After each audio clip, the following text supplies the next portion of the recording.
accept the loss, I'm hard-headed.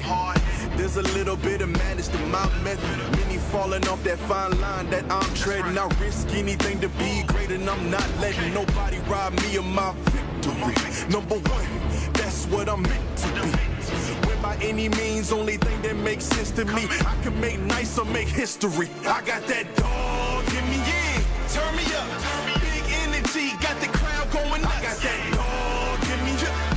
Annie up, I take on anyone, I don't need a one-on-one. I got that dog in me, yeah. I'm talking all bite, no bark, I could rip your squad apart. I got that dog in me, so what's up? Yeah, so what's up? I told him move over. Enough of that mediocre. I've been the man since cruising around in the stroller. I got ice in my veins like a cut in Minnesota. Why not show you how I'm built? Come a little closer. Ayy, lot of heart, been smart, aura got a glow. We can restart, give head start, still get the same result. I'm about mine. Don't you get it confused? I'ma win again. Yeah, that's all that I do. I got that dog in me, yeah. Turn me up, big energy, got the crowd going nuts. I got that dog in me, yeah. Annie up, I take on anyone, I don't need a one-on-one. I got that dog in me, yeah. I'm talking all bite, no bark, I could rip your squad up. I got that dog in me, so what's up? Yeah, so what's up? They don't get it. I'm different. I'm the type to break through the door, tear down the wall, start up a war. They don't get it. They don't get it. It ain't clear. Hey, I know you probably think that you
why I'll do anything, anything for you.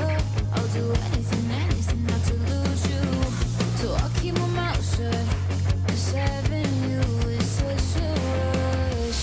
Got me feeling so used. Got me acting confused. Like I don't know myself, baby, you put me through hell. It's loving you, loving you. Ooh. 'Cause loving you, loving you.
better bet that I'm on it.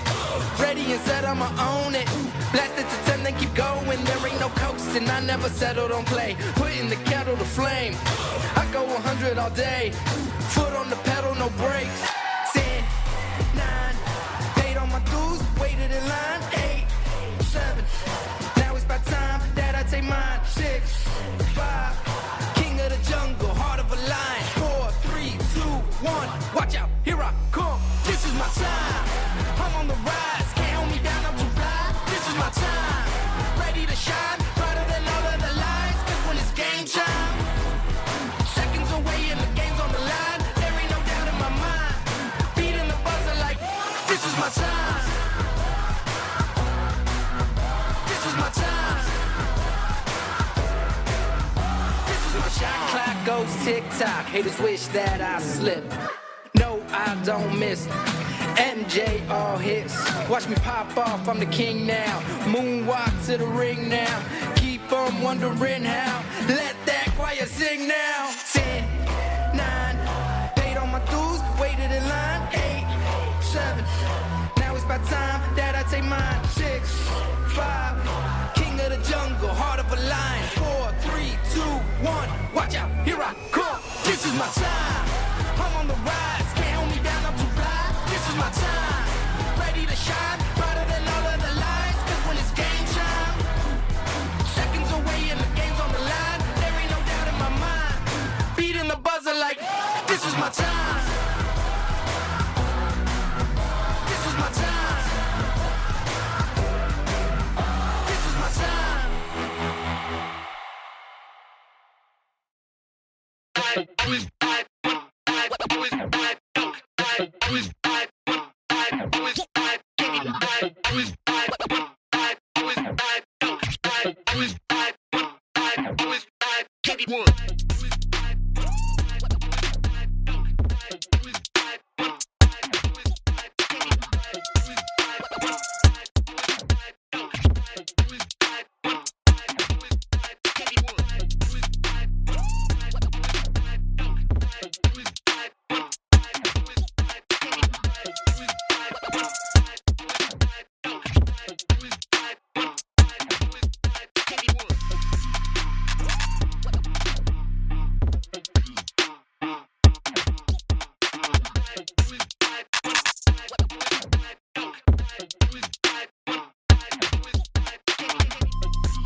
Hello and welcome to the Halo Off-Season Open today. I am Ali and this is Toolez. We're your hosts for today.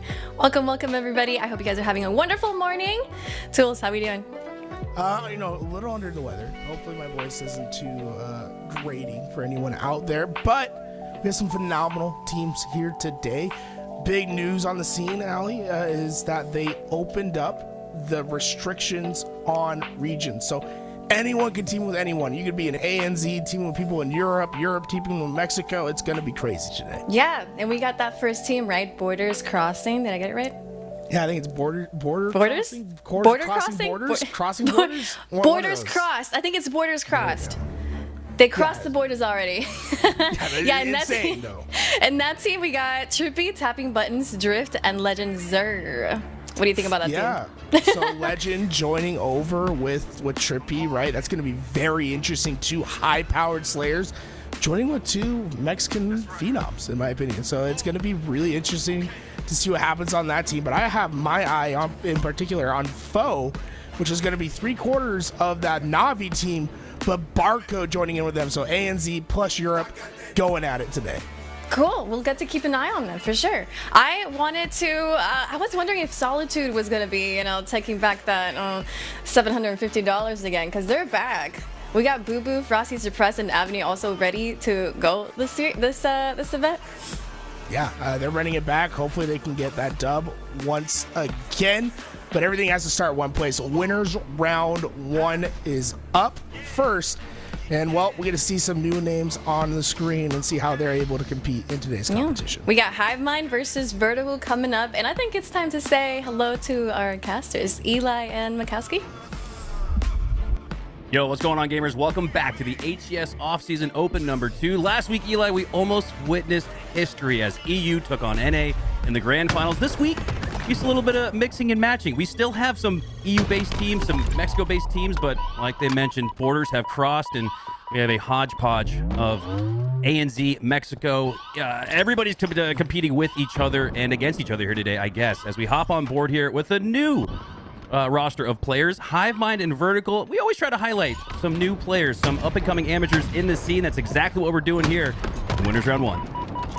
Yeah, today's tournament is going to be absolutely insane. I can't wait to see that Borders Cross squad. I mean, I gotta imagine just the comms are going to be a little chaotic. I mean, there's multiple different first languages on that squad: English, Spanish, and French. So if we could get some kind of listening, that would be amazing. But probably not going to be possible today regardless. We'll get to watch them, I'm sure. But starting off with these guys, I mean, these guys I'm familiar with, and I think anybody that's been paying attention to Halo might be familiar with at least some of the guys on Hivemind. Azency, a demon in matchmaking, Confliction, been a great player for a long time. Evil Carmine and Mission Hockey. I mean, these are names that I see in my matchmaking lobbies, and they give me a hard time. So I'm expecting them to show up strong here. And they're giving Vertical a hard time to start off this tournament already in Winners Round 1 with a 1-0 on the board. Evil Carmine with the double kill helps secure that screen door location side. He's going to easily take down Acrez. Looking for the double kill now on the garage door opening. Takes that down as well. And Eli, this looks like a quick 2-0. Triple kill for Carmine, though. Might be able to land the overkill. Not going to get a chance, but a triple nonetheless. And it's 2-0 now on the board. Extreme efficiency so far. Not only do they cap that, but they also get the spawn kill before the next one cycles. They've already got the next plant down, and this looks like an extraction speed run. I know that we're just now getting used to this game type, but these guys have already figured out the strategy. They are wasting no time whatsoever. They're trying to get to their round 2 match. Wow, I don't know if I've seen an extraction go this fast.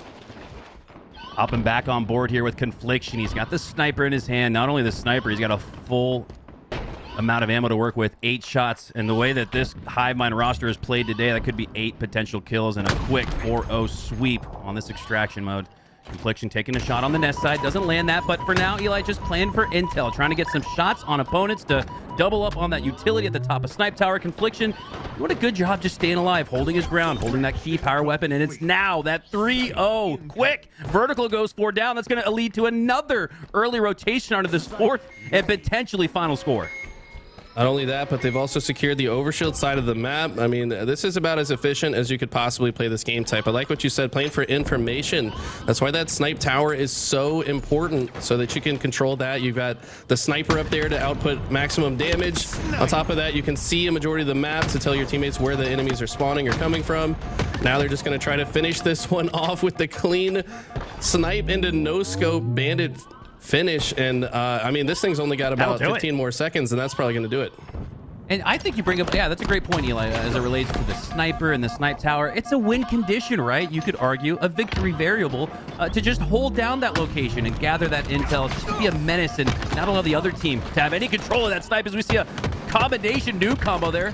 Plasma pistol from the right, DMR shots directly ahead, and directly ahead is the Hivemind 4-0 sweep. We hardly even got into this game. I think it's been 3 minutes of IRL time, and these guys already put 4 up on the board on their way to a quick sweep of this potential series. We have all best of 3s until the grand finals, which I think is kind of two-pronged. You know, I think a lot of people, for the sake of competitiveness, would like to see a best of 5, but I kind of like how it keeps things moving along here. It gives everybody a chance to possibly play some Halo later today after watching this incredible global tournament.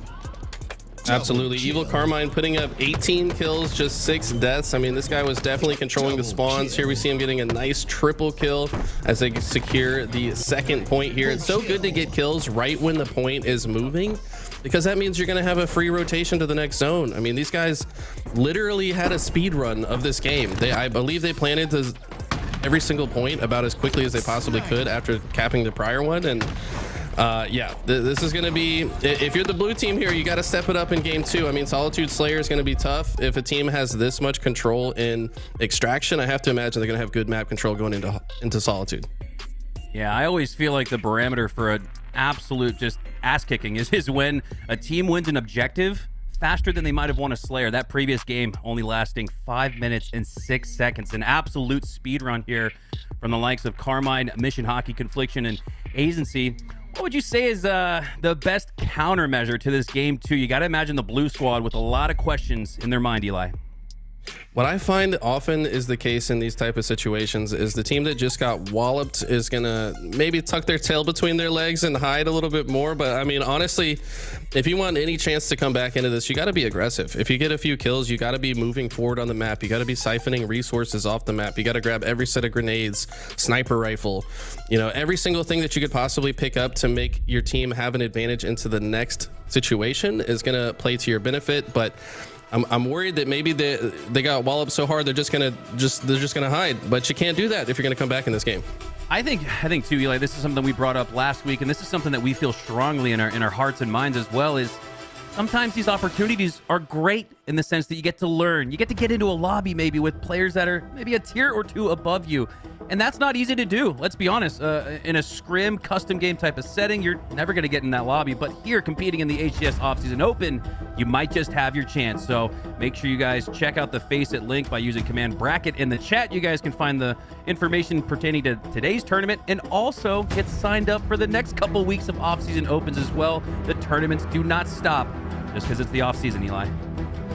You're exactly right. And the 64 team cap, I mean, these things are going to fill up quick. I think that, I mean, some top players, I mean, the winner of last week, Boo Boo Doo Boo, was tweeting last night, hey, does anybody need a squad? I didn't sign up in time. And, yeah. You know, one of the squads dropped out. So we are going to see the defending champions play again today. But that just goes to show you, like, these spots are pretty coveted. So if you want to get involved, make sure you go ahead and sign up right now. The signups are open for next week. So yes, definitely a good time to do it. But hopping on board here, Evil Carmine, the guy that put up 18 kill performance in game 1 in just a few minutes, already trying to start off hop. But when you see him get taken down by Resik, that's a good start for blue team here.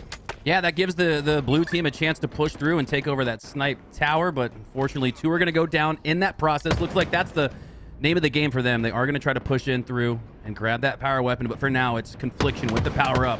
A Ghost in the Night creeping through in the back. Going to take down a few 2-3 players he has spotted, but no, Confliction gets spotted. Some nice camo eyes there from Acruz as he takes him down with the headshot. Pretty hard to see the camo guy. I mean, this guy might play on a higher resolution so he can see that guy a bit clearer, sees the distortion effect in front of him. You're not completely invisible with the camo, obviously, but great eagle eyes there.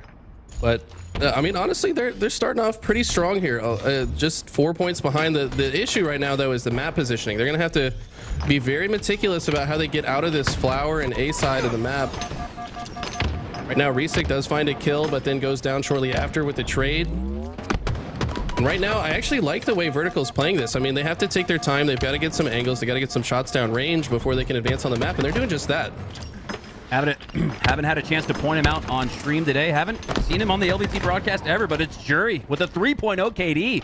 Really leading this Vertical squad into a comeback scenario. A big reason why his team is only down 1 team-wide camo up now. That's going to be a point of contention as we hop on board with Jury. See what he can do. Has a grenade out, but no, he's going to go down to the 2v1 condition there. Confliction pushing in with support. That's going to make for an easy kill on Jury and potentially an easier camo pickup as well, but that's still going to be contested. You notice how Hivemind is just controlling this snipe side of the map the whole time. I've noticed that is the play on Solitude. If you can control this corner of the map and one of your teammates just extends to one of the nearby other corners, it's a lot easier to predict the next spawn, whether your teammate goes forward. Yeah, exactly. They know that this is where the enemies are coming from. He moved forward away from snipe, but aware of the fact they open up that spawn point, they can then just rotate back and collapse back onto it. So far, Hivemind displaying that they have a great understanding of the spawn system, and that's what's making it so hard for Vertical to get out. Yeah, that almost made me chuckle a little bit, Eli. Just as you were talking about the spawn predictions, you saw Confliction throw a litany of plasma and frag grenades into that spawn location at the bottom of Snipe. So you're absolutely right. Controlling the seaside of the map and being able to easily predict the spawns. I also say that the best teams on Solitude, they know how to push up from their back foot. They know how to push out from this A location, and now it's Evil Carmine controlling the top side of A. That's one of those high ground advantages you do have on the A side, but it's mostly on the C side as we see more action take place on the Snipe Tower. Snipe down for now. That's going to be another point of contention. Actually glad that we just saw that go down the way it did. So yes, Vertical had the C side, which I said is an important side of the map to control, but the problem is if you don't have more of the map to go with it, if you don't have a complementary adjacent area that you have control of, it's a trap. You're going to get collapsed on, and that's exactly what Hivemind did. They recognized that they had the snipe area, but only the snipe area, so they could take all the space around it, collapse in, get the kills, and they've just been punishing them ever since. So yes, you do need control of the snipe tower, but you're going to need also control of either the posters area or the blue area if you're going to make it work. The levels to this lobby are starting to settle as we have a 20 kill lead. Now 19 for Hivemind. Full control. The sniper and camo his agency as he's got plenty to work with and not pressed or stressed to push up. He's going to continue to hold down his location at the top of mid. Spots 2 players, takes down 1. Sends that other player down to low shields. They look to trickle away. Mission Hockey trading out over there on the window side of the map, and only needing 8 more kills does Hivemind for the win, and 8 kills plus could prevent a spectacular for Vertical. Yeah, at this point, I mean, it's going to be a miracle for them to come back. At this point, they just want to save some face. Make sure it's not a spectacular, but it looks like it might be inevitable as Hivemind is relentless in their pursuit of this win. Looks like they're going to move on to round 2. But I mean, like you said, Vertical, they should be able to take a lot away from this.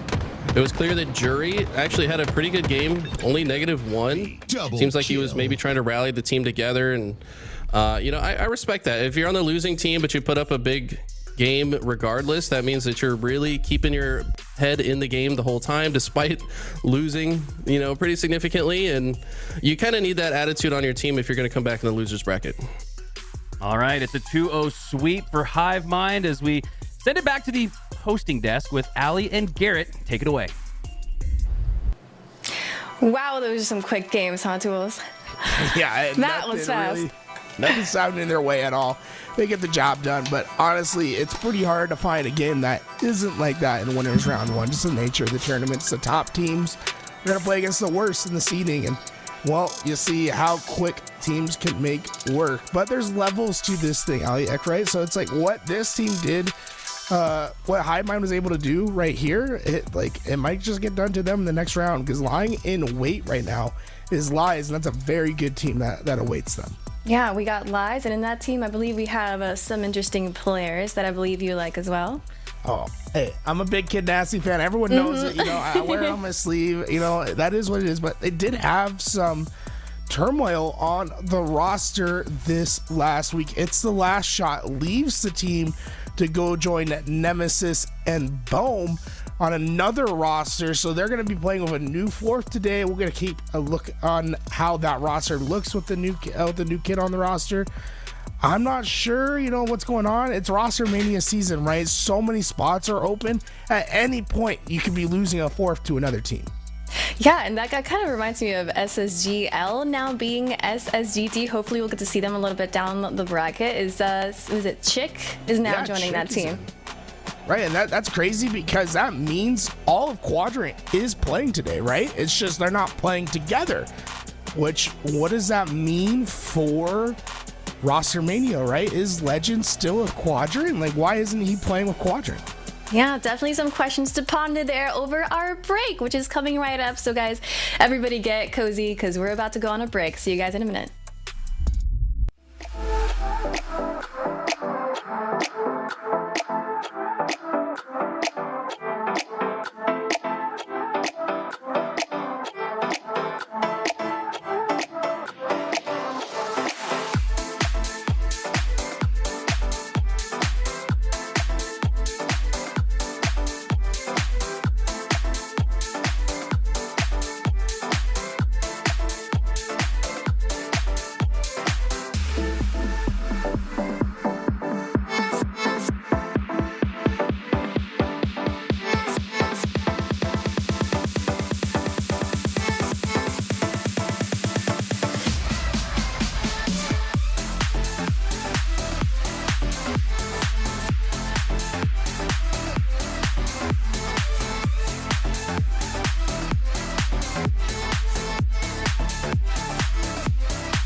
Welcome back, everybody. We have an interesting match coming up right now. We're going to be watching Lies versus Hivemind. Hivemind had great control over the last few maps, but can they keep that up with Lies?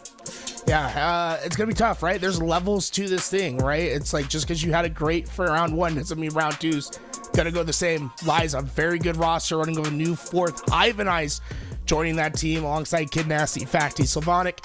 We'll see how these four gel. I'm not sure if this is going to be the long-term future, but it's interesting to watch in round two nonetheless. And I can't wait to get started watching because we're going to go to our casters. Eli McCaskey, take it away. All right, Eli, here we go. Hivemind versus Lies. And if it's anything like some of these previous online tournaments, the team that just 2-0'd sometimes gets 2-0'd in the next lobby. Like Tool said, the levels to this are stark and distinct, especially once you level up and move on to the winners round two, which is where we lie here. As we hop on board with Sylvanic from Team Lies into a Stronghold Solitude match early on, looking to gain control of B. I talked earlier, C, an important part of the map to control as well. You look at BC. That's probably the best hold you can imagine. One better would be getting a trip cap, and that's exactly what Lies are looking for. Off to a hot start. Trip cap, doubled up on the score, 10 and rolling.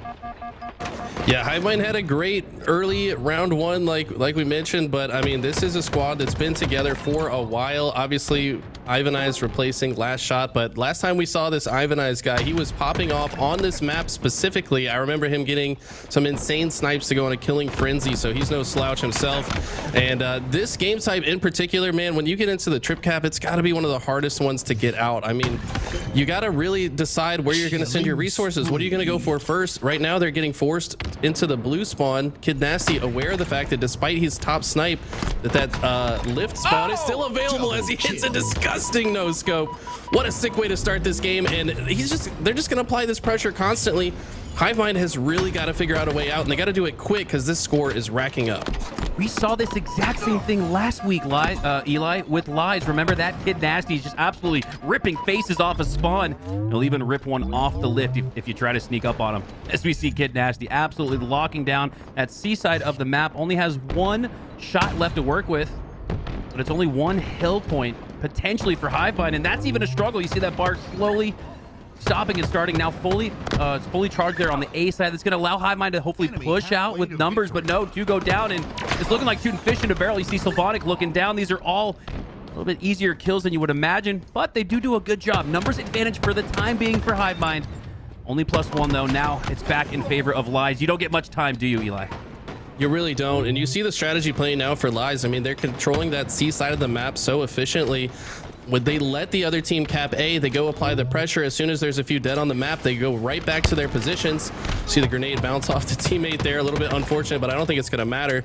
But the setup is so defined for Lies. They know exactly how they want to control this. They're totally fine with giving up A occasionally if it means that it's forcing the team to move into that position. If you're Hivemind, you have to have a series of plays work in your favor. You have to first win the fight for A and then get out of A to cap anything else, and it's the hardest part of the map to get out of, and that's why this trip cap is the hardest one in the game to get out of, in my opinion.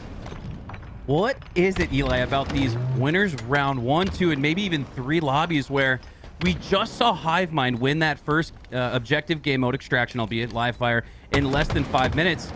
It might take less than 4 for Lies to beat Hivemind. What is it about the levels in Halo? Is this unique to our esport? Is this something you'd see if you watched any other game? Because this feels strong. This feels incredible. But just let's say that Hivemind are able to capture A and gain control of B, so they are going to get on the board.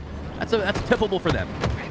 They're getting on the board, but I mean, you're exactly right. There's certainly levels to this. Halo is a game that it's really punishing. I mean, the better team wins at a very high frequency in this game. I mean, you think about a game like chess, right? Like chess, the better player wins about 99% of the time. It's a very skill-based game, just like Halo. And I mean, if you're not winning your gunfights, if the other team all shoot better than you and they know the spawns better than you, they move around the map faster than you, you're just going to get punished time and time again. And so far, Hivemind wasn't able to control a lot in the early rounds, but they're starting to pick up the pace, and they've actually got the CB hold for themselves. Now we have to see if Lies is able to get out a little bit faster than Hivemind was able to. Yeah, you watch that POV there recently from Evil Carmine, and you think that looks just as good as what we see individually from the members of Lies. Probably going to see a similar play here from Sylvanic, but it comes down to that teamwork, that cohesion, chemistry. and most importantly, communication. And right now, it just seems like Lies are all over it. It might just be the truth. Exactly right. I mean, the thing is, this game, I feel like what separates the better teams from the worst teams is how well do you play out of disadvantage. Everybody knows pretty well how to steamroll once they get the advantage, but can you hold on to that advantage? And if you're the team that's playing off the back foot, how quickly can you get out of the blender? And right now, I mean, Lies was in the blender for looks like 45 seconds. That's the only number of points that Hivemind was able to get, and they're right back in control.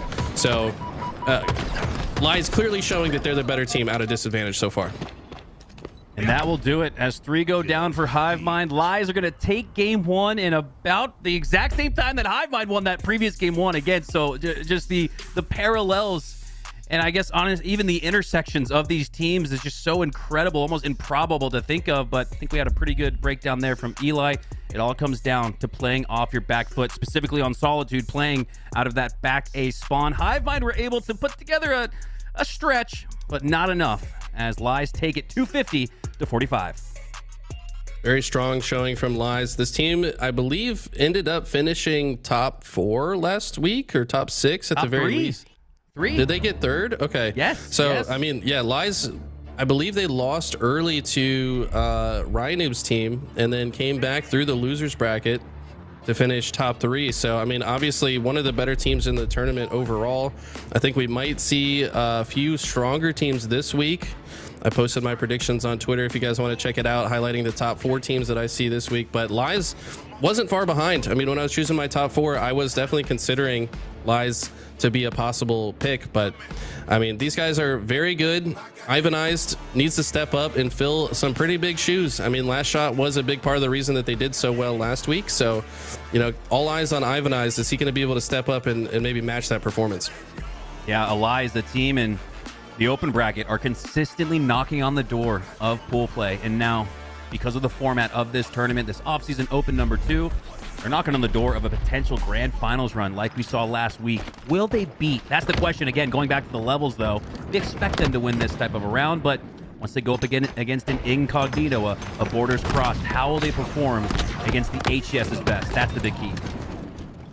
Absolutely. And moving into Live Fire Slayer, this is a game type that if they get an early lead, they get this overshield, they've got this sniper rifle. It's going to be very difficult for Hivemind to get out. Hivemind seemingly giving up the overshield. They might understand that it's going to be almost impossible for them to get it. They're opting to get the plasma pistol instead and go through the back of the tower. Plasma pistol is successful, does take off the overshield, but Sylvanic's not done yet. He's still got the heat wave in hands.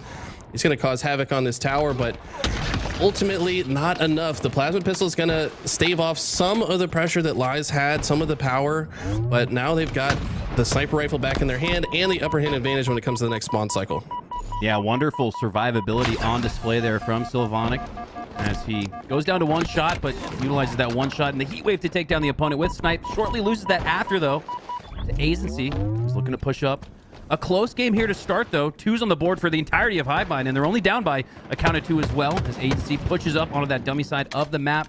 A 2v2 even gunfight for now, but with Agency having control of that sniper, looking to take advantage of it, he's not going to be able to.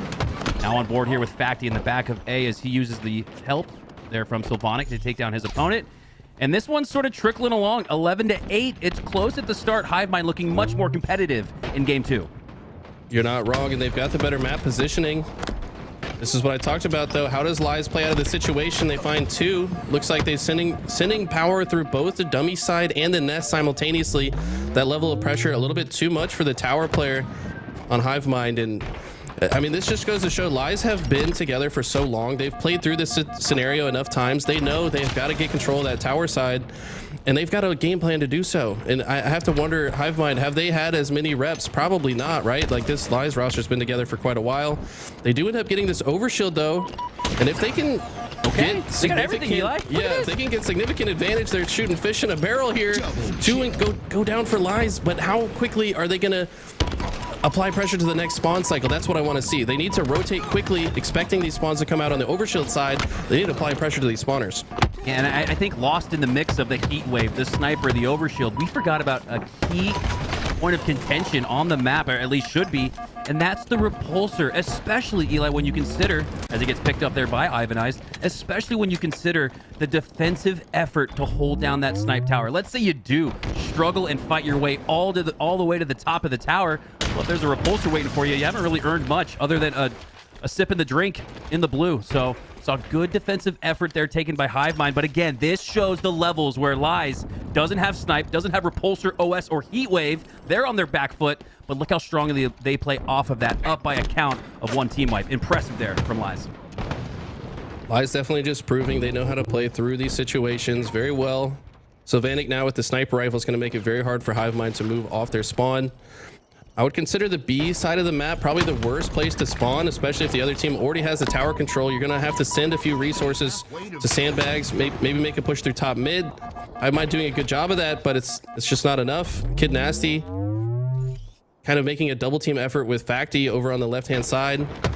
You got Sylvanic just watching over their shoulders, and look at this. They're just pushing deep into the spawn points. They're all the way on the opposite side of the map from their teammates, but so confident that they could just put these Hivemind players in a blender. I don't know if that was really the play. Maybe not giving Hivemind enough credit.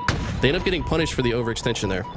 Yeah, you almost got the sense that Lies felt like they could win numbers advantage without having the numbers, as this game has now gotten close. Only 5-6 kills separating these two teams, 29-23. Much more highly contested now, and it's Mission. It's Hivemind once again with that OS, but you gotta watch out about to get back smacked. Kid Nasty does a good job there to trade out with that OS.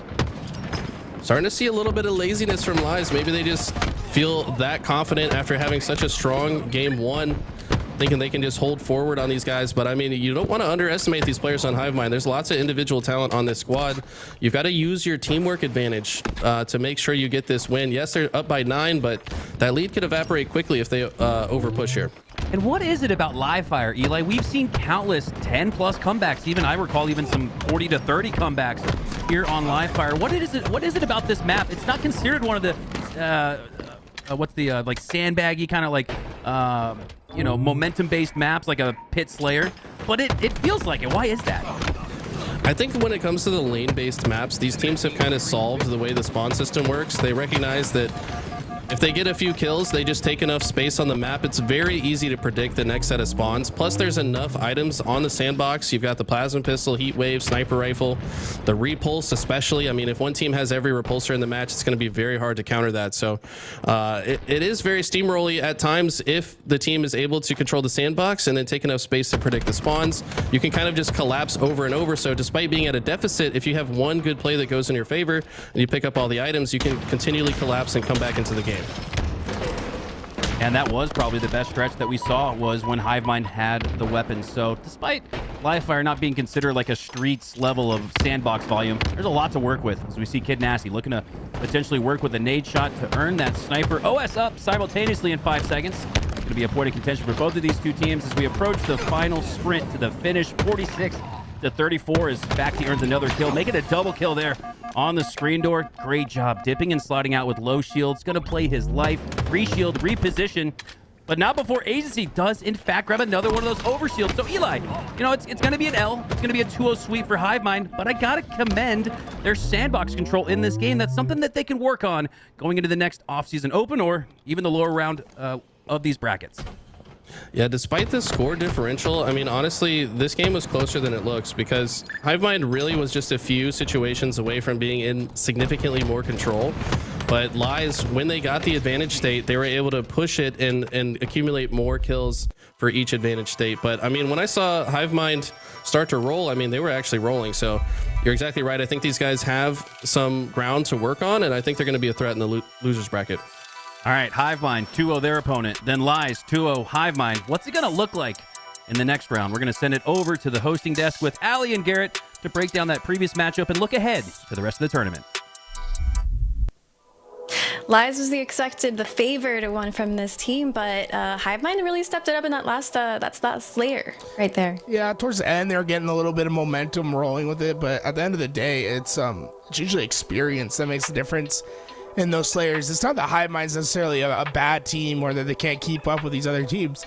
They just don't have a lot of experience playing against teams that are that good, right? And it's a whole different change of pace.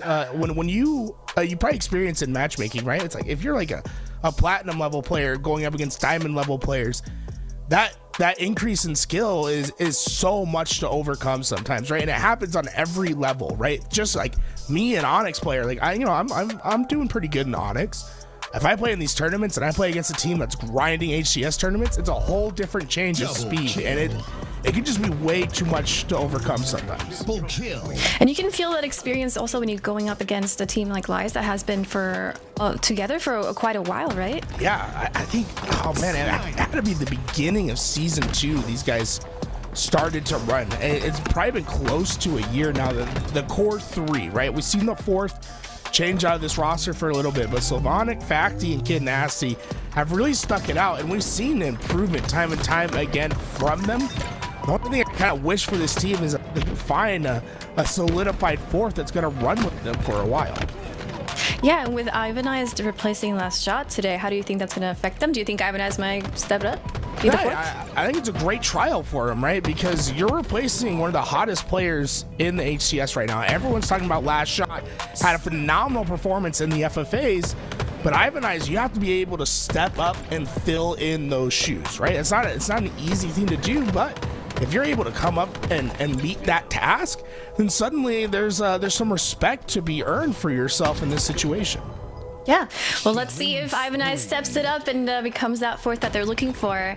In the meantime, we're going to go head on to a break, and we'll be back with our next game. Double kill.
Double kill.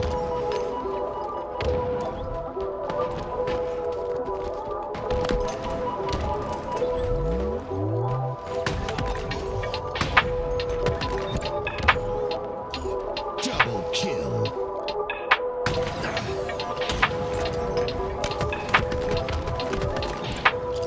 Double kill.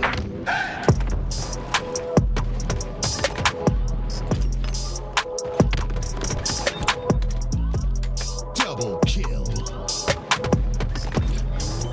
Triple kill.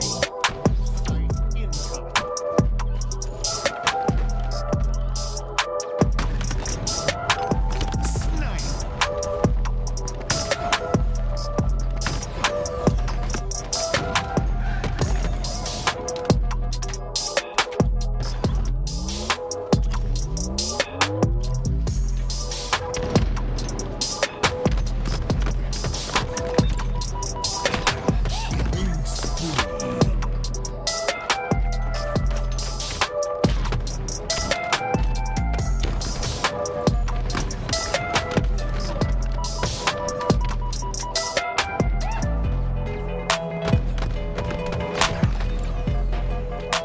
Killing spree. Killing spree.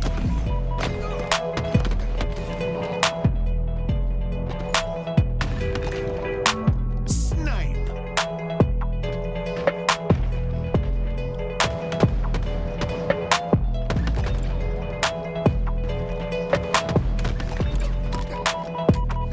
Double kill.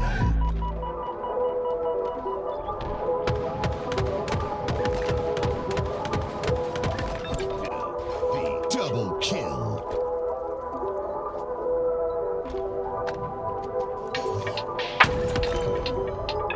Killing spree.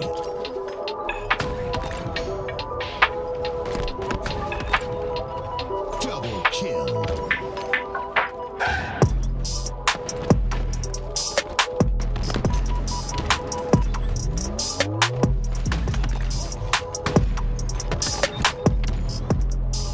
Double kill. Double kill.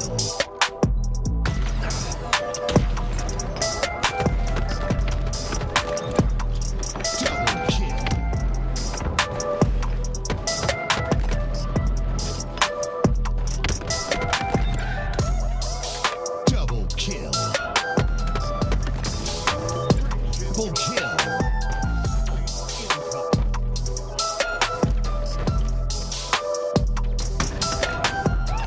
Snipe.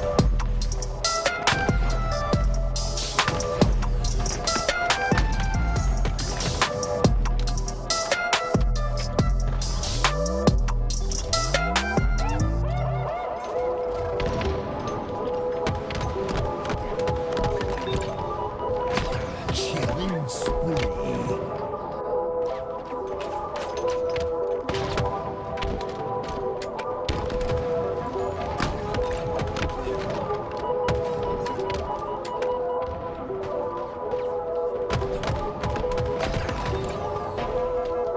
Killing spree.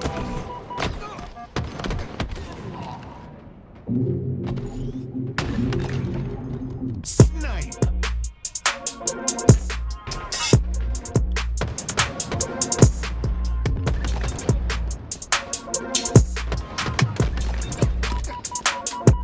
Double kill.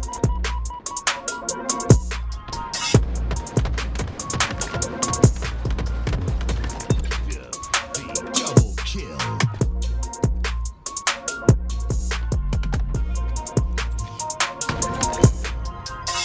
Killing spree.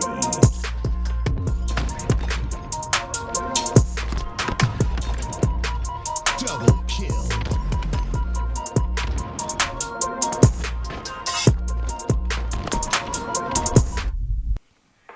Welcome back, everybody. You are watching the HCS Open off season, and a quick shout out to HCS for tweeting out the tournament and the stream today. So welcome everybody who's new. I'm Aliak, and this is Toolez.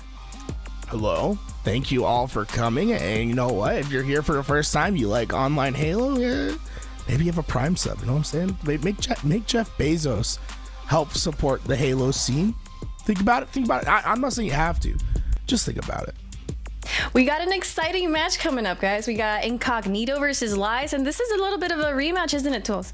Yeah, a little bit of a rematch, and what is the winners round 3, and then this was the 3rd place versus the 4th place team of last week. So huge matchup early on in the bracket. Obviously, Last Shot not here. Ivan Ice replacing him. Might be a little bit of a different result, but Lies versus Incognito is going to be one hell of a matchup early in our bracket. Super exciting game, and let's go to the casters. Eli and Mikowski, take it away.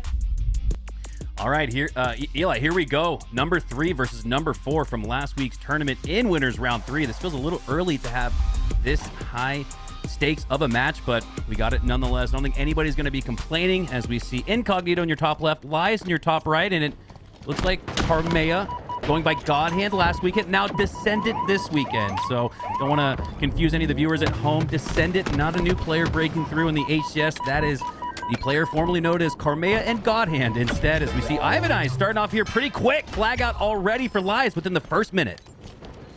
Yeah, Carmea going through seemingly an identity crisis. I'm not really sure where he's going to land with these tag changes. I don't know if he's using his buddy's tag or I don't know what's going on. But either way, I'm sure he's going to be a threat on the map as he always is. And if I recall correctly, he was a huge reason why this team was popping off last week. I feel like Carmea, one of the younger players that we've seen come up into the scene over the last couple of years, but he's really coming into form. I actually went back and was just curious, watched some of the games in theater, and he seems to have a full understanding of how to control the map, even at a distance, and I think that's a big deal for him. I remember when we first started watching him play, he just had a ton of skill and held forward, but now that he knows how to control the map, he's going to be a threat to be reckoned with. Yeah, Carmea used the G-slide just for the sake of G-sliding. Now he's much more methodical and deliberate with that movement tech that he's mastered. As we see Precision, another master of his craft with the headshot accuracy. You're going to see a lot of that today, but he goes down, 2 down on each side of the map, and a flag sitting out on that P side for Incognito. We saw Lies get really close, Eli, but it looks like Incognito and Ryanoob with a reset here could put their first one on the board, but this is one of my favorite sequences in CTF. Flag out on both sides, dueling reset return on the horizon here. Such a unique scenario that we don't see in any other game type. You got to decide, how are we going to play offense and defense simultaneously? Who's going to, I guess, be the flag babysitter? Who's going to watch over it while the other teammates are pushing up? I find that the team that's more efficient with their strategy is usually the one that decides, you know what? One of my teammates that's pushing died. I'm going to stop babysitting the flag. I'm going to push forward, and I'm going to trust that my spawning teammate is going to be the guy that picks up the flag afterwards. You got to be careful when you do that, though, because you never know if the other team is sending resources into your base to try to return it at the same time. So you got to be paying attention to the whole map. If you got a player like Ryanoob on the team, I imagine he's going to be calling the shots here. Who's going to go back? Who's going to move forward? And how are you going to return this flag? Well, Descendant has the back of Kid Nasty. Might also have that return, 10% on that, as he does in fact score the reset. Lies go 3 down, 4 down. So this is going to actually not only win Incognito that first score, but it's going to set up a potential double cap as we see that flag already going out before I have a chance to finish that thought. Precision going down at bottom mid. That flag now in a pretty tough spot to advance. Ryanoob at top mid looking to stay alive. This should reset this flag, but no, they continue to get it further and further despite 4 being up for Lies, only 2 being up for Incognito. They might just score this again. Look at the efficiency. Despite having multiple players dead throughout this play, they've always been able to move the flag closer and closer. And right now it's just a few paces away, but it's not in yet. Kid Nasty in the base getting kills. He's got a teammate top middle watching over him. Descendant gonna have to grab the flag at the last second, but Sylvanic now in the base. Wow. This is just a mad dash to see who can potentially return this flag, but that was a huge grab out of Carmea. Oh, high stakes, high intensity action as we have a good one here. Only a couple minutes off the board. Plenty of action already, though. Sylvanic earns that goal line stand, gets the return. But 3, 4 go down for Lies once again. So that's going to earn Incognito a reset of their own. They're going to reset the map, take back that mid-map control. Precision going to have the high ground as we see 4 members of Lies looking to make the best out of a spawn in the back of their base. Huss, a demon with those dynamo grenades, takes down Ivan Ice. Sylvanic with some nice shots there on Precision, and for now it's going to help reset things a little bit. 2 down on Incognito's side, 3 down for Lies, and a flag potentially being run here by Huss. Wow, this pressure is insurmountable from Incognito. These guys, as soon as they got the 4 dead out of their own base, it felt like only a few seconds later, they're already in the other team's base. I mean, all these guys have the movement tech on lock. They are crossing the map in a moment's notice, and that's why they've been able to keep Lies on their back foot. They're keeping them in their base. Lies doing an okay job at the moment to get out, as we see Ivan Eyes take down Precision, who had the thrust pack there. And I mean, Lies just have to find some momentum of their own. So far, Incognito have just made it nearly impossible to get any part of the map. The levels. That's been the narrative today. The levels to this. And it's not just in the series wins, 1-0, 2-0. It's in the micro now, as that 1-1 flag reset on both sides of the map. For me, Eli, as it looks like Lies gets one into their base, the potential to make it a 2-1 game. But for me, the levels to this was really shown there when Incognito won out that first score situation where both flags were out. That was a very difficult win for them, but props to Lies for getting right back off the mat. They make it a 2-1 game, and this one's close once again. Another flag out as Rhino goes down to low shields. Lies looking to tie it up. Rhino just being a nuisance on this side of the map. He knows that the longer he stays alive, the better chance his team has to get any other ground on the map. And such a nuisance. He's gotten several kills, at least 4 since we've been on his screen, to make that 5 for the killing spree. And he knows where the spawners are. He's intentionally standing in this exact spot, not only to force the spawns, but also to have a sight line on P1, check where the overextenders are. Talking, I'm sure, to his teammates that are both in their courtyard in P1. But man, the control has been immaculate on the side of Incognito. Every single part of that was calculated. This is unbelievable, and it's already at the halfway mark. 6 minutes off the clock. It feels like it's been 6 seconds. There's been, I don't know, the time warp continuum has been adjusted and disrupted here in this match, as we have had constant action throughout. Another flag out for Lies this time, as they look to potentially make it a 1-flag game, a 1-pull game once again, and they're going to do just that, Eli. 3-2 with 5:25 left on the clock. I'm too busy reeling at the efficiency of Incognito. I didn't even see Lies pull the flag. They've already got it in the base. Both these teams playing at such a high pace. I mean, it's just been nonstop action since it started. The key right there was they finally got Ryanoob out of their base. We saw Ryanoob during that last cap had stayed in the base the entire time. Once they finally clear him out, they can get that flag back home to safety. And now it's Incognito on their back foot and in the spawn trap. This is Halo. Are you not entertained? This has been incredible. What a winners round 3 matchup we have here, and another run for Lies as they have 3 down for Incognito. It could just lead to a 3-3 tie as Facty has it through the generator, pushing on through. No shots into his back. Huss is not going to be able to push forward and put those shots into his back because of the defensive measure here from Kid Nasty and Sylvanik. Eli, this looks like a tied game. I'm seeing lots of individual battles being won by Lies right now, and we're talking about against one of the best teams in the league, but it's clutching up. It's Karmea clutching the flag return with the triple kill. He's going to get this flag out, trust his teammate to get the return. Sylvanik trying to stop it, but that flag does get returned, and this might be a 4-2 lead now for Incognito. Oh my God, what an incredible game. Just as you thought it was going to be tied, just as you thought it was going to be a 1-flag game for Lies. I feel like you could say this multiple times. It's instead going to be Incognito gaining the edge, and the levels continue to show themselves here in this game 1. If you're in the platinum lobbies with Toolez, this type of gameplay probably looks very confusing right now. This is probably much faster than you've ever seen, but these guys playing on a whole nother level right now. I mean, 4-2, still 4 minutes left on the clock, and Sylvanik's got another flag out. Might go for the flagpole here. Looks like Kid Nasty's gonna just sit in the fridge area here. Ryanoob trying to stop the flag on its way in. This is... Oh man, Toolez not going to have a chance to answer back to Eli for now, but it looks like Lies will answer back with another score, 4-3. This is one of the best Aquarius CTF games. I hate to use the hyperbole, but we've ever seen. It's been all back and forth, and while the lead at certain times has gotten to that 2 mark, it's always felt close. 2 go down for Incognito. Ryanoob looking to, well, like his namesake, nerd his way through the Dynamos, doesn't want to let the other team know of his location, and look at the sneaky play, earns the kill on Ivan Eyes because of it, and now numbers advantage is back in favor of Incognito. This one's back and forth as well.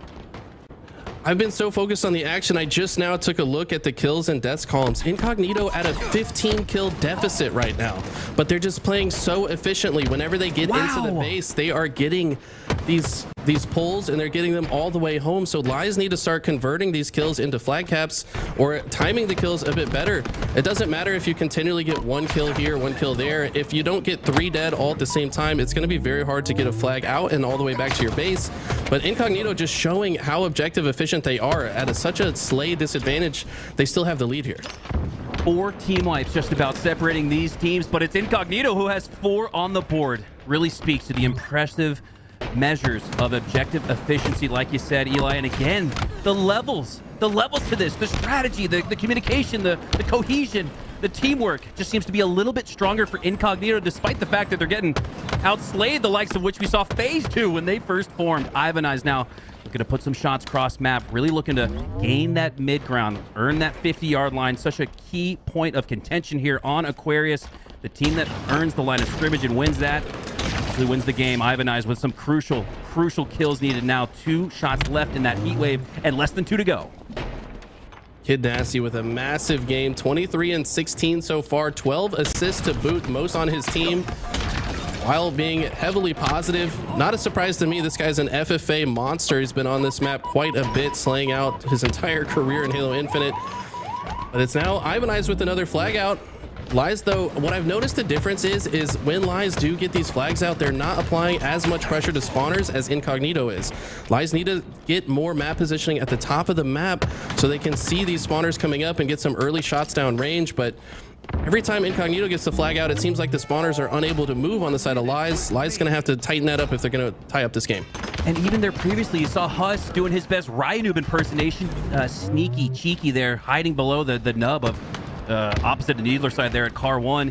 He did a great job to just stay alive, duck his head, poke out at just the right time to get that slay. Is it gonna ultimately lead to a win here as Ryanoob takes 2 down from Lies? Player last alive bottom mid is back in. That will do it. Nobody goes positive for Incognito. Everybody goes positive for Lies, but it's Incognito taking game 1. What an impressive display of objective efficiency. These guys, if they get a flagpole, they know how to get it back.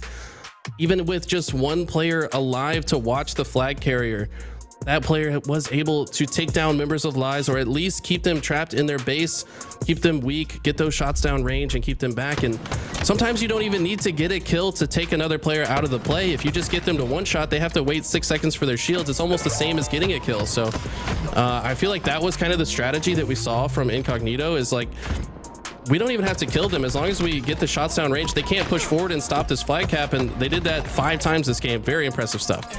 Oh man, and you had to know, Eli, when that game started off with the dueling flags out on both sides of the map. Is that not one of, I'm just gonna go out and say it, that's the best sequence in Halo. That's my favorite sequence. You could say maybe the oddball reset rotation or a 50-49 in Slayer. No. Give me a flag out on both sides of the map, and maybe not even so much on Empyrean, the Pit remake. This map, Aquarius, really shines in those types of encounters where you get a chance, you might go down, like we saw Incognito do time after time, but because of the short range location, the short range to get back on the other side of the map, it allowed them to get back in the game and take it from Lies. But now we go into a Slayer on Streets, and if the Game 1 performance is anything like Game 2, Lies, dare I say, has the advantage, Eli. Where are your thoughts?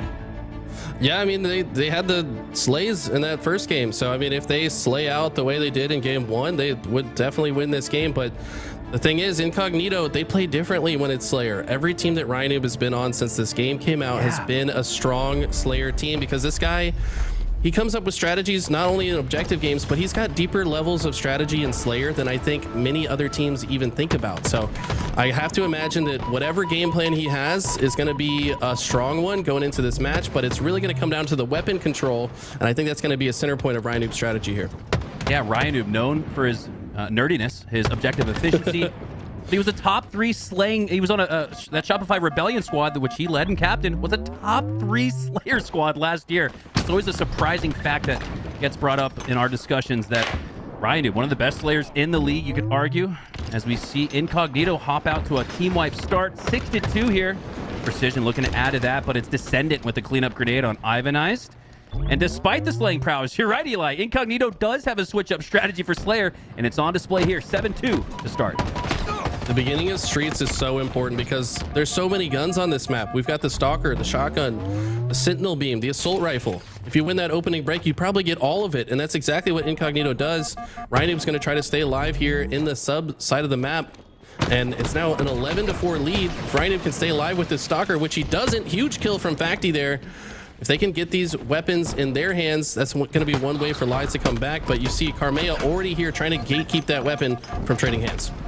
Hopping on board here with Descendant, looking to send Ivanize back to the respawn screen with the back smack, takes him down, earns the killing spree, and he's got more body disrespect for him. Hit the third person 99 because Descendant's not stopping, really trying to send a message, Eli, and that's important to bring up too. We know from trying to come up in 05 and 06, the amount of body disrespect we got from guys like T-Squared and the Ogre Twins, that's Incognito telling Lies, no. you don't belong in this lobby. That's Descendant telling all the 4 players 4 Lies, you don't belong where I've reached. But all while I say that, 3 go down for Incognito. This one's a little bit more back and forth in that moment, but it's a widening gap in the lead, 16-9 now for Incognito. Descendant clearly feeling himself 6-1, and that was a harder teabag than I've ever seen in my life. That guy, he waited through the whole duration of the man's respawn. If he didn't switch off the camera, that's all he saw for 8 seconds was this man defiling his body. That is terrifying. And if you're the side of Lies, you got to think like, man, maybe we don't belong. This guy has just destroyed me and he's letting me know about it. So, I mean, this isn't just virtual warfare at this point. This is mental warfare. And Karmea is not going to let these guys breathe. Yeah, more often than not, too. You almost give up yourself when you do what you just saw from Descendant. Teabagging and meleeing the body disrespect for 8 seconds. You got to imagine the opposing players in the comms like, guys, he's literally on my body, on my X, just teabagging. Like, throw a nade or let's clean him up. But we didn't see that. The lead widened for Incognito, now up by 7, so it's gone down a little bit. Was 8 previously, but not enough to make it feel as contested as it was in Game 1, Eli. Exactly right, but I mean, I always say, I mean, in Super Smash Brothers, they say there's the taunt to get bodied combo, because whoever taunts first usually ends up losing the game, and I don't know, man, it's a bad look. Yeah, his name's Karmea. It's kind of close to Karma. I mean, he's got to watch out for Karma here, but he's popping off. He's not slowing down. He's still got the triple kill. He doesn't care at all about Karma. He's going to put his fate in his own hands and doubled up the lead here. Wow. Yeah, Descendant's Karmea's Karma, if you will, is a triple kill. So maybe he's just in his villain arc. That's what the name change is, Eli. Karmea's going into his villain arc, clearly, with the level of gameplay and what we've seen on his first-person and third-person POV. 99 doesn't switch off into third-person, chat. You guys have been watching LBT Halo for years now. You don't see that very often from 99, but I thought it was the perfect moment for it as we see the lead continue to grow. Now a double up practically. Where has this gone for Lies? It was so highly contested back and forth, one of the most contested matches we've seen in recent memory, but now this is feeling like a runaway sweep for Incognito. Yeah, but as you say that, they got all the weapons and they got the bead on the spawns here. Showing up with the rocket launcher with the double kill does Sylvanic. If they can get some more weapons on the map and then also apply pressure to the spawners, they could actually swing this back into their favor. This is a very steamrolly map. I mean, yes, Incognito is in the firm lead, but it's very possible for Lies to do the same thing right back to them if they can get these weapons. Precision now looking to push up on the B rail, has the grenades out to take down a few more licks of those shields. Just has to lick each remaining player once, twice, has a double kill at the end of that Tootsie Roll. As Descendant looks to push into the back of the map. Precision hopping back on board with him as another piv there on Kid Nasty, but he goes down. Ryanoob looking to clear the flank side of Cafe. You have Karmea pushing up through the B rail, expecting a pinch here. But no, instead it's Karmea going down in the tires location. Huss down to 1 HP. Can he stay alive? 40-25 is the lead for Incognito. Great job by Huss there. Going down to 1 HP. And again, Eli, like you said, it's 40-25. You can probably afford to go down there if you're Huss, but moments like that, extending your life, it's the process. If the game were close, you play that exact same process. Those are win conditions for Incognito. So love to see that intense style of play by Huss, despite the fact that this lead has got a little out of hand. Has been that when Incognito had the lead, they're able to just press their advantage and cycle more and more kills. When Lies got into advantage state, they didn't get that much value out of it, but I do say that that's probably because Incognito was able to slow it down in the middle. So yes, if 3 go down, but that last player alive able to get a double kill in most situations to keep Incognito in firm control of the match. Now Descendant back with the Stalker rifle in his hands. He's got the members of Lies trapped in C, and if he can keep them stuck, it's going to make it a lot easier to get these rockets as well. 45-32.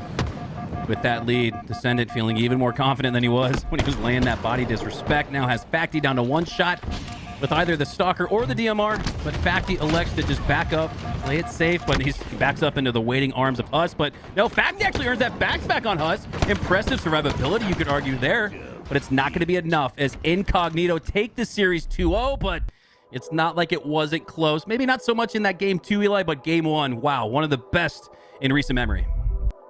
Yeah, that CTF Aquarius was absolutely insane. I mean, I felt like I was still talking about how good Incognito was, and then I turned around, Lies got a flag all the way to their base. So, I mean, both these teams playing with a lot of fire and passion. Maybe a little bit of personal rivalry between some of these players. Not sure after that heavy teabag we saw, but either way, great showing from the 3rd and 4th place teams from last week. We know Lies is not done yet. They're going to have a nice run in that losers bracket. That's another 2-0 sweep here, and I can think of 2 incredible members of the Halo community I want to send it back to. That's Ali and Tools. Y'all take it away. Descendant, Godhand, Carmea. Which one is it? You know what? I'll say Descendant, probably the best out of the 3 so far. I kind of like Carmea still. Godhand needs to just never come back, though, right? Like I feel like Godhand is an inexcusable gamer tag. I like Godhand. I don't know. I feel like it's a fun one to say. I feel. Oh my! Look at this. I'll say if Descendant's gonna make plays like this, where he can go get those those little body bags in. Like, hey, I'm all for it. That being said, this was crazy. And, I don't think that's how Ivan I just wanted to start the day. I don't think he wanted to be on the replay all day for LVT Halo, but sometimes when you make the play, you gotta take your lumps. I do appreciate the team letting us see the disrespect over and over on replay right there. I feel like I'm missing some context, and now I want to be invested in whatever this rivalry is right now here between Ivan Eyes and Descendant. Mm-hmm. Yeah, it's like, why are you disrespecting so much? Not that I'm not here for it. You know what I'm saying? Like, go do your thing, Descendant. But what did Ivan Eyes ever do to you that you felt that strongly about it? Maybe it was the game 1 being as close as it was, because that game 1, I think, was one of the best games we've seen thus far. It was a real back and forth in the flag game where it felt like Lies was about to come back, but that Ryan Newbled Incognito just a step too strong. Yeah, it was an incredible flag match. I liked how I think it was Eli or Makowski that put it this way. It was the dueling flags. I personally like being on the edge of IC when it comes to CTF, and it's just a dueling flags. You never know where the flag's gonna go, and it could go anywhere. I personally was rooting for a 4-4 so we could see we'd see more of that CTF, because it was an incredible match.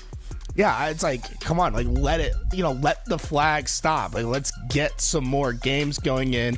But then game 2, right, things just completely changed, right? It's like a flip and switch, and it was really Descendant that created a lot of opportunities. 17 kills in that game, right? And only 6 deaths. Was really min-maxing throughout that entire game. I gotta say, I'm all for Descendant. Carmea's in the chat. Carmea, is it Descendant? Or is it Carmea? Are you changing your name? We got to know right now. And then I'll say, like, Descendant, Piggy said it in chat. I don't know if you agree with this, Aliak, but if I see someone called Descendant, there's a few gamer tags in the game where it's like, if you see someone with a gamer tag, you're gonna insta-child them. Like, you're gonna take the ego challenge because you're so confident against them. Like, other tags that come to mind, like active, double E, right? Like, if I see active in a lobby, just because of the name, like, I'm gonna insta-child. It's like, I know that they can't beat me in a 1v1. Insta-child followed by disrespect. Yeah, Descendant may be in that same realm, but Carmea said he is sticking with Descendant. You heard it here first. Descendant is the new gamer tag. Exclusive scoop. All right, we heard it here. Descendant is the new gamer tag now. Everybody in chat, no more asking what his name is, because we all know now Carmea is now Descendant officially right now. Yeah, rest in peace, Godhand. 2023 to 2023. Yeah, it's like a couple tournaments. I'll say, one of the best. I think it's like that's one way to create hype for yourself is change one of the good gamer tags to one of the worst gamer tags in existence, and then like change it back to like a pretty good gamer tag. And then suddenly it just looks so much better. Right, same thing. Like, after the 1v1, I told Active that he should have changed his name from Active Double E to Inactive, because that's what he looked like on the map. He was inactive trying to shoot me in those 1v1s. I'll rematch you at any time, Tim. Just say the word. I'm ready to gun you down in the streets. Wow, I do agree that gamer tags are very important because I feel like they give you a first impression. Like for you, descending, you just want to 1v1 that person because their ego might be too high. That's what you're getting from them. But I remember when I met you for the first time and I saw your name Tools, I was like I can't even I can't even tell you what that first impression was for me. Tools, Z-A. I feel like everybody's getting attacked today. We're all going out. Toxic Sunday. It took me about 6 months to realize Aliek is Kayla. Like it's just your name flipped, right? That's interesting. I'll say, chat, who has the worst gamer tag in the HCS, right? That's the conversation that we need to have here, and we need to name Important. And we need to shame the worst gamer tags. Call them out. Who is it? They're all going to say my name. You see, this is the bad part. You see, Tim says my name. Someone said Sudif 2. Sudif 2 is a Sudif 1, Sudif 2. I don't know. That's a pretty mid one. Someone said Dead Zone. I like the rebrand to Dead Zone. I'll say I think I liked Zane a little bit more, Aliek. But what do you think about Penguin to Dead Zone? I like Zane too. I feel like you should use his name. I was trying to look up some info on Penguin /Dead Zone /Zane, and I'm not gonna lie, Dead Zone was really hard to like Google and like to Twitter. There's just so many people talking about Dead Zone, so I feel like Zane would be easier to put your name back out there again. Like right, yeah, Zane. And Zane gets the Zane with the overkill. Right? Let's see. Someone said in the clutch. Hey, guys can't be throwing shade to clutch like that. Someone said Dead Zane. 90 said Dead Zane. I feel like it's a good compromise, Dead Zane. I don't know. New tags, new everything. It feels like everything is changing in the scene. Right? We got new gamer tags. We got new teams going everywhere. This is like truly the off season I think a lot of people have been waiting for. Yeah, it's wild, and I feel like I like that we can have fun with it and just see. We all like roster mania, right? We all like seeing where everybody's gonna go. I feel like he keeps the tournaments fresh, and it keeps us on our toes and keeps us looking where the next team and winner is going to be, and if we can even find some new players that will come out and take those top spots in those teams. Yeah, I feel like it's something that we're missing, right? Is like. In Halo 5, it was at the beginning of the game, it was a bunch of new players that came into the scene that like you didn't really know, like you might have seen them a little bit before, but they started making established names for themselves. People like Frosty, Boo Boo Doo, Shotzi, Stellar. These guys were coming out of the woodworks and were like creating big waves. We haven't really seen that in Halo Infinite, and I'm curious as to why. Is it just like the pros are too good right now? I'm not sure, but like what? Well, who's like the players that came up in Halo Infinite right now? It's like Cycle, Precision, Mental, but Mental was like known in other things. It's just like we haven't had that big resurgence that we saw like in Halo 5.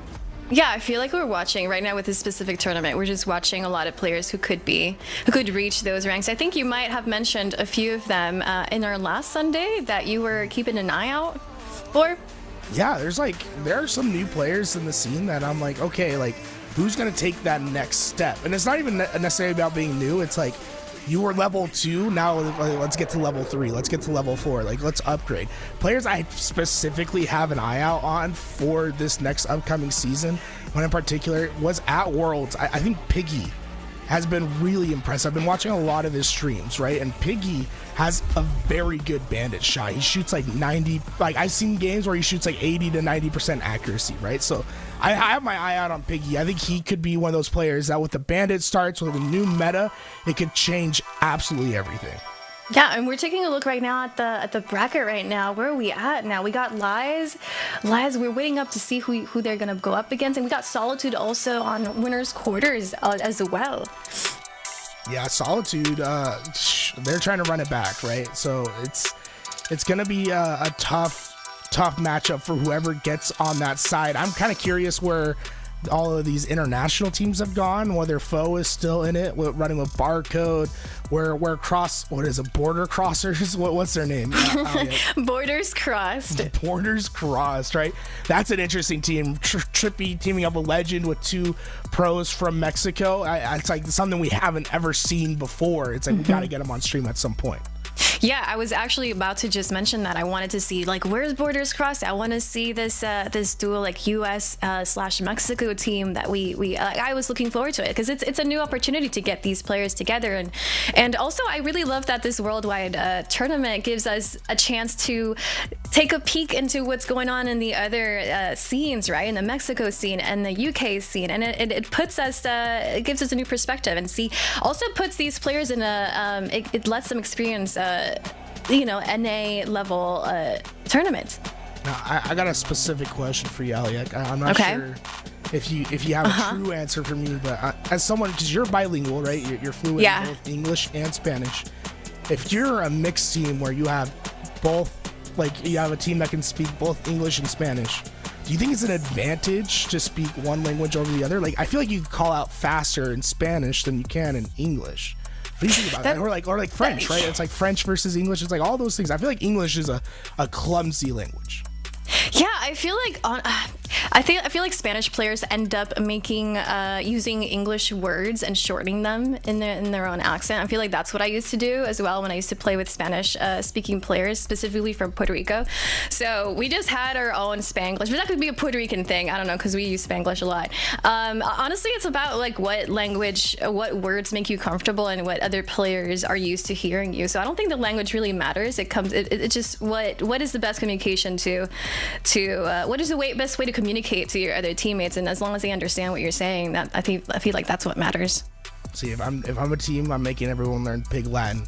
You gotta make it so that no one can watch the scrims, no one can understand the call outs, right? So then that way you get your whole own language. It's going crazy. Like imagine calling out in Pig Latin. That'd be crazy. I want to hear this. Chat, do you guys want to hear this? Can you do Pig Latin? I can't even. It's like what, you like take the last letter and you put it in the front and you change the word. I don't even know what that would sound like. Ooh, I think all I can say is I think it would sound horrible, just like my voice sounds horrible today. You know, I've been a little bit under the weather. I'm sorry for everyone that has to listen to my grating voice today, but you know, I can't miss out on these big tournaments because you've been getting all the compliments today. Hey, you know, I'm just. Toolez is looking fresh. Toolez is looking professional. Look at that hair. Look at that hair, guys. Go on through the compliments now. Hey, I'll take all of them, just like I'll take all the subs that you guys are giving, because Ransack 4987 just gave a prime sub to the stream, and you know, hey, if you're thinking about subbing to the channel, well, it helps us do what we do here today, because there's no one that's bankrolling us. There's like, we're not being paid by Microsoft or 343 to throw on these tournaments. It's all community funded, and honestly, it's been brilliant and amazing that we've been able to do this for as long as we have with just relying on community funding. So if you've been, you know, thinking about subbing to the channel, don't want to watch those ads, like, this is the time. Like, get it in. Like, we're gonna have tournament after tournament, just like old man Mikowski. Been with the dude 19 months so man far. Oh, we got an old man subbing to us. Yeah, you know, I feel like he wakes months. up and he can hear his bones like creaking on top of each other. That low back just freaking. He probably wakes up and he's got dust on him from like sleeping. Just constantly, he's shedding skin constantly. He's just shedding, just a snake. You know, snake. Snake eyes, but yeah. What is happening today? Is it Toxic Sunday or what? I'm ready. Who has not gotten it today? I'll roast anyone and everyone. Just let me know. If you want to be banned, I'm in it, bro. I am toxic. You play me in matchmaking, like, I'm going to yell at you. I'm not gonna let you have a good time. I'm all about being toxic today. I am the number one hater, just like Eli said, number one hater. I thought I was being toxic last Sunday, wanting what is it? Extraction.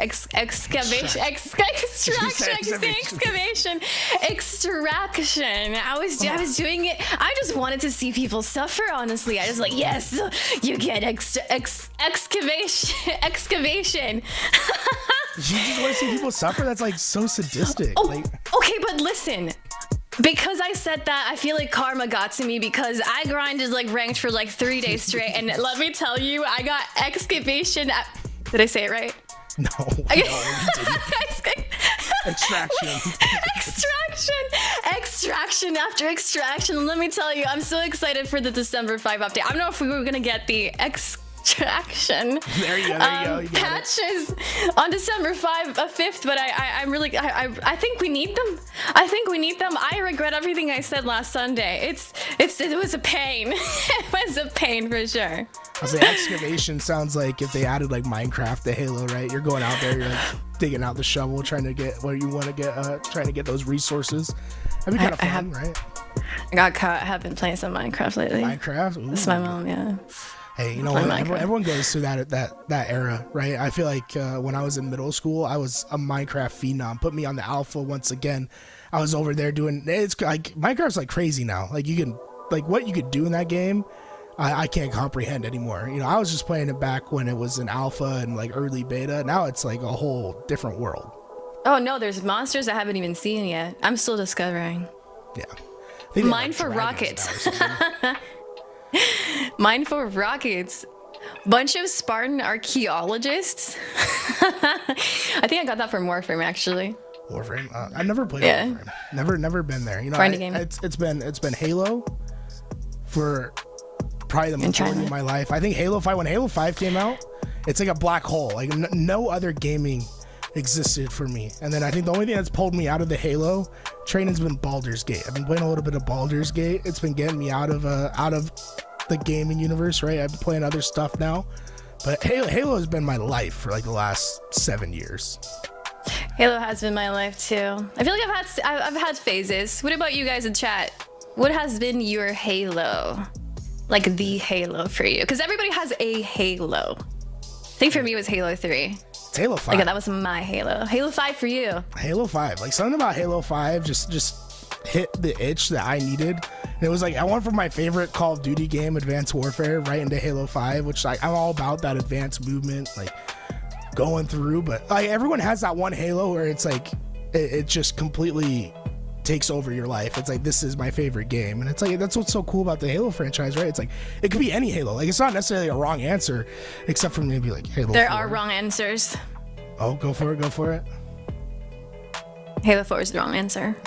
You know what? Like, I went back and played Halo 4 the other day. I can see why people like it. You know, it's like, it's not great for like HCS or competitive, but I think it's like a little bit fun. It's a little bit easier to shoot. Like, I think Halo 4 gets a lot of hate, and I can understand why, but I can see why someone likes Halo 4. Yeah, it's all personal, right?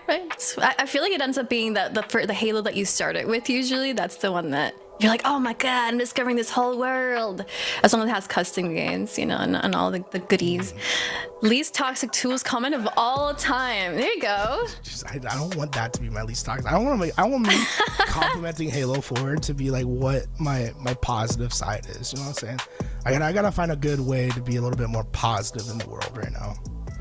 I just saw a comment that says Halo Infinite is by far best with movement, slide, strafing. I'm not gonna lie, I feel like after Halo 3, Halo Infinite has been the Halo that has hooked me the most. Halo 3 first, and then Halo Infinite. I'll say Halo. Can't stop playing it. Halo Infinite has like some of the smoothest movement. Like I think Halo 5's movement was better. Like you had more options. It was like more intriguing gameplay wise. But something about like the curb slides, the way that just like how fluid Halo Infinite feels. Yeah. I feel like we haven't had a fluid game like that. Other than like maybe like Halo 3 kind of felt like really fluid with some of the jumping on that game. But like Halo Infinite, like the change of space, like the change of pace, the speed that you can work with, the curb slides, like there's so much depth to that, which is like really fun to play around with. Yeah, I like saying that Halo Infinite feels like the perfect evolution for Halo. It was like the game that after I played it for a while and then I went back to the old games, I was like, oh my god, these games now feel old and this has never happened before. Like Halo felt perfect until I tried Halo Infinite and went back. I was like, whoa, okay, I feel it now. These games are old. I love them. But now I'm missing the curve slide. Now I'm missing the movement. Got addicted to it. No, you see, it's like Halo Infinite could take the next page in its chapter with the update coming up in December 5th. Like the one big problem with Halo Infinite right now is the connection, right? But the connection could be fixed coming up December 5th. Like December Firefight's 5th? coming out. They're gonna have the new networking in it. I don't know. It's like I'm kind of excited. Like if they can fix the desync problems and getting shot around corners and how the game just doesn't feel quite right all the time, like it truly be something special. Yeah, and I feel like we're watching a we're watching a this match is right now. Randy's Dude, team. this is have we started? No, so this is Gilkey's POV, right? So we're taking a stream right now. This is Gilkey's POV. They're going to be going up against whoever wins this game. So Ryan Noob's team will play against whoever wins this series. And well, right now Gilkey playing with Triton, Septify, and Rami, going up against Squall Furiously. I gotta wait for the kill feed for the other two, but this should be like a relatively good match. And I think we could just hang out, watch it, like while we wait. Yeah, I like it. We get to get a sneak peek at what's going on the other side of the bracket. It's like that's the thing. It's like when these brackets start going, it's like, okay, are there gonna be any upsets? Like where are we going? But Yeah, who's I'll going say- where? I really like this Gilkey team. This is very good vibes, right? I think everyone here doesn't get caught up in their game. Like they keep themselves calm, cool, and collected, and that's why we can see like massive improvements early on. So like they might not have the most firepower out of any team, but they'll improve over time. And like suddenly you'll go to a tournament and they're gonna just run the table against some teams that will come out of nowhere and take over everything. And those are my favorite Halo moments when you're just not expecting something crazy to happen. Yeah, it's like remember HCS. Oh, the Optic event, HCS Arlington. It was that Cloud9 team. They came from open bracket. They got first in their pools and ended up with like a top 4 finish. It was insane to watch. And that was a lot of the players on this team were part of that roster. Yeah, I feel like that's the moment that you get to sit and enjoy Halo, and you're like, this is why I'm sitting here. This is why I'm here live experiencing this in front of the actual players. It's such a different, completely different energy when you get to watch it live versus when you get to sit there and be there in person. Yeah, when you're in person, it's like there's nothing more fun than just like sitting in a crowd of people that are just as excited as you to watch a game and like experience those moments live. I feel like the world was like peak for me because I was like able to go sit out in the crowd, watch like that whole phase come back, like win 8 games in a row, like seeing the crowd get more and more into it. It was like an unbelievable experience. It's probably like one of my favorite Halo moments. Yeah, you gotta. I bet the players also feel it. I've never actually competed in a professional environment. I've been to LANs, but nothing. I've never competed to high levels. I bet this energy also feeds through to the players as well when they actually get to be sitting next to each other, and feel the energy of each other while they're there in an event. It has to be so helpful. Oh, right. It's like imagine like if you're a team like Optic, right, where the crowd is like always in your favor as well. Like being there with your teammates on main stage and then hearing that roar of the crowd, like, that has to be just a huge advantage at all points in time to like always have that like feeling behind you. I think we're ready to go into a listen in. Already long the big door. Look around. Top right. All right, let's do it. Good. Let's get top right. One more pushing Ivan. I spawned long. He's just pushing me. That's fine. Wait, see. Just back B. Fighting in B from R1. 2 R1. 2 in B. Arwen never win it. I got one. L2. He's L2. And half Kill these guys and get it back. L2 one hit the top red. Nice. Watch your pipe, bro. Last 2. Alright, double cap B here. Bottom me. He's going to pipes from hell one shot. I'm looking pipes. How much is still hell? I'm probably dead. No. 2 Neos. Ivan, and one's L2. R2, L2. L2's one in. I'm dying from A. Dude, one Yeah, shot. full. Fucking C stacks. Playing for C. One stop A getting average. He's on count. No, 2, dude. 2 top A. One's going away. One's going heaven. I'm gonna flank shot. Holy shit, this shit, everything batteries. Actually still Nebula. One's needles. Naded it. He's weak back there. Fuck, dude. I just naded myself. Bottom my nade, won it. Yo, Stacks flanking C jump, and one's out grapple spawn. Like, just start fucking respawning, bro. Let's win this fucking game. Bottom way right now. I need help. I'm helping you. I don't see him. He was main then. We fine, Trey? Can we start crapping B? Wait, there's 3A, 3A, 3A, fuck it. Side B. One's on my red though. One's on my red though. Yeah, we're hitting it. Yeah, on there. I left you guys. I'm Red. going Red. to bottom. Red stairs, weak. Needles. Red stairs going top right now. And Neil's going. Neil's going. 2 needles, 1 hit. 2 one-shots needles. We left there. Dude, one at hell, guys. I have to live here. Damn. Spawn, see. Coming up. Top red weak. We have one dead. Good. That bread's really weak. Top there, Jay. One top, one half, One's lose. bottom, man. Thick right to me. Half Half so lose. Bottom A's gonna kill me. Bottom A one. Bottom A one. Bottom A one. Get a kill again. Ooze. One of those. Top right. Too good. Enemy team Right now. nearing The last 2. I need red stairs. Help him, Moose. Yeah, let's see red then. We're good. Yeah. Yeah. Trippy. They're gonna go for C here. Yeah, we play for B. One so bottom red. Yeah, we have to worry about the red guy, James. He's batteries now. He R2. killed me. I mean, it's better. Batteries, one shot, batteries, one shot. Trippy also, I One can't. shot, one. I don't have a nade for this kid, bro. One shot, battery. Look at tripping. Moving. One top right, top right One dead. right now. We got 10 seconds. Spawn red with James. Yep. You have to stay alive and watch the map. Camera jump. Yeah, Drop batteries from red to there. 2 Dead, batteries. bro. Keep Finish it, up everyone. red. Bottom tower. One hit.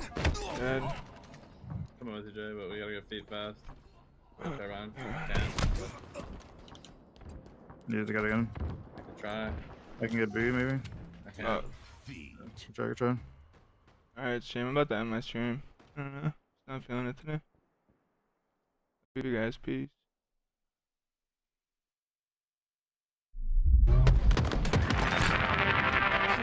triple kill.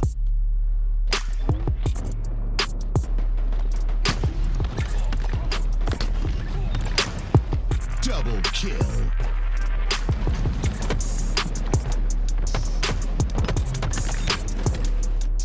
Double kill.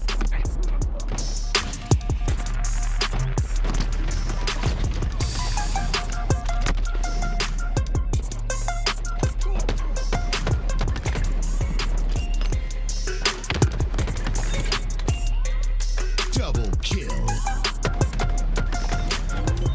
Triple kill.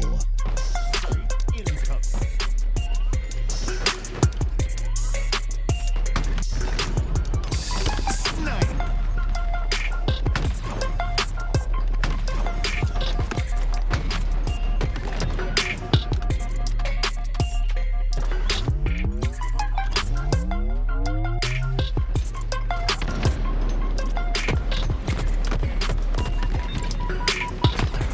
Killing spree.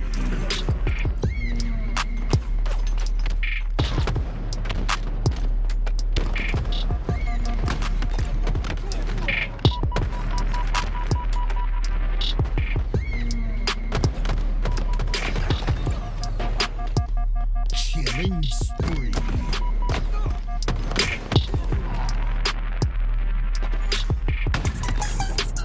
Snipe.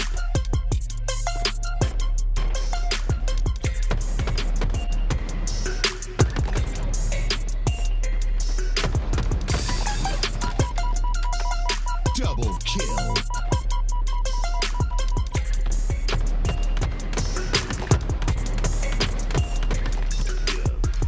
Double kill.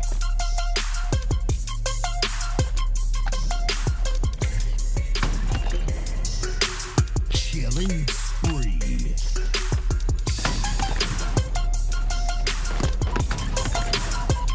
Double kill.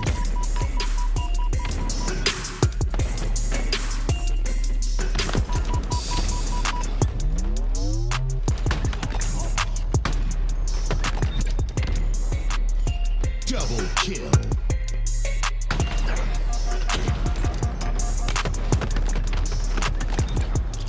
Double kill.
bet that I'm on it. Ready and set, I'ma own it.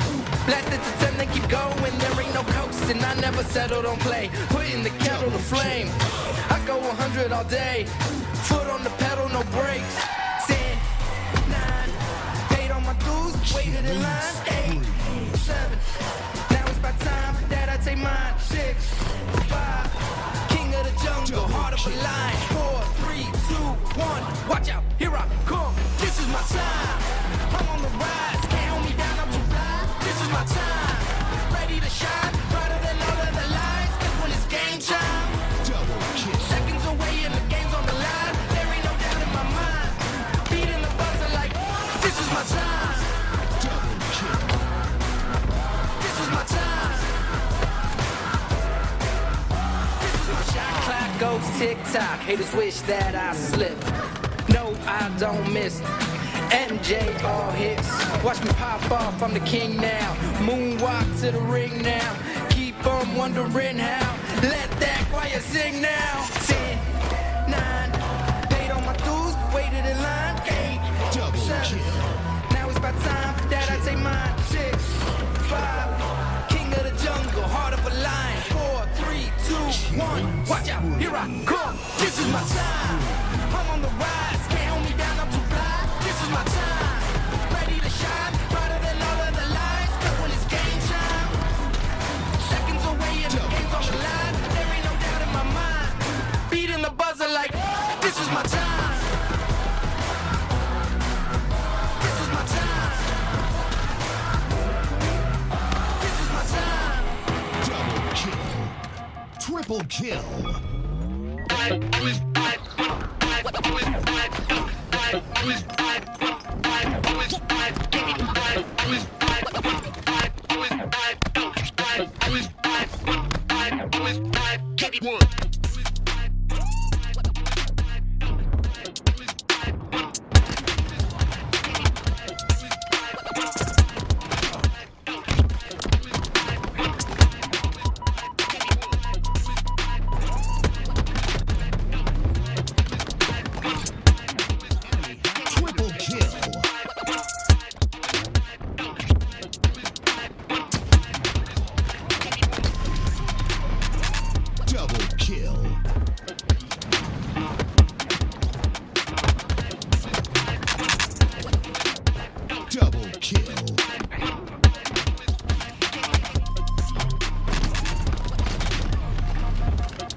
Double kill.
welcome back. We are watching the HCS off-season open, and we have a great match coming out right up with Incognito and Gale Lewis.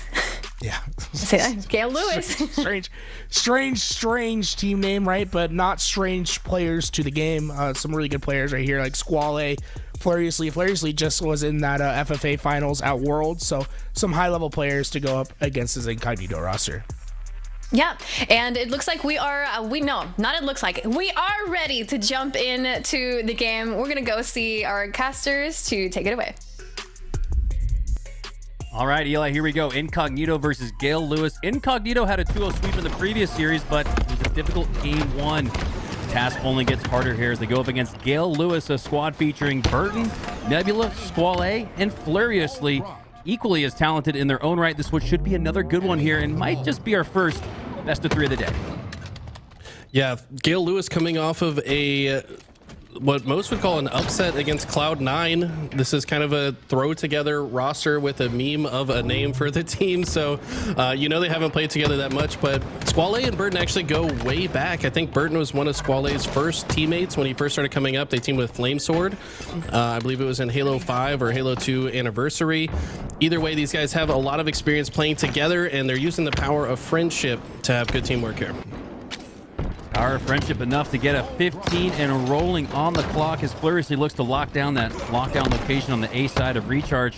I just only have to land a couple shock rifle shots, but doesn't connect on any. As Descendant, the artist formerly known as Carmea, takes him down and takes the shock rifle with him, as well as Incognito now will stack up some ball time for them on the side of A. Now this A hold is typically preferred if you also have control of the gold side of the map, but you see, because they saw the pressure coming from gold, they quickly rotated to C. So Incognito definitely on top of their oddball rotations when it comes to Recharge. If they had control of gold, I have to imagine they would just hold the setup and watch the crosses, but this is such a good play here, right? So Precision rotating the ball out here. He forces members of Gale Lewis to extend out here, which is going to give the rest of his team a better chance to spawn on the gold side. Looks like Gale Lewis and company, though, were able to get control of the oddball right away, which is very impressive, and they're already rotating it back to C. Yeah, usually you get that well-timed rotation, well-timed reset. That's exactly what we saw from Incognito. But it was Gale Lewis earning the oddball off the starting point, but they go 4 down quickly after. That's going to leave oddball time for Incognito in addition to the camo, as Descendant looks to put that to good use. Has to recognize the spawn points first. You can kind of see him looking left, looking right. Now just waiting for that communication. Relying on Huss at the top of tower to communicate with Descendant where these players are coming from, as Descendant finally gets eyes on an opponent, and he takes the back of the head of Nebula. Nebula actually had a pretty fortunate split spawn in that moment where it looked like the rest of Incognito might have expected the whole team to spawn in A, but Nebula gets spotted out and headshotted immediately, so that fortunate spawn does not provide any value for the side of Gale Lewis, and this is a really tough setup to break into. When a team's got weapon control, they've got control of both the tower and the long haul, they've got the oddball at the back of C, you're gonna have to kill most of the team before you can even think about killing the oddball player. So this is a very difficult position for Gale Lewis to get out of, and it's even more difficult if Descendant has the repulsor shock rifle combination and he's hitting shots like that. Virtually tied off the start. Incognito 16, Gale Lewis 17, but since then it's a triple up on that score as Incognito have got a full minute plus and rolling. Usually, Eli, you look for a milk run, 30 seconds or so, but Incognito doing just a lot more than that. 90 seconds potentially there as they do stop. Ryanoob going to potentially reset this as he has pressure. He's going to send the player off, and the oddball as well for the reset. Wow, look at that, a 2-for-1, a Quigley. The way only Ryanoob knows how, and then he uses the stick tech repulsor combination and take down another opponent. Ryanoob looking to shut the gates on round 1. That sticky repulsor combo, we've been seeing it week after week after week. This is becoming the norm with this tech. If you get the repulse, you want to grab the sticky so you can essentially force the sticky. Even if they throw their grenade first, you can repulse both your sticky and their own grenade back at them. So even if you don't get the stick, you can often get the kill. But Ryanoob with the stick, very flashy play there. And so far, Incognito's just had much better holds. They've been able to get that ball all the way to C, milk it until a member of Gale Lewis pushes in. But we got the Sneak King medal coming out.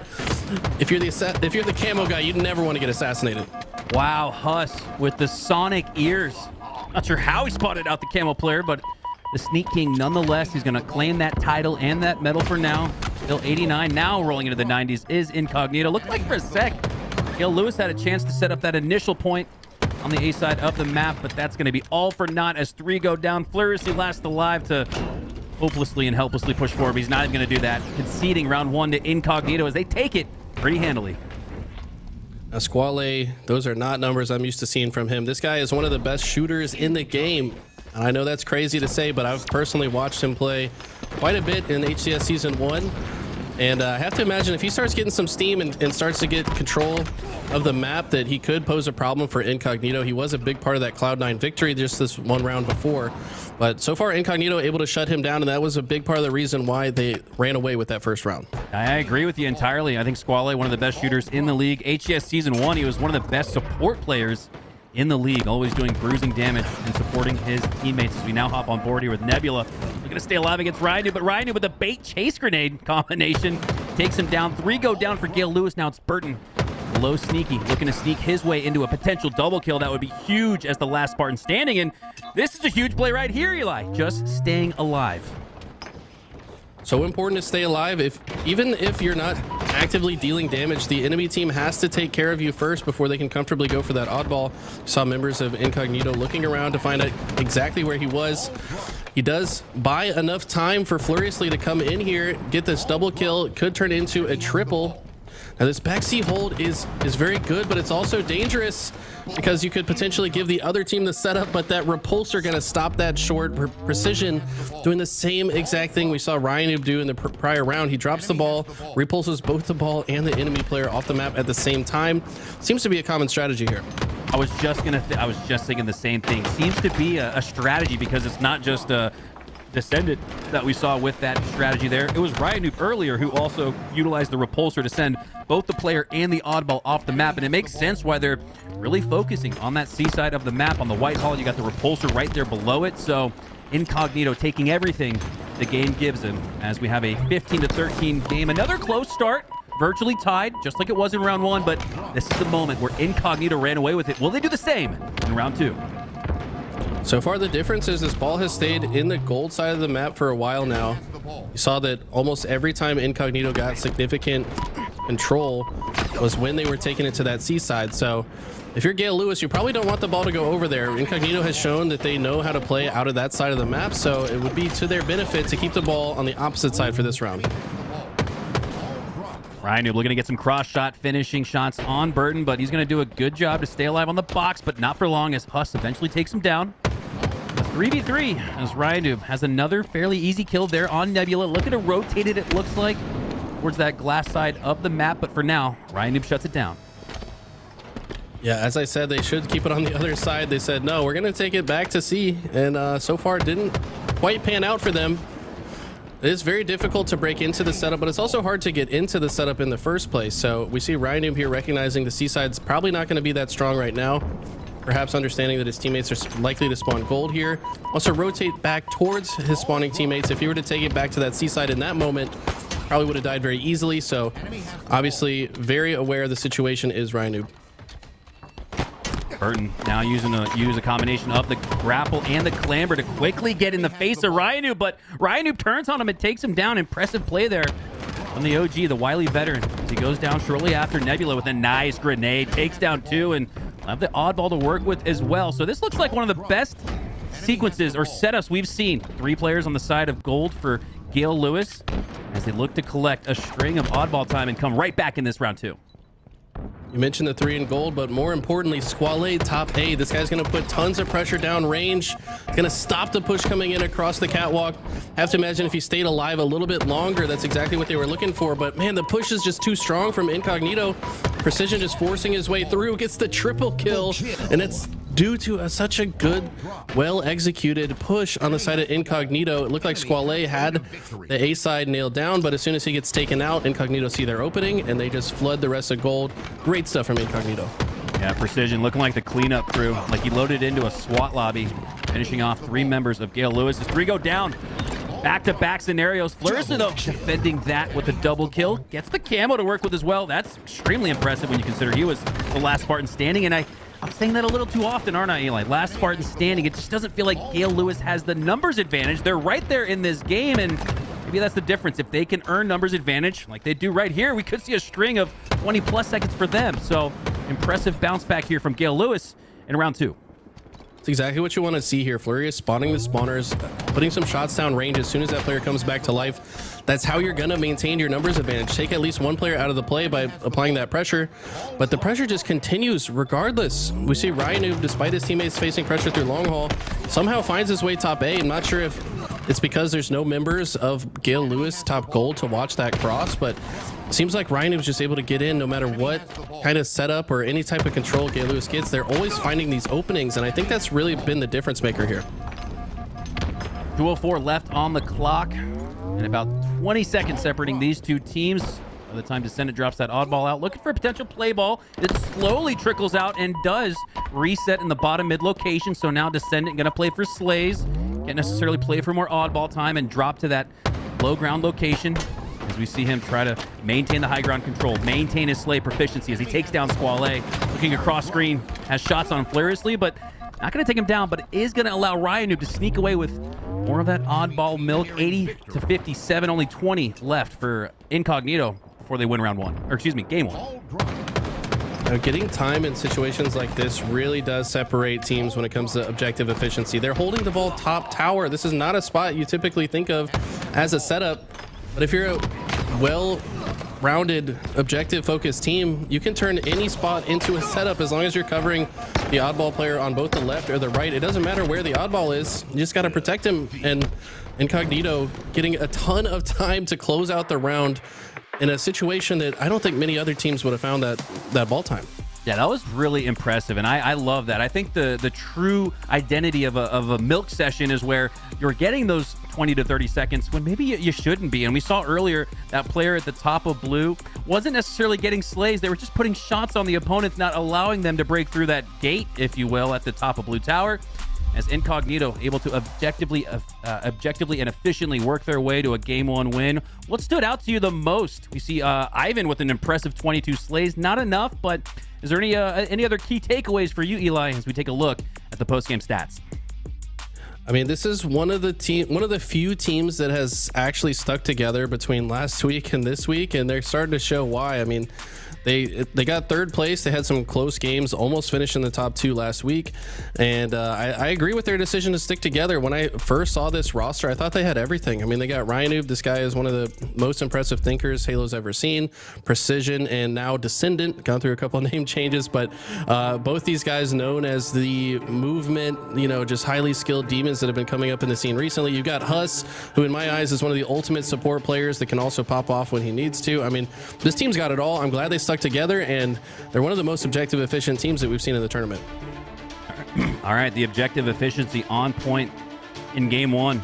And we talked about earlier, this Shopify Rebellion Season 2 roster, sneakily a top 3 Slayer team, so it's not like Gale Lewis can fall on the fact that, all right, maybe, the underdog upset game 2. No, this is not an Incognito roster to mess around with, as they show exactly why. And maybe, Eli, that's one of their win conditions for Incognito on these Slayers. That's one way to input some sneaky strategy, some cheeky strategy, is off the opening rip, which we see Incognito win more often than not. Gale Lewis answered back with a kill count of 2, and get a close one here to start, 4-2. Not a huge fan of the positioning from Gale Lewis here. Huss kind of getting a free triple kill, in my opinion. All members of Gale Lewis kind of trapping themselves. Huss wants the overkill. He's not going to find it, but that player goes down regardless. But the reason I didn't like that is, I mean, they just kind of let all of Incognito approach them from all sides. They kind of put themselves in a box. You don't want to do that on Aquarius. If your team is spawning up in a base or a utility area, you want to spread out. You want to get more map control. You want to get to the top of the map. If you don't have enough sight lines and angles, a team like Incognito is just going to tear you apart. I didn't even see Descendant 360 there, but he moved so quickly that the game gave him the medal nonetheless. And Incognito moving quickly to an even bigger lead as they've doubled up on Gale Lewis. 10-5, now 10-6 as Huss goes down shortly after. Huss previously with that cleanup triple kill. We saw the exact same thing in game 1 for Precision. So when I see these occurrences occur routinely, time after time, it's not a fluke. It's not just happen chance. This is all part of the strategy for Incognito. They do such a good job, Eli, of setting each other up. They really do. These guys, like I said, Huss is the type of guy. I've had a few conversations with him. He told me that he gets a lot more dopamine from setting his teammates up for a crazy play than he gets from making the crazy play himself. Like, he'd rather create the conditions so that his teammate could shine more than he would rather shine himself. And I think that's an amazing teammate, and you need somebody like that on your team to succeed, especially in Halo Infinite. Such a teamwork based game, and not everybody can be the hero. We saw that early phase roster struggling to win objective games because they're all trying to be the superstar. They're all slaying out, but I mean, who cares if no one's there to hold the oddball or set you up for success? And I think that this squad really works together well, and they know how to talk through scenarios and trust each other, which is a huge thing in this game. Yeah, it was this time last year, Eli, that FaZe famously lost to a lesser opponent. Not exactly sure who that was, but I remember a lesser opponent, especially when you consider that being the God Squad roster when it was first assembled. And they outslayed the opponent on Pit CTF by 23, and they lost. So it just goes to show you can have all the slays you want, but it really comes down to getting those slays at the right time, right place. You add that objective efficiency into the mix, and they become one of the top teams. As we see one of the top players, Precision, go down for now. Gonna head back to the respawn screen as Descendant grabs that thrust to work with. You saw how devilishly incredibly efficient he was with that earlier, earning the 360 medal despite what looked like not a 360, as 3 go down for Gale Lewis. Numbers edge here for Incognito, and they're starting to roll here, up 6. Yeah, Lewis, though, not out of this yet. Saw Squale with the heat wave in the play prior. I'm not sure if he still has it here, but Gale Lewis, these players know how to play this game type, and I feel like this is one of the game types that a quote-unquote lesser team could come back in. But like we talked about before, Ryan, one of the best Slayer players in the world. You don't think of him as a Slayer, you know, as a player, but when it comes to the game type Team Slayer, he has one of the best win percentages of any player in Halo Infinite history. So he's obviously doing something right and able to set his team up for success time and time again. So looking to clean up a couple one-shot opponents there, but instead he gets cleaned up. That could earn the high ground and the 50-yard line advantage for now for Gale Lewis, as they do. Descendant, though, has other plans as he looks to break that control of top mid. Goes down. Great cross shots there from Burton and the rest of Gale Lewis. Squale doing his best to support players, but Ryanu with the double. Both players were low on shields, but Ryanu was too. That's a great Piv 1v2 win there for the legend, Ryanu. But don't give him credit for his individual skill, but it's there. This guy can pop off at any given moment. I think he's even better at setting his teammates up for success, but when his team needs him, he is stepping up. Now a 7-kill lead. Yeah, Lewis keeping this close. It was previously a 10-kill lead, now just 6. So if Gale Lewis can get on top of the map, maybe shut down Ryanu, they could potentially steamroll and come back into this. And you know what, Eli? It wasn't the out DMR double kill that was my favorite part of that Ryanu sequence there. It was the trade at the end, landing that sticky grenade as he fell to the floor. And in a 38-35 game, it was 36-30 at the time. Those trades are so crucial as we see another one potentially go down. Look like Incognito almost playing for trades at this point, but they got to watch out. Gale Lewis are coming back with authority, only down 3. Been down 3 for a while, though, and every trade is in Incognito's favor. If you have the lead, you don't mind trading one bit. There it is again. They're playing for these trades. It's going to take some clean kills on the side of Gale Lewis, but it's a clean 4 dead for them instead. Incognito now going to take space on the map. Huss finds the heat wave. It's going to make these spawners' life difficult. And look at this. They're all stuck in this space. They're going to have to try to fight for space, but I don't think they have the time to do so. They're going to be punished doubly for going 4 dead previously, and they're going to die again, most likely, but they're actually playing quite well off of the back foot. Looks like Gale Lewis kind of setting a trap here, understands that that's the win condition for Incognito. They try to hold off the pressure, get some kills, and they do, but now just 2 kills to win for Incognito. Yeah, 5 shots to work with in that heat wave for Squale. They do have life. They do have potential. Squale puts 2 of the 5 to good use before going down, though, to Descendant, as Descendant looks to put 2 in the dirt. He's got Burton above him, furiously below him, but a little bit of misprioritization. Not going to matter as Incognito will take it 50-45. The trade-outs were crucial as they were able to maintain that 3-6 or so lead as Incognito take it 2-0 in the series and move on to your winter semis. Ryanu proving he is still one of the strongest Slayer masterminds in the game. Gale Lewis and company looked like they could have brought it back a couple times, but in the end wasn't enough. But I really don't think that's going to be the end of this squad. I think they're going to make a run through the losers bracket, and we're going to see more of them later in the tournament. Speaking of masterminds, let's send it back to Ali and the lesser-minded Tools for their thoughts on that previous series. Mastermind. Wow, thank you for the compliment. Sorry about that, Tools. Lesser mind. I don't know what's happening today. I really don't. I just show up. I try to do my best, and like my coworkers. We all know. We all know. I just like want to watch Halo. And I feel like I come here and I get bullied every single day.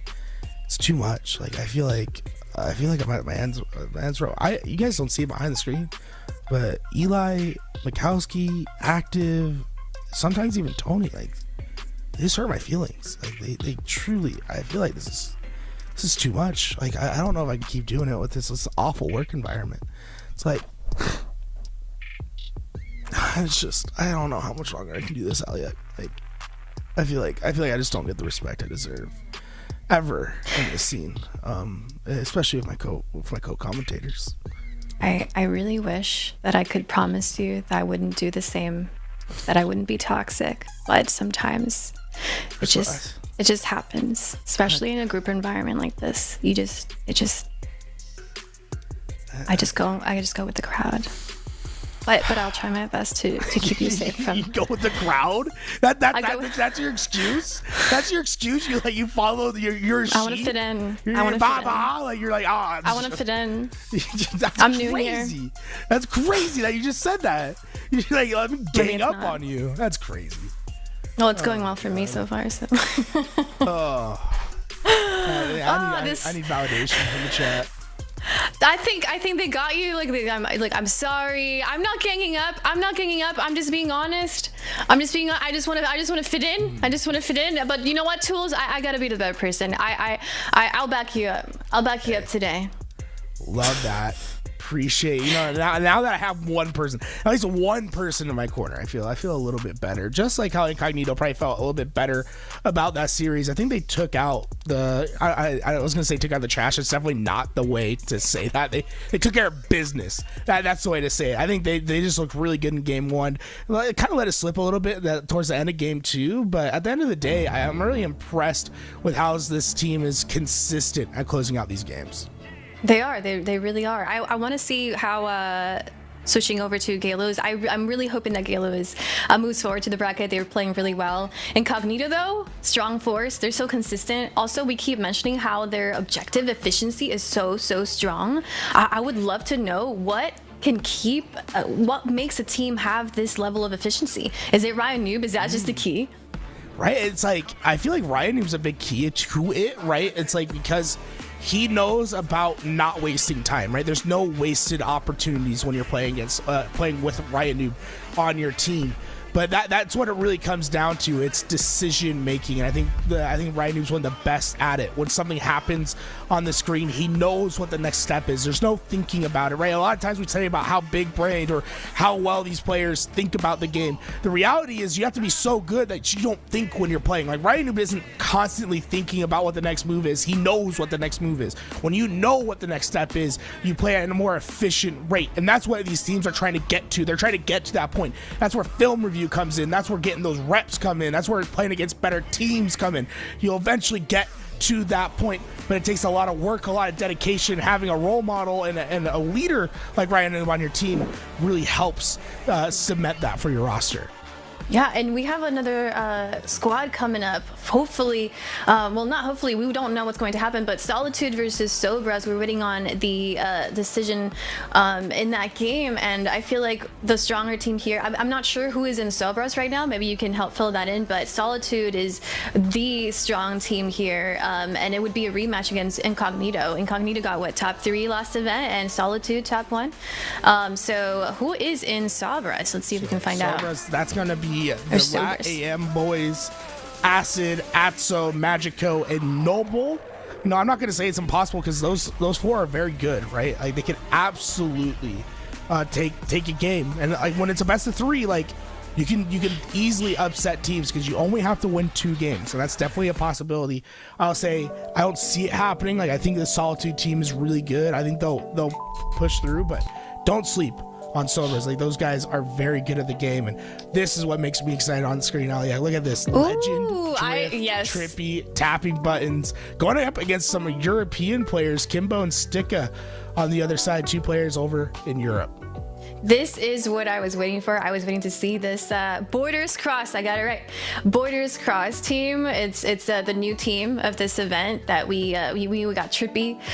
We got Tapping Buttons. I think we're gonna see a really cool match. Yeah, this is gonna be awesome. We're just waiting to see. Oh, are we ready? Like, are the players ready? Yeah, I see the R's coming up.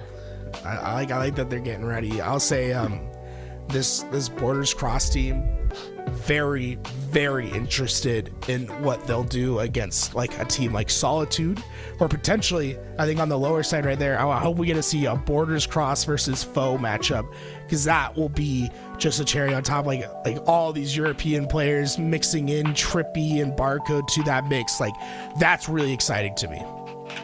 Yeah, it's really exciting to see these teams. Yeah, Solitude. Huh. We're gonna see them really, really soon. But now we are going to switch it up, and we're gonna be watching Borders Crossed against. What was the name of the team again? Jump Out Gang. Jump Out Gang. All right, let's see it, casters. All right, here we go. Ever since we took a sneak peek at that Face It bracket link, we've been wanting to get eyes on this Borders Crossed roster. Eli, what are your thoughts? This feels a little bit like Native White last year. Remember when McWin picked up superstars from the ANZ region in Barcode and Mexico in Tapping Buttons? What are your thoughts? Do you think we see a Native White V2 in Season 3, or is this just an off-season, short sting? I think this is just a fun little project for them to play today. I mean, I actually stopped by Trippy's stream yesterday after we finished the FFA, and I said, man, your squad for tomorrow looks insane. And he was just grinning ear to ear. He's like, man, I can't wait. He said he just had like an idea in his head, and he sent a few DMs, and within 30 minutes they were a squad. So, I mean, that goes to show Trippy's got that clout. If he asks you to team, you're probably going to say yes. And, yeah, right. I mean, he picked the best player from Mexico, Tapping Buttons, Drift, who's right there with him. I think Drift is like the final boss in a lot of these online tournaments sometimes. And then obviously Legend, who a lot of us are arguing right now, top 5 player, period. So, I mean, this squad looks very, very tough. They're playing against some of the, I guess lower ranked players from the UK, but these guys are no slouches on the other side. But I've been excited to see this Borders Cross squad since I first heard about it. And let's be honest, Eli, at this point in the offseason heading into Season 3, a lot of teams only have a team of 3, right? So everyone's looking for a 4th. Some people are even looking for another duo to form with their duo. So while we maybe aren't getting a sneak peek at the upcoming Luminosity roster or the Optic roster here, it is kind of fun to play around and just theorize, what would it look like if Optic picked up Tapping Buttons? What would it look like if Optic picked up Legend? I don't know, maybe throwing more food for thought out there than we need, as we have plenty to talk about and discuss. We get this lobby loaded. But yeah, what are your thoughts on, again, do you think that language barrier is enough to stop some of these top 3 teams from seeking maybe even outside of NA, the Optics and SSGs? They're looking for a 4th spot to fill. Could it come from Mexico or EU, Eli? I mean, I really think it could. I mean, most of these international players, they speak very good English. I mean, they've been used to playing a pretty North American dominated esport for a while now, right? So they've learned their English, they've figured it out. And I mean, sometimes the talent speaks for itself, right? Like, I don't care if the guy can't speak English if he's hitting every single snipe shot he's ever fired, right? Like, we don't have to talk. Like, you can just put in your headphones and listen to Miley Cyrus for all I care. Just hit your shots. We're probably going to win the game because this guy does not miss. That's just a fact.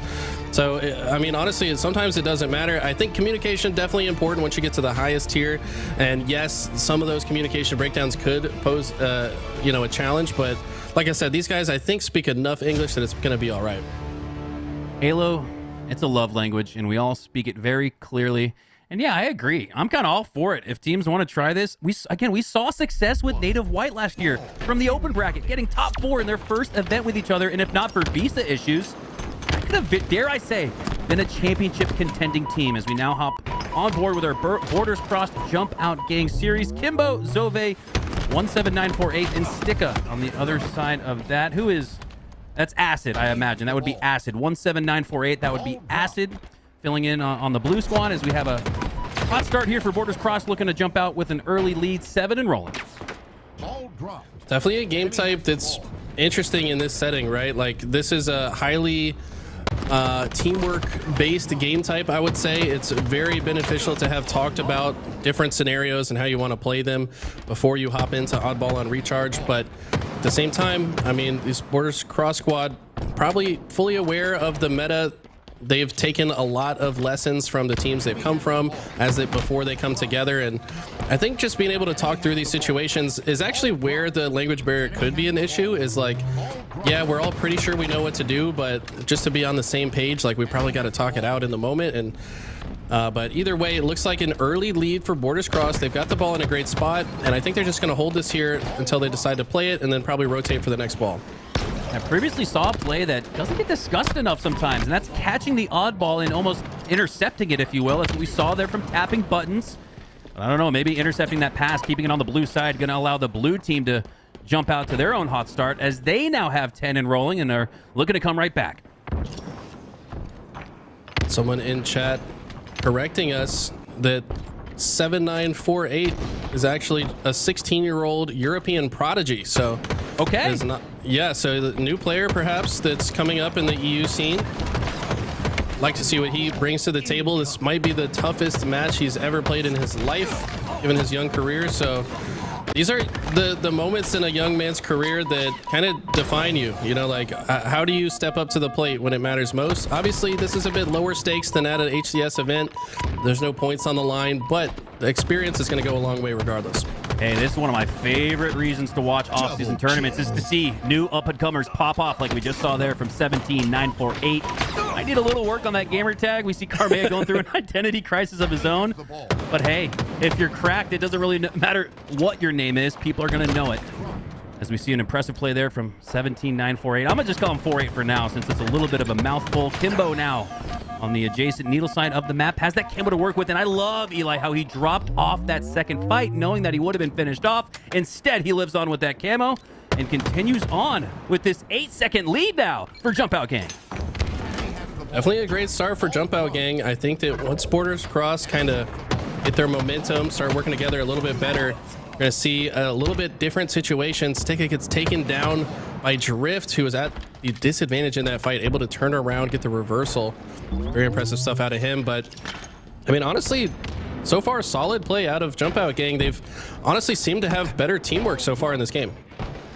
Yeah, and the standout performer is Sticka at 10 and 5. He's also second on the squad with 18 seconds to OBJ. That'd be double the most for Borders Cross. So they start to just mathematically, no opinions, lay it out there for everyone watching. And this Jump Out Gang roster, at least to start off, looks much more calculated than Borders Cross. 24-48 now. It's a double up lead for Jump Out Gang with that oddball at the top of gold. Another win here for Zove as 17948 looks to just hold down that elbow side of blue.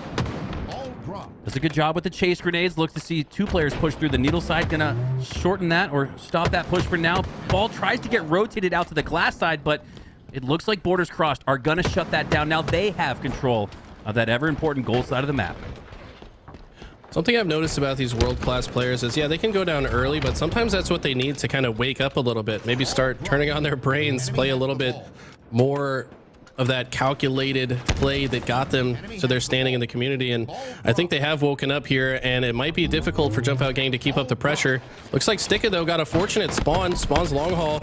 Don't think Borders Cross is going to expect that. Might be able to turn this into something here, but tapping makes the sneaky play, gets behind him, uses the grapple there to get the ball safely into gold instead of having to overextend. So important to control the sandbox, including items like that, if you're going to have success in this game type.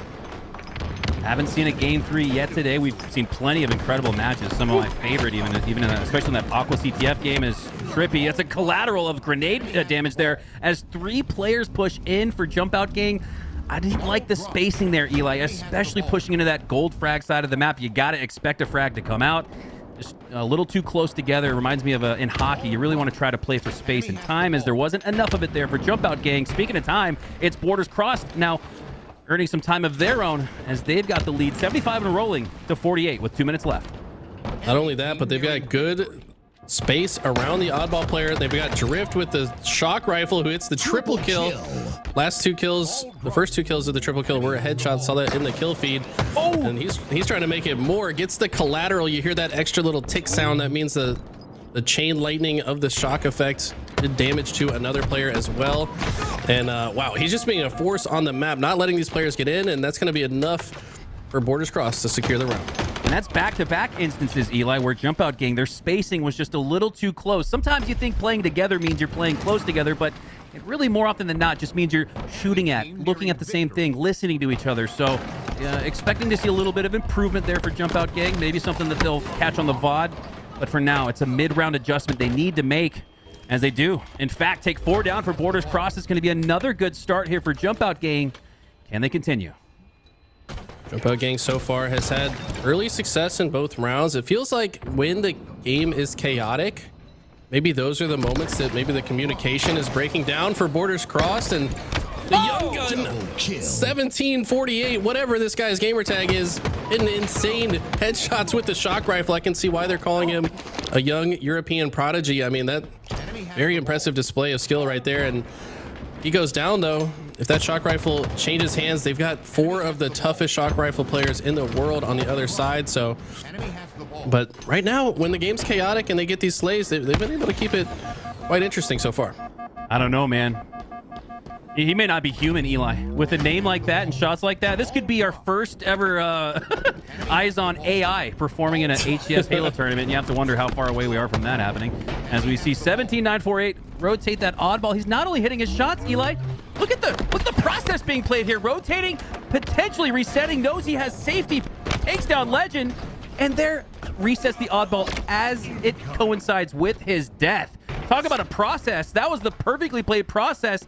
17948. He's got 17 kills. Most kills, least deaths, just about at 11, but the most oddball time at 34. What an impressive performance from this young gun from EU. His first time on the LVT Halo broadcast, showing us stuff. This is why we love LVT. In what other circumstance would we see the young guns rising to the occasion? On a squad full of veterans, they're trusting him with the shock rifle, so that goes to show how much trust and faith his teammates have in him. They must know how talented this young man is. And this is kind of like how Glory came up, right? Like Glory was a lot of people their take for the rookie of the year. This guy kind of came out of nowhere, just being a good FFA player, got a chance on a good team and made the most out of it. So might be seeing the early stages of another young superstar here. Love it. Love it. Love to see growth in the game. Love Halo, but love to see Halo grow on top of that as the death count grows for Jump Out Gang. 4 down for them, 2 down on the side of Borders Cross. That's going to allow at least 10 seconds of uncontested pressure from the Jump Out Gang, but they got a decent spawn at C, looking to quickly move over to the blue tower side. Tapping buttons, catches 17 out on his own. Going to make him pay with the perfect 5 shots. As Borders Cross continue to roll here 50-24. They've now doubled up on the lead as they start to get a rotation out.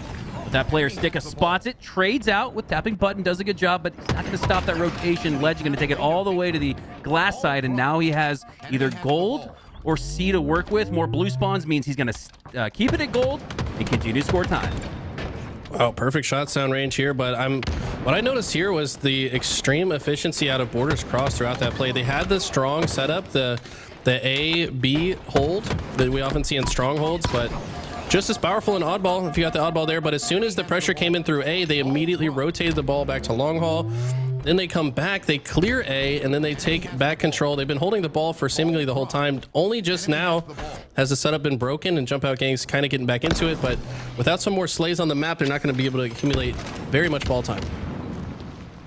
68 and a rolling 34, still a doubled up lead for Borders Cross, but that's changing quickly as Jump Out Gang are earning more and more time. 17 with another incredible shot with that shock rifle, nearly 360, got the reversal, almost took down tapping buttons, but does enough damage to make sure he goes down shortly after. 2 down for Borders Cross, 2 down for Jump Out Gang, and this game is much more evenly matched, Eli, than I imagine the chat would have thought when we started off this series. Impressive here from Jump Out Gang. Not just the chat, but myself included. I did not expect to see such a close match here, but we're seeing a lot of great plays on the side of Jump Out. These guys are hitting their shots. They're rotating the ball well. They're working together, keeping the pressure on. Right now, though, Drift's going to try to make this more difficult for them, but 1748 and Sticka seem to be small talking very well. They get on both sides of him, take him down, also throw the ball towards the long haul.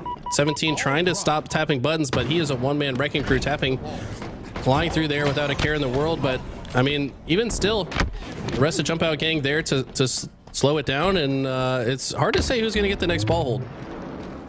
17-9-4-8. It's not just the shots I'm impressed with, it's his deliberateness and no hesitation. He has a plan in his head and he sticks with it. More often than not, he executes with that accuracy that we've seen on display. As we're going to jump back on board here, getting eyes on a potential new up-and-coming young gun in the Halo scene. We talked about Glory, Cycle, Carmea, now Descendant. We saw him in the previous lobby.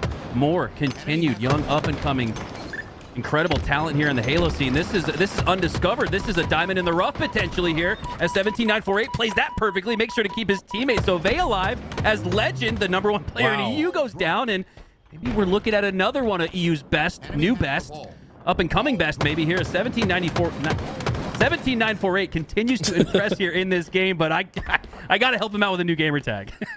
The tag definitely a little confusing, but his gameplay is not. I mean, I can just tell by the way this guy's moving around that he's the real deal. Right there, maybe overchild, a little overconfident on Trippy, but that was the first misstep that I'd seen on his screen since we switched to him. Seems to be playing around cover very well, outputting lots of damage, applying pressure across the map, mitigating as much damage as he could possibly take. Also saw him disengage where he was chasing a one-shot, but saw the player had another teammate. Wisely backed up, threw a grenade in case he gets pushed out. So it seems like he's just got very good game sense at such a young age. Stretch run here for Borders Crossed as they do gain numbers advantage, a team wipe on Jump Out Gang, as they're going to have one final push to the long haul with that oddball. Not close enough to potentially get pressure on it. No, that is not going to be enough. But hey, Borders Crossed take it 2-0. But I like a lot of the matches in the series here today, that doesn't tell the final. That doesn't give you the final picture. That doesn't speak to how close that game was and how impressive the performance was from Jump Out Gang. Nonetheless, though, they go out 2-0 in game 1 and are going to need this Aqua TS to stay alive in the upper side of the bracket. If I'm not mistaken, Jump Out Gang actually outslayed in that match. So, I mean, Borders Crossed, I think the experience edge is really what won them that round. It seemed like whenever they got the oddball, they were able to rotate it away from pressure. Whenever Jump Out Gang got the slays, didn't really feel like they had a lot of control over the map. So we have a look here at the stat page. I7 going +9, Sticka +7. That's 15 of their or 16 of their own.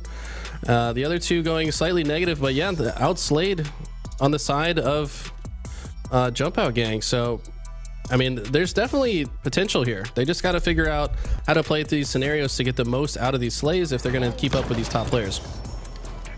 All right, that was impressive, and it looks like it is. It's I7-9-4-8, so that's a little bit easier, right? I7, we can get that out of the mouth pretty quickly, hopefully without stumbling. But I don't know, almost reminds me of getting fooled by the 3D Ogre 2 with the I's instead of the L's back in Halo 2, as I'm getting a little bit of nostalgic flashback from this young up-and-coming player we get to witness here on our screen as we descend into Aquarius. Aquarius has been a battleground for some intense matches here today. Open for another one here in Game 2 Slayer.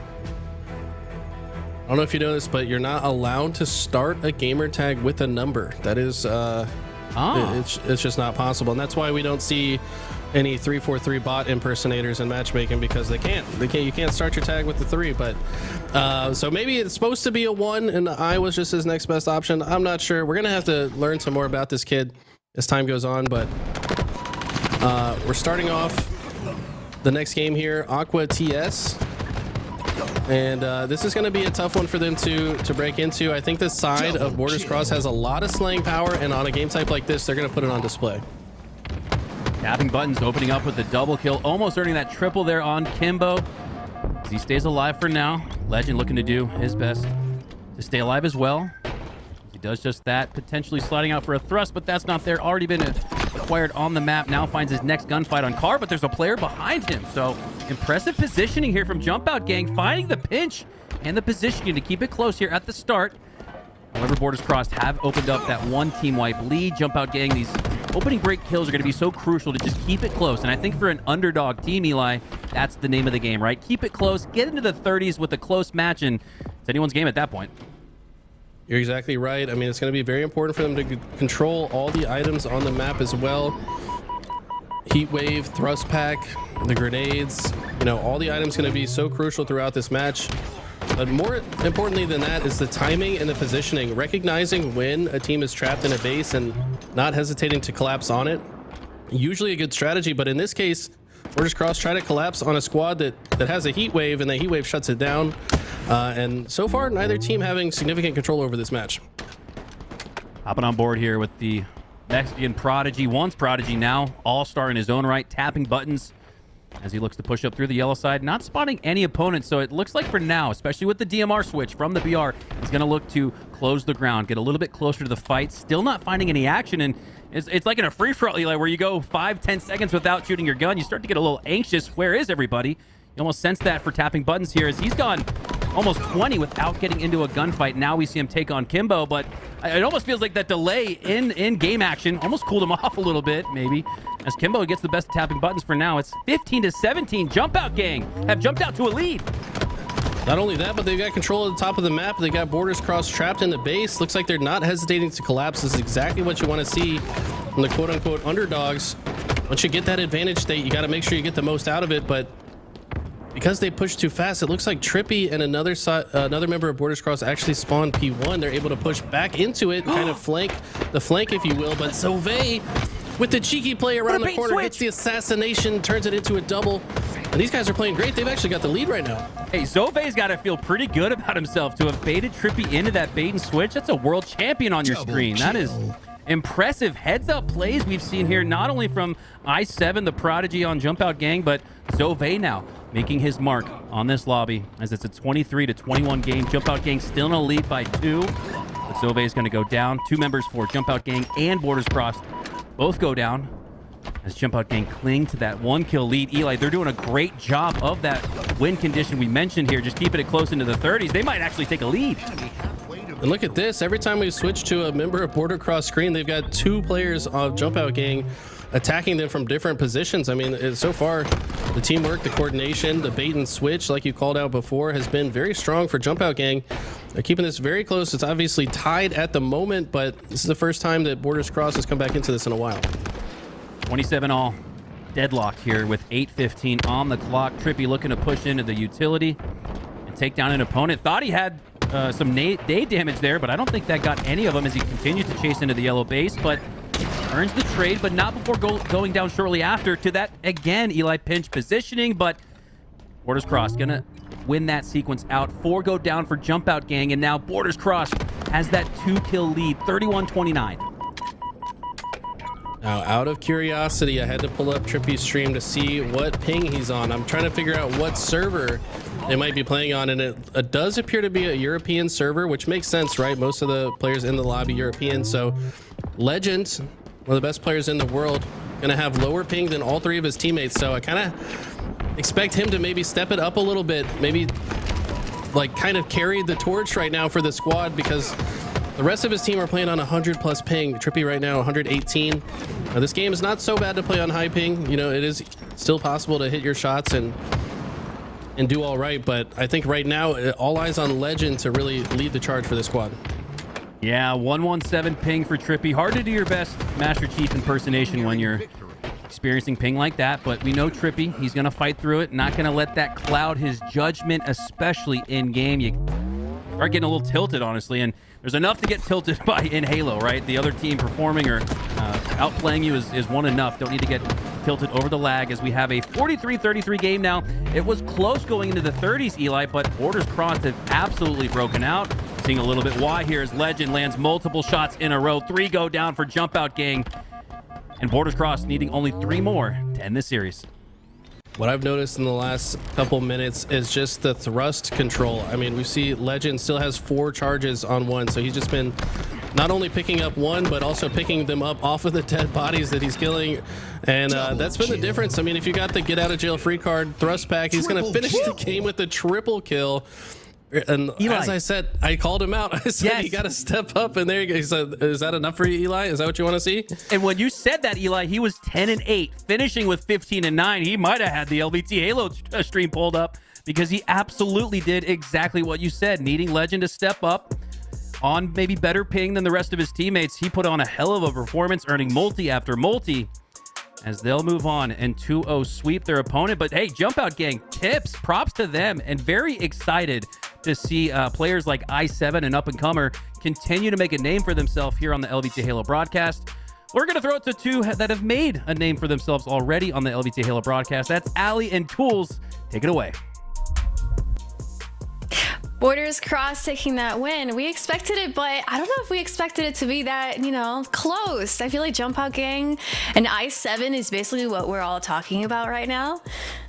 Yeah, i7 948 might be the future GOAT of the scene. I'm just going to call it right now. I will say, we're talking about some of the worst gamer tags to mankind. We talked about God Hand a little bit earlier. i7 948. Hey, I might be talking about a rebrand. Let people know who you are, because that is a tough name. But maybe he's just got the intel. You know what I'm saying? A little bit of the i7 action over there. He was playing extremely well, and a really Jump Out game was impressive to me. I think they really went toe to toe with a very good Border Cross team. He really was, and I feel like ping, having a really strong ping definitely does help the EU gang or the Jump Out gang. But I feel like the EU players right now probably in the chat are saying, that's what we got to deal with every day. That's what we got to deal with, Trippy. How does it feel? Yeah, it's like for the first time they get to put the shoe on the other foot. It's like, no, you have to play on our servers. Like this is our time. And then hey, I like it. Let the European boys play on their server every once in a while. Now you all get to see it. Yeah, I from this game today, just now, it takes me back to what you were saying earlier when you said you couldn't wait until Halo Infinite had its moment where this new wave of players was going to take over the top, the top teams, the top squad, the top levels, and we just keep seeing every other game we keep seeing we learn about a new player. In this case, i7 being the player to watch. I saw that you somebody did a poll in the chat and got voted as a better player than Ogre 2. That's saying something. That's saying something. Hey, I'm all for the new players, so right. Like i7-948 came out, did a phenomenal job. It's moments like that allow that make these off-season tournaments worth it, right? Like this is your chance to really showcase yourself. Like the pro teams aren't here, right? There's pro players, but these aren't like the established teams that you're playing against, right? This is your opportunity to go in and show what you can do. And I think we got our next match already ready to go. Yeah, we got Solitude and Incognito. I believe the game's already started, so let's let the casters take it away. All right, Eli, here we go. Incognito versus Solitude, our heaviest weight matchup of the day, and it's not even the winner's finals just yet as the action continues to heat up. Precision looking to earn himself a overshield, but no, the takedown from Solitude is not going to be enough, though. It looked like Incognito was able to retain control of that overshield. Boo Boo Doo Boo with the snipe in his hand. Send it now with Heatwave and OS, looking to make use of a potential power play moment, but he gets back smacked. Boo Boo Doo Boo takes him down, but Solitude, they'll take that 1-0 lead.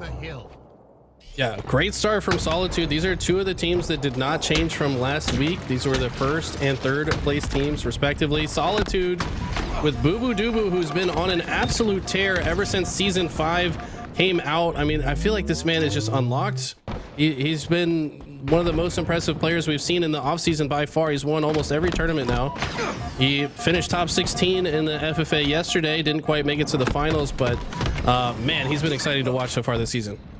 Yeah, I love how Boo Boo Doo Boo competes in every opportunity he gets, and starting off with a killing spree, 5-0 with an assist to his name as well. We're seeing Boo Boo Doo Boo in final form here as he lands the snipe on Ryan Dublo. Quick shot. Oh my god, the sticky off the geometry, off the backboard, if you will. Calls bank, lands it, earns the double, not a triple in that sense, but almost felt like it as Boo Boo Doo Boo continues to hold strong here for Solitude, and they're now in position to take a 2-0 lead. Not only that, but this man is so in tune with the spawn system. You see him immediately taking position on B, was already zoomed in where the next player was going to expose himself. So, I mean, he was ready for the shot. Huss fortunately lands the shot to de-scope him, but he gets the nade across the map with the sticky into the no-scope body shot to headshot with the bandit, staying alive against the overshield player somehow. And the fact that he stayed alive here means that his team has a good chance to break in. He's on a killing frenzy now. He hasn't even died. Frenzy. Boo Duba with the hottest start we've seen today, and he's looking to keep rolling. Thought Huss might have taken him down, but no, that's bait. 3 players go down for Incognito at that time. Huss, oh my gosh, the last possible second, ties it at 1 despite being wiped. Goes Incognito. Solitude with Boo Duba on a killing frenzy. Impressive objective efficiency there, though, from Incognito. I mean, if somebody on the other team hasn't died yet and you still get a hill point, I mean, you're doing something right. We've talked about the objective efficiency of this squad since they first showed up on our screen, and they're proving it right now. I mean, Huss, last player alive on his team, gets the last couple seconds. You have to think that maybe the members of Solitude just weren't in the right positions to stop that. But we see Carmea or Descendant. He didn't even jump in the feed, though. Did you see that? He just got deleted from the game. He doesn't show up in the kill There was feed. no scope, no snipe, no nothing. He just got deleted. And that's the level of gameplay that we're seeing from the newly named Descendant. Wow, Eli. Have you ever seen that? It might have been an observer bug because they just switched to him when it happened. I'm not sure, but either way, this man's been deleting people off the map since he started playing the game. That. He's still doing it, so he's got a lot of bullets left in this sniper to work with, but he's going to have to stave off the push of Solitude. So far, so good. They're looking pretty good in this second hill so far. Precision down to absolute HP. Always keep an eye on players. Are they able to stay alive? He gets that. Actually does a good job to get back to full shields, but goes down shortly after that. Numbers advantage here for Solitude, but it's Incognito in the hill looking to earn the last second. Oh my God, Eli, once again, Huss, last player alive, clutches up on that hill, captures it, and makes it a 2-1 lead for Incognito, despite the fact that they just got wiped again. How are they doing this? This actually reminds me, wasn't it last week, this exact matchup, King of the Hill on Recharge, we were on Boo Duba's screen the whole time. Looked like he was hitting every shock rifle shot, had every grapple, had everything, but they still lost 4-1 in the King game. So more of the same here. Boo Duba popping off, but it's seemingly not being enough so far. But they're looking to tie up the game here in this fourth hill here. Huss is my MVP. I mean, I know Boo Duba, we got to witness almost all of that killing frenzy courtesy of the gameplay directing from Nighty Night, but Huss, I thought it was a miracle to get that first hill cap despite being 3 down, last player alive, but he does it again. And again, this goes to show me, Eli, that's not just fluky for Incognito. This is all a part of the game plan. They'll take all 4 down if it means they go 1 up on the scoreboard. Solitude looking to go 1 up here and tie it at 2 as they've got the edge on this hill, needing just about 2 more seconds, and you're going to probably see Incognito concede that and play for next. Top mid is going to be our battleground. It's going to be a mosh pit, 2-2 tie game. This one's close. The world champion Frosty, though, he knows that that's the plan of Incognito. He beat them to the tower, so he got here first, as he predicted that his team would get that finishing touch on that hill when his team ties it up. He's already in best position for the next hill, but the pressure from Incognito coming in. Can he get the ninja? No. Us gonna hold strong and take the tower for himself, and story as old as time. Incognito getting the hill despite looking to be at a disadvantage. Incredible objective efficiency on display. This is VOD review type gameplay you're witnessing here as Incognito starting to write the book. I remember even saying that about them on Live Fire Extraction, as we see Huss with the flank on the right side, takes down 2. Frosty quickly turning on him to make sure it doesn't turn into a triple. Wow. 2-2 in the feed, and with Overshield up, Frosty's turn on is going to be enough to earn that Overshield. He's got the full kit to work with. He's got the snipe, he's got the heat wave, and he's got the OS. What can he do? This was all set up by Avenue. Did you see the body block? So Avenue knew there was a player top tower. He just jumps in front of Frosty while Frosty grabs the overshield. Beautiful display of teamwork and sacrificing oneself for the greater good. I mean, if you're teaming with Frosty, I think that's a good strategy. Do everything you can to keep this man alive and put the overshield, heat wave, and sniper in his hands and just let him go to work. And that's exactly what Avenue did. But as I say that, once again, Incognito's getting the hill anyways. It's happening over and over. This is unbelievable. And at what point, we talked about tilt in the previous series, at what point do you start to get a little tilted if you're Solitude? You probably feel like there's been 5 total caps. You probably feel like this game should be 4-1, and we should be going into the post-game lobby talking about the previous performance. But no, it's Incognito with the 3-2 lead. Double kill. Boo Boo has been shut down ever since that killing frenzy, now 15-8. So had it started the game 10-0. Ever since then, only been 5-8. They've been shutting him down, but seemed like Frosty stepping it up now with 20 kills of his own. Seems like he's had this sniper for quite a while, but he gets taken down as well. And it's just amazing. Incognito, every little inch that they're given, they turn it into a mile. They've been able to get hills that look like they had no business getting. Unbelievable here, and it's going to take a last-ditch effort now from Frosty as Incognito are on the brink of a Game 1 victory and a 1-0 lead in this series. Suppressed takes down Precision, looking to stay alive at the back of B. Has help, though. Plenty of it. And he stay alive, though. Ryan gets down to low HP, uses that repulsor, but it's not going to be enough. Numbers advantage for now for Solitude, but it almost feels like it's not enough. We've seen numbers advantage plenty of times for Solitude, and Incognito always able to squeak out a point. But will that last, or will we see a tie 3-3 game? If you'll recall last week, it was, I believe, Incognito that sent Solitude into the lower bracket. Solitude forced to make a miraculous comeback in the losers bracket, and that might just be more of the same as we see Precision get the triple kill to close it out. But look at the Rhino went 7-18 and looked like he won as easily as possible. What's going on? Everybody involved in those captures, too. I saw on the OBJ line of the scoreboard 3-3, 4-3. So everybody getting involved, it looks like. Can't start your gamer tag with a number, but my God, can you start off a series with a hell of an objective, efficient, king of the hill live fire 4-2 win for Incognito. And you're right, not only did Boo Boo Doobu's killing frenzy, it wasn't enough, but we didn't even get on Frosty's screen until about the halfway mark in that game. Usually Frosty does something a little earlier than that, Eli, that forces attention, forces 99 to switch to his POV, but we didn't see that. Instead, we saw incredible multi-kills from the likes of Precision and Huss. I got to go back to Huss, man. The objective efficiency to get 3 hills as the last player alive. The hills lit up in his team's color. There's no secret where he is and what he's trying to do, but he still sneaks 3 under the nose of Solitude to take a 4-2 win overall. Impressive objective efficiency once again from them. Boo Boo had to be frustrated here. I mean, it seems like he's just deleting members of the other team off the map, but ultimately not enough. Look at the way Huss plays his life here. Knows that Boo Boo is a little bit weak, gets a couple extra shots on him to keep him weak, pushes him back, ultimately able to come back and get into the hill. And yes, you're right, there was no indicator in the kill feed despite the first one in the kill feed. I've never seen that before. Can we get a slow motion of that? I mean, that's unbelievable. The shot was just too good. The game didn't even know how to react. And you know what? That's the kind of players we got in this lobby, that even the game doesn't know what to expect from these absolute all-stars and superstars in their own right, as we have quite a stacked lobby and maybe even a full team of 4. It looks like the more and more I get eyes on this Incognito roster, Eli, the more and more I'm willing to bet that this is going to be a team heading into season 3.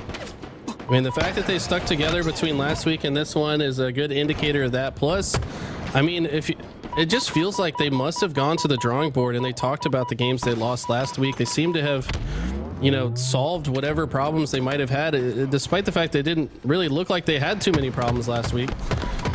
They were ultimately taken down by Solitude and that EU squad, most of Quadrant last week, but wow, I think they might be a different and better team this week.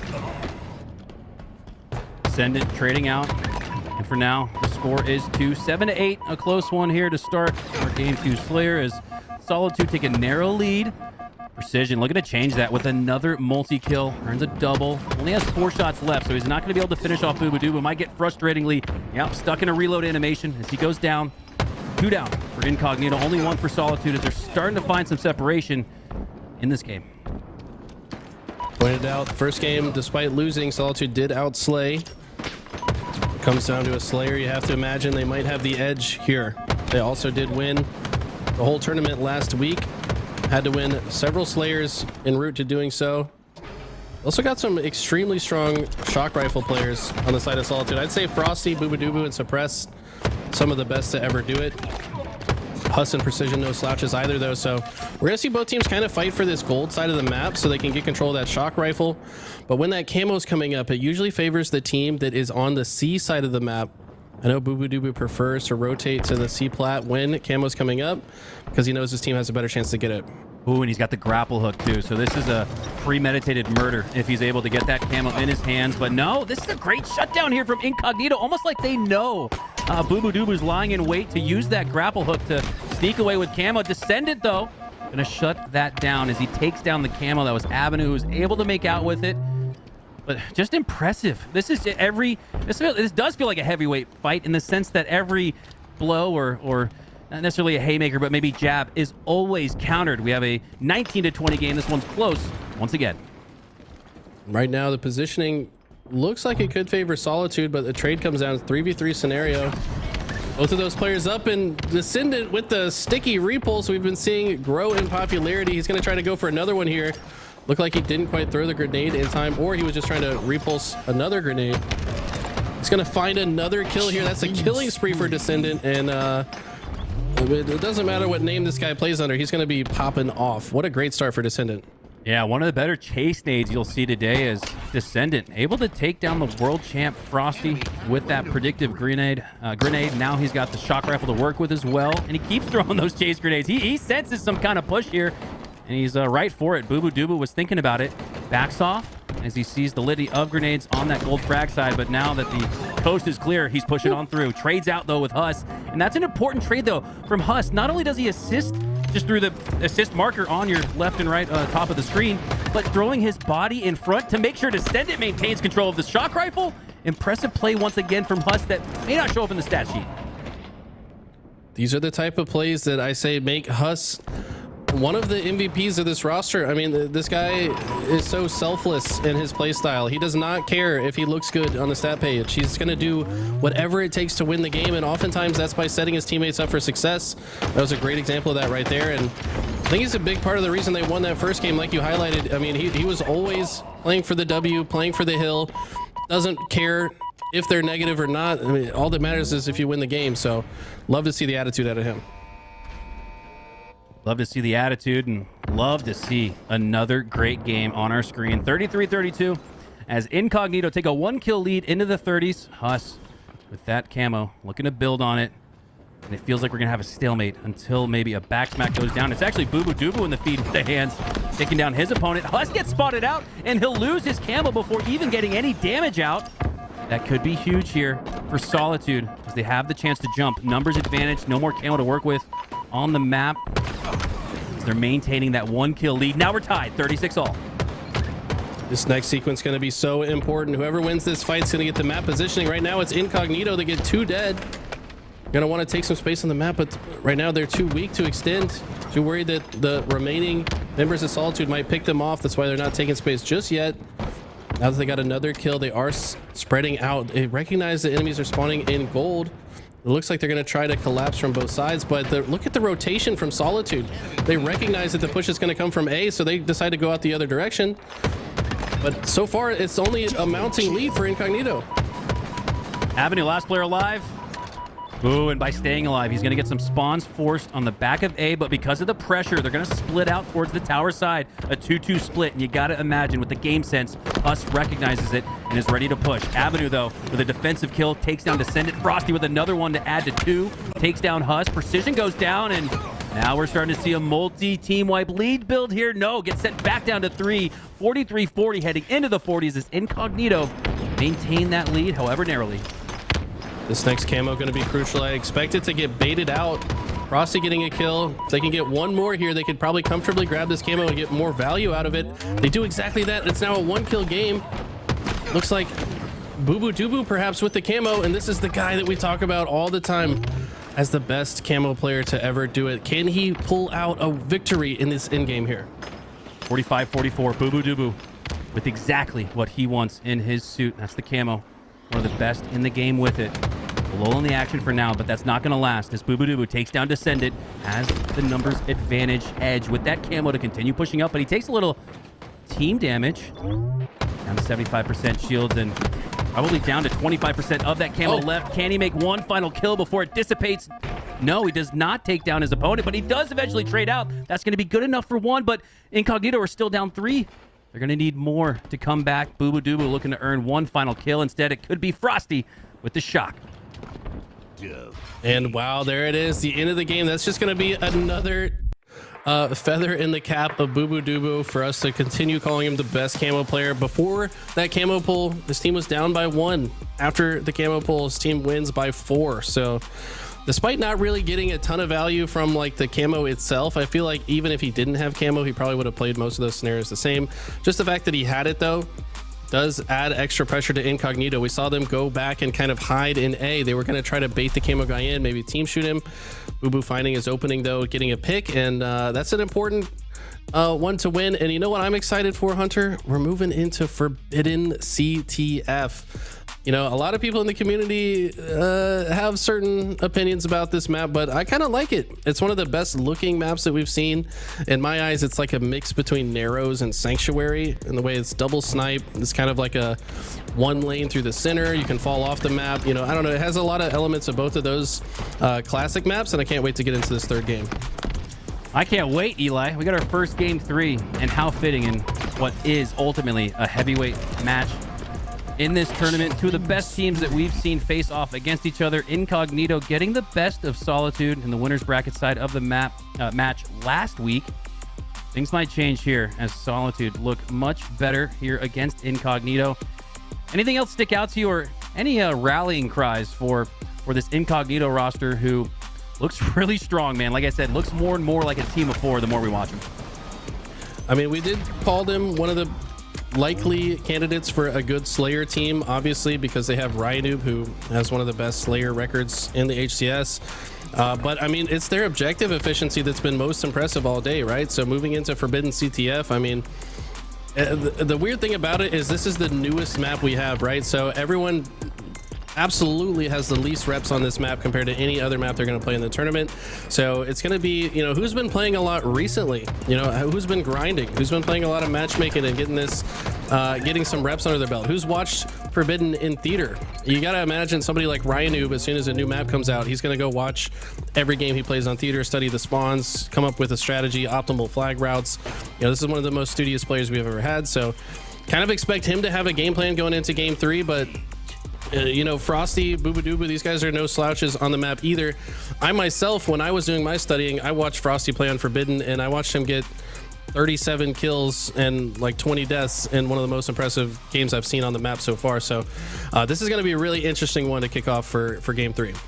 I think another thing to note about Forbidden, size-wise, it's kind of in between Aquarius and Empyrean, but don't let that fool you. This map can play just as fast as Aquarius, as I think it was SSGL last week won one of their matches on Forbidden CTF in 5 minutes. So I was very surprised with how fast-paced the action was. Despite what looks like a medium-sized map, it plays much faster than that. Well, when you put some of the fastest players in the league on the map, it's definitely going to play faster than Toolez Platinum lobbies. But right here, we see an early flag pull from Precision. Gets the overshield. He's also got the sniper player behind him to watch his back as he runs it. Avenue, though, trying to play spoiler in the base. If they can take out Avenue, though, this might be an early flag cap. Avenue just needs to stay alive. If he can do that, he's going to be a thorn in the side of Incognito as they look to put in their first score on the board. Avenue does ultimately go down. Precision takes down Suppressed. Starting to look more and more like a cap here for Incognito to start things off, but they're really playing their process. Despite taking down 2, they're not going straight for the flag. They know someone else is in wait, and that's Frosty. He's got Boo Boo Dubu to help now. This looks like now a reset for Solitude, and it is, in fact. This one does get reset. Back to the drawing board, 0-0. So impressive, honestly, from Solitude. I think one of them must have taken a quick route through that long tunnel area, found a quick route into the enemy's snipe hut. And if you can control the enemy's snipe hut, that's one of the best ways to get control of their base, because all the spawns are get pushed out to the other side. You've got high ground over them. If you have the sniper to work with, you can pick off some easy spawn kills. And both teams, I think, are going to be looking to control the enemy team's snipe hut throughout the game, as we see Huss get a frag kill on who knows where, but that's several dead on the side of Solitude, and this is probably going to go home. That should go home, and I love Huss's recognition there. He had Frosty down to 1 shot, but realized it's not his role to take him down. He can allow a teammate to do that easily while he continues running on. That's why we see that quick and efficient run. 1-0 lead here for Incognito. Very impressive stuff here. We've got Ryanoob still applying pressure to the spawners as well. So not only did they get the cap, but they're also going to go for a second one. Ryan Noob knows his teammates are dead though, so he's not going to push all the way in. He's just going to hold his space. Descendant though with the overshield and all the confidence in the world has no reason to slow down. Ryan Noob's going to look over his shoulder, and this seems to be the preferred flag route. If you can get the flag up this ramp, get it all the way across the opening top mid, it's going to be very difficult for the spawners to even get an angle to possibly kill. Ryan Noob is just holding down that right side so they don't have any option to get through. Ryan Noob finally taken down, but I don't think it's soon enough. This flag is already almost home.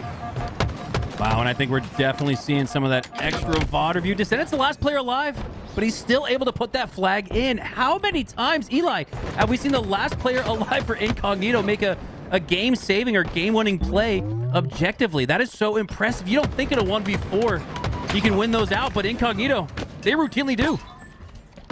Not only that, but they're shutting down the world champion. Frosty sitting at 1-7. We're not used to seeing that stat line now. Don't get it twisted. He's got 5 assists, been doing a lot of damage on the map. But I mean, right now, as I suspected, it seems like Ryan Noob had the plan. I know this guy went in and watched theater. Absolutely. I know that they studied the spawns and the flag routes, and so far, I mean, they're putting it on display. 2 caps on this massive map in such a short amount of time. Very impressive stuff. Precision goes down. Ryan Noob looking to sneak back into the base of Solitude, but it's Solitude with the flag out. What does Ryan Noob do here? Does he want to distract and pull, or does he want to bait? He's gonna bait here.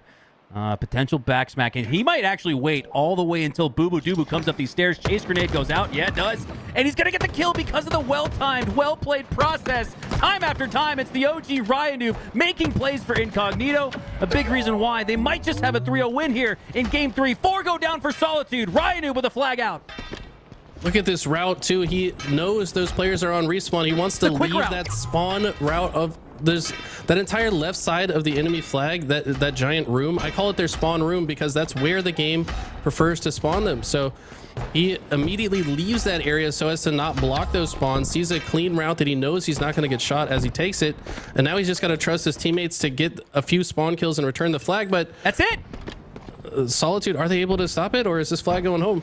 Ryan Noob, you can see he wanted to maybe push up and let the last player to die regain the flag, but all 4 die for Solitude, and Incognito is in fact going to get that speed run win that we saw last week.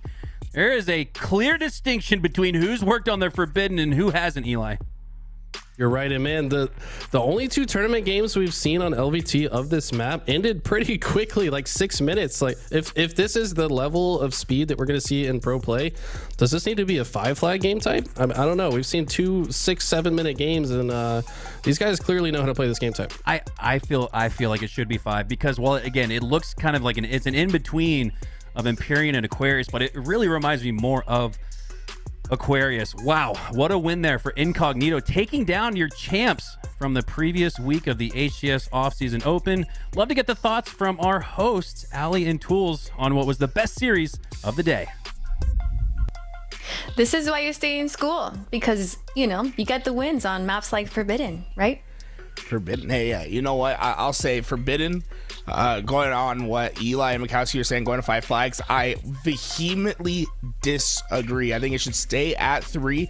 I think the one thing Halo Infinite is missing at the moment, Aliak, is that there's games that, like, every flag game feels like it goes to time. It's refreshing to have a flag game that you know is probably going to finish on flag caps. Like, it's honestly refreshing to have a 6-7 minute game of flag rather than like 12 to 15 minutes every time. I'm all a fan of like Forbidden being a fast-paced flag game that ends consistently. I agree. I feel like we were talking about Catalyst? Yeah.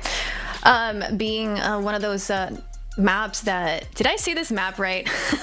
I just am saying everything wrong today. Forbidden, right? Forbidden. I was talking about a different map that takes a really long time. It always goes to time, and this is... I completely agree with you. We're looking at the bracket right now. We have Incognito moving forward. They took the win versus Solitude, but we did see this last Sunday where they sent Solitude to lower bracket, and then Solitude came all the way up and did a reverse sweep and took the grand final. So it's not over, obviously, for a team like Solitude with Booba and Frosty. Incognito is moving to winners final, where they will face off versus either Borders Crossed or Foe. Any thoughts on either of these 2 teams coming up? This is the game I've been waiting for. I think this is going to be really exciting. Foe is going to be playing a barcode, so it's Snakey, Jimbo, Barcode that are going to be on that team. And then Borders Cross, obviously, you know, we saw 2 players from Mexico and Drift and Tapping Buttons meeting up with the world champion Trippy and the best player in Europe to a lot of people, Legend. So I'm very, very interested to see how this one will shake out. Honestly, this has been the matchup I've been circled on waiting to happen. Yeah, I agree. It's going to be a fun match for sure. I think speaking of names, I think Borders Cross should change their name maybe to Pings Cross, because I believe that pings are going to be insane for the entire team. But I can't wait to see this matchup against Incognito if they do win against Foe. I'm not sure if we have info on who is in Foe right now. Can I say that again? Oh, I'm not sure if we have info on who is in Foe right now. Who are they going up against? Trying to check right here if you can see it. Oh, I think Foe's done. They're ready. They're going up against Borders Cross. So it's Mighty's, Snakey, Barcode, and Jimbo that are going to go up against Borders Cross in this next game. So honestly, I'm ecstatic. I'm ready for it. All right, I'm ready for it too. Hopefully we get to see them in just a little bit. I'm not sure if we're ready for that ad break. You let me know. Yeah, you know what? Right. I think let's do it. You know, Ali, let's get it, guys. Go watch your ads, support the channel. You know what it is, like sub to the stream if you don't want to see the ads. You know, it helps us out. Every time you guys watch ads, every time you guys sub, it like gives us direct support to what we do here. There's no big funding behind us. We're not getting paid by Microsoft, by HCS. It's like it's you guys being here, helping us, supporting us. You know, let's just keep doing what we're doing. So you know, hey, we're gonna take a little break, but you know, keep supporting us. Press that sub button, guys. See you guys in a little bit.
Accept the loss, I'm hard-headed.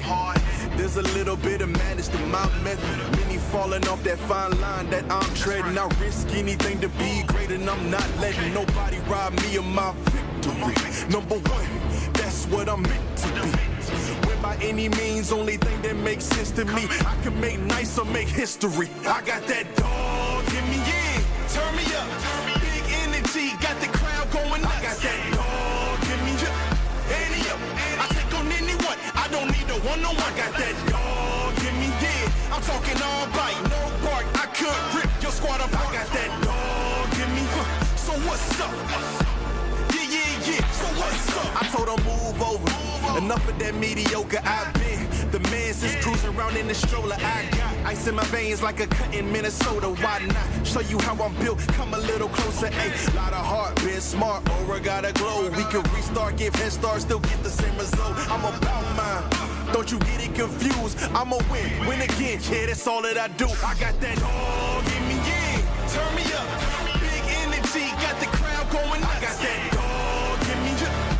I take on anyone, I don't need a one-on-one. I got that dog in me, yeah. I'm talking all bite, no bark. I could rip your squad apart. I got that dog in me, so what's up?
Welcome back to the HCS Off-Bracket Open Series.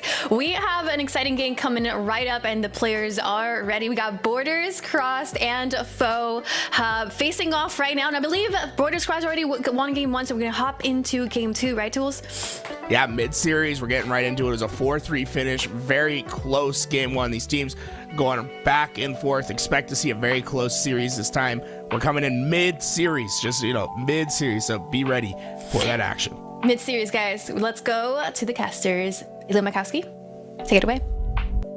All right, Eli, with more international competition on the line. We got a 1-0 lead for Borders Crossed over Foe. But I can't wait to see this roster. I can't wait to see Barcode compete once again. I feel like I've been begging. I've been fiending for some Barcode POV. We're going to get some of that here as we approach a Slayer recharge. What are some of your thoughts on this full roster? This is the most international lobby we've seen all day. I mean, we've got 2 members from Mexico, 1 American, 4 Europeans, and 1 Australian all in the lobby right now. So this is all corners of the earth. And I've got a lot of faith in this Foe roster. I mean, Jimbo, Mighties, and Snaky have proven that they are a force to be reckoned with. Glory not playing with them today, so Glory is on that roster with the guys from Quadrant, who I guess didn't make it to the semifinals. So it looks like one of these teams probably knocked that team out, and I'm excited to see Barcode play as well. I feel like it's been so long since we've seen him due to visa issues, and this guy's got some of the most talent we've seen, period, in Halo Infinite. Yeah, this guy be the first time with eyes on Barcode since he was competing on land. What a treat to see here in the HCS offseason as we hop on board with the Australian legend himself. Barcode with that camo, looking to gather intel, try to spot and find an opponent. Finds one, but doesn't instantly engage. Wants to play his pacing here. Takes down Legend, another one of the international greats. And Barcode gonna be able to take down Trippy as well. Snaky cleans it up actually, but Barcode stays alive. Might have a little bit more of that camo to work with, but on the opposite side of the map, it's Jimbo with the shock. Barcode continuing to do work as he takes down tapping buttons with the hands, and now we get to see Jimbo do a little bit of work with that shock. Chase grenade goes out, but he trades out and drops that shock for now. This one's been back and forth, at least on our POVs, but the score reflects something differently. 7-15. Foe coming right back here, down 1-0 in the series once again. We join in progress. This is a big bounce back here for them. I think that this might start showing the benefit of sticking together. Obviously these are both pickup teams in a sense, but Jimbo, Mighties, and Snaky have so much experience together after that Navi roster was together for so long. And I mean, just having that level of experience together might be the benefit that they need to take such a strong lead early. Now they've got to worry. Tapping buttons with the shock rifle, one of the best to ever use this gun. Makes work of the last burst of that rifle, but on top of that, he's also got the intel of when it's going to be coming back up. So at the 850 mark, him and his squad know that they should be rotating back to gold to get that new shock rifle, and that intel could help them come back into this game. It looks like for now, Mighty, Snaky, and Jimbo are going to form a little gatekeeper situation on the sneaky side of the map. They're going to take tapping buttons down. Shock rifle up soon as well, but it looks like nobody's playing for that side of the map just yet. We see Drift recollecting with his teammates at the back of C, and blue team spawns favorably at gold, so they might get next eyes on that ever important shock. 19-24 as Foe maintain that lead now by 6. I believe the shock is going to be up in about 15 seconds. Sometimes in the heat of the moment, though, even if you call out the timing of the shock rifle, sometimes these players forget about it. A lot of the time, the only time they pick it up is if they happen to go over there and check, but it should be respawning about right now. We'll have to see if one of these teams pick it up. It looks like Foe does. Jimbo gets it right off the pad, so they were aware of its timing with the respawn, and now they're going to try to set up in A, try to gatekeep this team from coming out of the gold side, and I expect them to send players to long haul to apply pressure to both sides and keep them trapped in gold. This is a good spot for this Foe roster to be in, up by 7. They're going to allow for that push to come out from Borders Crossed. It's on them to push this Foe roster, and with the shock rifle, I can't think of a more predictive or line-up type of weapon where if you got that reticle at the head level of the opponent predictably, like we see a little bit there from Jimbo, more of a side swipe than a predictive measure, but he takes down Drift nonetheless, and this lead is now building for Foe, up 9. Such impressive shots out of Jimbo. I mean, he was sliding around Didn't see that player till he showed up. Now he's going to finish the shock rifle with another play. That last shot does go down just about the 757 mark. So next shock rifle going to be up at 657. Jimbo now with the camo to work with as well, and an 11-point lead. They're looking to steamroll this to the finish line. Yeah, this Faux roster in game 2 has done such a great job dominating the sandbox. You see Jimbo going a little bit of a spree there with the kit. Make sure to pick up a little bit more with the use of that grapple. Not going to get a chance to put it to good use, as the red squad look like, I believe they make out with that grapple hook. Drift now looking to push on through the Whitehall to help his teammate support here with Legend. Legend was able to pick up that grapple hook, and he doesn't need any additional equipment to be as cracked as we've seen, but he does have that grapple to work with. And down by 9, this is it could be a chance to open up a quick play, but everything feels like walking into a trap right now with this Borders Cross roster. You can see them starting to recognize it, though. They're slowing down the pace. They don't want to overstep any of these situations. They don't expect a push to come back through from the Faux side, from C side by Faux. Those two clear out the tower, and they're probably going to continue to rotate into A, and it's Borders Cross that's going to be trapped in gold once again. It's exactly the same position they had them in earlier, but Legend and Trippy do find a way out. Looks like they're going to fight for A. They want to take that space. At the same time, though, Barcode, Mighties, and Snaky all finding kills. It's 3 dead for Borders Crossed, and I don't know, this looks almost insurmountable with this lead. They're going to have to do something special to come back into this one. Such impressive performances throughout the day from the international competition. Love to see the global growth in Halo, as we see one of International's best, Mexico's best tapping buttons earn that Slay. Earns a little bit more time with that shock rifle. Could be the key to coming back in this game. Still down by a count of 9, now 10. Only 4 kills needed left for this Faux roster, and they're going to need tapping buttons to go on that boo-boo-doo-boo killing frenzy that we saw earlier if they're going to want to have a chance here in game 2. Man, so impressive out of Barcode. This guy's got the most kills in the lobby, 16 and 10, and I just checked his stream. He's almost got as much ping as he's got frames per second. This guy's on 240 frames, but he's got 198 milliseconds for ping, and he's popping off. This guy clearly has the experience. I've seen him losing his mind in matchmaking a time or two on his stream, and he knows how to play on this high ping, but against the best in the world to put up numbers like that, that's very impressive. Yeah, I love that. None of these high-level players seemingly perturbed by the ping, as we see victory for this Team Faux roster. And Eli, we're heading back-to-back game 3s. Took a little bit for things to get heated up, but we are going to get back-to-back game 3s. That's exactly what we want in a best-of-3 tournament up until the grand finals. We'll take it. Absolutely. We're going into, I believe, another Forbidden CTF, if I'm not mistaken. They should be the same game types we saw in the last series, so excited if we get to see more of that same map. Now, if we're talking about ping, we might as well bring it up, right? I feel like on the smaller close quarters maps, it's not as difficult to work with a ping disadvantage as it is on a large map, like where there's more cross map engagements. Your bandit shots are going to feel like you're shooting marshmallows at a certain distance, right? So sniper control going to be very important. I think that if Faux is going to win this Forbidden CTF, they're going to have to control not only their own sniper, but probably the enemies as well. We'll have to see how they decide to play it. Yeah, this Forbidden map, it plays, we'll call it sneaky fast.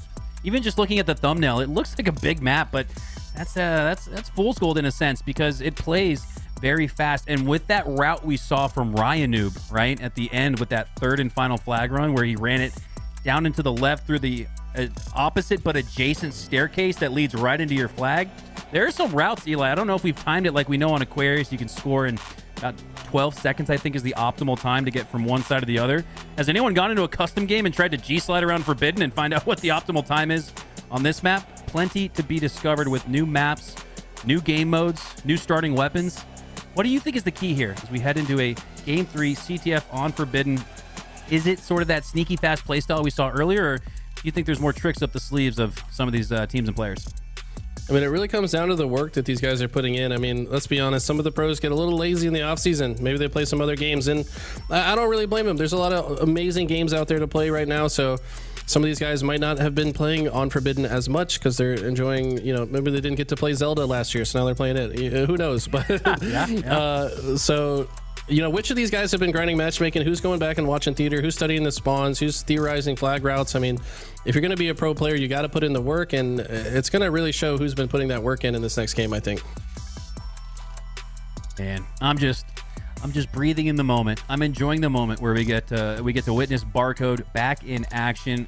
Undoubtedly one of the top 10, 20 or so players in the league. Wasn't allowed to compete last year due to visa issues, but I guess that's one of the positive sides on the flip side of that coin to online tournaments. There's no restrictions. And if anything, HCS has taken the restrictions and torn them up. Last week, you could play, right? Our international rosters could compete and play against each other, but they weren't able to team with each other. Now in this lobby, we see the perfect example of NA teaming up with EU, Mexico teaming up with ANZ. I mean, it's all over the place, and I love it. So excited to see more international competition, as it looks like we might have just had a GA, Eli. I see Argyle on my screen. What do you think's taking place? Could be. I mean, yeah, both of these teams might have agreed, you know what, none of us have practiced Forbidden, so why don't we just play Argyle? I'm not sure what the ruling is on that, but regardless, we're loaded up on Argyle instead, a different dueling sniper map. We'll have to see how this plays out. This will be a little bit more interesting maybe, because these guys have a lot of reps on these maps and they know some strategy. I think that on this one, it really does lend to the team that gets the sniper rifle control, and that really dominates the meta. If you can get your own sniper and throw the enemy sniper off the map, or perhaps steal both for yourself, that's usually a recipe for a flag cap on this one. Snaky with the first flag out of the match. Gets it just short of that 50-yard line. Trippy looking to take down Jimbo as he goes down to low shield. Trippy with shots in the back. Gonna stay alive momentarily. That flag will reset. And it looks like for now, borders crossed, just trying to earn that 50-yard line, that mid-map control as Trippy pushes up a snipe. Trippy, one of the best snipers to ever do it. Gonna try to get some value out of the sniper. Gets 2 body shots. Almost looked like a potential Quigley right there. That much damage might be enough for Drift to push in. Does get a kill of his own, but Jimbo's gonna shut it down, and both teams losing numbers. They're still fighting for mid-map. This game type kind of plays in sequences, right? Like, if somebody's in your base, you got to do your best to clear them out of your base. If you do get them out of your base, you still got to fight for top mid. Right now, both teams kind of fighting for mid-map control, and then whichever team wins that probably also has to get another round of slaves before they can get into the other base. Tapping Buns with a clutch cleanup before shortly going down after. That's going to be 3 down on each side. Trippy and Z Mighty's the last one's alive. Z Mighty's, Trippy had the first shots, but Z Mighty's turns, gets the reversal, but goes down shortly after. Nice cleanup there on Drift. That could have really been a huge last Spartan standing play, but Drift shuts things down, and we're going to go back to a fight for mid-map control. But Drift has a lot of presence at his front door. 3 players, in fact. He's going to allow Foe to take the edge in numbers. Tapping Buttons really setting up nicely, expecting the push, but Jimbo expects that from him as well as he takes his face. Was able to take down Barcode shortly before that, but Jimbo, he's on a tear now. Enough slays to get another flag out. 2 down for borders crossed, nobody down for Foe. And this is looking like a great run, and not only do you have Jimbo with the snipe, you got Z Mighty's with one as well, and this is looking like more and more of a 1-0 lead, if not for Trippy, looking to make a huge play for his own. Z Mighty's last player alive now. Trippy's going to get a flag out. Tapping Buttons is actually going to get a reset. What looked like a great run should be foiled now. But he gets a very clutch snipe on Tapping. He's got to try to snipe the flag player as well, though. But we see the defensive effort coming in from Legend. He said, you're not going to snipe my teammate. You're going to take that sniper for himself. Also putting the repulse to good work, pushing another defender back.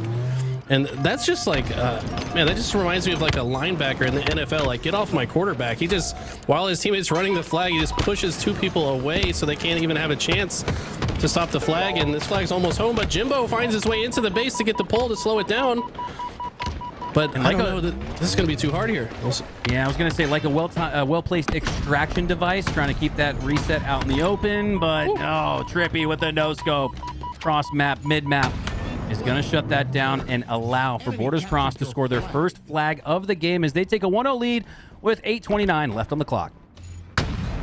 So important to get the lead in this game type because it's so hard to cap flags, right? But in just 20 seconds, both snipers are going to come back. I feel like that's what Foe is probably going to wait for here.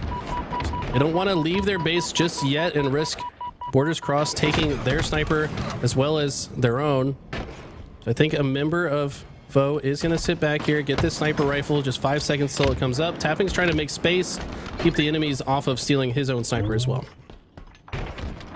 Tapping buttons with that DMR. He's got the disruptor in his back pocket as well, but for now he just disrupts the life of Jimbo as he heads back to the respawn screen. Tapping buttons, though, gets cleaned up by the sniper rifle body shot from Z-Mighties. He's got 7 shots to work with. Plenty in the back pocket to potentially come back in this game. Still a 1-0 lead here for Borders Crossed. And the flag is out. Z-Mighty's now going to have to play a little defense where he was maybe looking to play some offense. And like you said, with this 1-0 lead, now just having a flag out for Borders Crossed is a little bit of a win condition for them. Just sucking out the life force and most importantly, sucking any time left on the clock. Not quite getting to an endgame scenario, but we are quickly approaching the halfway mark. And this is the enemy sniper. Mighty's got behind him. He stole the enemy sniper to get that body shot earlier. Still putting it to work here. I don't know what happened to the other sniper for this team, but him getting taken down there is a big deal. That's going to put the sniper back into the hands of Borders Crossed, but that player also goes down, so they're going to actually maintain control of that. Looks like Jimbo is going to be the one that ends with it.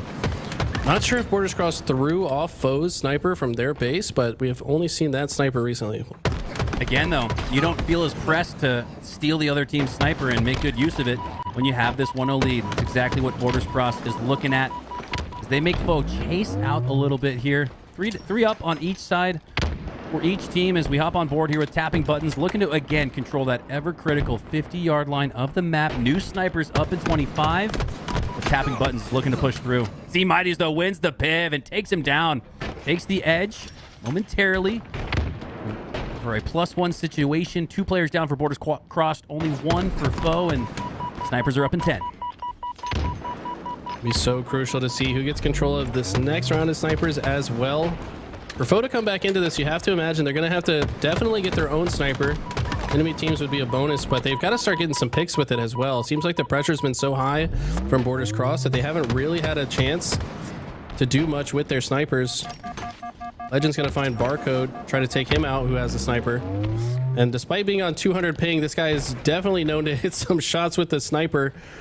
They do tend to connect. As long as your aim is true, the game will often give it to you. See a little bit of delay there because of the observer. The observer also feeling the ping differential here, but yeah, him just staying alive here is so important. That's why he's playing so far back. He does not want to give this sniper to the other team. Barcode with the snipe in his hands and the potential to come back here, but he's got to get pushed out, right? He's on his own team side of the map, so any slays here are just to prevent more offensive aggression here from Borders Crossed. Already up 1-0 in this game with 5 left. They will take that.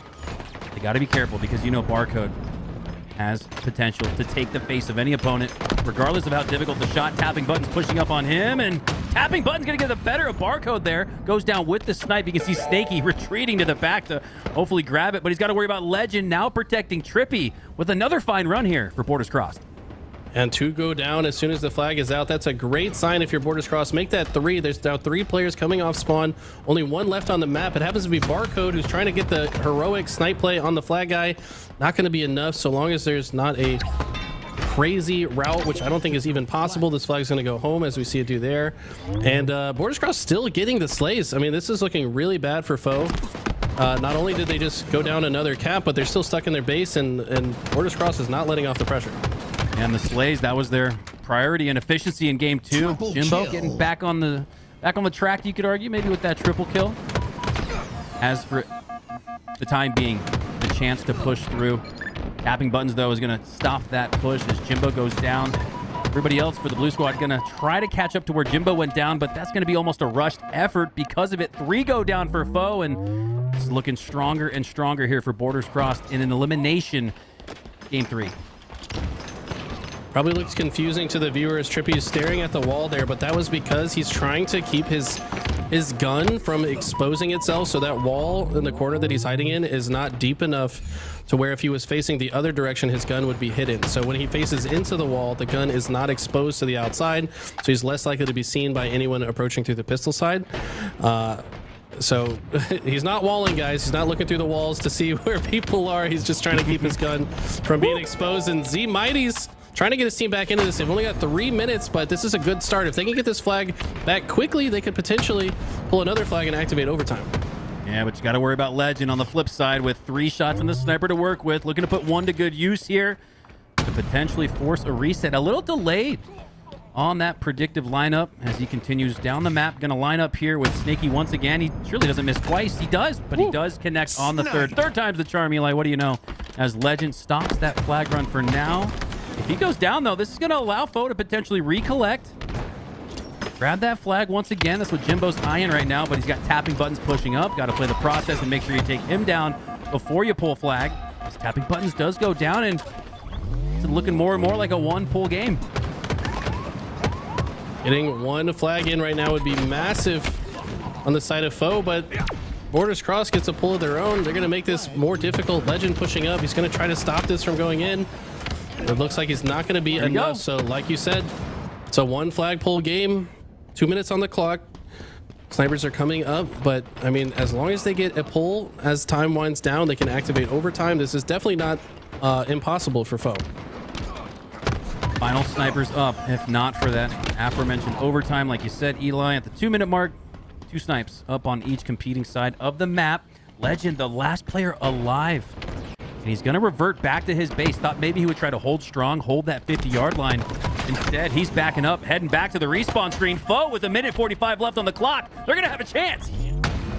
Mighty's got the sniper in the vent. This is one of the most powerful positions on the map. We see the killing spree sharpshooter medals coming out.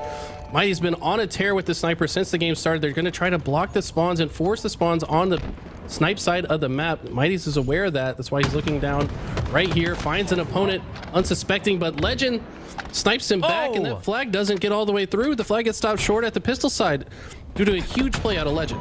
Wow, and in my mind, I visually expected the flag to be at the 50-yard line, not the 30, as Legend shuts it down a little short. Impressive sniper work from him, and again, he gets the face of Z Mighty's. Thought that was a no-scope, quick-scope combination. Didn't see the no-scope in the feed, but the no-scope body shot, body melee going to be enough to take down Barcode. As Borders crossed, it was looking a little hairy there. It was looking like a 2-2 tie, but they seem to have settled down a little bit. With just 45 seconds on the clock, Tapping knows that if he keeps this flag out, it's impossible for Foe to win the game.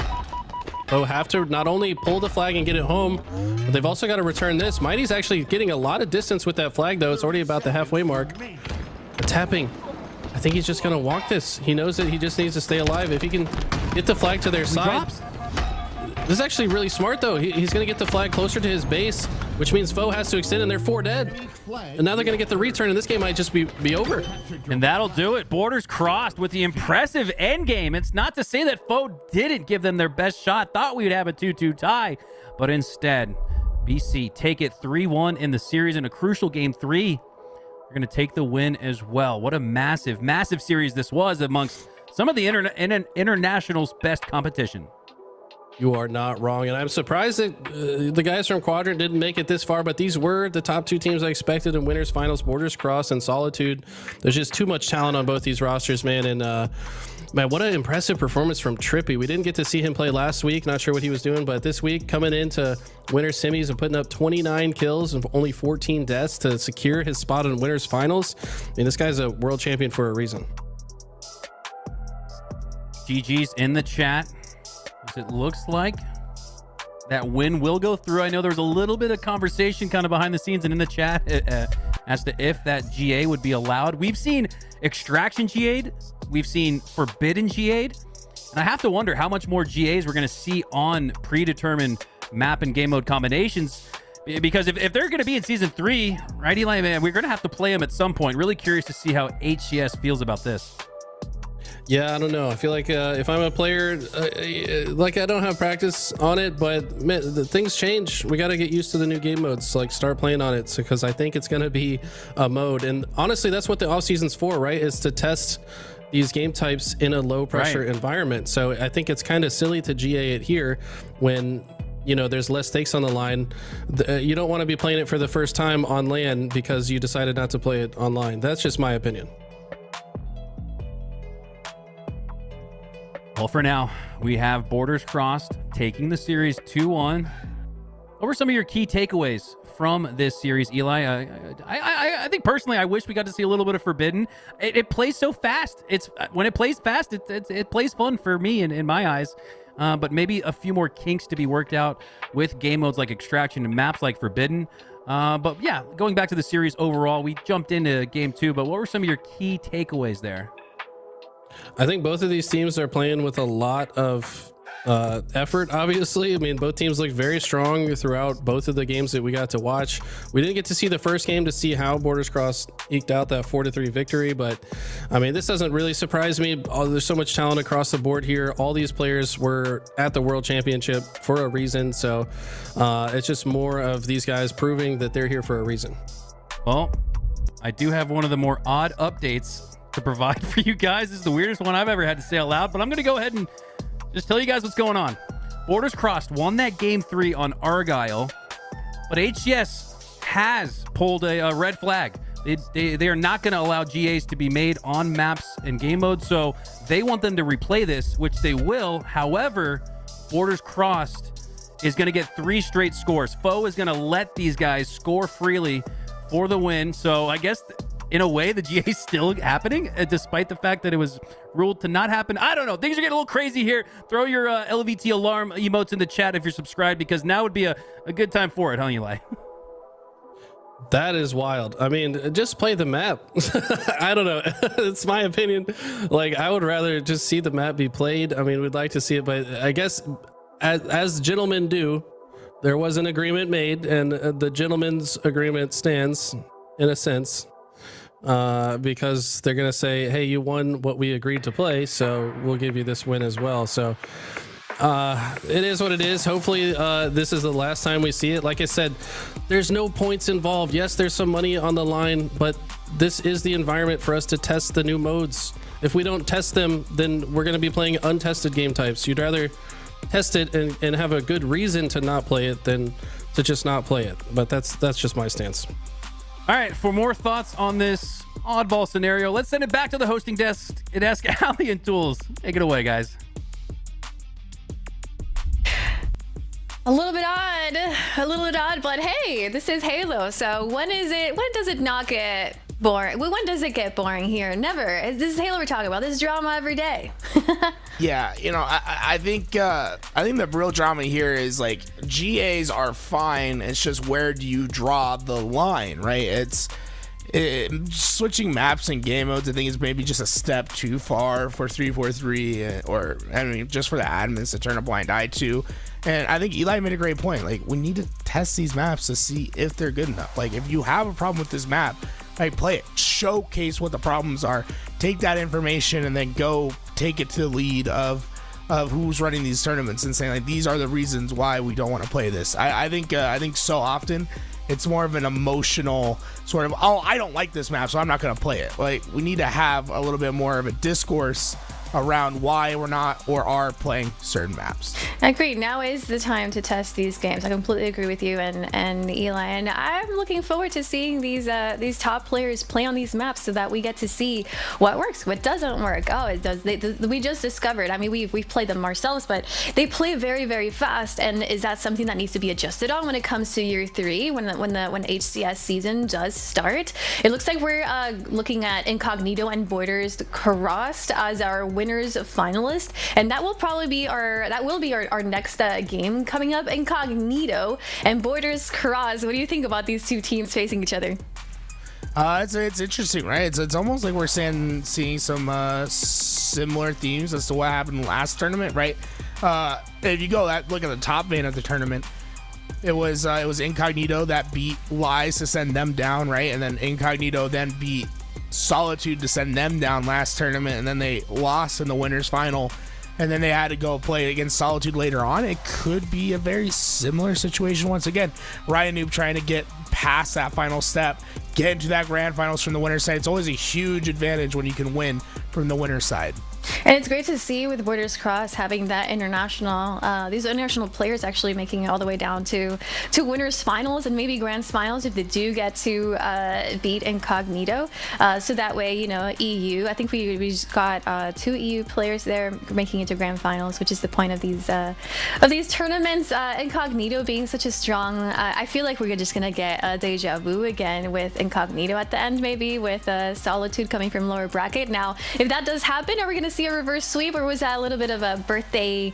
You know, it was a triplets' birthday last week, so I wonder if they had a little bit of a birthday buff happening for that reverse sweep. I don't know. Yeah, I think Incognito kind of gifted it to them, right? They're like, oh, it's like we have to do it. It's their birthday. Like, I think the story might be a little bit different this time. You know, it's there's no birthday boost at all.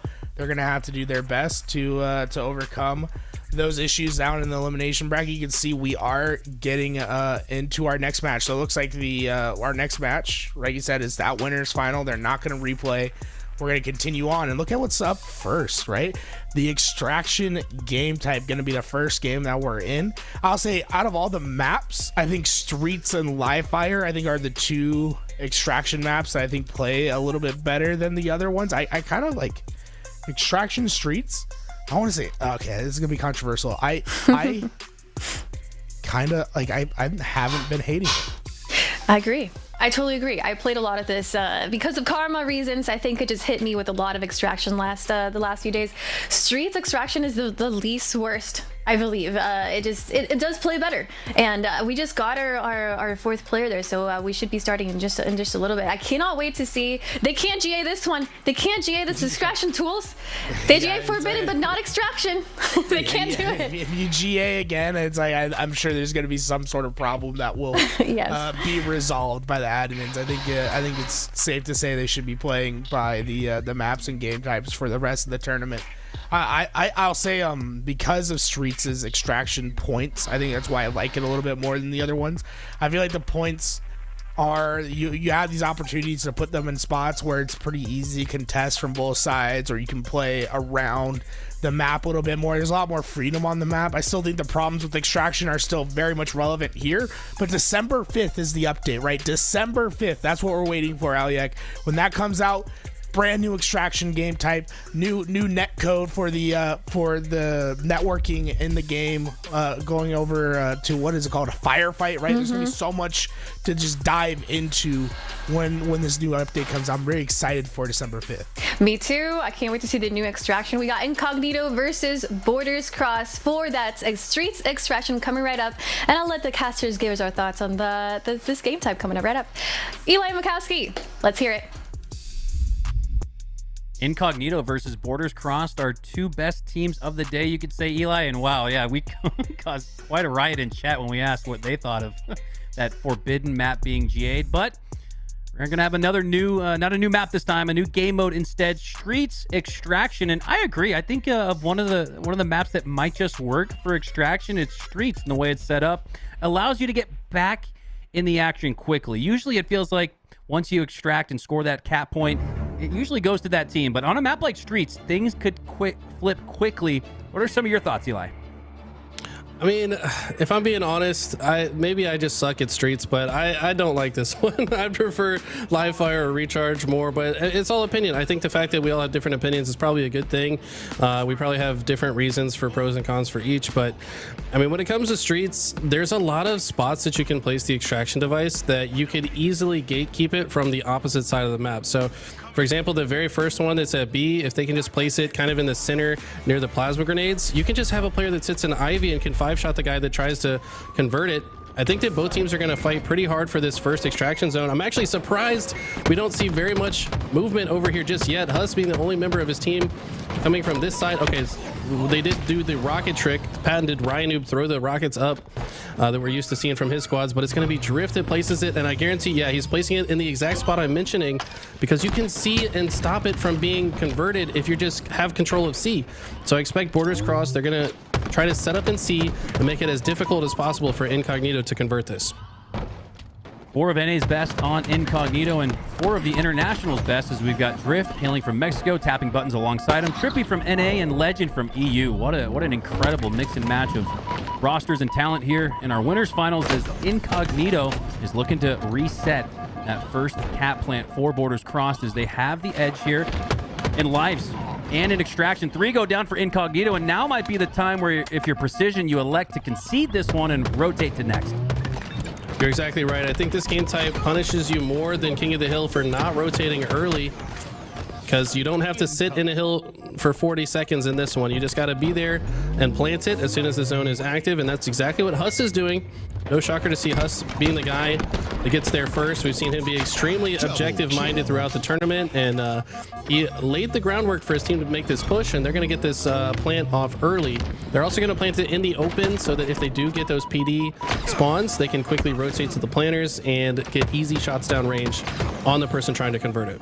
Yeah, love the decision there to concede the cap point. And they say, we're not going to rush haphazardly towards a potential flip on that extraction point. We're going to collect some of the sandboxes you saw, descend it, pick up that stalker rifle and put it to good use. Allow that Incognito roster to plant and get it to about the 50% mark. Now Huss down to 1 HP, looking to prevent a flip. As he does for the momentarily. Drift goes down, so Huss goes down. And Precision with the rockets here, relines it up, can stop it. No! What? Legend doesn't go down! Where did the rocket go?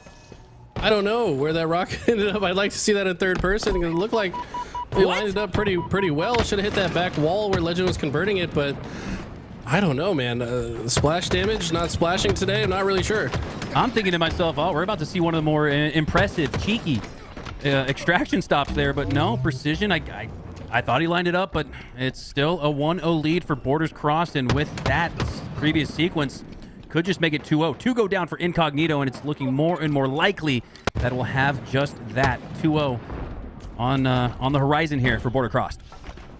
Now, I think we're going to see one of the reasons why I dislike the extraction on this right now, based on the current iteration. So the extraction device acts as a spawn blocker itself, right? So because of that, and it's for both teams. So for that reason, it's the easiest map mode combination ever to predict spawns. If your team spawns, like for example, if this thing is in PD and your team spawns at Shoddy, 100% of the time, the other team is spawning at C in Red Room. So it's kind of like a triangle effect, right? If you spawn in one spot, there's only one place left for the other team to be spawning. And at this high level, these teams are just going to stop them from coming out of their spawn point repeatedly. I mean, I don't know what Borders Crossed could possibly do to not only get out of this, but also have enough time to convert. I don't think it's going to be even possible. Trippy gets a kill. See, Drift might be able to get another, but they're not going to be able to take enough space in enough time to make this happen. Yeah, still plenty of time left on the clock, 8:15, but this feels like a must-score scenario for Incognito. You don't want to go down 3-0 and need a reverse sweep against a stacked roster like Borders Crossed, as Huss looking to stack a couple dead bodies to his name, does one better by scoring and making it that one score game that we talked about earlier. Looked like Borders Crossed running away with it, but for now it could be Incognito running away with the rockets and a potential to come back. Is Incognito in a position to plant this?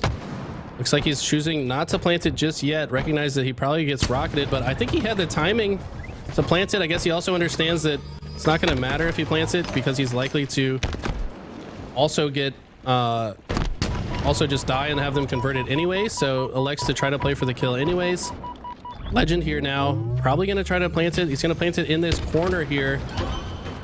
This corner is going to make it so if the other team starts to convert it and you just hold this commando side, they can't do anything about it. They got to clear the commando first if they're going to get the extraction point. Yeah, 3 go down for Incognito, make it 4 as Legend lands 5 perfect shots at a range where it's sometimes questionable whether or not you'll have that level of optimal efficiency, but Legend finds a way to do just that. 60% now on this extraction point as Legend looks to lock down the final seconds push coming from the red side of the map. He's got 2 splitting on the trash can as well. Legend doesn't know that. Legend has that player. I believe it was below trash can. There he is. I was wondering where's the backsmack from Descended. There it is. Comes in a little delayed, but it's enough to earn that reset and keep this game close. Actually accidentally canceled the conversion. Looks like he's still going to get it off, but that got a little scary for a moment. By the way, folks, do not press the back button to check how many are dead or alive, as often players do. if you press the back button while converting the extractor, it cancels the extraction. So be careful with what buttons you press on your controller. And I'm assuming that's exactly what happened there, because these players highly in tune with trying to keep track of who's alive, who's dead at all times. And it looked like a time that someone might do that when they're just sitting there doing the extraction.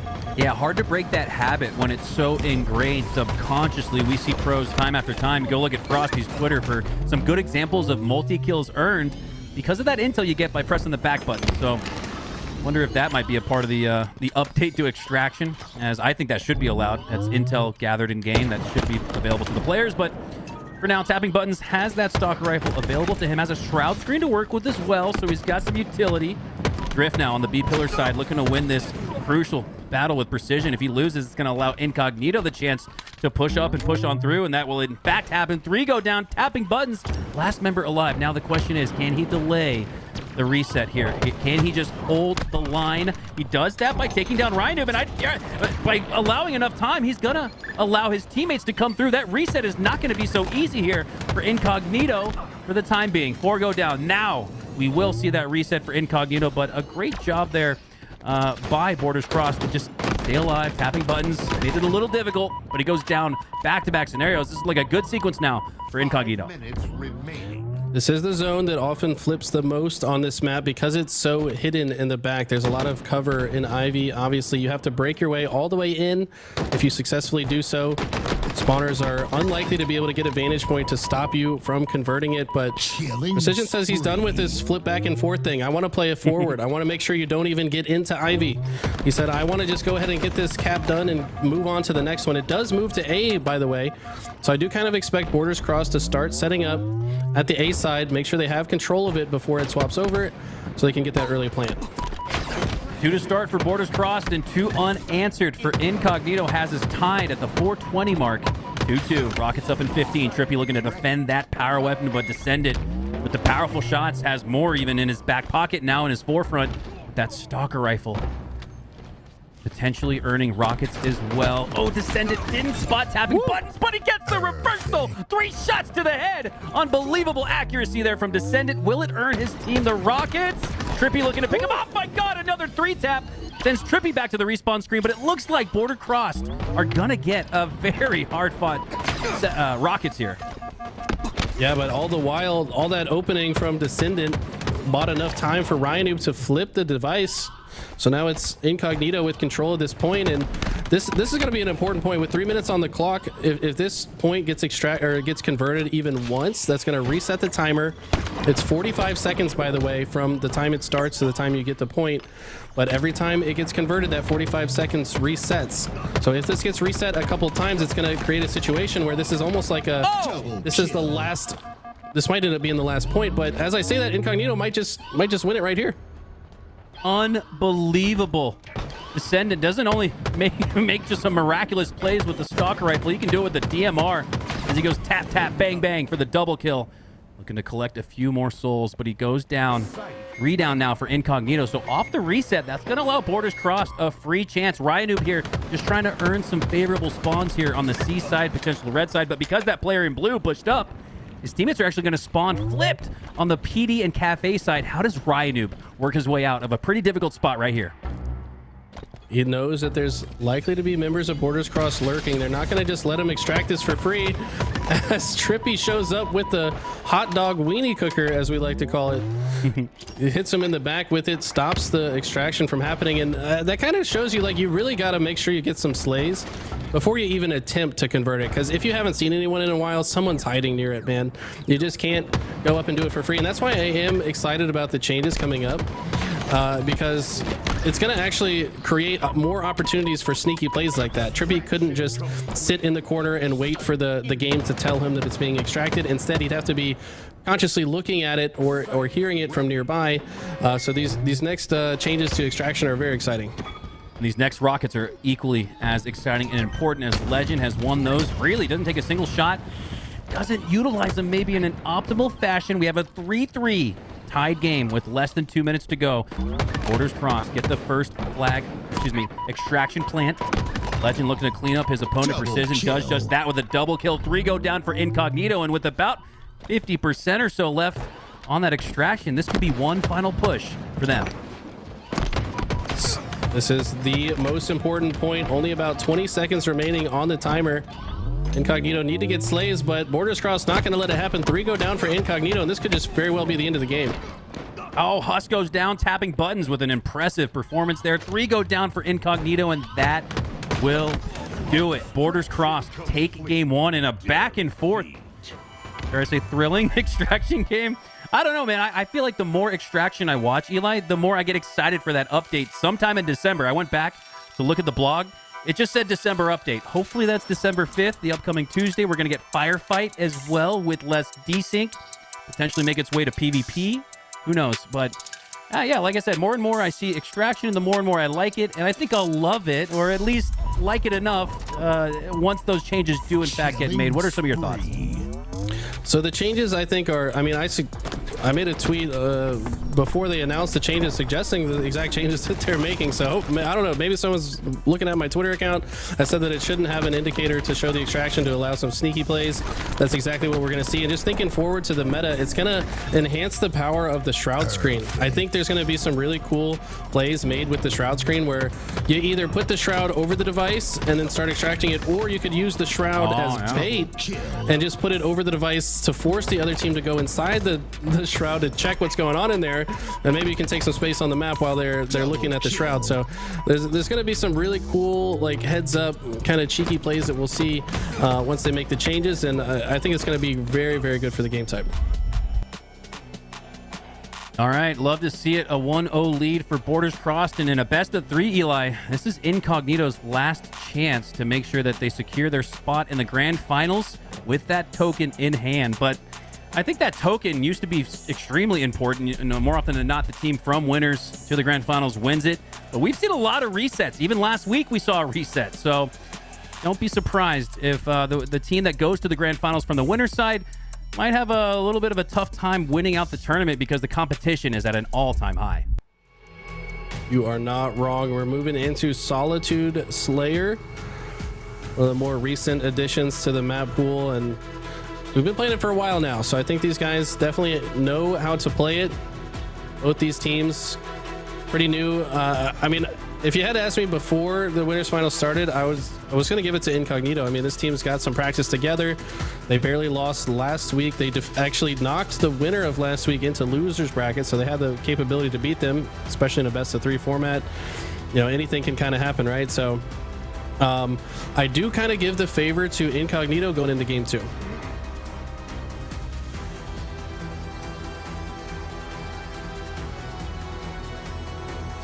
All right, 50 kills to win.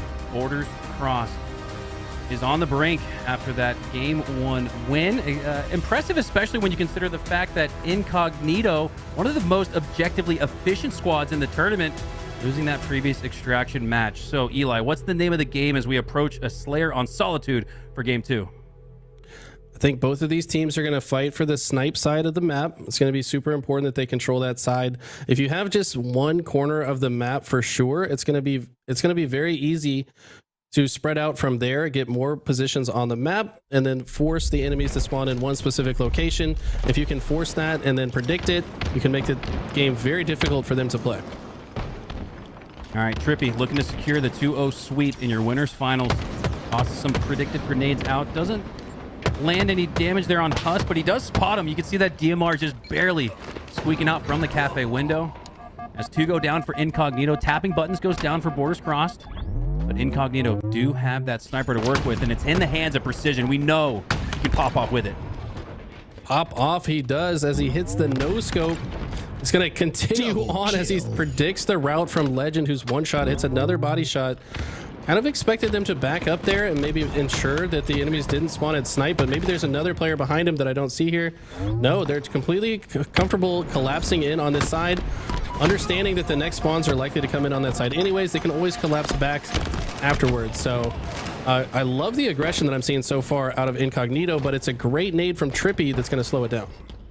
More than half the lobby goes down simultaneously, and that's going to trickle out to an 8-7 lead here for Incognito. One slay separating these two teams early as that continues on at the 10:45 mark in this match. Drift looking to push up into the market, has eyes on an opponent, but he's got to watch out for the 1v2 as he goes down because of the numbers edge there for Incognito, doing such a great job playing their advantage. It's going to be very interesting to see how Incognito chooses to play the rest of the situation. Arguably could just leave these guys in yard, take the better part of the map, but they want to keep the pressure up. They've got all 4 members in here, actually. Looks like a double kill coming in for Borders Crossed. Trippy just kind of navigating the bottom of the map, and I feel like this is kind of what Trippy's known for. He's just in these spots, somehow finds a way to survive. It just makes life difficult for the other team. Precision, though, with the high ground, going to take him down, and now it's Precision trying to hold the bottom of the map here in the dip side. And I think they're going to play for this camo. I think they've got good positioning around it. They're going to try to apply pressure from multiple directions and try to secure this camo. And I always feel like the team in the lead feels more inclined to maybe bait out that camo instead of directly going for it, but that's exactly what's going to happen. Ryanu goes down after taking down a few members of Borders Crossed. So that camo is going to be a moot point. A close match here, 18-16 with 9.5 left on the clock. As we hop on board here with Legend, looking to push up on the truck side of the map. Can't spot anybody. Only spotting a teammate there on his right. That's Drift. He's going to try to get a better angle instead. And now is where the pinch and collapse could go on. Don't be surprised if you see Legend come up in the rear to potentially clean up some of these players here for Incognito, but he's not going to get a chance. Trippy's actually going to have the best look at that as Descendant throws chase grenades towards Legend. Great recognition of that as Trippy takes him down, and Borders Crossed now have the 1-kill lead, now tied at 21. And I said that they should maybe control the snipe side and play out from there, but both teams seemingly very comfortable just playing this hyper-aggressive playstyle. Let the other team spawn on one side, push them from both sides, spread out from there, and this has been a very mixy game. I mean, it doesn't seem like either team is all that concerned with controlling any particular part of the map. Now that there's a sniper on the map, though, I think that Descendant might choose to stay over here. This is often the better place to spawn. He's going to go for the double jump here. By the way, if you guys haven't learned the double jump tech, you should. It's a safer way to get your way to S4. Looks like Descendant misses it. He's going to end up paying for it. So yeah, if you don't have that jump under wraps, you probably shouldn't go for it. Yeah, had to take the alternate route, and that sent him straight back to the respawn screen as he goes down to S1 and down to his opponent. Trippy now with the sniper in his hand, camo up in 10 seconds. Another potential to bait it out, but this one's close. 27-29, Borders Crossed with the lead. The 3 go down. Trippy, last player alive, looking to make it this defensive last Spartan standing effort here with camo up. He's doing a pretty good job of it, staying alive. Trippy drawing all that attention towards him at the snipe side, and he's going to take down his opponent, Huss. All the while, camo, because of that attention on Trippy, he might actually have the best chance at it, and he does. Wow, what a play here from the defending Season 1 world champ. This guy is so hard to kill. How many grenades was he just dodging, man? Looking like Neo out of the Matrix. Somehow surviving, ends up with a killing spree, gets the camo as a reward. And wow, they're keeping this close on the side of Incognito, but it seems like Borders Crossed has been just ever so slightly in control this entire game. Trippy with the Slippy. We've said that time and time again on the LVT Halo broadcast, because more often than not, he's somehow sneaking and squeaking away to a spot where he's able to not only stay alive, Eli, but maybe even earn a couple slays after, as tapping buttons takes down Huss. Up and back on board here with Trippy. We're going to land some cross shots. It's a 4-kill game, so this is where it gets a little precarious. That 5th kill makes it a 2-possession game where the team Incognito can't come back with one fell swoop, one team wipe, and now it's getting very dangerous. 32-38, now 39, a 6-kill game. The next 2 kills could make it a 2-possession game. This is getting a little out of hand. Incognito need these next round of slays. And look at tapping buttons, 13 kills, 9 deaths, but I would argue it's Trippy, the MVP, sitting at 9 kills, but he's on top of the leaderboard because he's got 10 assists to go least with deaths. it. He's also got the least deaths because he's been such a hard kill throughout this game. I feel like he's just been drawing so much attention to himself. Members of Incognito sending all their resources to try to kill him, and they just can't. In so many of these engagements, Tapping's just picking off opponents easily while he does so. And yeah, this is getting out of hand, like you said. And now the positioning, you'd argue, kind of looks okay for Incognito, but they're at the bottom of the map, and Borders Crossed is not letting down the aggression. Running out of time, running out of slays are Incognito. A well-fought win there for Ryanu, but he goes down shortly after, and trades in this scenario are going to lead to a quick victory for Borders Crossed as they're up by a count of 10. 39-49. looking for that last kill. A technicality ultimately as Trippy does go down, but not before earning the 50th slay, as they will head to the grand finals off of a 2-0 sweep on Incognito. Very impressive. I mean, we know this is a powerhouse team, but we thought maybe the teamwork, the chemistry that's been building on the side of Incognito might be able to overcome this powerhouse roster. But in the end, world champions and his team that he just threw together seemingly yesterday, they're going to take it home. So congrats to them. They move on to the grand finals. Incognito going to have to fight their way out of the losers bracket finals here in a short while. Borders crossed, take it home, and let's send it back home to our hosts, Ali and Toolez, with their thoughts on that winter final. Borders crossed, moving forward. Incognito going down to lower bracket. Is this a reverse, like completely just reversed? Incognito's gonna fight through bottom now? I feel like it's more of a case like deja vu, right? Yeah. It's almost exactly the same of what we saw from last tournament. I think this challenge is going to be the challenge for Incognito all offseason to work on. Like, let's get to grand finals from winner's side. Like, let's get this part of the bracket under control. If they can do that, right, that's a great step forward for this team. They're going to have to try again in the elimination side. We'll see if their luck differs this time around. Yeah, we got Incognito being super consistent, but it wasn't enough. Borders crossed, just going into grand finals. We're gonna hop into a quick break and see who is going to be facing off Borders crossed in just a little bit.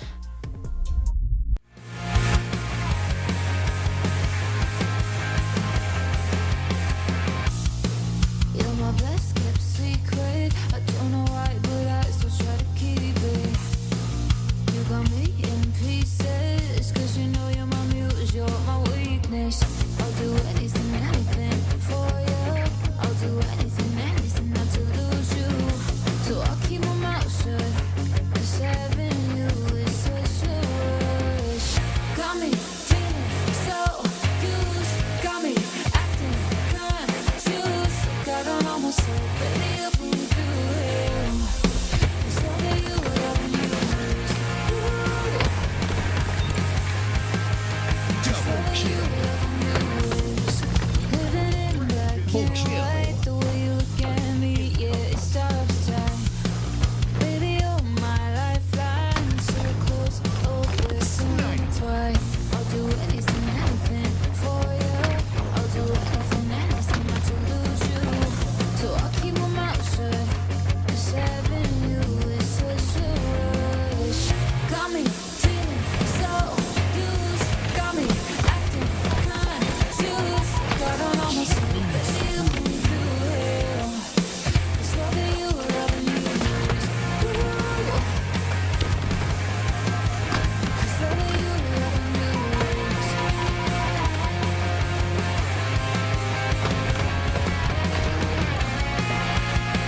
Killing spree.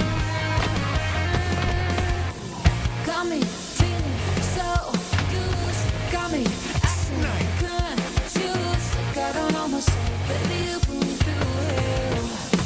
It's all that you love and you lose. It's all that you Double love kill. and you lose. It's all that you love and you lose. Double kill.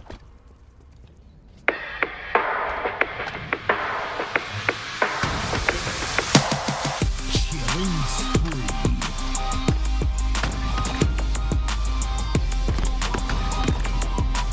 Double kill.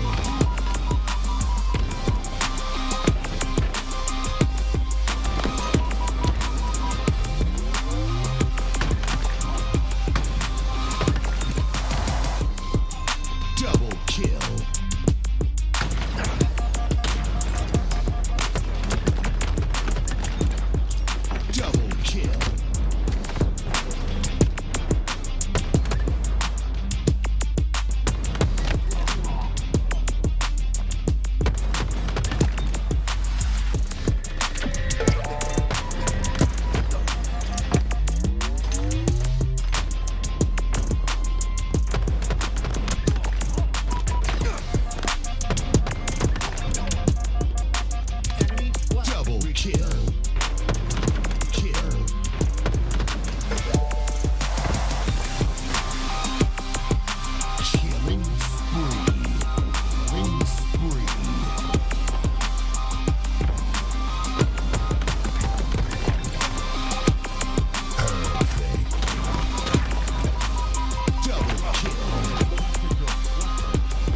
Triple kill.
Double kill.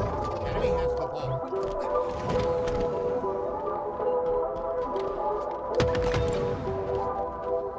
Double kill.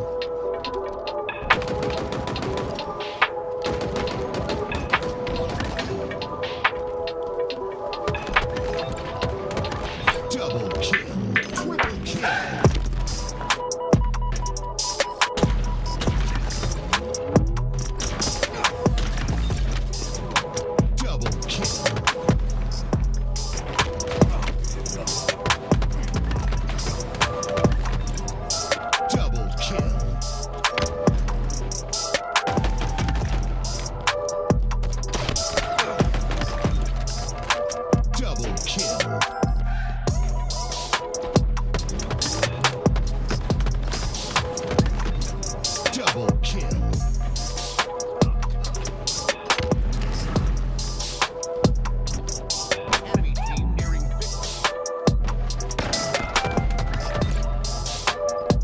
Triple kill.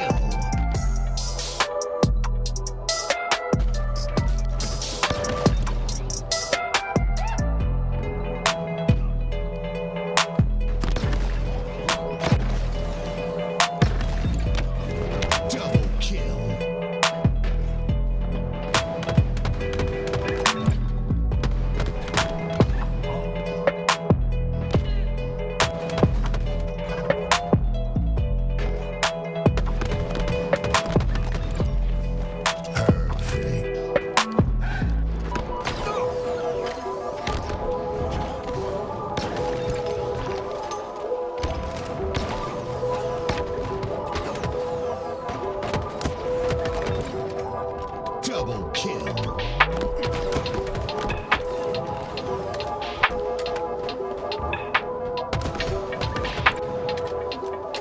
Double kill.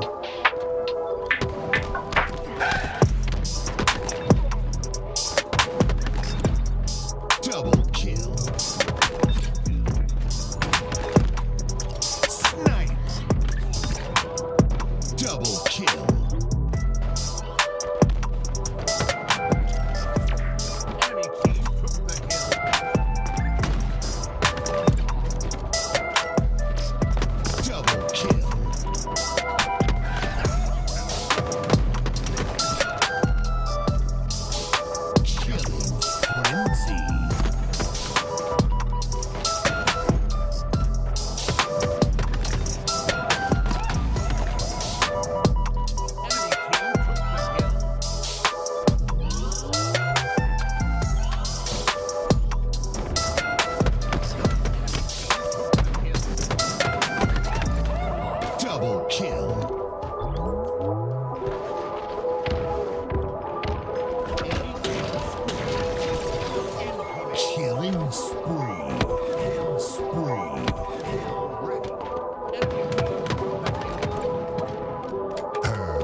Killing spree.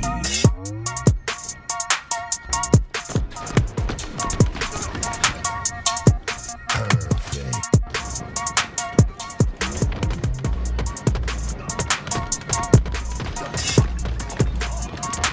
Double kill.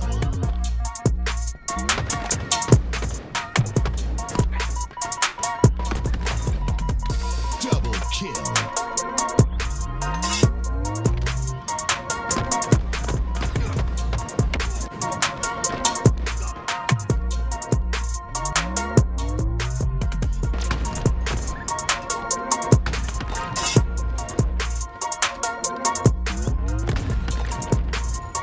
Double kill.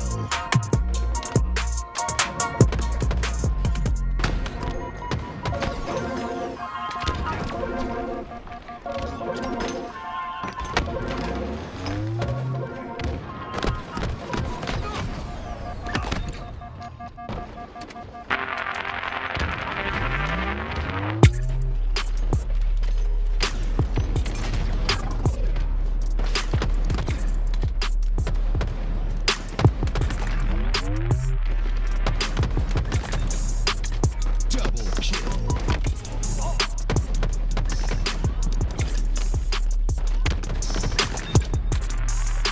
Double kill. Double kill.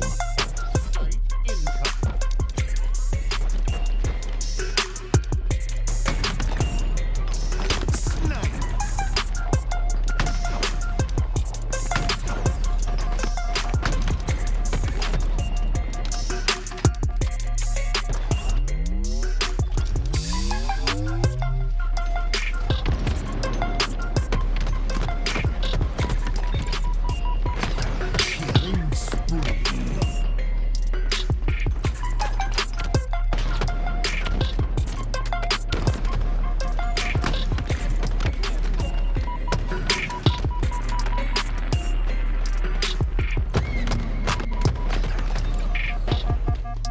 Killing spree. Killing spree.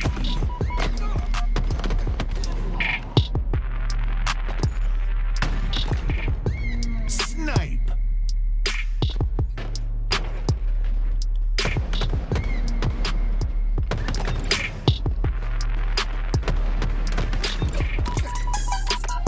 Double kill.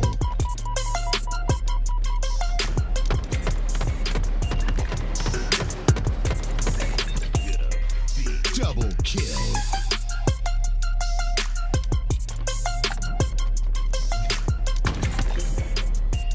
Killing spree.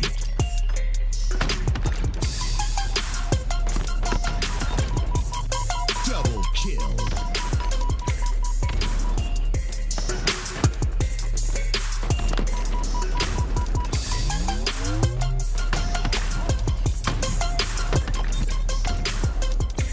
Double kill.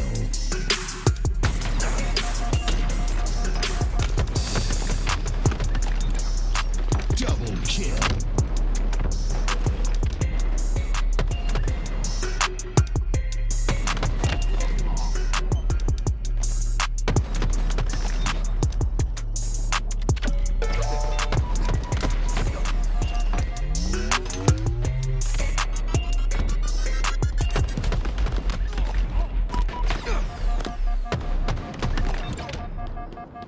Enemy double kill. Killing spree.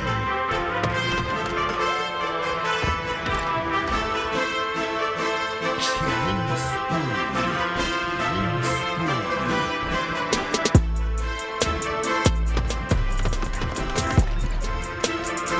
Perfect. Double kill.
my time.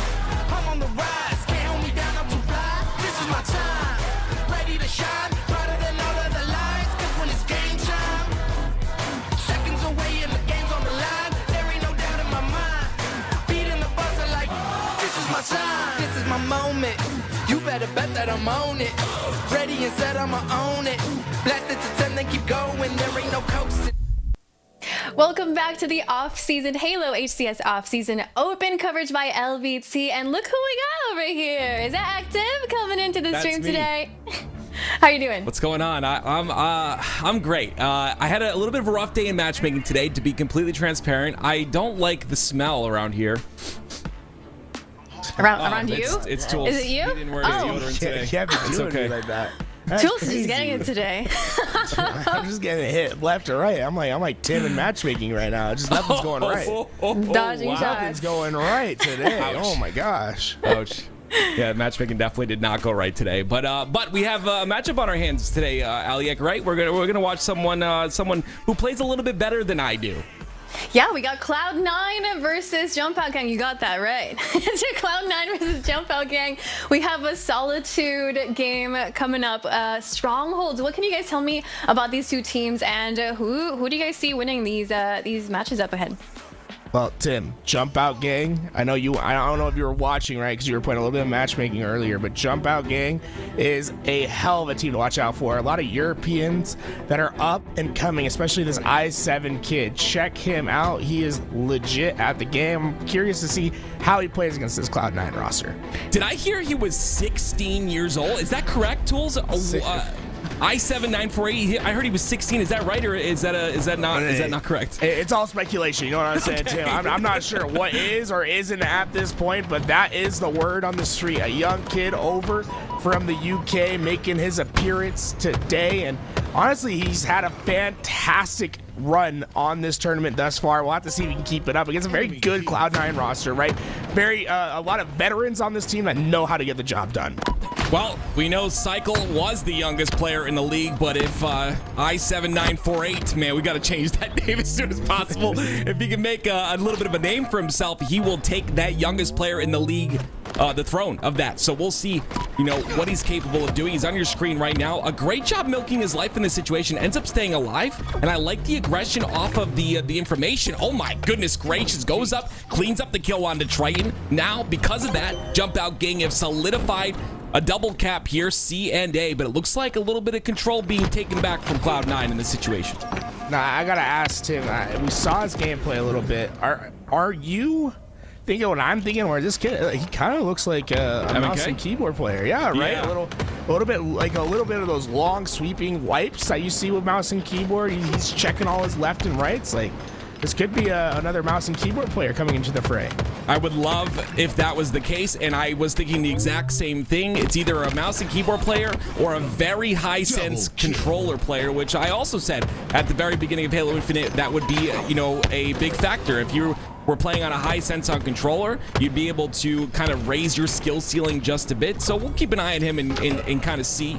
The best way to see that, I think, is when he has a sniper in his hand. So if he ends up picking up the sniper, we'll definitely see that showcase. But 58 seconds now on the clock here. A double cap once again for Jump Out Gang. Looking a bit dominant here as I7 does go down.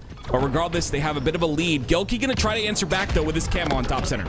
I think Jump Out Gang might have made their first real mistake of this game. They got that temporary trip cap, but it's going to be a temporary one because they give Gilkey this camouflage. They overextended into that last hill, gave a little bit too much space for Cloud9 to work with. They're able to get CS home, and now they're going to be able to work on map control. Get as much of this map as possible. Let Gilkey work with this camouflage. And a great play with the camouflage, right? He gets that 100% kill that I constantly talk about. When you have camo, you got to go for those 100% kills. He gets the first one with a nice solidified perfect.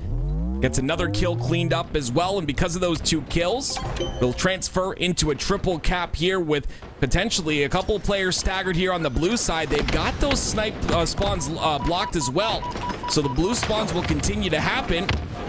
And they'll push through to overextend towards A, but Gilkey's absolutely playing phenomenal here. His camos falls off, but he continues to slay out. Gilkey putting on a show. deadly positioning from Gilkey in that position, right? It doesn't quite work out fully for Cloud9, but he was in a spot where if they get that first kill, right, he has instant access to go on an immediate flank and try to cause more chaos. Really love how he's been playing around this map. Jump Out Gang, though, they've been doing a great job of getting initial kills and translating that into map control. They've been very efficient with their kills thus far. All map control gonna try and be retaken here by Septify. He does have the snipe in his hands at the top of S4. Gonna be put down in no shields though. What is really not able to get his shields back, and honestly, this is what makes him so, or what makes Jump Out Gang so deadly. Listening to that communication, keeping him down in terms of shield, so he's not able to overpeak. But finally, getting a bit of control here on this Snipe 2 side of the map. Looking for an opportunity to get kills off the spawns. Kimbo's going to be the one caught out first. A great shot there by Septify. Cloud9 now in control of the triple cap, and it will continue on as Septify watches the spawns. It's such a dangerous spawn trap. They're spawning the map blue. Sniper looking right at the spawn to get headshot after headshot. There's nothing you can do. This is suffocating from Septify and the rest of Cloud9. What an incredible sequence here by Septify, not missing a shot whatsoever. I7 decides to take the risky play, push through. He's gonna make it through, but that's gonna be now 2 that make it through towards A, so solidify that A control. But you see the pinch happening right here on your screen. It's gonna be Gilkey pushing in on the backside. Septify pushes on the ledge. They get the double, and A will be taken once again. Septify does a great job of working Gilkey in that position to be able to collapse on that pinch, and then the player refills behind him, so then Septify becomes the other end of the next pinch to come. Great job by Cloud9 refilling positions, refilling to where they need to be to keep this pressure on, to keep this trip cap into effect. Just great work thus far from Cloud9. Yeah, refilling is exactly what happened there. You saw they solidified that lift control. They just had Triton up there. They've completely taken control of the map in terms of spawns. Triton still on that C side, still on the lift side, watching the spawns that come through from S4, a very advantageous position, doing such a good job of defending here. And look at the score, 222 to 106, and the triple cap continues. Septify's just had such an easy position to play in this last little bit. He's in those high positions, coming down and collapsing in on weak players. It leads to this killing frenzy. He's trying to keep himself alive for just a bit longer. Doesn't want to give up any extra death. And what a dominant position from Cloud9. Really just, they got their position. They got that L on the map, right? Where if you were like top down on the map, you'd see there's a player at Nest, there was a player at Loop, and there was a player at Yard. You look down, it makes a big old L because that's what you're giving the other team. It's a loss 100% of the time. They're going to spawn in this blender over at Blue, and when the sniper's looking at you, there's real no way to exit out at any point. You have to fight through the team of Cloud9. I can't. That was so perfectly set up. I had a rough day today, and you just made my day so much better. Tools, you know, I joke with you a lot, but I love you, man. That was beautiful. And Al is exactly what they'll get. What were you gonna say?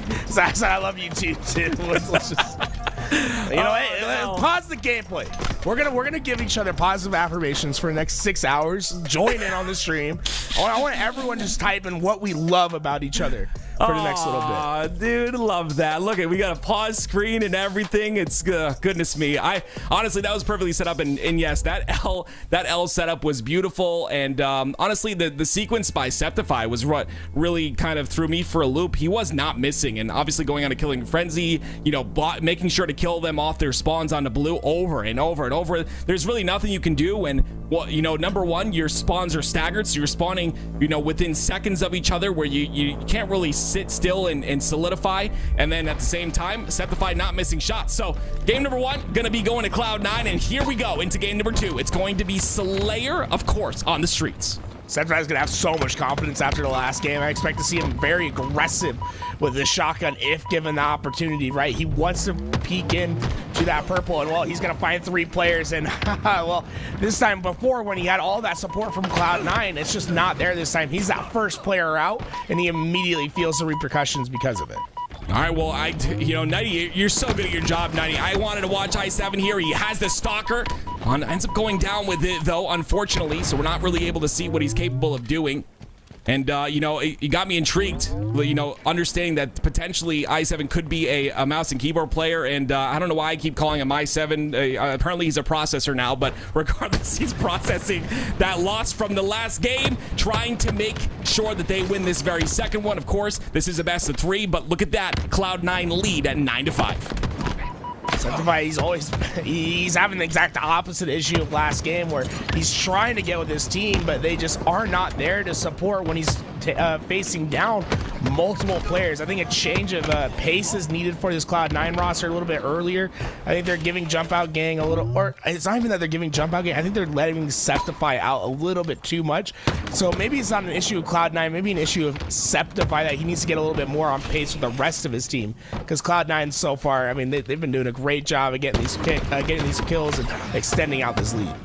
Just want to really call out Gilkey, the player on your screen here, probably going to go down in this situation, but honestly has really recovered. Earlier when I was watching, just, you know, trying to catch the beginning of the tournament, I had heard Gilkey in the comms, you know, just feeling defeated. You know, I'm not really feeling it today. I'm going to get off stream. And you know, that's it, maybe exactly what he needed. He's starting to play real well. Ended his stream. You know, it is a little bit of a distraction when you're playing on stream. I can tell you that I climb way faster off a stream, and it's because no one's watching me and no one can prove it. So regardless, Gilkey has really turned things around, and I'm looking to see if he continues to do that as he picks up these rockets, or tries to. He ends up going down. Rockets are going to get away for Jump Out Gang, and that's going to be their key to victory, right? That's going to be the quote-unquote win condition for this team. It's controlling the sandbox. You cannot allow Cloud9 to get control of Rockets, to get control of Shotgun, to get control of that Red Gun, because they will abuse it. And Kimbo, oh my, he's one shot. He just don't care, and that's going to be a huge swing for Jump Out Gang, now having a lot more position in which they can move across the map. Those are the individual plays that we're looking for here with the Bandit, and coming into this next HCS season. It's things like that that are going to make tournaments so fun to watch. That last shot, very difficult to hit sometimes. You can really get yourself caught out, especially if you start feeling the nerves in that LAN environment. That Bandit's going to really shine, and that individual skill going to shine as well. Speaking of individual skill, Cloud9, 24-19. They have a little bit of a 5-kill lead here. Rami on your screen for a moment. Gilkey now with the Stalker. This is the person we want to watch now as he watches the spawns on PD. It's very reminiscent of Game 1. Look how they're trapped. They're stuck over towards this PD in A position. If Cloud9 can finish this collapse while minimizing their damages, they're going to be able to keep Jump Out Gang in this trap. But this time, Jump Out Gang has a little bit more room to maneuver, right? Back on Solitude, they couldn't move out of blue, right? It's a very contained area. They had a lot more movement and a lot more places to hide, able to get those picks, and now have that freedom to break out of that spawn control Cloud9 had. Well, Cloud9 off a spawn. Gonna do a little bit of work here. It's once again Gilkey trying to play his life. 10 seconds for those rockets to come up. This is where you have to watch for your deaths. You got to make sure that you're not dying in this sequence, because if you do, it's going to be really difficult for your team to get control and grab those rockets. You see how important Gilkey's life is. He understands that, backs off, stays alive, but still, kills go down on the side of Jump Out Gang, and Gilkey's still going to solidify these rockets here. I like how Gilkey immediately traverses to where his teammate's at. If he's going to die, he's going to throw that rocket towards his teammate and keep it out of the hands of Jump Out Gang.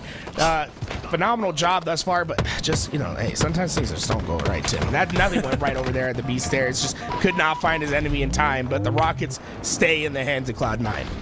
Yeah, I can definitely attest to the things not going right sometimes, but Gilkey makes the best of a bad situation there. Rockets go back in the hands of Cloud9. I believe they do waste the last one. Nice little straight there by i7. Again, you know, we're not seeing him really wake up here. It's 6-10 for him. Stick is going to be 1-11 and 12. So still being a part of those engagements, but not able to really clean up the kills. Those are the rare times where you really see someone not getting any kills, but they end up getting a lot of assists for their squad. Still within 7, though. Jump Out Gang have a very large mountain to climb here. Well, this is the first time that they're really going to have an opportunity to slow down for a second, but I said that Septify's not letting anyone slow down. That might have been a little bit too aggressive from Septify in that spot, but Jump Out Gang needs to be able to corral Cloud9. You got to control their spawn point. Right now, they have them largely trapped here in this back base. Don't let them escape. Get those first picks, pressure into those hills, and do not allow them to escape. So far, I think there's just too much freedom of movement for Cloud9. You got to restrict that movement. Well, Nuka, Oh my. Quiz Nuka decided he wanted to be a part of Cloud9. Didn't sign a contract, just broke on through the doors, but still, he's going to be out of there very quickly, so it's not going to affect the game too much, I don't think. Still a 46-39 game, a 7-kill lead here for Cloud9. Continuing the dominance they had in game number 1. It'll be Septified trying to play his life, but now Jump Out Gang get a couple of kills in the feed here. This next kill could solidify Rockets. They get that one. The Plasma Nade is going to toss the Rockets over to Triton.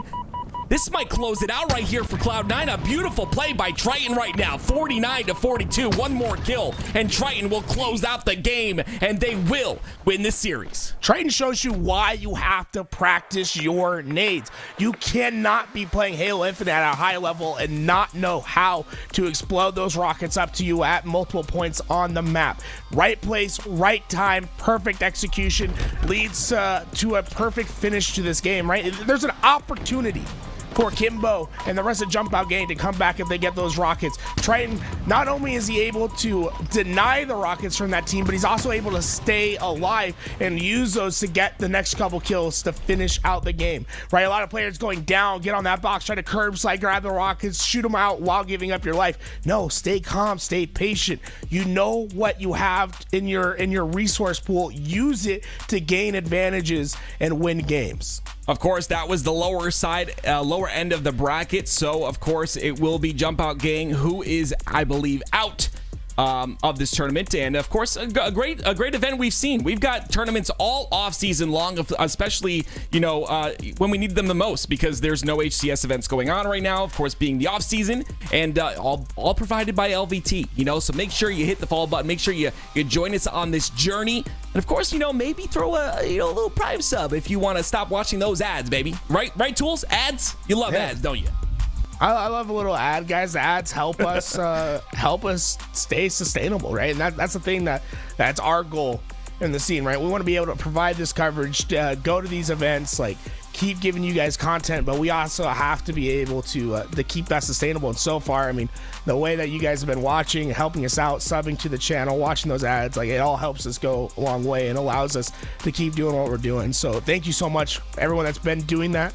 If you have that Prime sub, right, it's absolutely free. It gives you that benefit of not having to watch those ads when they come up.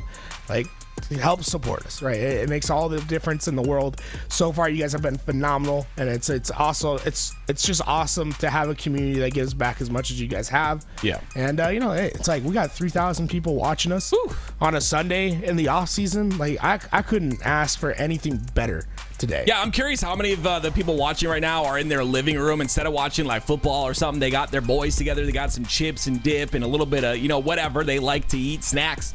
And they're just chilling, watching some LVT. But yeah, guys, it's serious, right? You guys, your support, just for me personally, just to kind of speak of me, I ended up going to Orlando in HCS last season, or it was a season before that actually. And because of you guys, I was able to make it to my very first Worlds and be able to cast for LVT in that live environment. It was absolutely, I can't explain it, man. I'm sure for those of you guys that watched, you heard the energy. I felt like a kid again, and it was just beautiful. So again, another thank you to the community. You guys are the MVPs of the Halo community, and we appreciate you so much. But as we see this, of course, lower bracket go on through. Of course, Cloud9 looking very dominant. What's another team that you would say is dominant, Tools? Before we take a break, let me hear your thoughts on that. Well, before I even get into who's dominant, I just want to give a shout out to some of the subs that we got. Because Beijing TV, let's go. 10 gifted subs. Well, I want to give this a shout out in particular. 117 gifted to the channel. A little Master Chief action over there. And then also Speediest Chief 2 with that 4 months in a row. Appreciate you coming out, guys. Those are the subs that really help, right? Those subs that renew every month. We just got Envy. So what is that, dude? That's 9, right? 9 Envy. Thank you so much for the sub as well. Using that Prime sub, right? You didn't have to spend one dime. That's all Jeff Bezos. If you have one, it's 17 cents every time Bezos doesn't get it. I'll say Borders Cross. I had them on my list as a team to watch out for, but the team that I want to go far is Foe. I really like that Foe roster. I want to see what Barcode's able to do with some of those European guys. I very much have my eye on them. But then, Solitude is a dominant team. They're waiting to play the winner of this next match that's coming up. Well, ladies and gentlemen, we have a lot more matches for you today. Do not go anywhere. When we come back, we'll continue on this lower bracket journey.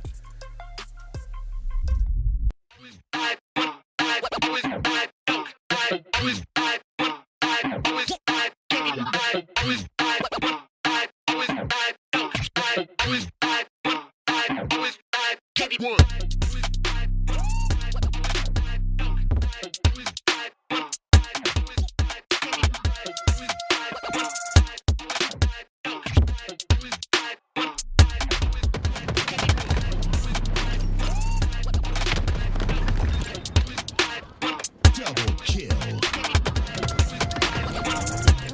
Full kill. Killing spree.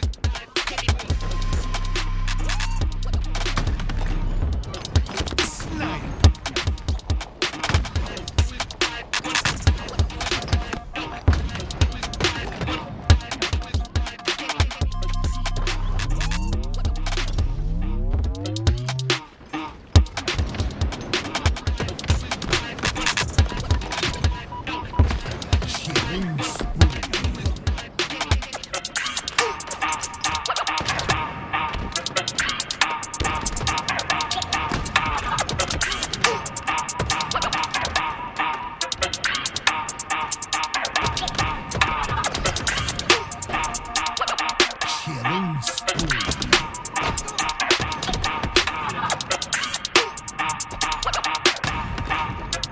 Snipe. Double kill. Double kill.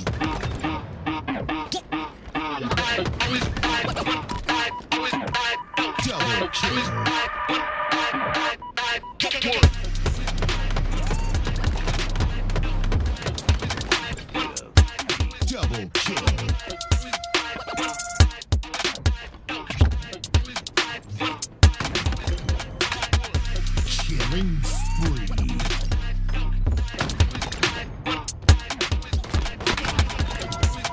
Double kill.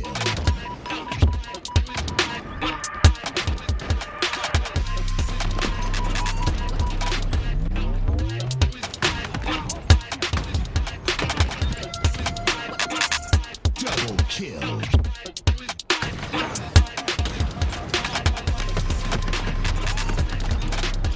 Double kill.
Double kill.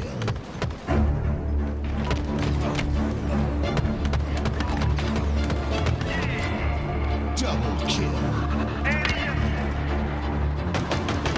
I can't accept the loss, I'm hard-headed.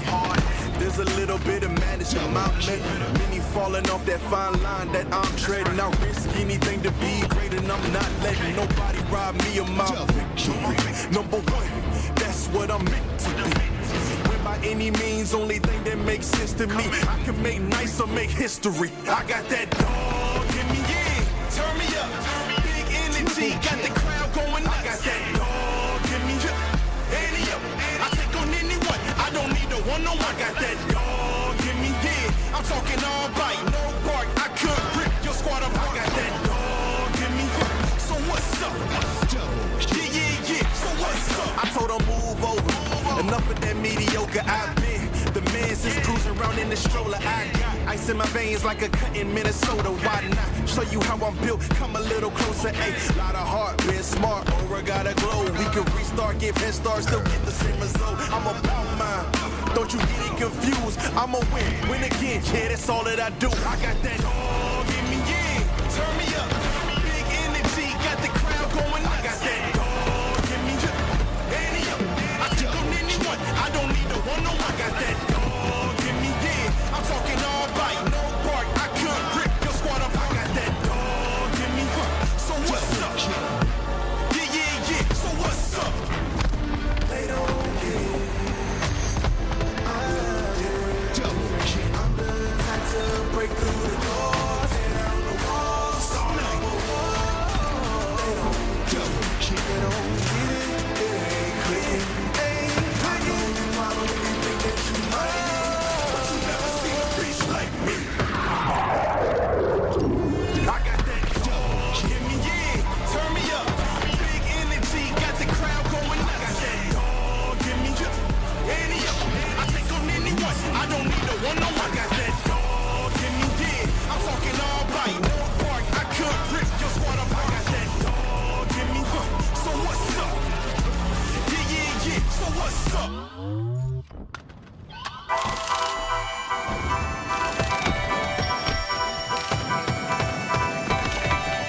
Double kill.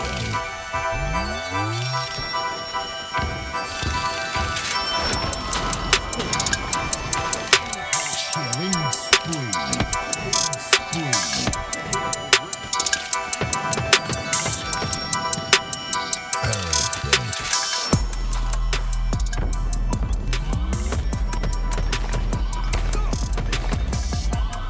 Double kill.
Welcome back to the HCS Off-Season Open coverage by LVT. We're here with Toolez and Active, and we got an awesome series coming up with Crowd Pleasers versus Overload. Just in case you guys didn't know, or if you're catching up or just got here, we're watching losers round 6 right now, and we have somebody waiting right now in the grand finals. Who is it, Toolez? Grand finals waiting all the way is the Borders Cross, right? Borders Cross, the international team. You got someone from Europe, a player from America, and 2 players from Mexico on that roster waiting in the grand finals, where we have a lot of catching up to do. Look at how many look at all these losers. We'll call them losers today. Wow. Yeah, Alec, you were saying this. You were saying this right before we got on. Like, it's a toxic day today. Toxic Sunday, man. You know what I mean? We should just like embrace this and go with it. I hate all of my matchmaking teammates. You guys are garbage. I'm kidding. I'm sorry. I took that a little too far. I'm the bad player. I'm old and get off my lawn. But anyway, we're watching a great matchup today. It's going to be Overload versus Crowd Pleasers. And you know what, guys? This is a nice one for me. You know why? Because we got Deity Sam, the M&K player, who online is just a phenomenal player. But I'm gonna be honest, I'm a little strict on who I call the best mouse and keyboard players in the game. I need to see a LAN performance out of this guy. When is he gonna go to LAN? I want to sponsor the Visa right now. You know what I'm saying? Let's just crowdfund it to him. We'll get the checkbooks out. Okay. If everyone here donates $1, I think we can get Deity Sam to the next LAN. But you know, Aliak, on the other side, there's a player. You know, Deity Sam's a great mouse and keyboard player, but there's a player that is to be feared on the other side. Some would say he's a top 10 in every category. Do you happen to know who I'm talking about? Maybe potentially. Is it start? Can you give me a, what is it? Letter start. What does the name start with? I like to call him the Big C. The Big C. Is it that? Should I roll the R too, just to give it? Oh yeah. Like it's a WWE entrance. Yeah, let's get it. Kratos.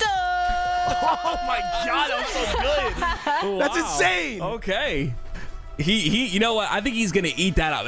I guarantee you. My man is so full of himself. He watches these over and over. He's going to love that. Kratos coming into the game. But can him and Crowd Pleasers take this match here? Game number 1 versus Overload. And we're going to watch Kratos versus Deity Sam. Both of them on the Face It bracket have a crown next to their name. But who will come out the king is the question. We gotta get Aliak on the announcing just player entrances. We gotta do player entrances on one of these tournaments, Tim. I love it. That was insane. You're on it? Okay, yeah. We gotta get it through. You're gonna have the whole list out. You're gonna get it ready. But I gotta say that is the hypest intro we could ask for as we're right into this game. Overlord led by Deity Sam having to go up against the self-proclaimed top 10 in every category Kratos over on Crowd Pleasers. There it is. Jackson versus Deity. Deity comes out on top of that one. Gonna grab the thruster for himself as well. Here comes the aggressive push now. B is obviously not being contested whatsoever. Deity's gonna use that to put some damage in. Very aware of his surroundings as well. Great job playing his life. Gonna take a 1v1 versus Hadev. Has the thrust, but still loses the 1v1. Hadev comes out on top of that one. That's gonna be a huge 1v1 because once again, B not taken by either team. I really think Hadev is one of those players that's just really underrated, undervalued in the scene thus far. I think he's been doing a fantastic job at making impact plays time and time again for his teams in these tournaments. Really keep an eye on him. He can do some crazy things, just like how Kratos with his camo sniper can hit some shots. Unfortunately, not going to be able to find that finish, but already I'm really impressed with how Crowd Pleasers are really just taking control of the map, getting behind these players, playing fast in this game.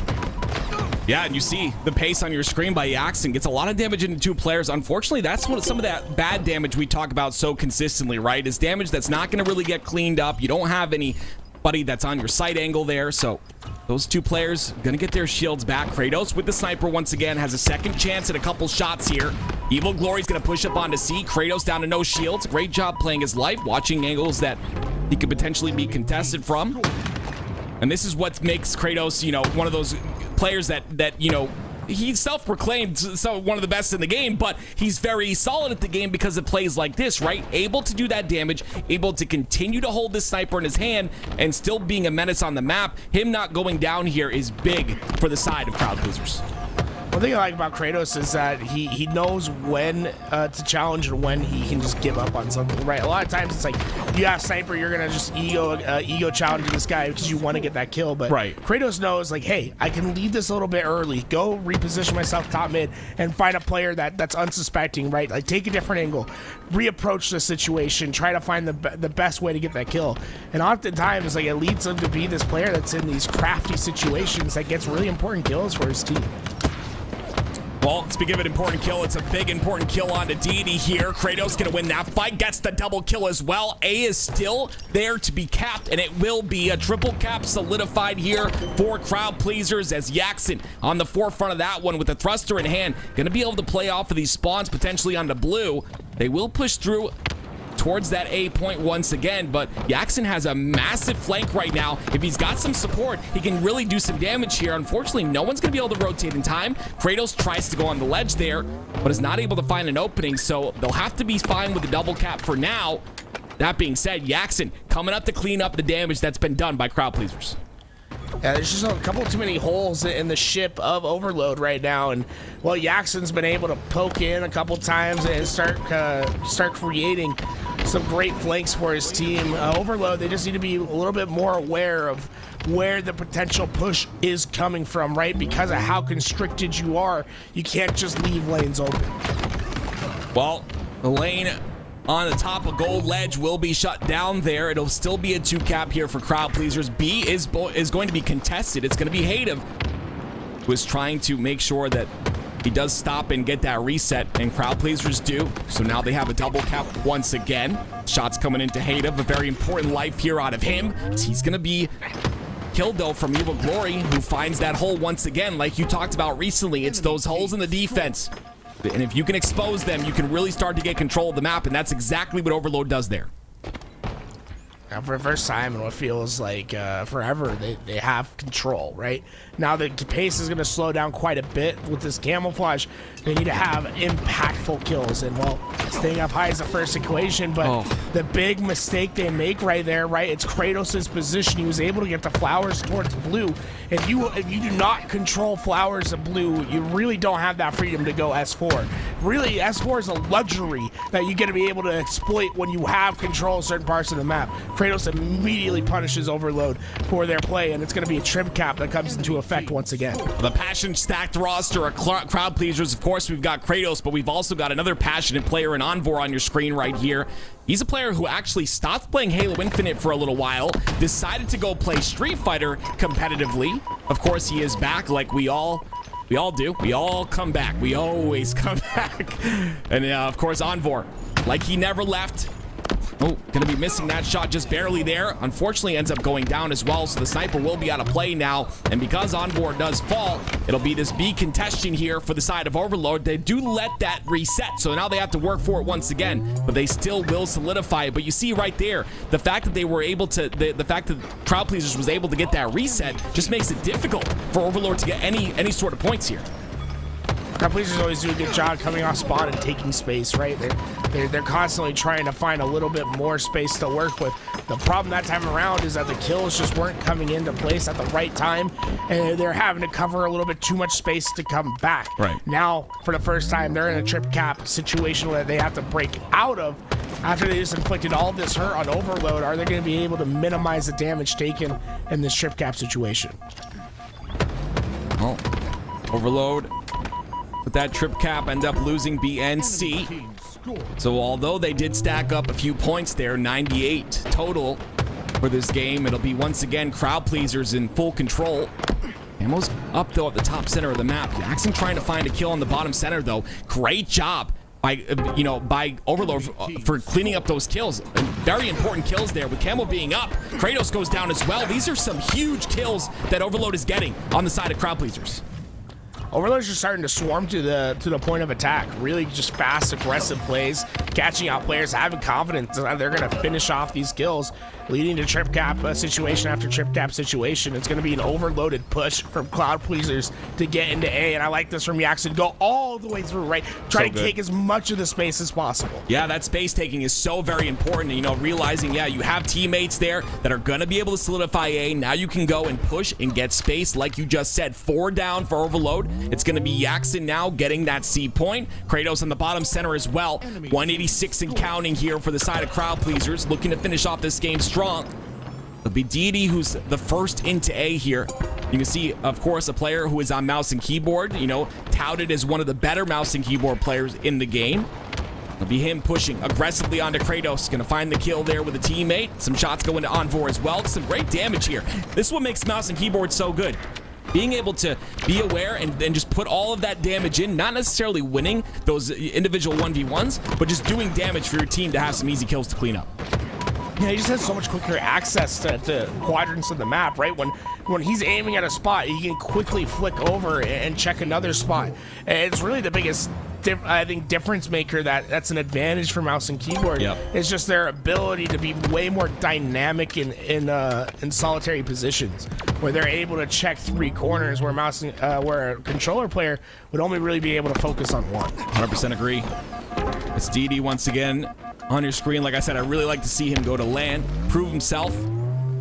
Got a couple players that are already getting invited to Worlds events, etc. on M&K. Gonna pop up there, get on board. Challenging on the second fight there. That's a little bit over aggressive. Maybe he thought he had a little bit of help, but his entire team was dead. Now coming off a spawn, it'll be Kratos looking to prevent this C from being capped here. And it'll be the camo player inside a C now. A triple cap almost about to be going into effect here for the side of Overload. And you see the massive push through A. A is the point of contention here, right, Tools? You know, you always have to go for A to break that triple cap setup. I like this from Kratos, right? He's trying to make sure there's no one on this flank. And in fact, I would like to see maybe a push all the way through to C from one of these players while Kratos and Yaxon take over at B. So let someone else have a little bit more of a dynamic attack, but it's just going to be an everlasting train of players that come down into the bottom mid to take care of that job. And Kratos says, I'll take care of that C position. He wants to get that sniper and more control on the map. Oh, you got to know DD is going to be pushing that snipe here. Gets a couple shots on Envor. Quickly cleans it up. Turns his head as well to stay alive. And he's going to be the factor here. If Overload want to come back in this game, it's going to be Deity with this sniper rifle. We've seen what M&K can do with this. It's about him hitting the shots, though. The most important shots of the game are going to be the ones that come out of this gun right now. Out of Deity Sam, 15 and 14 in this game thus far. 233 for Crowd Pleasers. Overload starting to have a bit of control. And there it is, the start of something great here for Deity. Another kill in the feed. Something that we've seen in Halo Infinite is the power of staying down low with that sniper rifle on this map, right? Because of how common it is for players to go through driveway and try to contest through bottom. DD Sam takes advantage of that, got an easy pick into the driveway, and well, now Crowd Pleasers, they have 2 big pushes left in this. And DD Sam, this mouse and keyboard player, very efficient with his sniper. Yeah, I was hoping he would hit those couple of shots. Doesn't matter though, he stays alive. Now pushing into Kratos, and you'll see that, you know, a lot of these M&K players, you know, including myself, we tend to go really just forward with this snipe. And it's because we can hit shots like that. It's almost like a shotgun essentially. Whereas when you're scoped in, there's a bit of input lag there, and it makes it difficult. Envor and Nasty Bullet were having one hell of a fight over at the bottom of C, and it's going to be Envor that came out on top, and DD Sam wasn't quick enough. Honestly, he needs a quick fall down into that hill instead of jumping into the hill. Makes it that fraction of a second makes the difference on the contest. Just was not able to contest in time, and Kratos and the rest of Crowd Pleasers win game 1 after a very strong start. A little bit of shakiness in the second. Yeah, but you know, I think a very good way to start our series. Yeah, it's where you can utilize that quick drop like you just talked about, right? Getting into that hill very quickly off of S4, holding control as you fall off the ledge. But yeah, unfortunately, DD not going to get there in time. Taking a look at the stats here, and Neos, a 10.3 KDA, 26 and 17. We watched a little bit of him, but it seems like he made a lot of impact right there. Nasty Bullet as well, having a solid game. And we go to Street Slayer up next, ladies and gentlemen. Once again, we appreciate you stopping by the LVT channel, Tools and I. As much as I despise casting with tools, no, I'm kidding. I love it. We appreciate you listening. Did you say that makes one of us when I said I love it? Slayer Streets. Oh my coming up next. goodness. 50 kills to win this game. I quit. Crowd pleasers. Crowd pleasers up 1-0 in the series, trying to finish this one out. DD Sam on that mouse and keyboard, but like you said, Neos. We didn't have a lot of focus on last game, but he was popping off. I'd like to see maybe if he's able to continue on that trend, right? A player I don't really know much about in this series. Would love to learn a little bit about him today. Well, I've learned a little bit about you today and how much you hate me as a person, and hopefully we'll see a little bit of a game 3 here. Tim. Yes, Tim, what's up? I saw a perfect suggestion in chat. Aliak just said, if you're having problems in ranked, you should try switching to controller. I think that's brilliant. Have you ever thought about that? I hate controller players, okay? You can't say controller players like it's a slur, dude. You can't do that. It's so wrong. I love every type of Halo Infinite player, even the ones that hold forward into an entire team by themselves. But you know what we do love here? I love casting. I love watching high-level gameplay, and I love seeing Kratos dominate everyone he fights against. You know, it's a great thing to watch one player just absolutely just be so dominant that it's anytime you see him in a lobby, it's scary. And you know what? Let's switch it up a bit. I want to take just a note here. Kratos, a very personable player, is the way to say it. Very, very passionate. And Anvor on the same squad. These guys have teamed together before, right? And it works out. Like there's no like headbutting. That you know, have you heard these guys team together and communicate? Is there any headbutting going on? I mean, I think anytime that you have personalities, right? Like big personalities, I think there's always a chance that they clash. I'll say I think Kratos and Hadev in particular have been teaming for a minute now, and I've been really impressed with that duo. Like sometimes I think they punch above their weight class. Love that in a lot of matches. Yeah, I just think I think when it comes to objective efficiency, I think they can be a little lackluster sometimes, but I certainly think that like the potential is there. It's just capitalizing and realizing that potential to execute it on the highest stage. Yeah, guys, just so you're aware, if you're new to the scene or new to watching Halo, we like to meme on Kratos a little bit. He's definitely a very loud player, self-proclaimed best player in the game. He's made more money than 99.5% of Halo players. Exactly. He's won a world championship. He's definitely okay. Whoa. Whoa, no. Okay, well he's placed very high in Halo 5. That was his game, right? Halo second Infinite, place. we haven't seen him. Place at the Halo World Championships. Yeah, we haven't seen him like in Halo Infinite really make a stamp like yet. I wouldn't say, at least, I wouldn't say so. But he's definitely a very good player. And yes, he has made more playing Halo than 99% of the people who make fun of him. And that's why he's so confident, right? But I want to see a little more of this duo. You talked about Hadev and Kratos. I kind of, I haven't, obviously, you said they've been teaming together for a while. I kind of want to see, I want to watch for that in this game and kind of see how that chemistry kind of comes into play. So far, look at Kratos. He's pushing it right towards these two players. They're able to take down that first, and unfortunately, it's the spawners that take him down. But already, we're seeing a very aggressive crowd pleasers out the gate.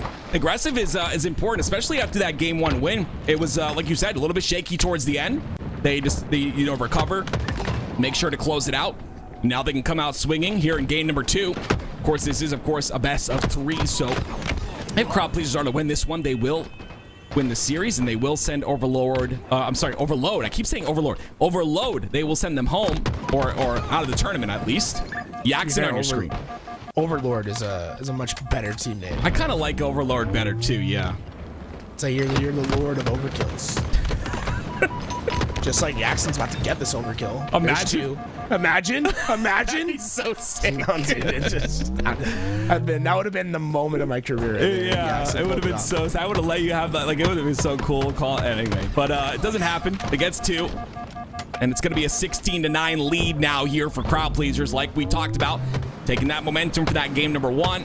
What's gonna take for Overlord to recover here, though? Like, obviously playing for those rockets is important. Maybe 19 seconds they're coming up. We can set up for those and essentially get a kill.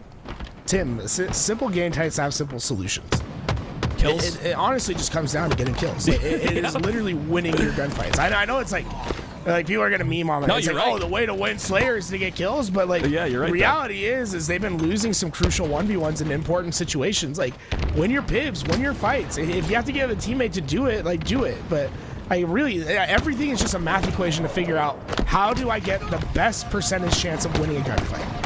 And so far, Kratos been doing that with the stalker rifle and rockets. But hey, sometimes you can give yourself a 95% chance to win a gunfight. You still have that 5%. 5% still there. I mean, that was 5% if I've ever seen it. Toxic Sundays, baby. Ladies and gentlemen, welcome to the LBT broadcast. This is fun, man. It's been a great day thus far. And, Overload is starting to bring this game back just a bit. And it's going to be those 5% kills that really set the pace here. Envor trying to clean up the kill there. Not going to happen. And this is what I'm talking about. With the bandit, it's so easy to miss that last shot, Tools. Yeah, I mean, Envor, he was looking a little bit more like Don Quixote out there, man. He's chasing windmills and just could not get his aimer down. And like you said, the bandit, that's the reality of it. It's like if you start missing, like, it's way more punishing than the battle rifle ever was. Oh, man.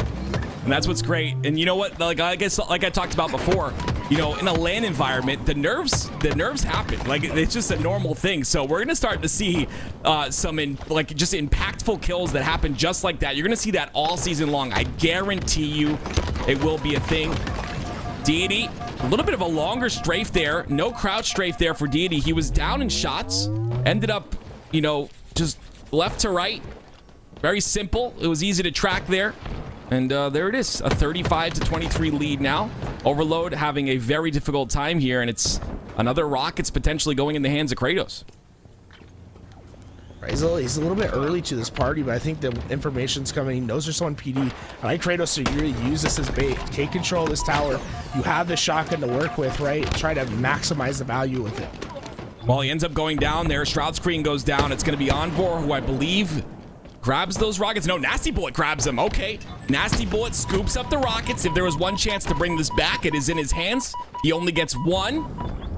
Obviously, that's good. A 1-for-1 with rockets isn't bad. It's much more than I get, but they have a lot of work to do. I love this bait here. A lot more plays like that. Slow play. Get these clean kills and bring this game back one step at a time.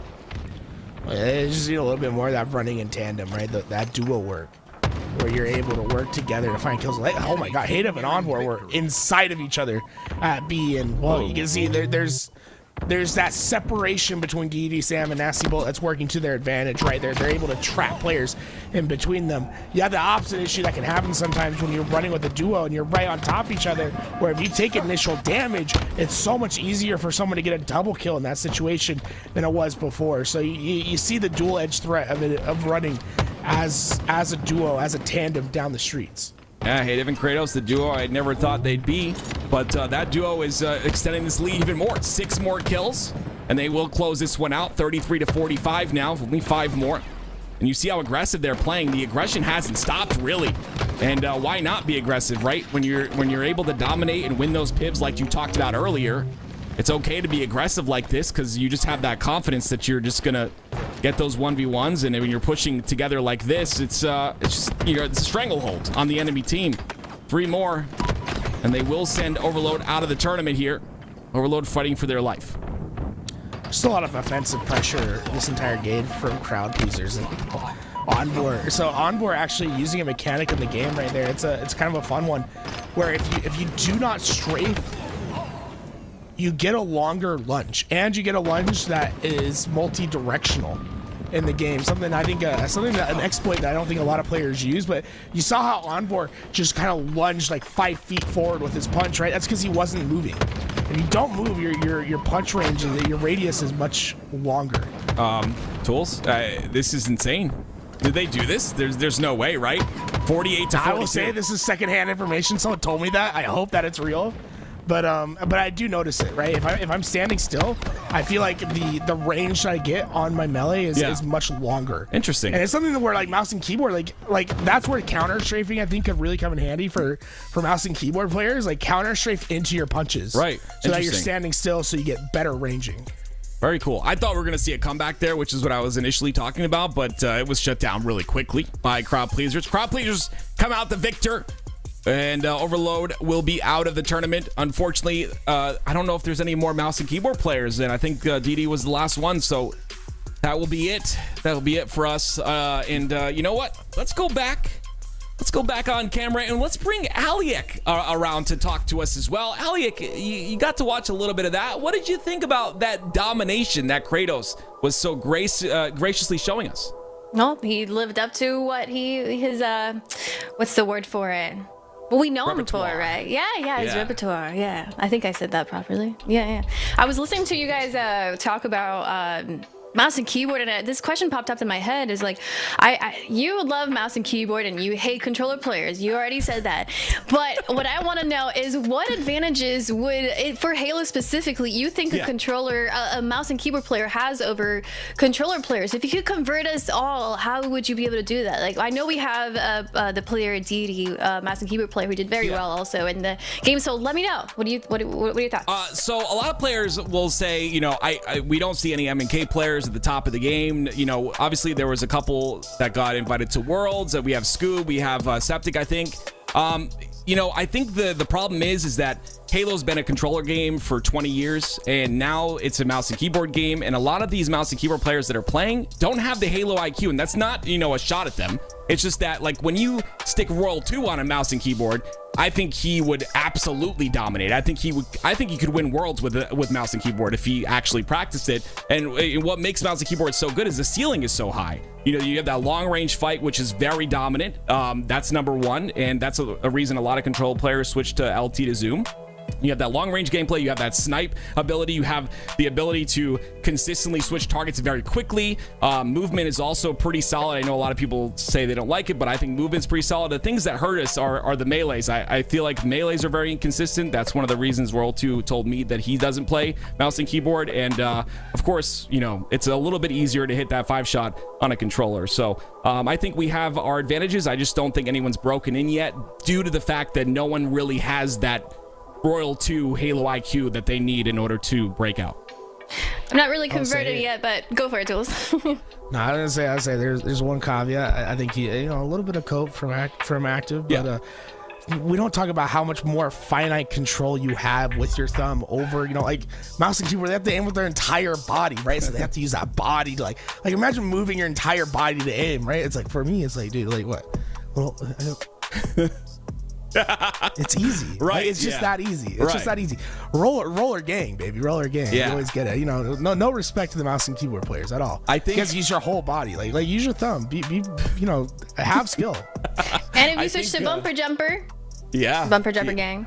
Yeah, I think that it definitely is difficult to, I have a really slow sense. I use my entire arm. I'm what's considered an arm aimer, so I use my entire arm. It is difficult to control, but I think once you get it, I don't think the individual is what's stopping people, though. I really, truly do think it's the IQ, and, that comes over time. Players that have been on controller forever, like I said, World 2, if you can hear me here, you need to switch, man. Just do it for us. Do it for us over here.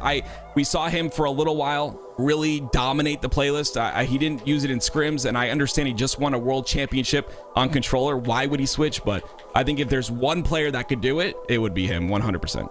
We have our game coming up right now with Crowd Pleasers and Cloud9. We're going to be starting up on Streets. That's Streets Oddball right now. Oof. I love Streets Oddball. How are you feeling about this? I heard oof from both of you. Different reasons.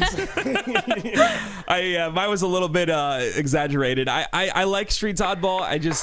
Oddball in general, the games are so long. It just kind of depends. Like, I've never seen at this level, I've never seen a dominating game, like where it's like a 2-0. It always goes to 3 rounds. Switching that side of the map, like switching sides of the map, having that break in between. What do you think about that break? Tools, what do you think about the break? Obviously, it's been 2 years now, having those different rounds. Do you like that, or would you prefer to have just, consistently all the way through? I prefer 2 rounds. Okay. I think they just go really long. Like, I just like, sometimes just like all the way through a tournament, you're like, I don't want to I don't want to watch like a 30-minute game. Right? Yeah, like right. I think that's the problem that Oddball has right now. I think they could reduce the neutral timer to like maybe 3 minutes 30 seconds. Yep. Or like 4 minutes, so there's not so much time in an individual round. But so far, I think it made Oddball way more enjoyable to watch compared to previous iterations. Yeah. What about you, Alec? Do you like the 3 rounds, or do you prefer like a just one sequence, one full game of Oddball? I actually like the rounds. I agree with Toolez. It just feels like a moment to like reset, especially if your first round isn't going that well. You get a moment to like, okay, we know what's going on. Let's reset. Let's jump back in. Right. You have a chance at coming back. I do enjoy the rounds. It makes it more enjoyable for me. I have different thoughts on like CTS, but that's another, like the Argyle situation. That's another conversation for another moment. Yeah, it's I enjoy it. I like it. I have no problems with it. Toolez, you got any problems with it? I think the only problem that Toolez has right now is that he's gonna pee himself. So I think he ran over to take care of that. But one thing I'm seeing at the bottom of the screen is Forbidden. I've been hearing that some pro players that are playing 8s on this is what I've heard. I've not heard them say it out of their mouths, but I've heard people say this, that they're actually enjoying Forbidden, that it's actually playing well. I've only watched it still a few times, I think like 5 or 6 times. I played it maybe 5 or 6 times. But yeah, a brand new map that I think is interesting. And yeah, I don't know. Have you played Forbidden yet, Aliak, or no? Yeah, I've played a little bit of Forbidden. I'm still feel like it's very mazy. There's some really long hallways, so I feel like you really do need practice. We saw Riot Noob's team. You could tell that they had practice and put in the time to actually learn the map, because they were just rolling this map. Like the way they won the game, you could tell that they had the practice. That's something that a lot of players still haven't had a chance to do yet. So it's good that we get to see them play here, so we get to find what the plays are and see where people are maybe need to study up a little bit on. But I think it's an enjoyable map. We just need to see if it needs tweaks or maybe not. We need to wait and see. Oh, and I think our first map is ready to go. Streets Oddball right now. Cloud9 versus Crowd Pleasers. Let's go. We got a little bit of a peek there. Kratos himself says, I run the HCS. Toolez. Kratos said, Tashi can ask me next time he wants to put a map in. I run the HCS. Some bold words out of the man himself. And just famously ran the HCS in season 2, right? I mean, how many pool play appearances did you make? Oh man, I'm telling you right now, and I know it's a big meme, and I know we meme on it. We need this, guys. We need the drama. Like, I hate drama. Okay, I hate back in high school we're living. Listen, I deal with drama every day with 4 kids. I don't like drama, but I do like that kind of drama. Kratos, like, with that personality, we need that stuff. We need the personality to make things interesting, and I think we should build off that. I think Kratos and his confidence. Yes, not a lot of pool play appearances, but like he said in his tweet when season 5 released, this is my year. So maybe we'll see his year unfold here. You know what? I have one thing. If we can pull up the best of 3 real fast, so we can take a look at it. I have one issue. What's that? To pick with Kratos in this situation. If you notice, game 1, it's Oddball, right? Yeah. Game 2 is Slayer. Yeah. Game 3 is Forbidden Flag, right? Yeah. So why is Kratos not expecting the 2-0 in this situation? Like, is he already saying I'm gonna lose a map? See, he speaks confidently, but he's not. Is that what you're saying? Yeah, look. So there's game 1 and then game 2. So if you win game 1 and you win game 2, you don't have to play game 3. Right. So it's like, why do you even care? Why are you thinking about game 3 if you know you're gonna win? Come in and do your job. Yeah.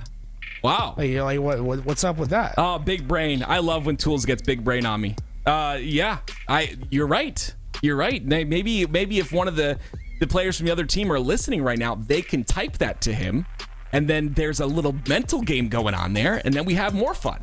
This is great. But Oddball in the streets, do they have a chance? Crowd Pleasers, Cloud9 looks really strong right now. Like, do Crowd Pleasers do they have that gas in them? I love Hadev as a player. Envor back from Street Fighter.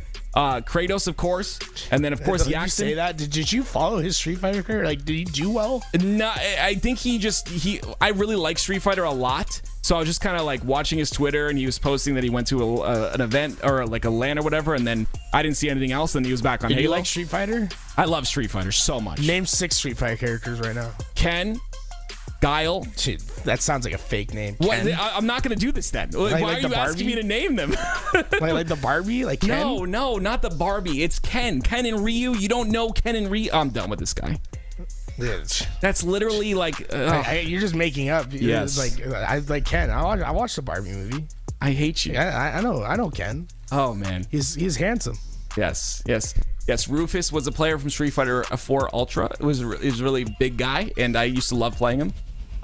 Yeah, Street Fighter's great. It's a great game. What's the guy with the crazy hair, like the American guy? Oh, Guile. That's Guile. Yeah. Guile. Yeah. Shout out to Guile, bro. That guy's lit.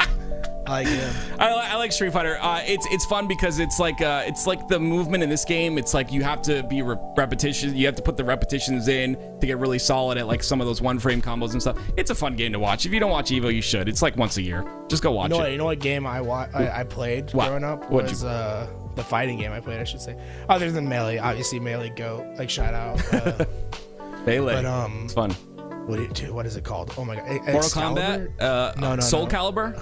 Soul Calibur. Okay. Ooh. Yeah. I had a trial disc. I think it was for the GameCube. I had like a trial disc. So I could play the first 2. I think it was the first 2 fights. I just play it all over and over. It was Soul Calibur 2. I just play it over and over and over again. And then Soul Calibur 3 came out, and it had Yoda in it. And I was like, this is so lit. But I could never buy it because it was $60. And I was like, I don't have $60. I'm like, I'm in like 3rd grade or whatever. Yeah, Yoda's awesome. Shout out to the Soul Calibur games. I played a ton of Soul Calibur. Just the first 2 fights. So I never owned the actual game. That's the thing back in the day, right? You'd own trials. Oh yeah, and you'd play trials, but you just wouldn't play games. Like I went to Blockbuster I played and so rented many my games. trials. Yeah, I went to Blockbuster, rented my games. I remember there was a monkey game that I rented, and I didn't have one of those controllers with the joysticks for PlayStation, so I had to bring it back. And I'll never forget because I was so sad. I wanted to play my monkey game, and I didn't have one of those cool controllers because we were broke. Super Monkey Ball. I don't remember the name of it. Super Monkey Ball or something. I don't remember. Anyway, Super Monkey Ball. Gee, you don't say or something. It's Super Monkey Ball. If it's Super Monkey Ball. I didn't have the joysticks on the PlayStation, so I had to bring the game back and get something stupid. Oh, if it's PlayStation, I don't think Super Monkey Ball is on PlayStation. I don't know then. I'm not sure what it's called. But regardless, can we see Kratos?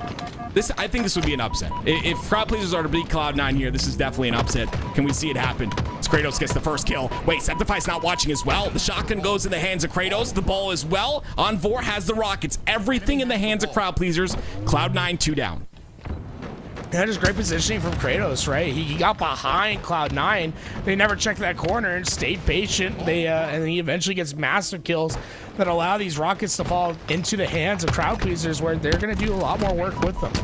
Oh my gosh, like this is, if that hit, that would have been really good. Unfortunately, that rocket's not going to hit, but it will be no rockets in the game now. Triton utilizing the AR, 36 bullets of individual skill, as Tony likes to call it. We miss you, Tony. Hope you feel better. But a little bit of time here for crowd pleasers added. 11-2 now. As Gilkey, you see, has the high ground. The push comes through. Gilkey has an important job right here to stay alive, but also get a lot of damage in. He gets one with the hands of Triton with that Bulldog, but that's going to be it. Triton's going to have to rotate this ball to his teammates on B. Triton's trying to do his best, right, just to keep himself sandwiched between 2 players. And this is great, right, because he has that shotgun in his back pocket, right? So he has that ability to really defend himself. He just needs to make sure that he has teammates to his left and right. And unfortunately, his teammates just fell down in that situation, and Kratos takes advantage. Yeah, 3 down for Cloud9 there. This will be another setup here for crowd pleasers, and some more ball time once again. And you can generally see if you have a setup here, and it's locked in, you get 3 dead, you can generally just add 15 seconds of ball time straight. And that's essentially how these top teams, or these, tier 2 teams, I would call them, kind of play this. Rockets are coming up as well. It'll be Rami trying to solidify control of C. He gets the first kill. That's going to be 4 down for crowd pleasers. Rockets now in the hands of Cloud9. And, crowd pleasers on their spawn. Gonna have to do what they can to prevent themselves from dying to these rocks. always impressed with that Rami. Rami has a really great control of pace, right? He knows how to slow himself down to get advantages in gunfights. Unfortunately, those rockets, right, they miss out, but like getting those rockets was truly a pleasure to watch. How he slows down and lets players like punch. Right? Like that player punches because you expect a player to move forward to you. Right. But Rami, like he just stays in his position, knows that you're gonna give up something or you're gonna expect a strafe, using that change of pace to get a kill. See how like strong the bandit is. Obviously everyone understands it's a 5-shot perfect, but without having that burst like we used to have with the BR, that one shot just does so much impactful damage. And being able to utilize that peak shot like we saw there on that pillar, ball on the ground, 24 seconds is all the crowd pleasers have. Cloud9 had a bit of control there. They weren't able to be scrappy enough. Finally, it's going to be crowd pleasers with the ball in their hands. And Gilkey on the side of Cloud9 trying his best to defend that B lane. That was his job there, defend the B lane. He ends up going down, so everything kind of falls apart. You see the stack here on the purple side of the map. It's going to be Rami now trying to prevent this rotation from happening. It looks like that rotation does not have to happen as the pressure is thwarted on that B side.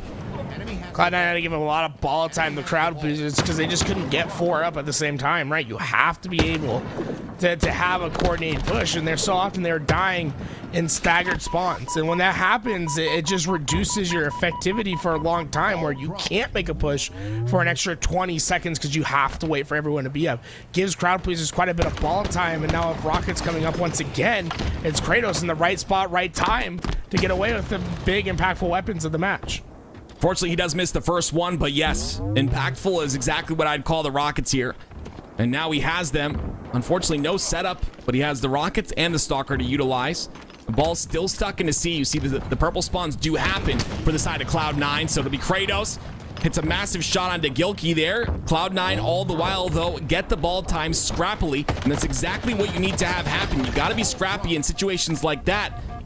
But they end up going down. The 2 players make that 3 for Cloud9. It'll be more control once again for crowd pleasers. Halfway to victory. And so far, crowd pleasers has been just content with staying where they're at, right? They've had this back hold for so long now, where Cloud9, they just haven't been able to really put up a winning equation to break into this position. And Kratos, he's finally exhausted that Stalker rifle. He's the AR boy. Might as well put him in the social playlist because he has no precision weapon to use. You're just going to see how strong this AR can be. Oh, Kratos! Oh my gosh, the reversal. Reversal from Kratos, a killing spree as well before he goes down. He's 11-4 in this game with 7 assists. He comes off Envor comes off a spawn, attempting to get control of C once again. Here's the no shot, the one shot call out, but Septified with a clutch piv. Feel out this pressure. Cloud9 finally gets control, and it's going to be up to Triton and Gilkey to create space for their team. We're going to bolt on these perimeters. They're going to slow play in these corners, try to slow down this push from Cloud Pleasers, and Gilkey wins his job. He wins his fight on the other side, but Yaxon somehow, I don't know where he came from. He went right down the middle, but he causes mayhem with the other 2 remaining players, and Cloud9 suddenly they find themselves having to fight back into the ball position of Yaxon. I love this play by Gilkey, though, playing his life tremendously here. Rami does push in off a spawn very aggressively. The ball will be played towards the bottom center of the map, but Gilkey's had this shotgun in his hands for a long period of time. Yaxon once again with a beautiful trade right there. That'll solidify that kill as Kratos picks up the 2 rockets. Gonna throw out 1. Ends up going down as well, so Rockets now on the bottom of Tire Gen.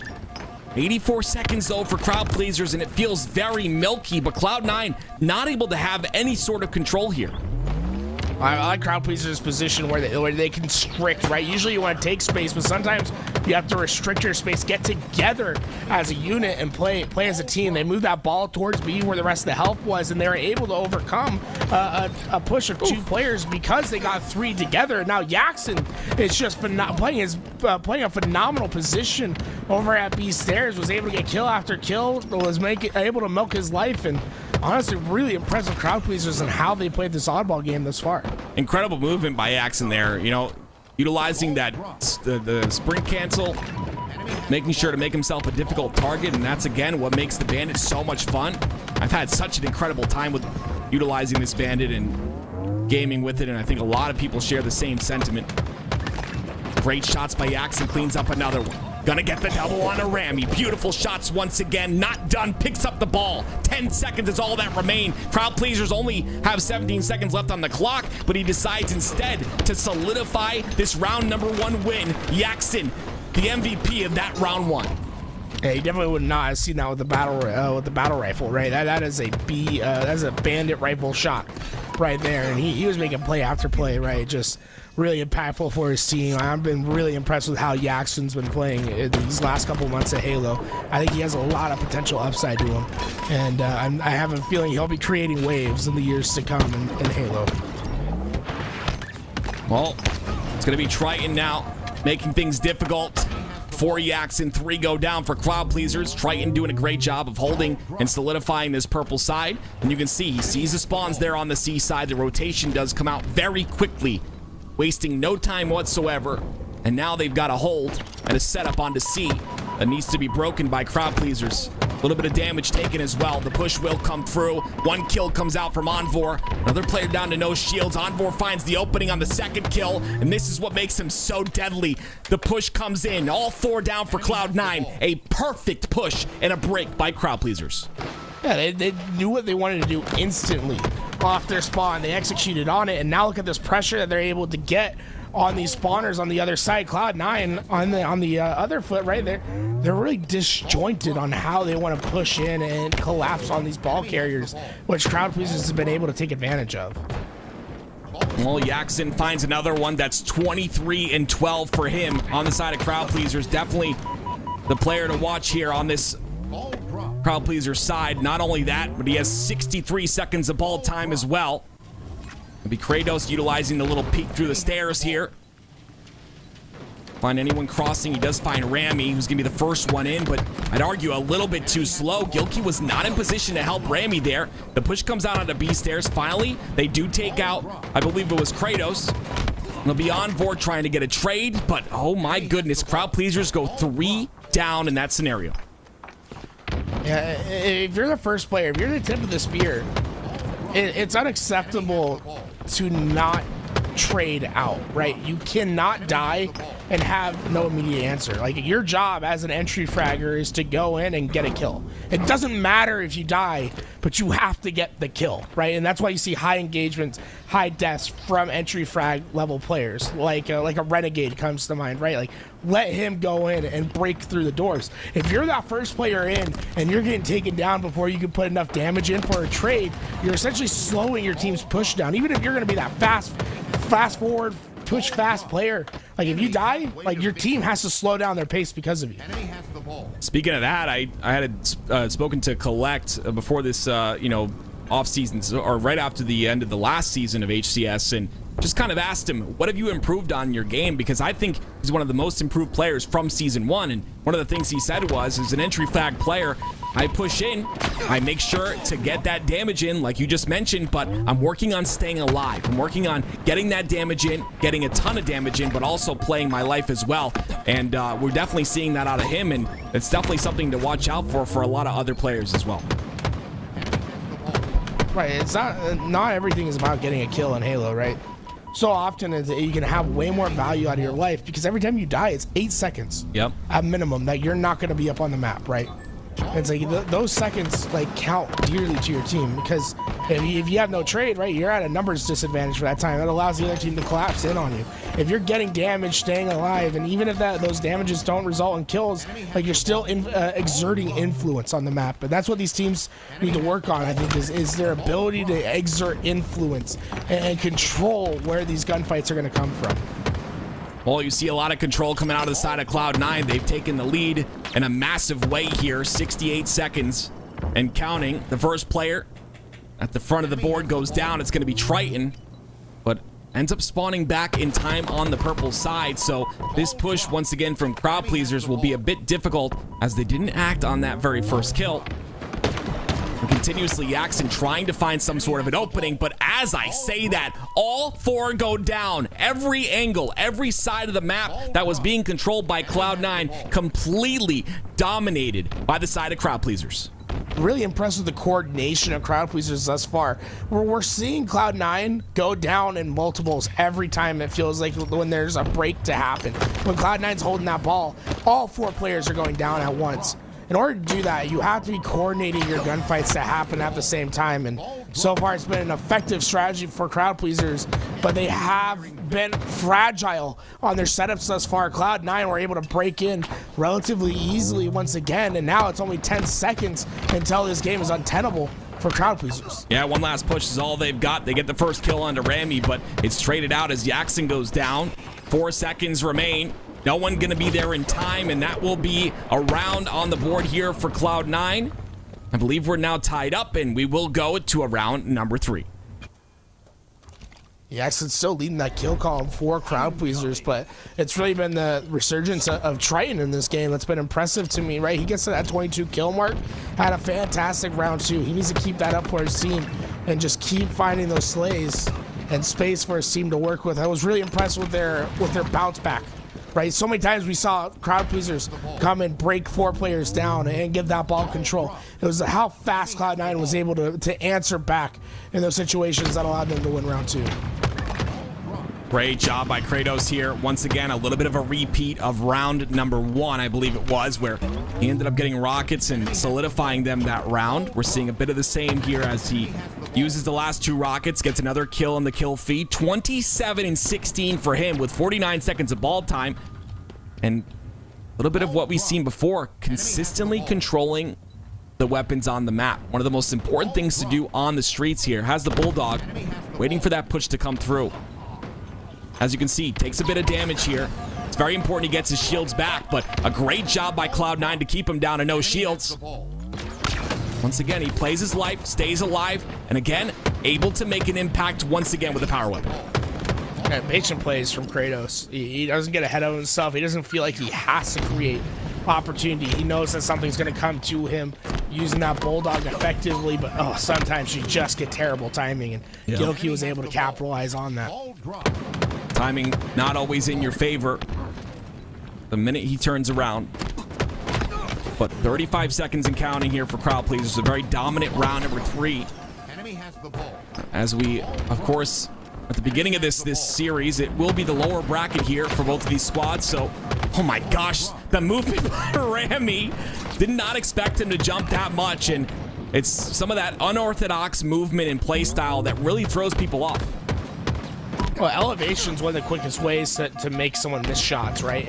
If they have to try to track you to the head with the elevation, it can make players miss, or at least hit the body, right? And that's what's so effective about Rami, what Rami did, right? Because Jackson's hitting some great shots when Rami takes that challenge, but on the 4th shot, he jumps, he creates that elevation, knowing that Jackson's gonna have to pull his reticle up to hit the headshot. And while it's just a body shot that hits in, and then a shot that goes over the shoulder, that was too much for him to deal with, and Rami was able to get that kill and eventually break into that position. Well, crowd pleasers trying to do their best to stay alive inside of the PD. It's going to be Rami who gets a double, though. Breaks that setup in half. They had a good first initial kill, but the spawns are broken for the side of crowd pleasers. And because Cloud9 got those initial back A spawns, they were able to pressure the setup. That being said, it's going to be Hative. 3 down for Cloud9. Hative with a couple of assists and a kill, and there'll be some more ball time here. 75 seconds. 75 points and counting here for the side of crowd pleasers. And once again, power weapons in their hands as well. Look how much room that Cloud9 has to make up. There's just nothing they can do in this situation. With all these players going down, I don't know if they're going to even have enough time on the clock to contest this ball. And this has really just been a dominant round 3 from crowd pleasers.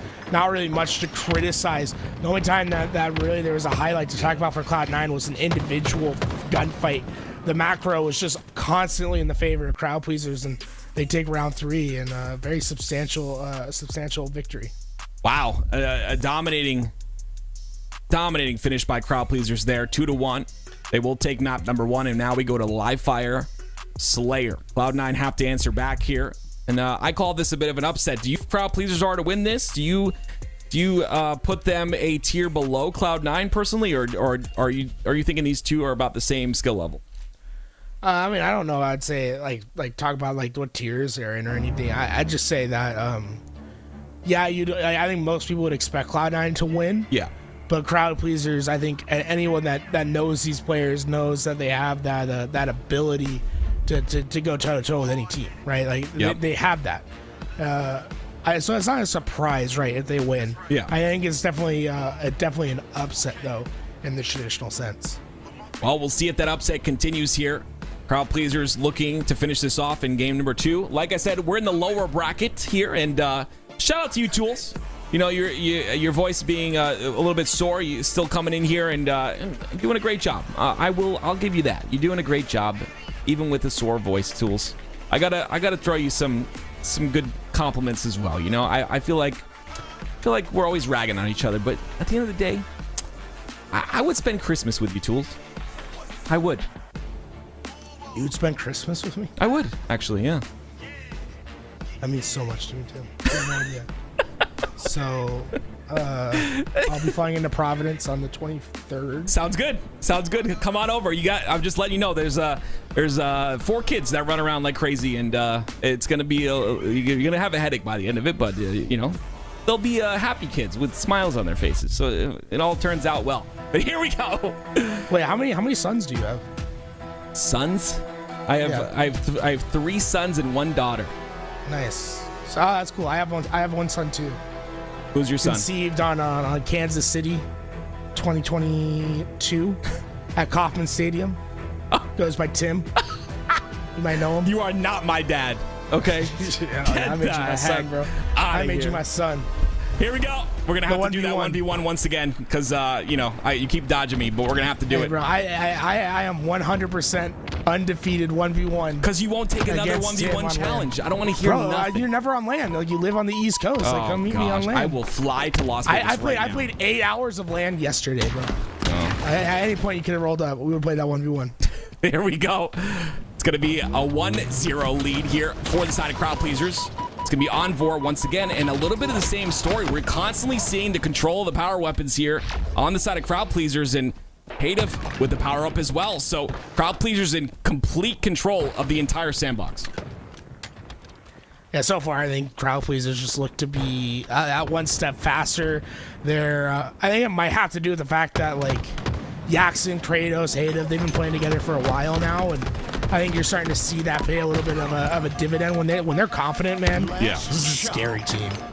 That's what it comes down to for me as well. You have very big personalities on the side of like Envor, I would say, and Kratos. I'm not too sure about Hadev and Yaxon, but Envor and Kratos. Hadev is just as big of a personality. Okay, there you go then. And that's the big thing, right? Is when it's working out, it's working. When it's sunshine, it's sunshine. But the other side of it, the other end of the coin, is when it's raining, it's pouring, and that's kind of what those big personalities bring. But it's very scary. Like you said, when they have that confidence, when they're coming into a game confident, you can definitely see it, come out through their gameplay. See, this is what I love from Kratos, right? It's once again like he's in that fight, right over on the Nest side, and that's where Cloud9 is like taking into account, like, okay, Kratos is over at Nest, but he does a great job of always like, okay, like I can't win this fight, so what do I do next? I go middle, right? I'm checking a different lane. I completely ignore that at Nest because he knows what kind of speed and what kind of timing those players will have.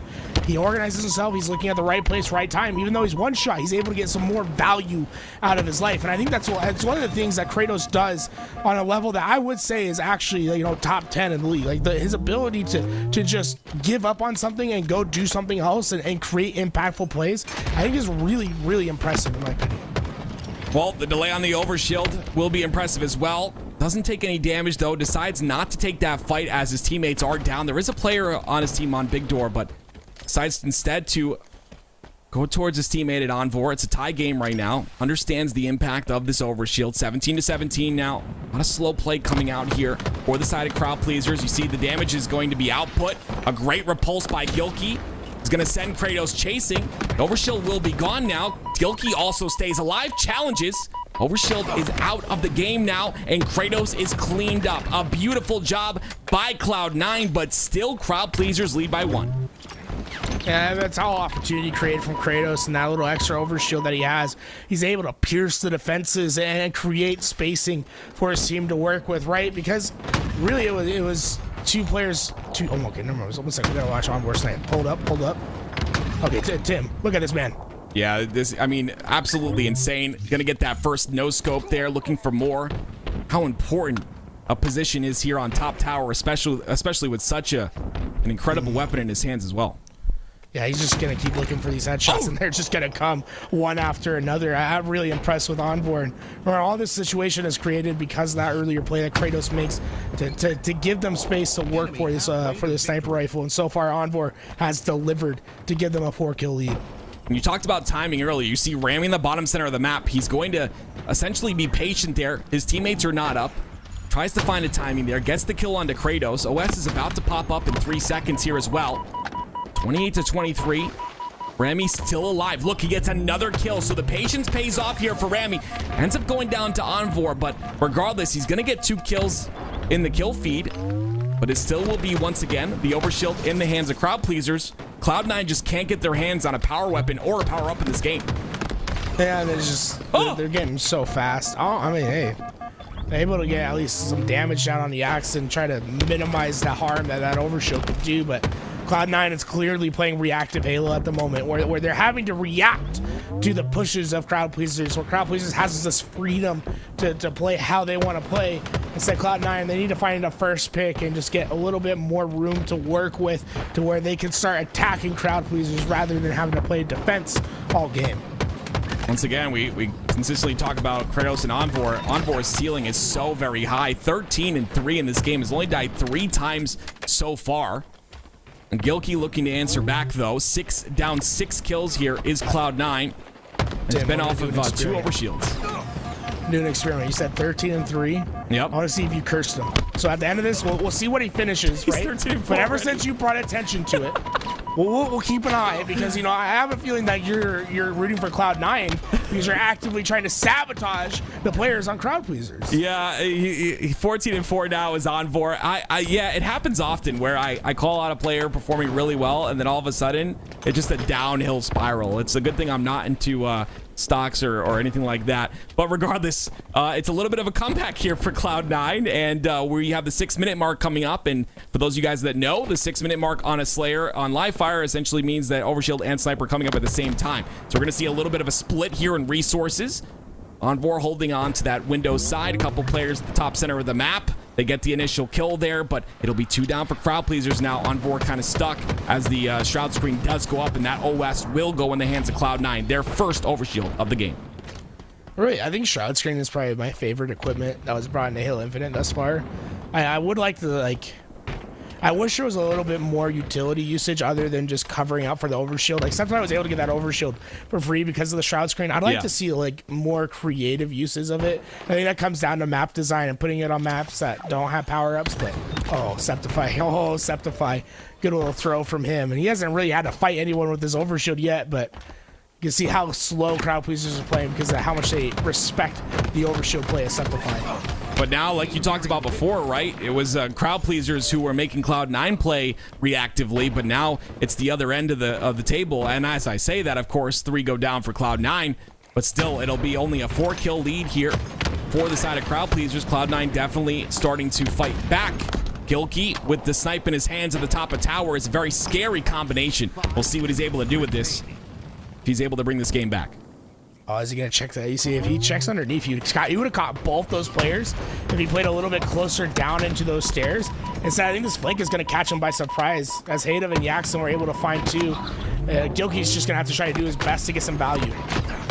This is what it comes down to, right? The push from Hadev. Gilkey not able to get that value you talk about. A 6-kill lead now for crowd pleasers. Cloud9 need to come up with something, and they need to do it quickly because they're on the verge of being out of this tournament. 4 kills. 5-1 since the Caster's Curse, so I guess it didn't impact him too much. Look at that. Look at that. It all worked out. It all worked out in their favor. It all worked out for a potential win. I think our Caster Curses canceled each other out because you brought attention to it, but then I brought attention to the fact that you brought attention to it. Okay. Envor, you're welcome. There you go, Envor. 20 kills and only 4 deaths for Envor. Again, quintuple positive. That's what it comes down to. It's that very high ceiling, and there are so many players like that, a very high ceiling. When they're playing well, it's just they're playing real well. But when they're having a rough game, it's definitely the other end of that. Fortunately enough for crowd pleasers, it's Envor with 20 kills, and they will solidify the victory once again in the lower bracket. A beautiful job, and they will continue on, as unfortunately Cloud9 will be out. I'll say, what was all that talk about Forbidden? Like, have some confidence in yourself next time, Kratos. All Like, right. you knew you were gonna get the job done. Like, there's no reason for you to be complaining about Game 3. You didn't need it. You're doing good, bro. You're doing good. 2-0 victory. Very impressive crowd pleasers thus far. I think these guys are great. Like I said, I think they're just consistently building upon the foundation that they set, and I think in particular, like Hadev and Yaxon are players that are going to get much better as time goes on. Well, I'd like to get someone else's thoughts that matter way more to me. Elliot, why don't you tell us what you thought of that series that we just watched? Yeah, Crowd Pleaser's a super strong team, but they're gonna be facing off against Solitude coming up next. I believe we'll get to see these. Yeah, Cloud9 versus Solitude, and that's a really strong team. Solitude is the team that did win last Sunday again. So who was it that was playing? Was it Incognito? No, Incognito got top 3. Who was second place? Second place would have been the European boys who got knocked out very early. SSGL. Yeah, look at that. So L Legend was taken out in place of Chick, and they had some struggles today. They lost against Crowd Pleasers in the winner's side, and then lost against Sobras on the other side of the bracket. Well, I really got to know. Like, I just said before, does Crowd Pleasers have the chance to make this upset happen? In terms of taking out Cloud9, they did that. But now, it's going to be Crowd Pleasers versus Solitude here, and I don't know. Like, is this their wall? Is this the wall that is going to prevent them from moving on to the elimination semifinals? I mean, it's going to be tough. You got Boo Boo, Suppressed, Av, and Frosty. I mean, this is going to be a tough one for Crowd Pleasers, but the momentum is strong for them if they can utilize that. Yeah, really strong team. We talked a lot about Kratos. I believe we deserve to give Envor just some quick thoughts about him. He really popped off that last game. He controlled that sniper very well on tower. Would love to know what you guys think about Envor, so we can get some thoughts. I think Envor has been phenomenal through and through. I think when we talk about players who have had iconic moments in the HCS, Envor immediately comes to mind, right? When he roars on stage, when he's hitting those shots, like it really is like a fun player to watch. And I think Envor is a player that that's really easy to root for. And honestly, I'm glad to see him back competing in Halo once again. I'm sure he's gonna continue on and have a great career as time goes on. But I really think Envor is just one of those players that you just can't help but to root for. Yeah, I kind of share the same sentiment. I think Envor is phenomenal. I think he has, like I said, a very high skill ceiling. I think he can, when he's playing well, it's real well. It's definitely something to watch out for. But he also has the other end of it where I think he's a little bit inconsistent. I think with time that will change, and I think he's definitely a top tier player and a championship caliber player once he finds his footing. Well, let's see if Crowd Pleasers will be shining against Solitude. Solitude's a super, super scary team. We know that much. So we'll get to see this match right after this break.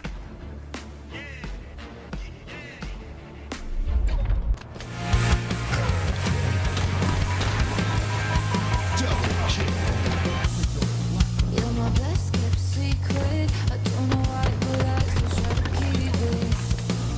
I'm weak in pieces, 'cause you know you're my muse, you're my weakness. I'll do anything for you. I'll do anything not to lose you. So I'll keep on my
Double kill. Enemy has the ball.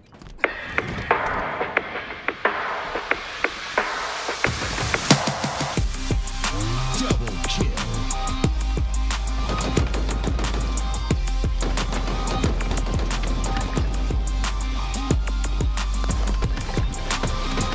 Double kill. Triple kill.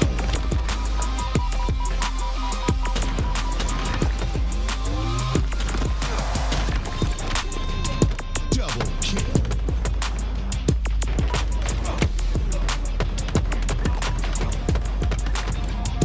Double kill.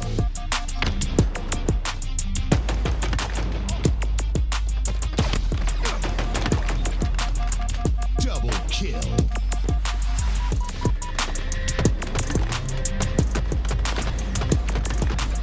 Double kill.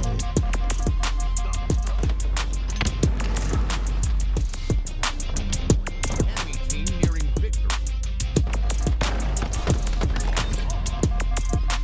Triple kill.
Double kill.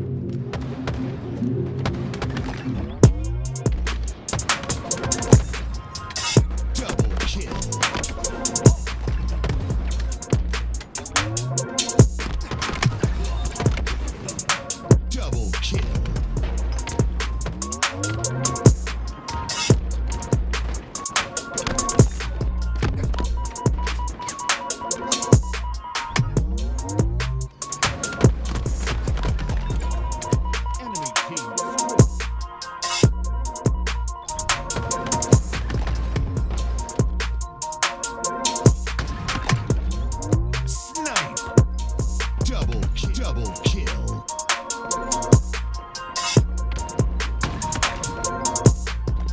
snipe.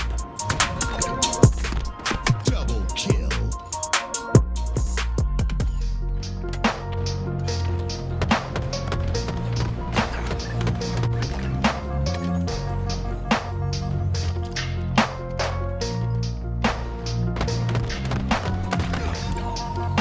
Perfect.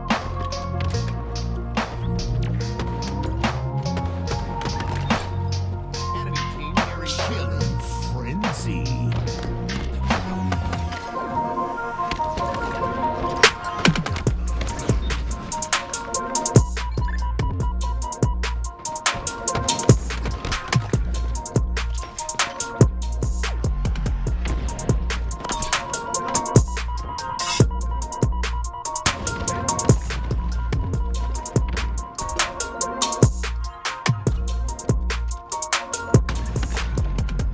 Snipe.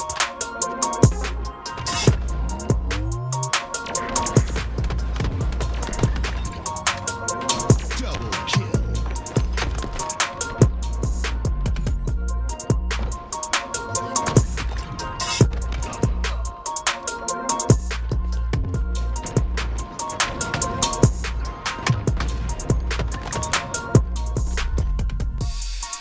Welcome back to the HCS Off-Season Open. Joining me today, Toolez and Active. We're hanging out here. I'm going to be watching Solitude versus Crowd Pleasers. What's happening to these two teams? What are our predictions? How are we feeling? 2-0 Solitude. Just too good. Wow. Triplets plus Frosty. I mean, I think Frosty's going to be the best player in the game. Plus with the Bandit update. And I mean, Boo Boo Doo is Boo Boo Doo, right? Like, you can't just discount him. Yeah, this is an impressive squad. I think Suppress as well is phenomenal glue to any team that he's on. And I talked about him so much. I think his ability to kind of mold to any squad is just unmatched in the league. You can put him on any team and they will still be a dominant team, if not get better. So very, very cool to see this Solitude roster playing on Solitude. Of course, it's going to be King of the Hill, Solitude for game number 1. Crowd Pleasers looking very solid, though, I will say. Definitely, in that game, in that series against Cloud9, the upset came through. Kratos playing really well, Envor playing really well. We'll see if they can continue their momentum on against a team that is definitely looked at to be the winner of this series. Frosty, look at him prioritizing the weapon that matters the most. Sniper in his hands. And as long as he has Sniper, you always feel like something can happen. But Kratos. Hey, wow. Kratos has the answer. Love that. Get up close. Trust that he's going to miss those shots. Get that Sniper back in your team's hands. And, well, the Crowd Pleasers run. It could be continuing on. Yeah, it's what you see, a player like that going against a player with Snipe. You essentially have to make it so that they can miss off of their prediction. Because you saw Frosty set up there on the left side, expecting Kratos to strafe left, but he didn't. And Frosty ended up going down there. Now it's Kratos kind of doing it all inside the hill with the snipe. Gets the hill time as well. They're approaching that halfway mark. They've got control as well of the loop side of the map, and it'll be Yaxin on that side. You see the spots being filled here. It's going to be 3 down for Solitude. Now, like I said, man, Crowd Pleasers looking very solid here. They've got a full setup locked in, and they're forcing the spawns potentially a lift, but you see they're now staggering Tools. Now, what's interesting about this is Solitude has been able to control Loop for this entire time. So, although, you know, crowd pleasers get these big kills, Solitude were able to get them out of the hill relatively quickly and then also keep the map control that they want. I think there needs to be a little bit more prioritization of breaking out Loop that Kratos and Envoy are trying to accomplish right now, but it might be too little too late because Solitude is just well set up right now to deal with this push. Yeah, they're doing a great job of the bait and switch. You see right there, Boo Boo staying alive here. Frosty comes out to put pressure onto Yaxon. Yaxon does a great job of slowing his pace, though. Gets one and stays alive as he puts 3 shots into another. It's a great play by him. He's got some assistance on the yard side as well, so he's going to push in aggressively. And this is their chance to take over that loop control that we talked so highly about. A very important part to control the map for this game time.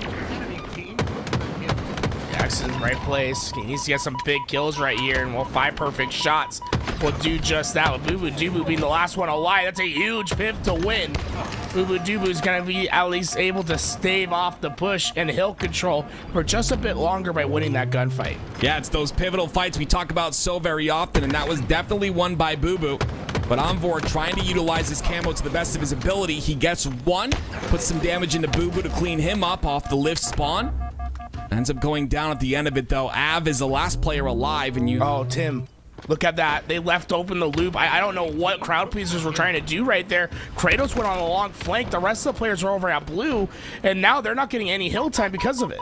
That open spawn is going to throw things for a loop here. As you see, Solitude in full control once again, but it's Kratos with the weapon to break it all apart. Sniper in the hands of Kratos, watching for the spawns onto blue. It's like finally a bit of control here for the side of crowd pleasers. A shot goes into Frosty. Frosty ends up getting the kill onto Hative, but a quick cleanup by Envor there. That first kill will potentially secure them this hill, but some nades come in. It's up to Kratos to stay alive here.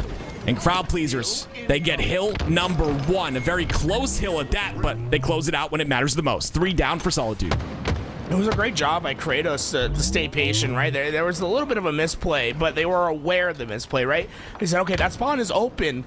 Let's not freak out. Let's not give them any free kills. Just stay patient. Let me get the sniper rifle. He gets that first pick, and then the rest of the team eventually collapses in on the rest. So it was a longer way to go about by getting the hill time, but eventually when they got it, it was a safe, secured hill that they could be able to capture. Great opening hill for crowd pleasers. Yeah, but it's another pivotal fight there by Boo Boo Doo Boo once again to solidify a bit of control, but it's not going to be too much. Right away, Yaxon's answering back, gets a double kill in the feed. Frosty, the last player alive, trying to make a push on his own.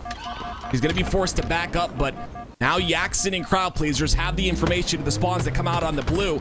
And this push, like we talked about before, could be staved off once again, but this time in the hands of crowd pleasers. And there it is. It's Kratos once again with a couple of cleanups here. Has to win this fight onto Boo Boo, and he does. A double kill and a solidified control here for crowd pleasers and Kratos. Yeah, Solitude, basically an endless line of players pushing through that yard. They all try to push in at once, and it was just some extra value that crowd pleasers got. The first player up was able to get 2 kills with their single life and some damage into the third player. At that point, it was just a losing numbers game for Solitude, and they had to commit to that point, but it caused crowd pleasers to get a nice chunk of time, and now really you're looking for just about perfect play from Solitude to be able to take out this hill. Well, the start of that perfect play is to force spawns on the lift side of the map and force crowd pleasers to traverse completely. They will do that, though, as they take out the pieces in the way. A double kill here for Yaxon, 2 down. Numbers advantage on the side of crowd pleasers. You see Yaxon pushing in aggressively here. Great nade. This is what I love, right? You're preventing them from staying alive in that way. You push that nade behind them, forces them to push forward, win the individual fight. He's got another double kill, and now looking for more, but he has to get control of Loop, and that's the way to do it. A perfect and a killing spree for Yaxon, who is popping off in this game, 15-8. Steady aim. That was some highlight plays right there, and then you got to realize, like, he gets that triple kill on Boo Boo Doo Boo, right? Yaxon really just not living up to the moment, right? He's not shrinking down. He's not giving these guys any sort of respect. He's playing the way that he always plays, and that's what I love to see from young players, right, that are coming up in the scene. Like, just because you're playing against Frosty, world champion, or Boo Boo Doo Boo, one of the best support players to ever do it, don't worry about it. Like, play the way that you know how to play. Like, be confident in yourself, and win some big gunfights. Everyone puts their pants on one leg at a time. And yeah, that mentality is very important, for real. You have to understand that if you want to break into this scene, when you get into matchmaking with some of these players, you can't think of them as these superstars. Yes, they have earned that, but if you want to break into the scene and be a great player in your own right, you gotta have that confidence. And Jackson's definitely been showcasing that this entire game thus far. And the 2-0 lead is what Crowd Pleasers will get out of it. Boo Boo with the sniper in his hands, though. Gonna be a bit scary. I love the respect that's being shown here from Crowd Pleasers. Not really peeking him, not really giving him that angle. But all the while, it's allowing Solitude to get that hill time that they so desperately need in this game. Boo Boo Doo Boo just creates a huge impact on the map right there. Suddenly, Crowd Pleasers, they have to be very wary of what they can and cannot do because of that sniper angle. And well, look how fast Solitude was able to capture out this hill. Boo Boo Doo Boo, he's not just content with this. With that sniper rifle in hand, he has a great opportunity to get a sight line that can instantly dome anyone off that hill. Well, with the pressure that they put on Crowd Pleasers will get that live spawn, and it'll be instantly taken here by Solitude. Definitely looking like they're on another level at the moment. Starting to heat up in this game. Took the first hill, now going for the second one. You see it's a little more seamless than it is for Crowd Pleasers, it seems like. But as I say that, Crowd Pleasers will get control once again. It'll be camo up in 3 seconds. This will be a deciding factor. With 1 minute left, this camo very important for either side.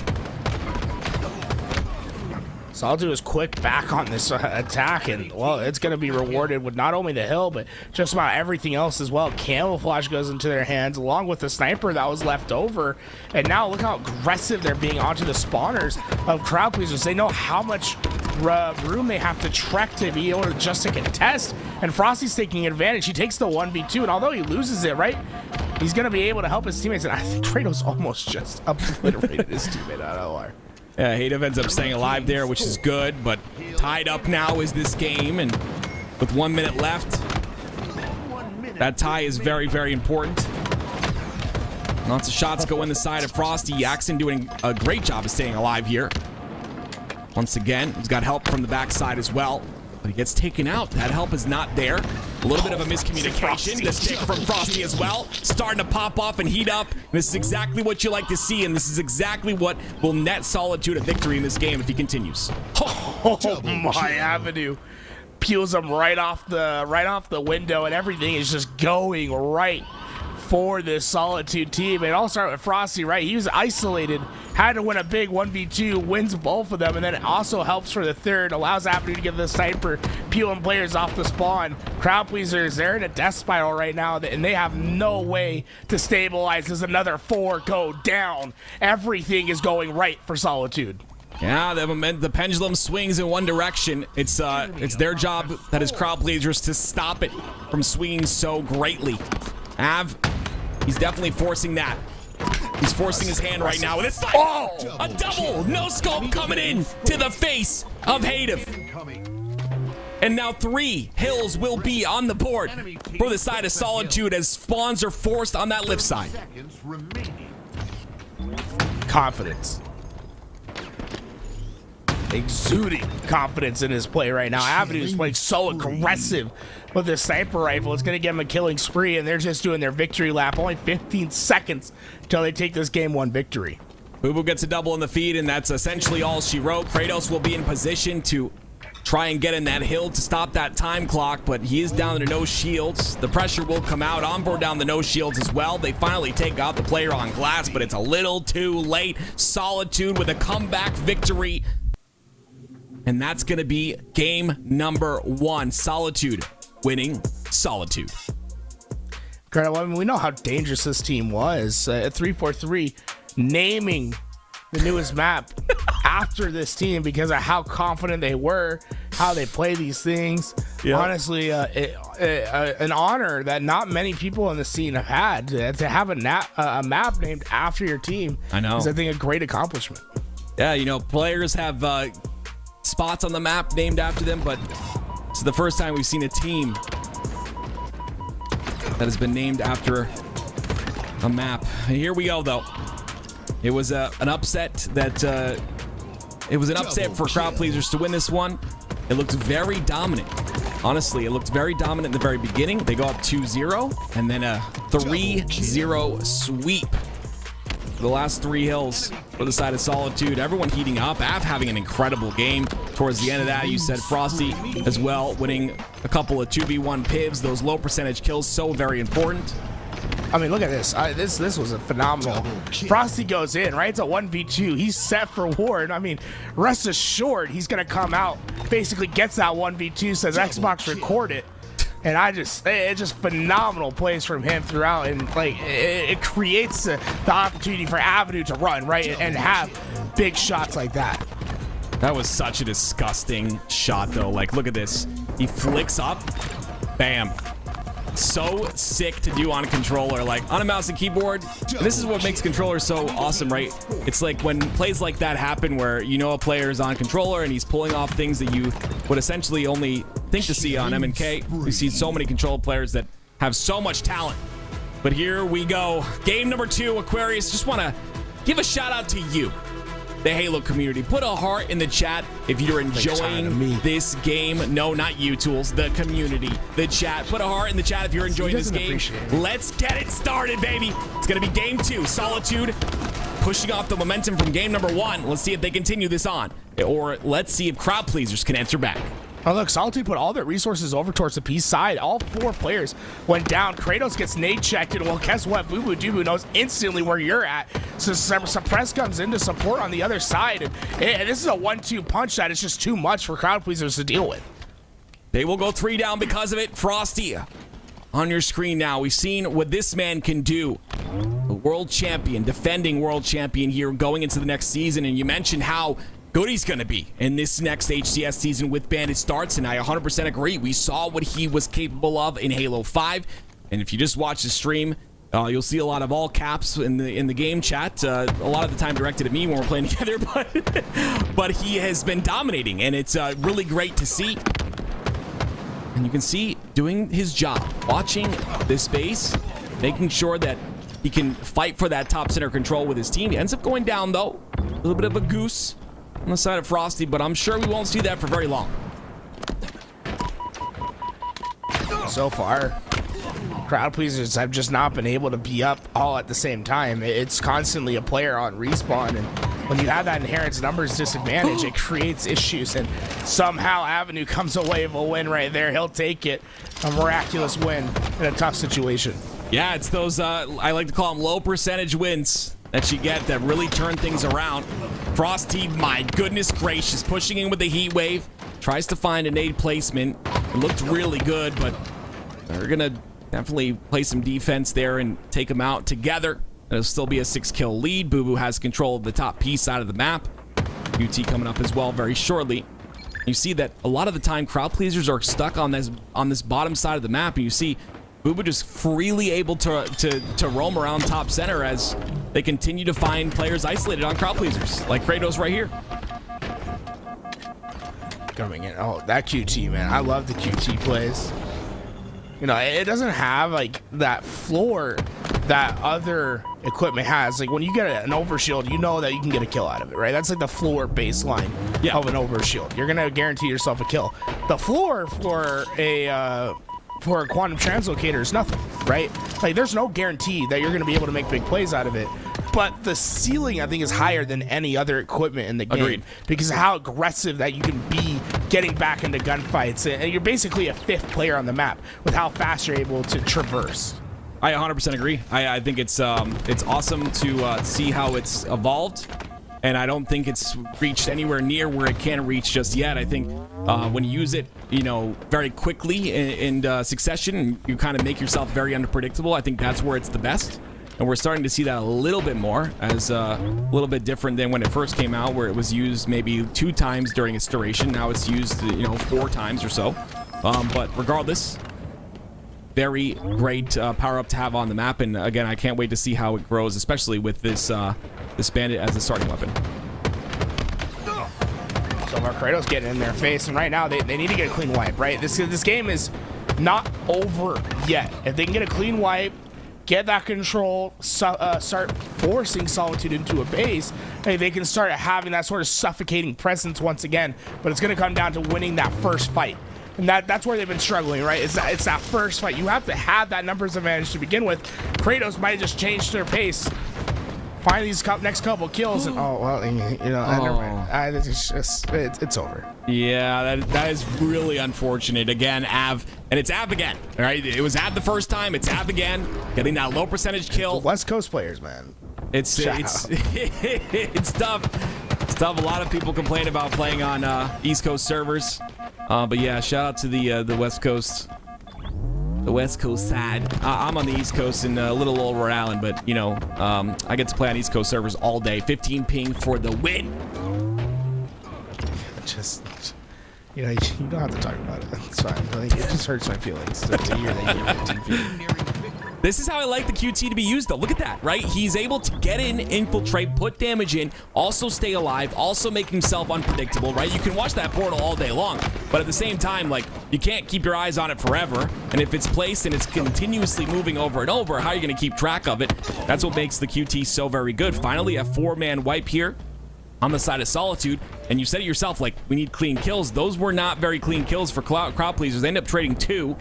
And, when it's 43-30, 2 trades is not what you want. And it looks like Solitude gonna quickly clean this up here with 6 kills remaining. Onward, getting those shots in. I mean, this is just a little bit of a victory lap for Solitude. See what crowd pleaser is able to do. In the meantime, sometimes getting that what we like to call scrap time, right? Yeah. Sometimes it can turn into more, right? Just get that little momentum going. Like, you never know what kind of comeback can happen. The Dallas Mavericks went on a 30-0 run yesterday. They still lost that game. But, 30-0 run's like pretty impressive. Man, I got to watch basketball again. It's been so long. Love the game of basketball. Also love the game of Halo. And I love domination. 2-0. Any game, anytime. Basketball. You want a 1v1 in basketball as well? Bro, we would both be out of breath in like 3 seconds. I'm just a natural born gamer, bro. I don't want to lose. Oh, you're talking about the video game. Yeah, that's not happening. No, I'm just saying anything. What do you mean? Anything? Oh my gosh, let's go ping pong. Real life. We can go real life. Bro, yeah, ping pong too. Real life we'll both be gassed in 3 minutes, bro. Like it's not. It's fine. It's equal footing. We play first to 3, bro. Oh man, shout out to Night Night for motivating me to do 5 push-ups a day. But anyway, let's bring in Aliek and see what she has to say. Aliek, how you liking that series? I had a little bit of a dominating series there, but Frosty, of course, coming out on top as he usually does, dominated the entire game on his own. Yeah, I think Solitude was the team that we expected to win, but I will say crowd pleasers did really well on that Solitude. They had the lead for the very beginning, and then they kind of just lost it at the end, but they did a really strong showing at that first map. And then Slayer, it's a tougher match on Aquarius when you're going up against Frosty, Boo Boo Doo and the 2 triplets, Avenue and Suppress. Like, those are a really strong team, and we know that last Sunday they were the ones to take the win, and looks like they're pushing through and moving up the bracket again, and they're gonna be going up against Orange Iguanas. If you guys don't know who is on Orange Iguanas, it's Nemesis, Cherished, Boom, and Last Shot. And I don't know if you guys remember, but Last Shot, where was Last Shot last Sunday, Tools? These switch teams.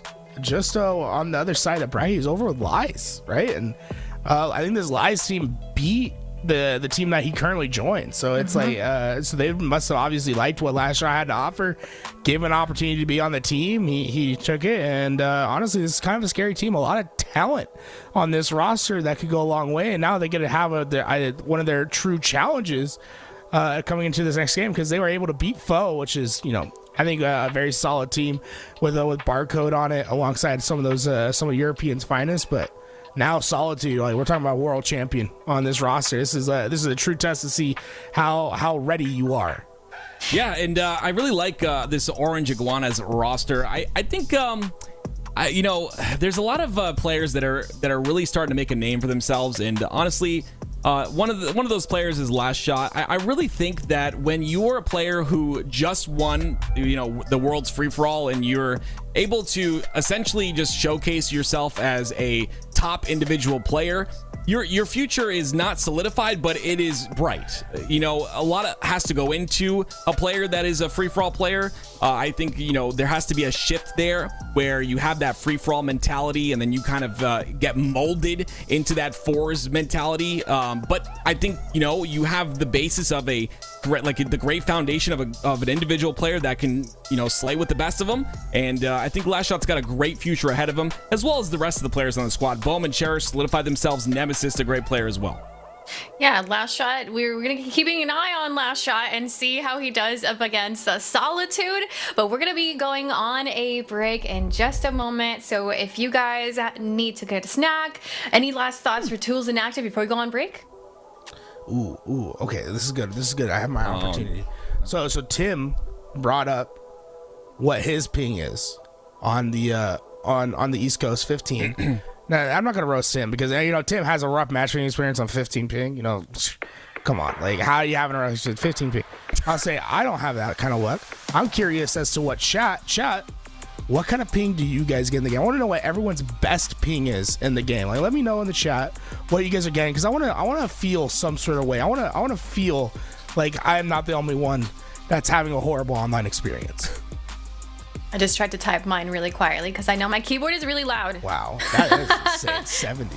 West Coast. West Coast. Hey, people don't know about the struggle over on the West Coast. That stinks for you guys. See, Active evil. Look at that. So rude. Look at him. It's crazy. Laughing at his high ping. Toxic Sunday. Toxic Sunday. I will say, Tools is being very nice on camera, but he's also kind of toxic off camera. I'm just gonna call him out. Thank you so much. Crazy. I'm being attacked by both sides. He's been painting I'm as in the middle. nice. I'm sandwiched between two haters. Look at him playing nice guy right now. I know, right? Look at him.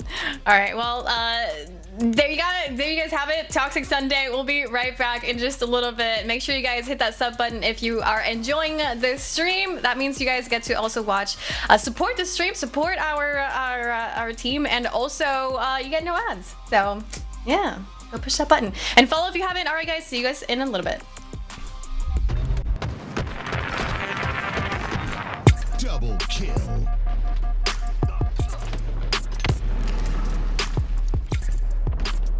Enemy team nearing victory. Triple kill.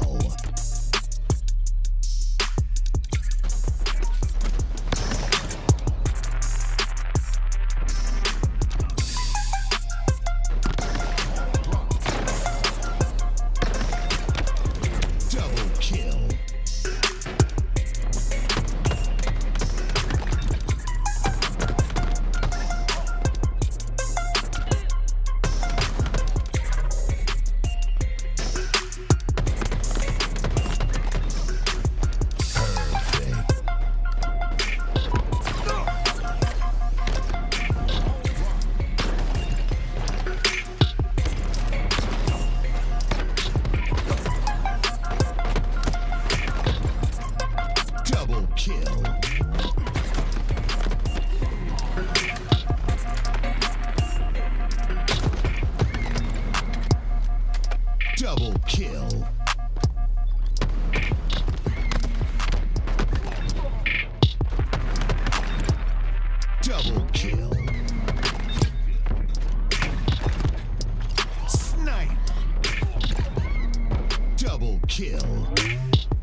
Double kill.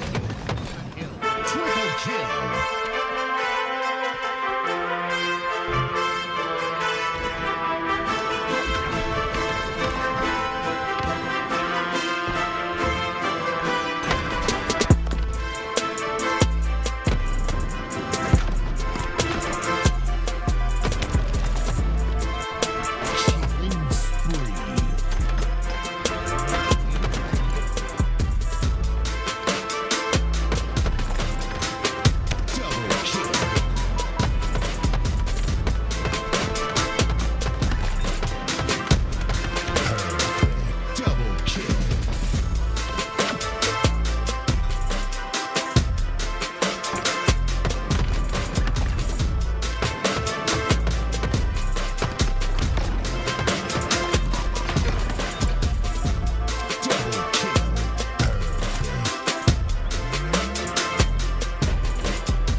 You better bet that I'm on it.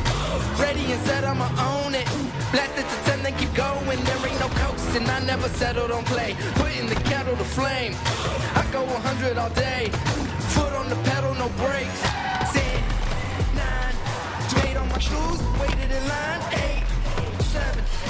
Now it's about time that I take mine. 6, 5. King of the jungle, heart of a lion. 4, 3, 2, 1. Watch out, here I come. This is my time. I'm on the rise. Can't hold me down, I'm too fly. This is my time. Ready to shine. Brighter than all of the lights. This when it's game time. Seconds away and the game's on the line. There ain't no doubt in my mind. Beating the buzzer like this is my time. This is my time. Double kill. This is my shot clock goes tick tock. Haters wish that I slip. No, I don't miss. MJ all hits. Watch me pop off, I'm the king now. Moonwalk to the ring now. Keep on wondering how. Let that choir sing now. 10, 9, 8 on my dues. Waited in line. 8, 7. Now it's about time that I take mine. 6, 5. King of the jungle, heart of a lion. 4, 3, 2, 1. Watch out, here I come. This is my time. I'm on the rise. Can't hold me down, I'm too fly. This is my time. Ready to shine. Brighter than all of the lights. This when it's game time. Seconds away and the game's on the line. There ain't no doubt in my mind. Beating the buzzer like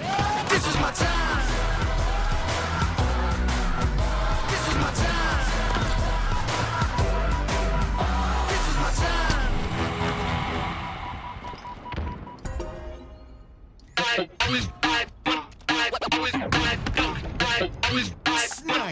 Double kill.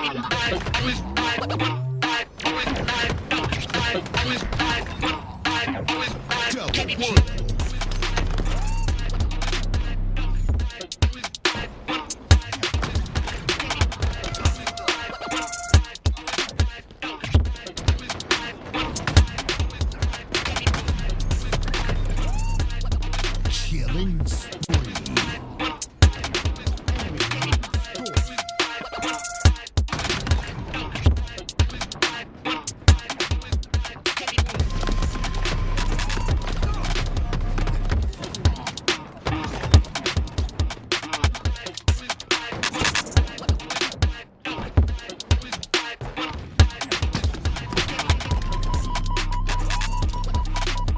All drop.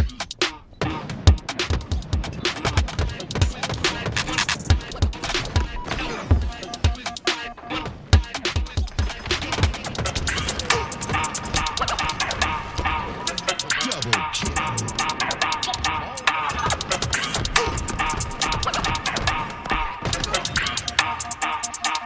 Last shot.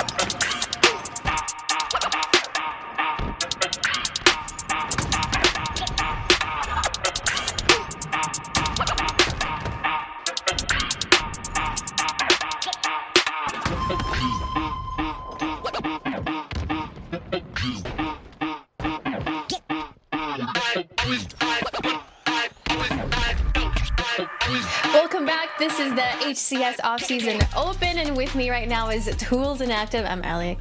If you guys haven't been watching, we are going to be watching Solitude versus Orange Iguanas. Oh, Solitude is one of the top teams right now. They won the last Sunday. We have top players like Frosty, Boo Boo Doo Suppress, and Avenue versus Orange Iguanas. And if you guys don't know Orange Iguanas, that team includes Nemesis, Cherished, Bowman, Last Shot, and it's great. The game is already starting, so let's go ahead and jump and let the casters take it away. Here we go. It's going to be Boo Boo to start. Thank you, Aliek, once again. As we get in to this match here. This is the lower bracket, of course. The winner of this, I believe, goes on to face Incognito in the lower bracket. And that's going to be a great match as well. But they've got to get through this match first. Orange Iguanas talked a little bit about Last Shot. I think he's a very, really solid individual player. But against the likes of a man like Frosty, we'll see if he has a hard time. A lot of talent on this Orange Iguanas roster, right? Last Shot coming in at FFA Phenom, won the World Championship. He's been a great player of a rising stock, but joining the rest of these players that have been sort of left on the outside, but high talent players, right? Yep. So like Cherished, I think Cherished individual skill, like mechanics wise, is one of the best players in the game. He's right up there, right with everyone else, right? What he can do is special. He just hasn't really been able to stick through with the team. Same with like Nemesis and Boom. Like these guys are all phenomenal individual skill. The question is it going to be the force deck that sticks together and works through issues? So far, able to get that first cap on the board, getting that first extraction point. So I think this has a team that has potential legs. It's a very fast first extraction, no congestion at all. It'll be Orange Iguanas trying to get control of the second one here. Frosty's going to get a kill on the Nemesis, pushes in as well. Boo Boo and Frosty working in tandem together on that control of Hydro. And this control will be important. You see, the spawns will be pushed out towards the pipe side. Frosty aware of that. They all have the information they need. Cherish decides to push forward there. Ends up going down really quickly as Nemesis also takes a lot of damage. So this extraction will get to halfway. And it'll be, of course, Solitude in complete defense here for this second one. Yeah, look at that. Frosty right at the perfect height. You know, yeah, shout out to the game developers developing, you know, that's like perfect length. I think it's like almost maximum grapple length. And just a cheeky little spot you can get that camo from. And, well, Frosty's going to use it to get a nice little triple. Overkill. Oh, my no. Okay. Let's go. I thought he was going to get it too, and you got a little shaky there towards the end, but you see, they do get the plant. It will be a long haul plant for this extraction number 3, so you can see that that is inside of Hydro, but it is planted for long haul. So just pay attention to how these teams are set up here. It'll be Solitude that gets that plant down.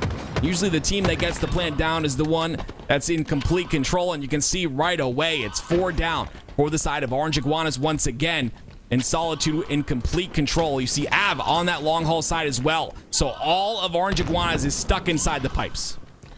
Right, this is the thing though, with where it's planted, right? You see how it's on the right side of that big wall. Usually you want to try to get one of your players towards Big Door. From Big Door, you have a great line of sight onto that hill. So you have a lot more freedom to move around, right? And I don't think anyone's going to be able to get close to that extraction point. Solitude having back-to-back extractions that have really no contest point. Yeah, I mean, that first one, exactly. That first one, no contestation on that.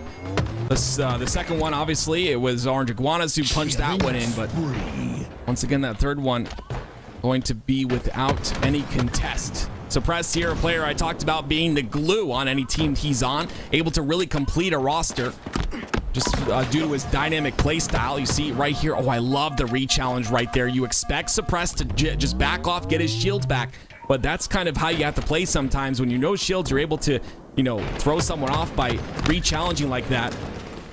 You can definitely make some things happen, get that damage in, and be valuable on the map. As Suppress continues to be just that with damage in the bone. Just patient plays with Suppress, right? You don't have to finish that fight. Let your teammates get the job done, and you can see once again, Orange Iguana is going to have to let this one go, and Frosty's just been causing mayhem. Oh, Frosty's a menace right now.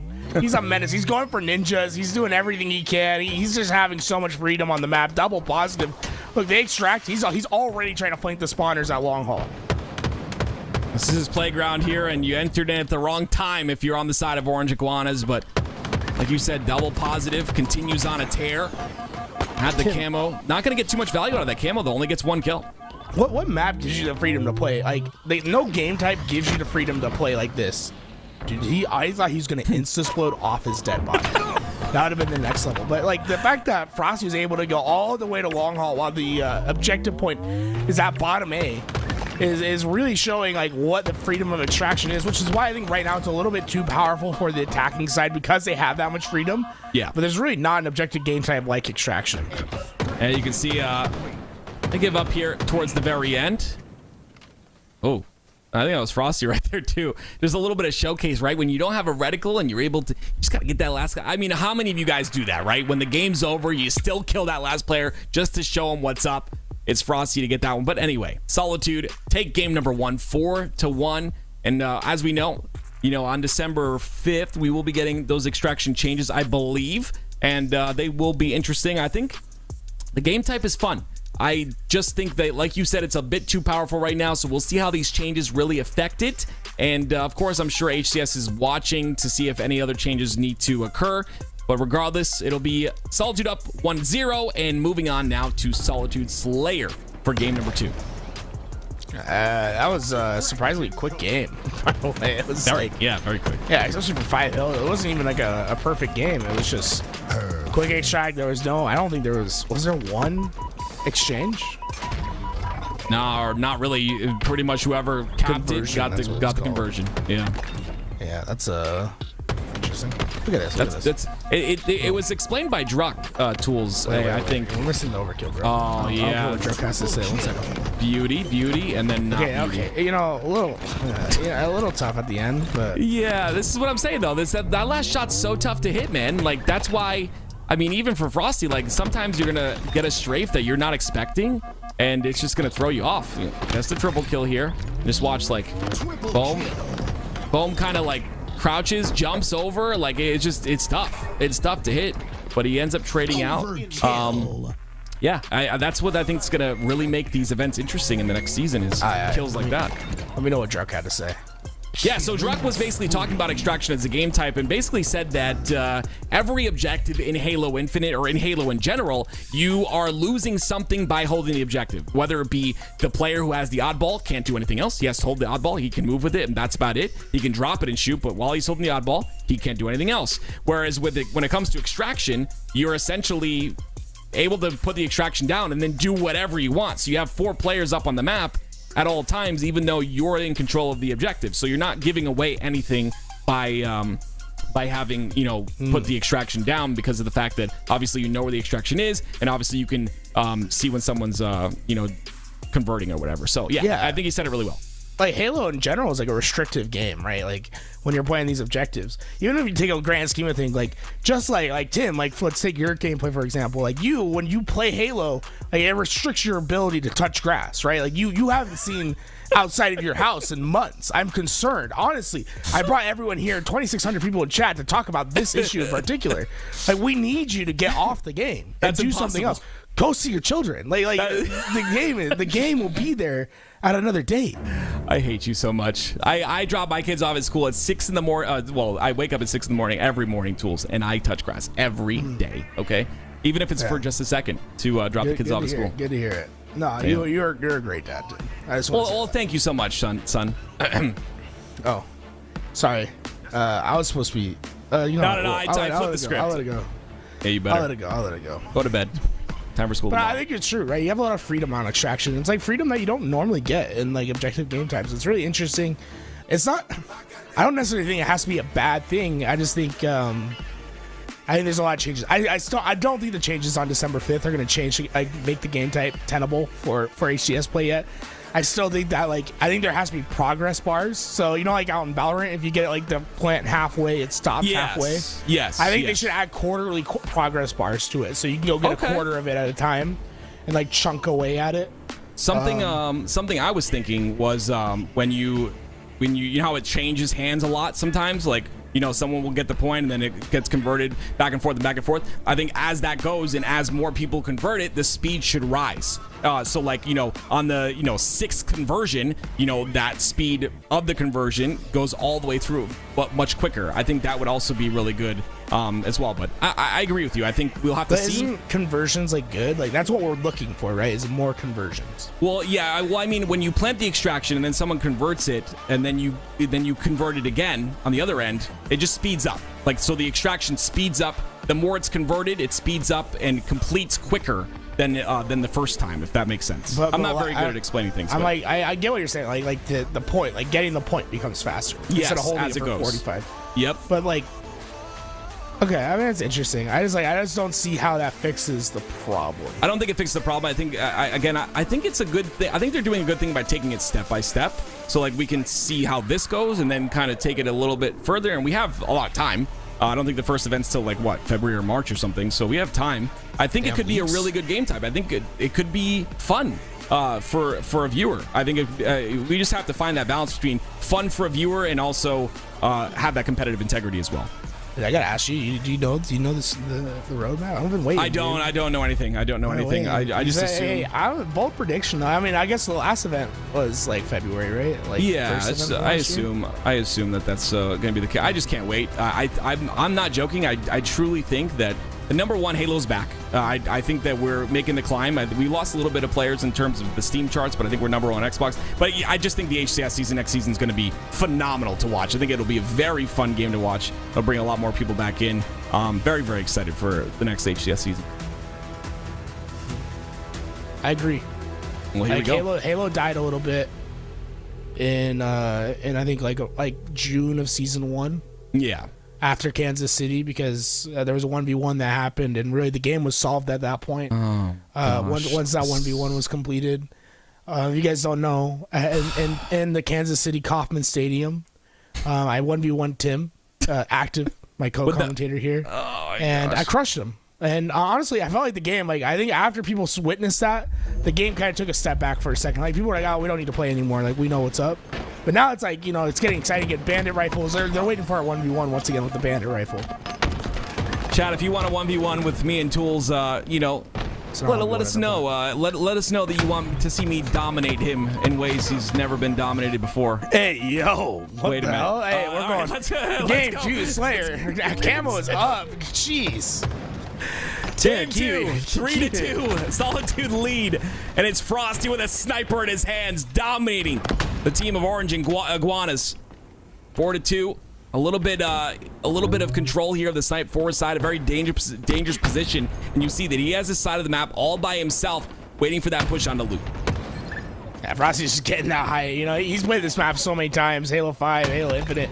Doesn't matter. He knows what to do to hit the big shots, and a sniper in Frosty's hands always a dangerous combination. You can see once again he hits another shot there, not able to clean up the headshot onto Cherish though. He'll still solidify control of the sniper. I don't believe he has any ammo left, but it'll be him. Him and Cherish in a 1v1. Avs playing his life. The push comes out from Last Shot. Great job by Cherish to stay alive there. Last Shot though, gonna be down to no shields. Ends up playing his life. A little bit of a trade out, but still Solitude hold the lead, and it'll be a map that they continue to dominate on. They're named after it, and they keep seeing it in every series they play in. I don't know. Well, it seems a little sus to me. So far, Suppress doing a great job staying up high, getting these shots down. Well, I thought it was going to turn into a triple potential over right there. As you're seeing, the Orange Iguanas, they're just not able to get away with the kills and then stay alive, right? That's been their biggest problem, is the trade outs have just been coming a little bit too easily for Solitude. They need to find a couple of these kills where there's not a quick response. I mean, I'm an old head. You know, I've been around for a long time, and Tools, you always make fun of it. But I'm going to be honest with you. Seeing that BR, it just doesn't do the same thing it did before. Like, the Bandit is so fun to watch, and it's great to kind of see that difference in you know, having that BR on the map. I'm sorry? Nothing. Look at this double kill. Double kill from Suppress. Oh, it's going to turn into a triple. Over. No, Bone's going to shut it down. But I'll say, man, I've been really impressed with Solitude. They've been just running through their opposition for these last couple rounds. They just look dominant in the way that they've been playing. Yeah, I love to see Suppress as well. 8, 4, and 3. It's Frosty on your screen, though. Gets a trade on to Cherish here. Oh, Night, he's so good at his job. Switches over to see Suppressed here, holding down the blue side. Not necessarily, you know, maybe doing a lot of damage, not really providing too much value, but holding down the side of the map to keep control. He'll get pushed from Last Shot here. It's going to be a little bit of a trade there. Frosty ends up going down. Suppressed trying to win this fight. He almost does. Oh, not able to cleanly get the kill, but does get that trade and does continue this lead that Solitude has grown so far. If you look at the assist column, that's where I think the difference is really coming to show for Solitude, right? No one having less than 3. Yeah, you combine them all together, it's 16. They're 29 kills. A half full assist. Remember, assist is more than 50% of damage, or at least 50% damage is what I should say. Right, so it's not like this. It's not like Halo 5 where it was really easy to get assists, right? You have to put in a lot of effort to get those assists. But we've seen a lot of cleanups, right? Where one player is getting that initial damage, and the next player jumps in down on that position and finishes out the next kill. And that's when I think you start seeing teams that are like really having a solid grasp of what it needs to be done, where they need to fill. And so far, Solitude just doing a great job. Well, 32-22 now. Still a little bit of a lead here for Solitude, and it will continue as Suppress continues on his tear. And repulse the nade to his left, still staying alive here as best as possible. Not only that he stays alive, but he's still able to hold the loop side of the map. And with kills going in the hands of Orange Iguanas, him staying alive on this side of the map is very, very important, but still down to no shields, has to clean up the kill on the Last Shot. Great listening in terms of communication. And this directly goes up to another power position on S4. Look at the way he's playing right now. The value that he's able to output, not able to stay alive too long, but look at the amount of damage he's able to do, where Frosty can just come in and clean that up. He doesn't get those kills, but the extra damage that he does allows Frosty to have that easy double kill, right? So Suppress just finding maximum value, and that's where players struggle in this game. Is finding the maximum value you can get for your life, right? Like, yeah, you can go in, get this kill, play the way you're supposed to play. But when things aren't going right, when you have to adapt on the fly, like being able to get that extra little bit of damage to maximize the value of your life can be the big difference maker between you having close games and, well, blowing a team out. 9 kills now is all they need. The 4 spawns come out on the lift. Those spawns will be contested here as Frosty gets the first kill. Nice little peek shot there out of him. Ends up staying alive as well for a little bit of time. Bone finds the kill. But again, it's these clean these trade outs that Solitude continue to get, where Orange Iguanas cannot really afford to have these trades happen. And when you only have 6 kills left to get, it's gonna be a real big mountain to climb, as I always say, for the side of Orange Iguanas. But it starts with a 3 dead here for Solitude. We are on Solitude, right? This map. Sniper in the hands of Last Shot with camouflage. It's very easy to trap teams. So I wouldn't say this one's over by any means. As long as the sniper gets into the right position, start finding some of these unanswered kills, which they've been getting in spades now, suddenly this game gets closer and closer. I think Last Shot has the potential to tighten this up all the way. You just got to let him hit some big shots. Ooh. Big shots. What he's going to try to hit, but unfortunately, Frosty ends up going down there. Not necessarily a huge deal, as they only need 2 kills. Very dominating game number 2 here by Solitude, and if they do close this out, they will go ahead and play Incognito in the lower bracket. Of course, we are in the lower bracket right here. One more shot, Cherished. Trying to trade out there. Takes some damage and goes down. And it'll be a 50-46 there for Solitude. Game number 2 goes in their hands. And they will move on now to play Incognito, who's been waiting as they, honestly, it was a little bit of a rematch here from round number 5. Incognito versus Solitude. And Incognito ended up winning that one 2-1. Of course, we're talking about Carmea, Precision, Huss, and Ryanoob. Yeah, I mean, it's the revenge. It's the match that will come once again as we bring back Aliek to the broadcast. And what a phenomenal way to get ourselves back to this rematch once again. I think you're muted, Aliek. Unfortunately, it had to happen at some point, huh? It had to happen. I got it fixed. You guys can hear me, right? Yeah. Yes. I think the question is, does Solitude take this entire tournament? I mean, they're gonna be facing off, like you said, against Incognito. Incognito sent them to lower bracket, and are they gonna be eliminated by Incognito, or are they gonna have a chance to going against Borders Crossed, who has been waiting actually for a few hours now to see who they're going to face off against. So what are predictions here when it comes to Solitude Incognito? Are we going to get revenge? We did see Solitude come back. They did a revenge sweep last time on Sunday. Yeah, I think it's deja vu, Tim. I think it's the same exact thing as last week. I think this is going to be a really tough task for Incognito, but if you want to have growth, right? It's all about tearing those muscle fibers and repairing them, and you're gonna have to go through this experience at some point, and eventually you'll be able to muscle through. I just don't think that time is right now. I think they have to take a couple more licks. They got to tear a few more muscle strands. I have Solitude taking this game 2-0, potentially 2-1, depending on how this goes. Yeah, I think Solitude is one of those teams, and I honestly talk about Frosty as a player here who just gets better as the tournament goes on, and I even talked about this in the last Open. Is as the day goes on, as he gets more tired, he plays just better, and we've seen him already start to pop off. And although they did lose 2-1, it was still a 2-1 finish. They went to a game 3. So Incognito definitely going to give them a run for their money here, but I agree with you in the fact that Solitude are just looking really good right now. Yeah, they're just such a strong team. They're both strong teams. Anything can really happen, guys. Anything can happen. Are they back for revenge? You said they're when they're tired. How do you play better when you're tired?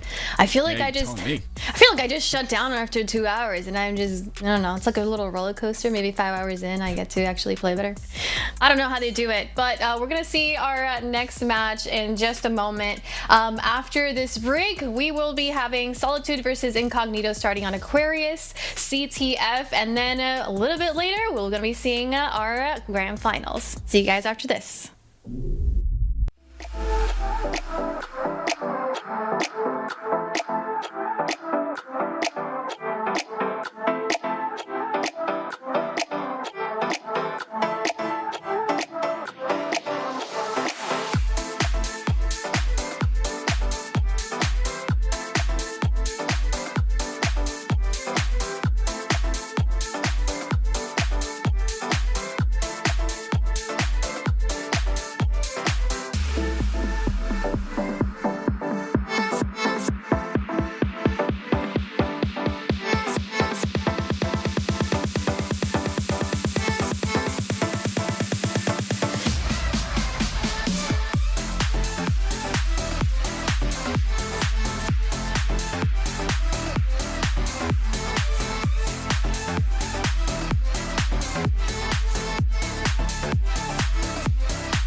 accept the loss, I'm hard-headed. There's a little bit of madness to my method. Many falling off that fine line that I'm treading. I risk anything to be great, and I'm not letting nobody rob me of my victory. Number one, that's what I'm meant to be. When by any means, only thing that makes sense to me, I can make nice or make history. I got that dog in me, yeah. Turn me up. Big energy, got the crowd going nuts. I got that dog in me, yeah. Any up. I take on anyone. I don't need a one-on-one. I got that dog in me, yeah. I'm talking all bite, no bark. I could rip your squad apart. I got that dog in me. So what's up? Yeah. So what's up? I told her move over. Enough of that mediocre. I've been the man since cruising around in the stroller. I got ice in my veins like a cut in Minnesota. Why not show you how I'm built? Come a little closer. Welcome back to the Halo HCS offseason open and wait a minute. Where did he go? Not showing up for work again. This is what we have to deal with on a daily basis with this guy. He acts like the nice guy in front of you guys, and then he does stuff like this. Now I and Aliak have to carry the broadcast. Aliak, this is ridiculous. It's ridiculous, but you know what's not ridiculous? The game that's starting right now, we have a rematch of Solitude versus Solitude. Welcome back, Tools. Are you ready? Oh, what the hell? False start just for you, Tools. 'Cause you didn't show up They on waited time. for you. Sorry. There's a really heavy package outside my door that You look like you ran. That's because there was a really heavy package outside my door that I had to lift up. It was very heavy. You got the Elvis curl going on. Oh my I like god, it. dude. You're just I had a brief workout. That was insane. You touched grass today. Dude, I don't know how You they can say that. how they got it up the steps. Cuz like there had to be 2 delivery people cuz it was so heavy. It was like unbelievable. A workout, touched grass, got some breeze Oh when you my. opened the door. That's good. It's a good day. It's a good day. Insane. Well, we got Solitude versus Incognito coming up, and this is a rematch. And honestly, I don't know where to lean with this. Solitude or where are we going with this? I don't know. I feel like I'm leaning Solitude, but I don't know. What do you guys think? Solitude all the way. Frosty's the best in the game. Easy peasy. Yeah, Solitude are really, really solid. I think they take this. I'm gonna be honest. You want to cast with me? Oh wow! Alec will at least What? show up, Tools. At least show up. That's crazy. You just said that. Do you want me to cast with you? I will. Yeah, I actually want Tim to like be put in the timeout corner. I don't think you should be allowed. I think you should be punished for that. Chat, I need you to help me. For every Twitch Prime sub we get in this game, I will, at the next event, I don't know. Never mind. I tried to think of something really fast, but I'm old and frail, and that's just how it goes. But here we go. You are, bro. Game number 1, Solitude. Where'd you wake up?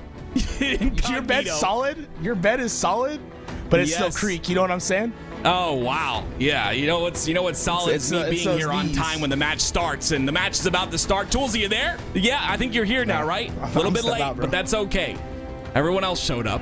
And, Everyone else showed up. I see how it is. Solitude and Incognito, they showed up, and of course the winner of this will face Borders Cross, who's waiting in the grand finals. And I always talk about that grand finals being. The team waiting there always has a little bit of a disadvantage just due to the fact that they're not playing in the tournament. So both of these teams looking to vie for their advantage here, and it'll be of course Boo Boo Doo Boo on your screen. On the side of Solitude, and oh my goodness gracious, Carmea, aka Descendant.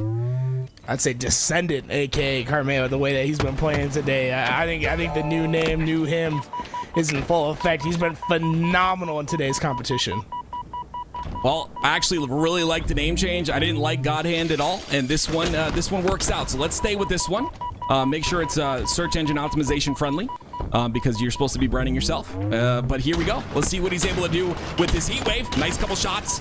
Go into Suppress. Suppress ends up going down. You see immediately Ryan Noob's going to be trying to take the utility side a bit early, but he did have the QT. So even though I was thinking that might have been a little bit of a risky play, he was aware of the fact that he had the QT, utilizes that, and now they have util control. Look at that. Great shots downrange. Descendant really is playing very aggressive into this back base. The rest of the team isn't there to help support him right away. So in order for him to get any value out of here, he's going to have to win some one-on-one fights. And instead, it's going to be Solitude that's able to recover from this position. They will quickly work on this return, and a counterattack could be in store for this Solitude team. Yeah, the return's big. There's a 3v3 on the other side, though. Incognito now 2 down, so this is an opportunity to pull the flag through utility. It'll be Boo Boo watching the spawns on that fridge side and immediately reacting to them. Gets 1 trade. Might not be enough, though. The flag is still running through. It's about to cross the 50% portion of the map on that car 1 side, but it gets stopped in utility, actually, so it didn't even make it that far. Frosty trying to slay out of his side, but well, there it is. It finally goes through. It's going to be 1-0 Solitude with a beautiful lead here and a very convincing one. Frosty, this gun, I think is underappreciated, right? This pistol sidekick, it can absolutely shred your opponents. But I think the Bandit gives you a little bit more help than what that battle rifle did, because the Bandit, I think, in my opinion, is a little bit better in that close range situation, which is where that sidekick really thrived. So with the Bandit being added, right, that sidekick's still an important weapon. You should pick it up at all points in time. But it feels like it got nerfed by not nerfing the sidekick right away, but by making the Bandit a better weapon up in those close range gunfights. Yeah, 100% agree. It's a little bit more difficult to use. It's got a quicker time to kill, but hitting all those shots, all 7 shots for that perfect, very difficult. You see Incognito on the defensive side, of course, sitting back, trying to fend off the pressure that's coming in from Solitude. They do. They end up getting 2 down in the kill feed. Now Solitude having to play on their back foot off a spawn here, but descended very quickly to block, or tried to block. The spawn's going to be a bit late on the timing there, so he's going to take some damage, but what a great job of staying alive as his teammates once again get 2 dead. This could be an opening here for him to pull the flag, but instead wants to clean up this kill on the bottom center, and what that will do was open up the spawns on the flag, but he gets that kill as well. Descendants, he's hanging up posters, live, love, laugh, right? This is his home at the moment. He's been able to really fortify Solitude's base for himself, and this has been just impressive gameplay from him. This really needs to come back as a flag with how well he's played his position. Just a confident play right there, right? Wants to clean up that kill on the bottom center, opens up the flag spawns. They spawn there. He still gets that 1v1 piv. Descendant just doing everything here. Av, though, on the side of Solitude, wants to answer back. Love the thrust inside, like into the wall. Definitely very ambiguous. It does not net him the kill. He ends up going down, and Frosty will go down as well. And not only are you worried about the first cap, but you're worried about the continuous caps as well, as Huss already pushing in so aggressively to this base. But Precision, he has to get this first flag in first, and he does just that. We're at a tie up now, 1-1. It's phenomenal work thus far from Precision to get that thing back home. Stayed patient, was able to get through that last stage without taking too much damage, and now we got Ryan Noob just waiting and laying in wait, and Precision has that perfect pinch to work with him. Ryan Noob should be able to get a good amount of value here as they get another 2 down and a flagpole on its way. Flagpole doesn't move just yet. It'll be Precision looking for an opportunity to find some slays here. Frost is going to put some damage into Precision and into Ryan Noob. And you see that he's not really acting on this just yet. He gets his shields back, then acts on it. Gets 1, gets a second one. That's a huge double by Frosty. 3 down now for Incognito. The counter cap comes out, and Frosty once again on the aggression as Huss tries to defend here on this flag. And you see automatically going to be pulling that towards car 1. He will get it into his utility, I believe, scot-free. It's Frosty. Oh, he's so quick with this, and this had all the indications of being a flag run that was going to go home for Incognito, but instead it's Solitude that got on the attack, and they're able to take a lead once again. And Frosty, he's not quite done yet. He's going to be one of the first to double digits, and well, he is constantly raking them up. Oh my, the sticky to leave him at home. Frosty, 12 kills to start this game. I wasn't lying when I said the man gets better as the tournament goes on. It just is the way it works. Every single time you watch him, when he starts a tournament, he's okay. Obviously, he plays at a baseline level, but as the tournament goes on, as the tournament continues, he continues to just get better and better in attempts to reach his ceiling. But you see right off the bat, they're going to be aggressive on this fridge side. The flag will come out, and it'll be, of course, on the side of Incognito, pulling Solitude's flag. Suppress is going to have to win this 1v1. I like him playing his life here. They're not going to make it easy, though, as Ryanoob gets that cleanup kill. Frosty with another double kill in the feed. Now 14 and 11 in this game as 4 go down for Incognito. This is a chance for Solitude to get control and get that flagpole. I love the way that Boo plays with this quantum translocator. I think it's just like the camouflage. Interesting thing to look at, but I think he's gonna end up being one of the best quantum translocator players in the game when it's all when that is like firmly established of how we're supposed to play with it. I still feel like even though it's been out for a minute now, that the quantum translocator teams are still like figuring it out completely and like what is the right way. I think in a couple years from now, we're going to see the way that the quantum translocator is used change drastically to be more of an aggressive offensive tool, the way that Boo likes to use it. Yeah, 100% agree. I said it before. I don't think the skill ceiling is anywhere near reach for the quantum translocator, and hopefully we'll see that kind of transgress as time goes on. Same thing with all of the equipment. You know, the shroud screen not being utilized. I talk about it time and time again, but utilized as like a one-way smoke, like you would do in like Counter-Strike, where you put it so that you can see their feet, but they can't see you at all. Like you kind of place it above a wall or whatever. Think of like Big Door on live fire, but yeah, just to see how these equipments kind of continue to like just get better and better. The people using them get better and better at utilizing them is going to be very interesting as time goes on. Stuck between a rock and a hard place. Nowhere for him to go. He goes down, and it's going to open up the P side for Solitude to run through. But as all that's happening, Precision, he said, okay, if you're going to like dominate on the P side, I'm just going to run it through the bottom of car. He got it all the way back to home. And well, Huss, he's trying to get that final flag through. I don't think anyone's going to be there to stop him in time. Incognito takes the lead. Huss has to stay alive here, though, because the counter cap will come out. They're already set up on the util side. Suppress going to be pulling this one very quickly. Suppress does not go down either, so it's Frosty getting the kills here. Wanted that thrust as well. Going to get the double kill again. Now 17 kills here for him.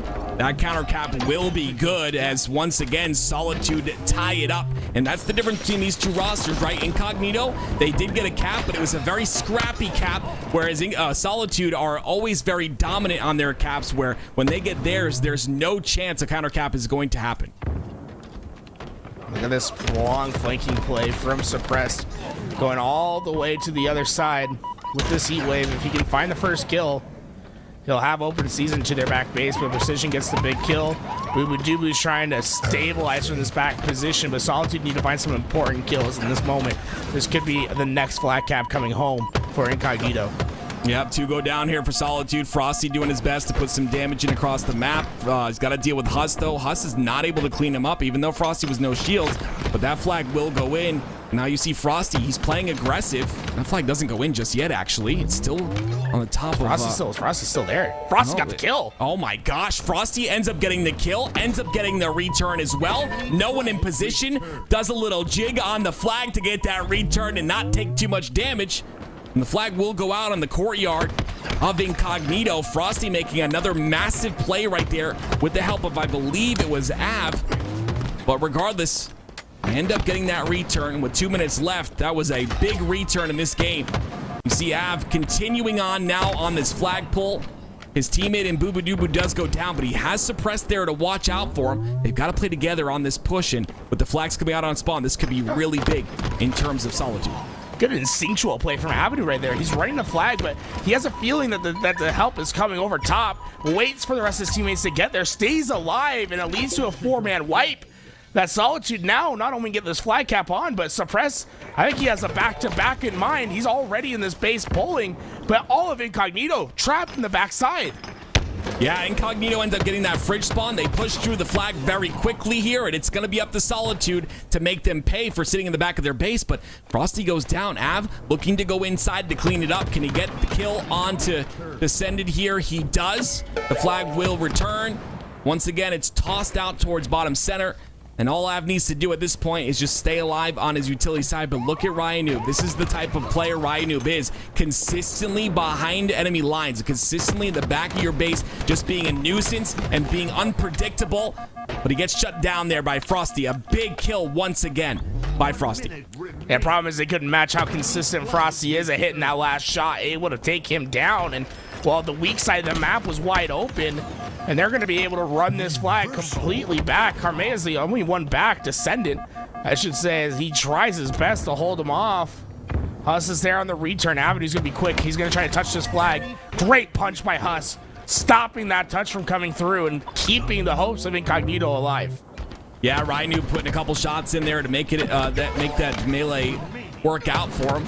They get that return, like you said. 25 seconds is all that remained. The flag does go out in the bottom center. That's going to be Incognito looking to pull this one, but Frosty immediately on the attack to get that return. And now 15 seconds is all that Incognito have to get across the map and do so in clean fashion. But unfortunately, it's going to be Incognito who are 3 down, and it's going to be Solitude who take game number 1. Fantastic job of responding to Incognito's attacks. Whenever they were able to put one up, it really felt like Solitude had an immediate answer, and then eventually it's Frosty who gets back there, and the answer doesn't come after the flag cap. It comes on the response of a great goal line stand in order to get that 4th flag through. Incognito played well. Solitude, I just think, played one bit better, just one-upping them on all of their offensive plays. Well, Incognito, as we talked about before, has already won against Solitude. It was round number 5 of the winner's bracket. And you can see in the repeat game, as we get further down the bracket, it's going to be Solitude now that take game number 1. We are going over to a Slayer here next, but got to talk about some of the clutch plays by Frosty. Av even had one there where he played very intelligently in that utility, making sure that, as you said, he sensed the coming in. He decided to stay alive, and because of that, the team wipe came through, and they solidified that cap. And then the big return from Frosty as well was a big play for me. Getting that return when we didn't think he would was massive. They showed a little bit of life, but just wasn't enough. And it's going to be Solitude again, taking that game number 1. And Recharge Slayer's up next. Of course, we got to talk about, and we always talk about, the shock rifle being the most important weapon on this map. If you're playing matchmaking and you're picking up that shock rifle and you're not timing it, you need to start doing so. It's definitely one of the strongest weapons on Recharge, and it really can just change games. So I'd say whoever can start to pop off with that will really see take over this game. Yeah, there's players you particularly keep your eye on. First one to come to mind, right? Frosty, obviously. But a player that I don't want to say underappreciated, but has been quietly going up the ranks in the shock rifle category when we talk about impressive players is Boo Boo Doo. Like he really feels like he's just really in tune with that weapon in particular, and has had some fantastic shock rifle plays in Halo Infinite. Well, we've seen him with the shock rifle, but we also have seen him with the camo. So putting those two together really would be scary for the side of. Incognito. Solitude looking really dominant here. Incognito have had to wait as well for this matchup, so maybe, gotta kind of put into perspective. They've been sitting out for a little while, waiting for Solitude to come through the lower bracket. So maybe that first game is all they needed to warm up. And we're gonna see right here, it's gonna be Precision on your screen. Not able to react onto Suppress there to get the melee, so you end up going down. Suppress looking to clean up a bit here as well. It'll be a 3-1 lead already for Solitude in this game.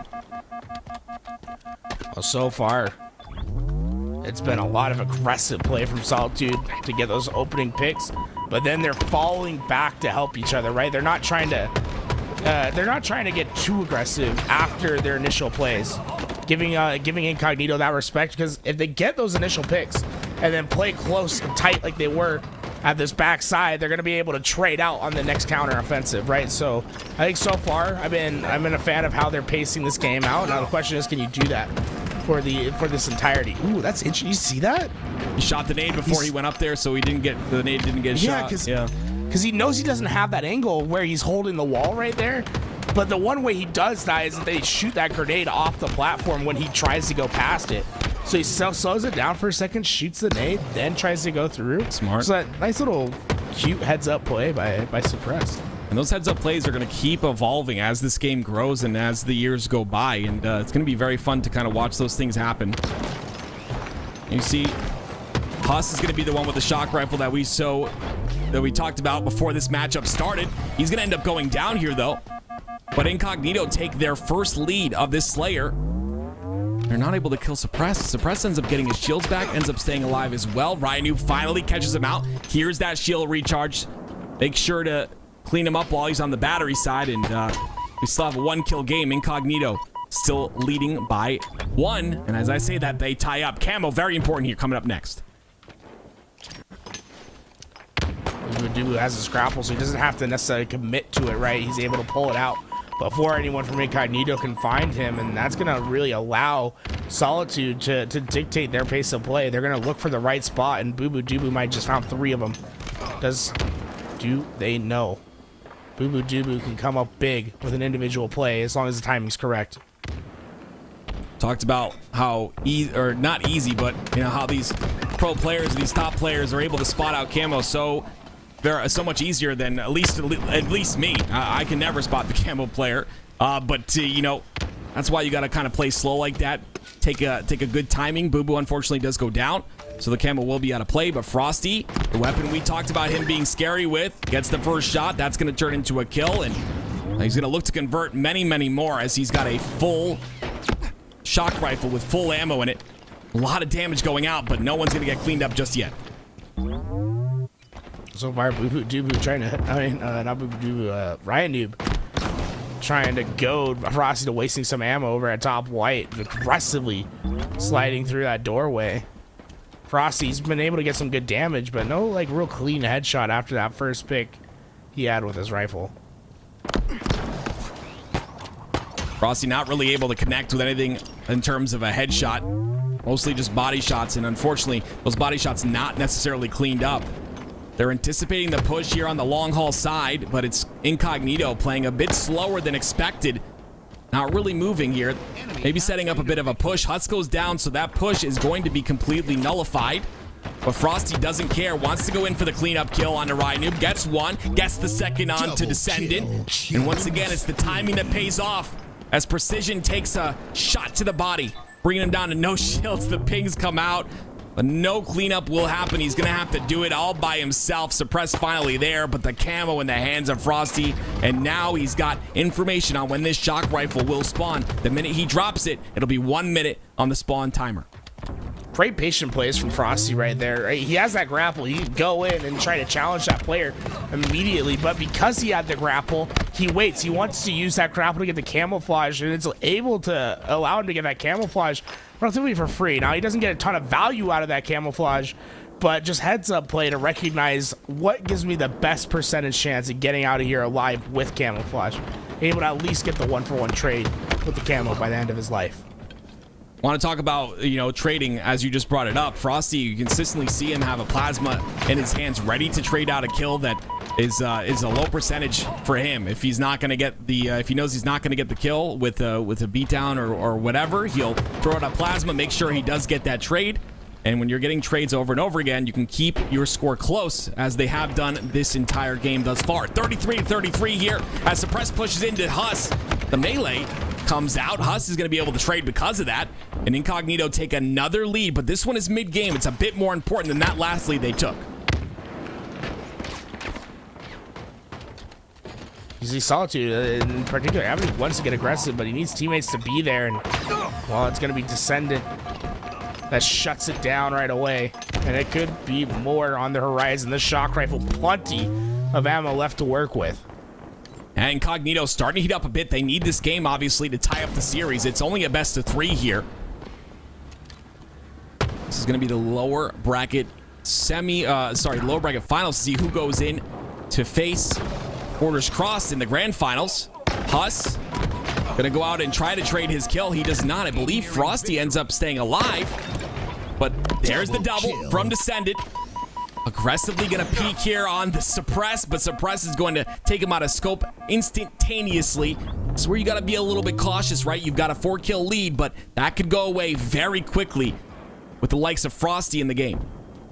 Descendant's one of the better vertical aimers in the game, right? The way that he flicks up and down with his reticle is, you see it once again, right? The way that he just flicks down and hits the big shot. Having verticality and being able to execute on these vertical plays really brings a dynamic dimension to his game that I think just makes him really, really strong. And you're seeing it towards the end of this game. Like most of the kills that he's gotten, it's been because of the his difference in elevation and being able to win big gunfights because of it.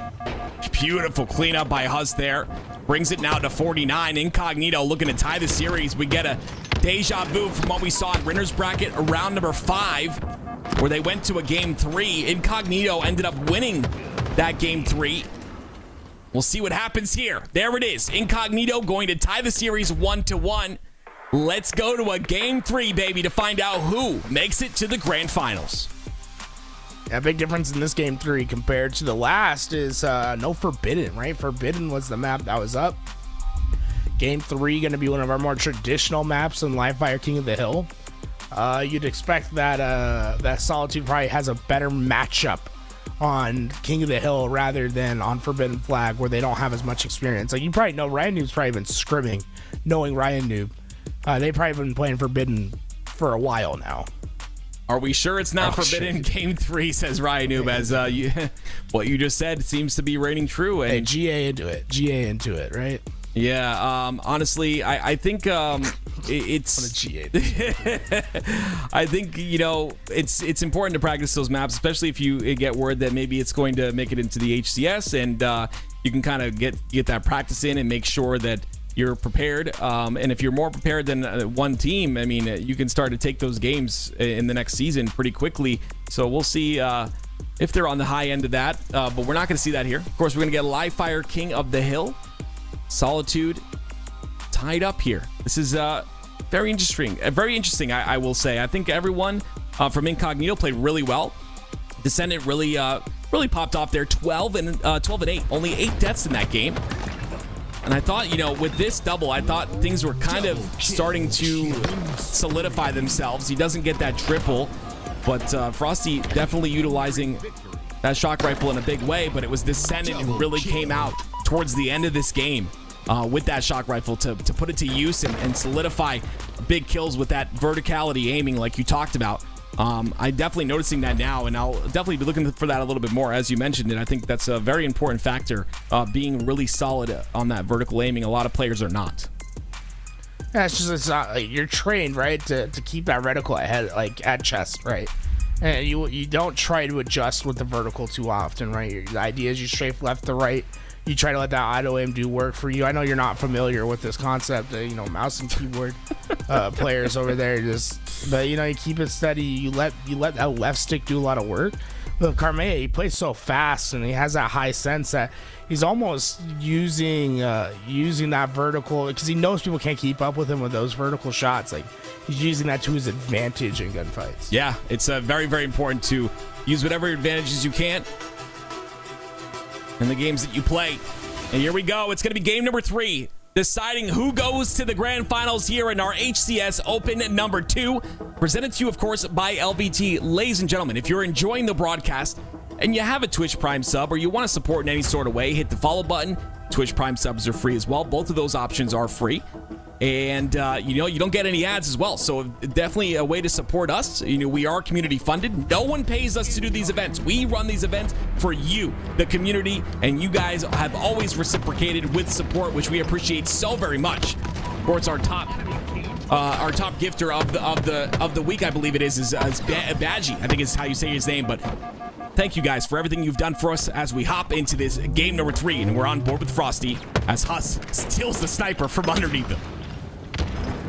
So far, Huss trying to get both these power weapons away, and I was gonna say that's a little bit of an interesting double back. I think you want to try to get that heat wave towards his overshield player, but instead they gave it to the arms of Frosty, who then gives it to the arms of the other player. A little hot potato with the power weapons early on in this game. Yeah, I really like that though. You know, Precision did get that overshield, but Frosty was able to get. I thought he actually got a shot. He didn't get a shot onto him, but he attempted to put a little bit of damage into them as they pushed. You see Solitude did get a lot of hill time here. Precision going towards that top tower control, still very important even on this hill on B.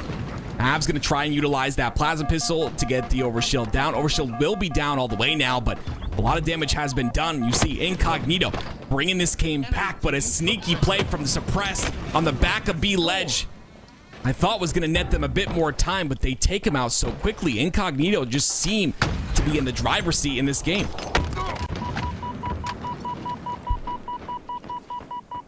Ascendant's playing the very back of the screen with Sniper, right? But I almost want to see him get a little bit more activated towards somewhere that's a little bit more safe, because that's where all the focal point of the attack is. And but you can see he's the first one that goes down. Great nade by Frosty, and the rest of his Solitude's going to allow them to gain that space needed, and they're starting to contest this hill, and I don't think anyone's going to be able to stop him.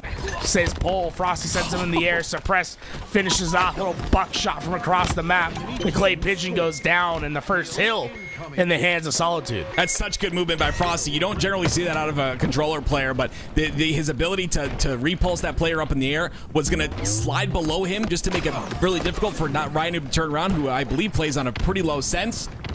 Ends up getting the kill anyway with a little bit of help, but that'll be the first cap here for Solitude, like you mentioned.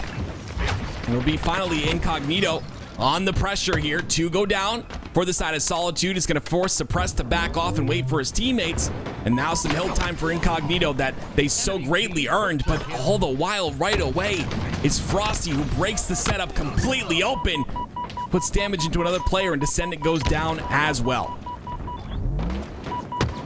Dude is playing awfully aggressive throughout the middle of the map, trying to find that quick flank, but he's caught out by Precision, and suddenly it's going to be a very fragile position for Frosty to try to maintain. Two players trying to descend upon him. Well, he'll go fishing, and the rest of Incognito will be able to flip out this spawn.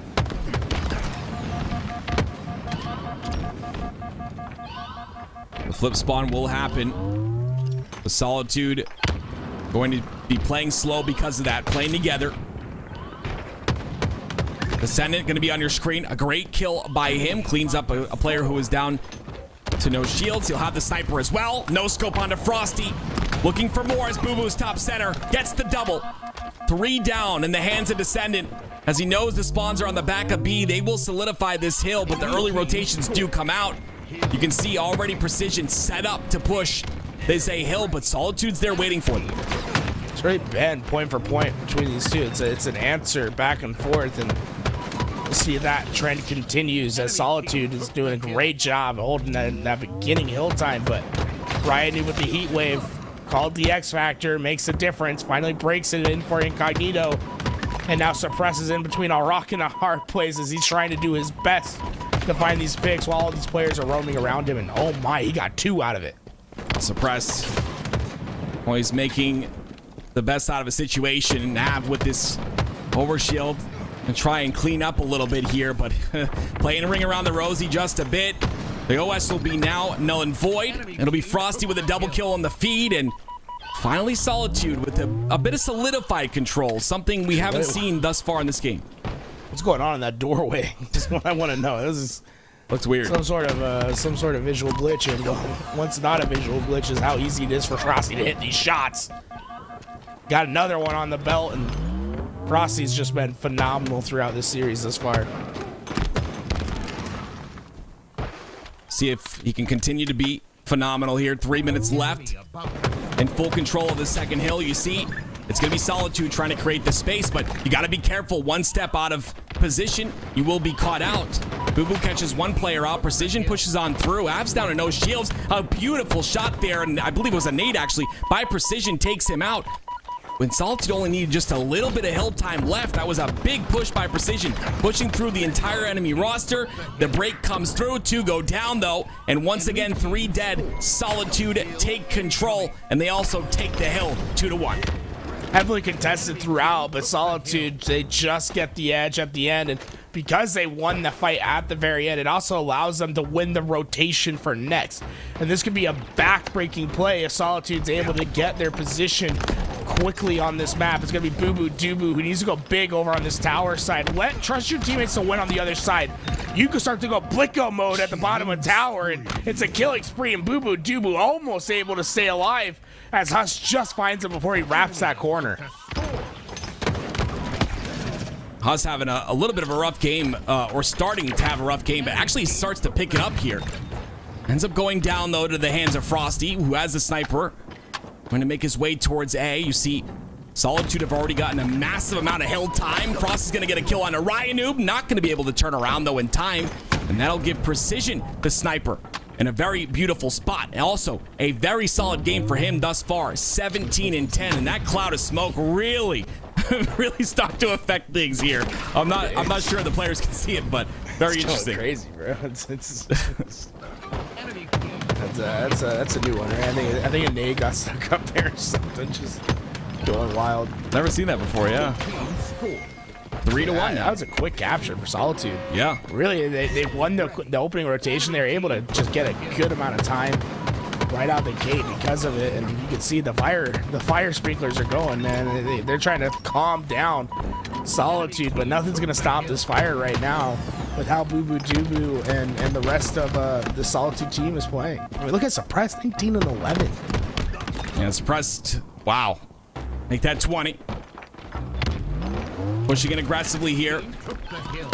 So taking the player out of hill, leaves the tower side. Huss was there to take advantage of that, but he takes him out really quickly.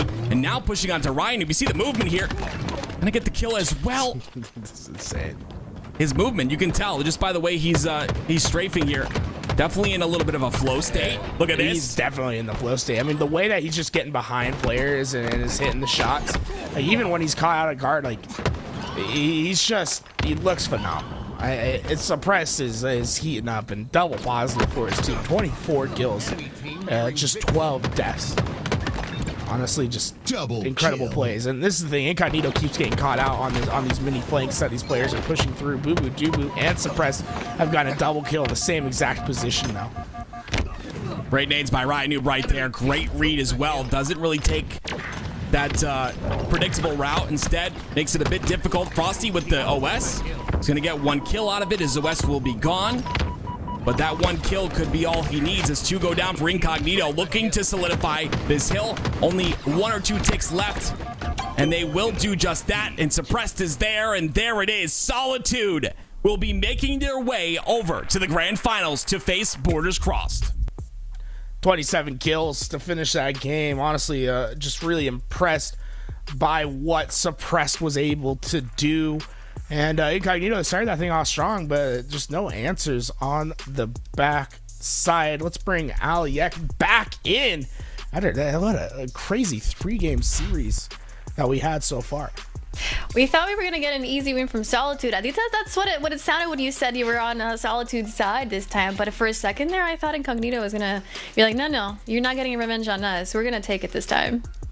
Yeah, I think after Descendant had that crazy game too at the very end, I was like, dang, I don't think they're gonna go down easy. But after that third hill, I think it was just too much pressure, too much control. And once they won that hill, right, they also won the rotation because of that gunfight. And once that adds up, I think it's just too much to overcome Incognito. Once again, they're gonna have to go back to the drawing board and see what's gonna happen next time out.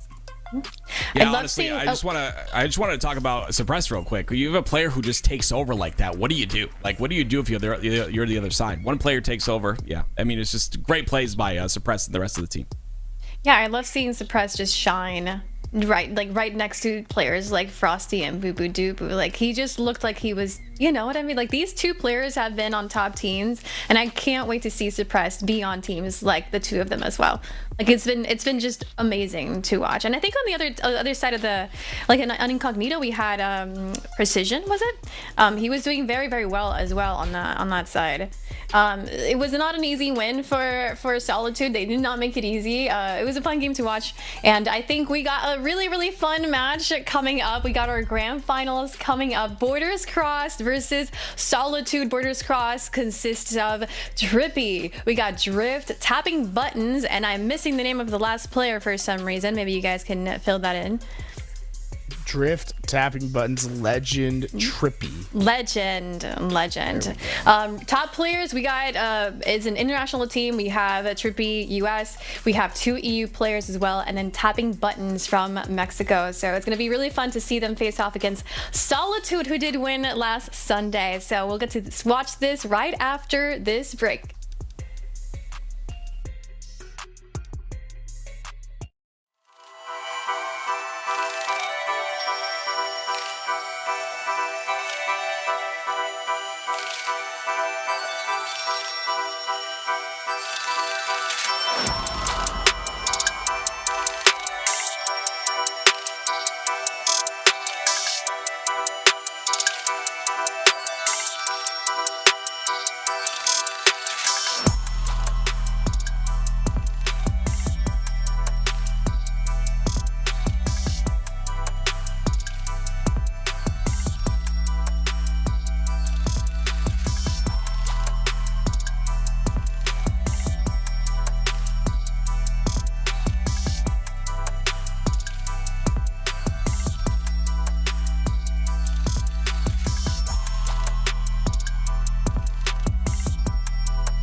why I'll do anything, anything for you. I'll do anything, anything not to lose you. So I'll keep my mouth shut. Cause having you is such a rush. Got me feeling so used. Got me acting confused. Like I don't know myself, baby, you put me through hell. Cause loving you is ooh. Cause loving you is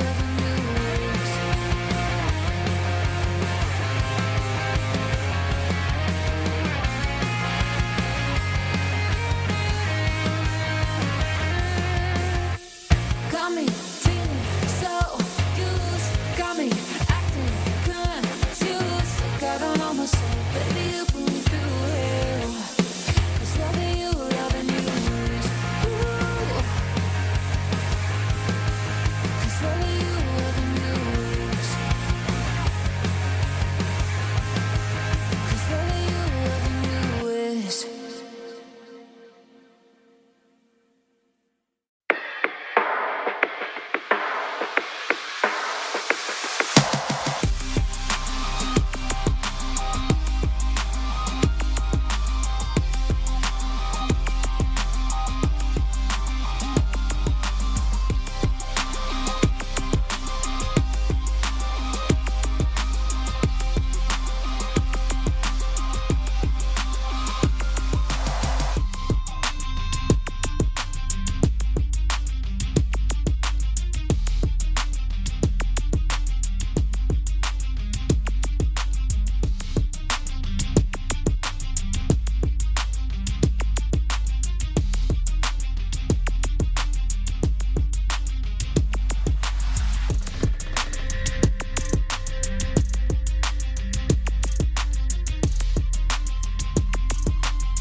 Welcome back to the HCS Offseason Open, and we finally made it. We're here. We're at today's grand finals, and we have Borders Crossed versus Solitude. You guys can see it in the bracket right here. We have two grand champions and one ex-grand champion and the current grand champion. We have Frosty, and then on Solitude, and then on Borders Crossed, we have Trippy as well. What are your thoughts here for this grand finals? What do you expect? Bracket reset today? I don't know if the bracket reset's gonna happen, but I'll tell you one thing that will happen is one team's gonna win my heart right here. I don't know how you can watch this and not root for Legend, Drift, Tapping, and Trippy. You just the international team. It feels like it's too much fun to root against, but I'm sure Tim will find a way. We're starting the grand finals like that? I refuse to be a part of your negativity and toxicity, Tools. We're hopping in to game number 1. Ladies and gentlemen, it's the grand finals. And once again, as you know, we've got Solitude versus Borders Crossed. Solitude looking better and better after every series as, of course, it's going to be Borders Crossed to have a number 1 Face It Halo player on their team in Legend. He's number 1 in Face It Halo, period. And let's see if that's enough. Of course, Trippy as well, tapping buttons in Drift. And against the legend himself and the world champion in Frosty, we've got a matchup on our hands here. And if you didn't think this was going to a bracket reset, I think you're wrong. Because Tools is always wrong. So you say you're hating, so you are hating. When I heard you last game, you said Frosty That's a pretty good play for a controller player. I did not say it like that. Whatever that means. That's crazy. Trippy, able to get this camouflage early on. I think Trippy, one of the most underappreciated players when it comes to his ability to play with this camouflage. Like a Boo-Boo Doo-Boo-esque in the way that he just lets that player run past him. He's going to get that info, and it's going to be a demise for Suppress. He can't get one bit of damage downrange because of Trippy's efficient play in the middle of the map. I like the idea to go for B here as well. He has an opening. He's basically surrounded at this point in time, but those of you that don't know, when you stand still with camo, very difficult to see. And he utilizes that to make sure to capitalize on B, and now some points being added here and a little bit of a setup locked in here for Borders Crossed. Yeah, I mean, difficult to see for some people, right? Because, you know, after you hit 30, I think the eyes, they degrade. But some of these young guns, right, they're going to see them easily, so they have to be extra still. Make sure they don't make any of that movement. You see Tapping Buttons doing his best job to get that damage down. And Tapping Buttons, I mean, this is a team where every player has that little highlight that you can talk about. Tapping Buttons, largely considered the best player to ever come out of Mexico. Got his start back in Halo 5 when he joined that Evil Geniuses roster, joining Roy, Lunchbox, and Ogre 2. Made a name for himself there, continued on to the pro scene. Got his chance with Mikwin in Halo Infinite, and I think has been really proven to be a really effective player that can really put up big stats in any game. Yeah, I love those spotlights that they're doing with the HCS, and excited to see if they make one about Tapping Buttons. Would love to hear his story in detail. Definitely, like you said, a player who's kind of had a illustrious career coming out of the other side of the pond over to Evil Geniuses, and now continuing to dominate. It's 2 go down for Borders Crossed. They continue to hold this stronghold, though. Drift is going to end up going down there, but regardless, it's only 1 point here for Solitude. 2 dead, make that 3 dead for them. As Boo-Boo trying to pick up the pieces here as they fall beneath him as he gets C. Gonna have it flying in. He's gonna be able to get that camouflage, but Drift all the way able to take down Avenue, and I think that's gonna be a quick burn of the camouflage. And Elizabeth's still down in that pit, but we're seeing some chaos ensue. But it's all working in the favor of this international roster. Trippy able to capture it. Oh, Trippy's not done. He's trying to fly into all 3 of these. I don't think he doesn't have any utility for it, but he just doesn't care. Very aggressive there out of him. Maybe he thought he had a little bit of help from Legend. Legend, though, going to get naded back. Has to back off here. They hold C and B. Regardless, sometimes, you know, pushing aggressively like that, if you're able to get that damage and it's able to be capitalized on, it could be beneficial. Unfortunately, that's not the case due to the aggression and Trippy falling. It's going to be a now double cap for Solitude as they trek their way back into this game number 1 of the grand finals. This is a best of 5 as Frosty picks up the shock rifle and doing Frosty things with it. Yeah, this is one of the priorities for Borders Crossed to prevent this Frosty getting this thing, because he will put it to use time and time again. Honestly, it is completely a game changer when Frosty has a sniper in his hands. That was the most disgusting shock rifle shot I've ever seen. It just happened in an instant. Wow. Phenomenal by Frosty there. They will continue to get time. Waiting patiently for the push. Legend gonna peek out just a bit. His shoulder is the one to show, but the head will stay behind cover. But still, it's the first player to go down, which is gonna be Av. That will be the opening here. The 4 Borders Crossed to get A, but look how quickly it is Solitude trading onto that C side. They get B and C once again, and the time continues to tick away. The points continue to add up for this Solitude roster. Avenue, it feels like he's in between everyone, and I think every player on Borders Crossed got a piece of damage into him, and then you can see how much space they have on the map. And now they're going to try to take advantage of that Drift getting away with this camouflage. Frosty got that split spawn A, so Drift had to leave A to go get camouflage. That opened up the spot for Frosty, which is going to give a 2 cap to Solitude. The question is, was the camouflage worth it? As they're going to have to answer back quickly. Well, the double cap is going to happen here. Drift stays hidden and alive, suppressed with some great awareness. I love the ability of Drift to not shoot right there, right? You don't get any aim assist on those shots. This is something controllers need so very much. And so Drift's going to take advantage of that, strafe around with the camo, ends up staying alive, waiting for the kill to be a 100% kill. And look at this. It's going to be Drift pushing now on the C side, but look at that. It's going to be Solitude taking the lead here. So although Drift's putting all his pressure in, gets the killing spree, it's still Solitude who has control of the map. Yeah, you know, I'll let the controller come and slide for now, but we're going to see a triple kill for Drift, and it might just be more. Frosty's just in a tough spot. Not really much you can do. Try to get that value. He does get the kill, but not before that hill is going to be captured and sent on back over for Borders Cross. Honestly, I'm surprised Solitude is in the lead right now with how effective the trip cap pressure has been from Borders Cross. Yeah, we all joke around. I used to compete on controller. I respect the controller players, all right? Don't forget that. What I also respect is the fact that Borders Crossed, even though they've had a really difficult time in terms of just getting control of the map, it seems, still able to continue on this lead. You can see in the kills department, they are pretty much tied up. Frosty with 16 and 10, Drift with 15 and 7. It's pretty close across the board. I'm not going to do the math because I'm old. But there'll be camo in the hands of Trippy. If he can get out with this, it'll be a massive play. He does, and he has the shock rifle as well. This is where the game can turn on its head. Trippy can make something happen here with this shock and camo combo. This is so dangerous, especially like look at him taking this middle position. He has access to every lane, and he's going to at least tag you up for some damage if you're going to try to get anywhere on this map. All this patient play here out of the side of Solitude is good, but that first kill is going to essentially stop them from making a push. Tapping Buttons playing very aggressive. That patient play did run out the camo though, so Trippy, although he does have the shock rifle still in his hands, that camo is going to run out. He's not necessarily as much of a threat on the map as he was. Boo Boo gets the first kill on the Tapping Buttons. That's going to initiate the push, but it is Trippy once again who trades out another kill. That being said, 3 go down for Borders Crossed. That's going to be a successful push for the side of Solitude here. They've got to get one more kill though. The trade comes out.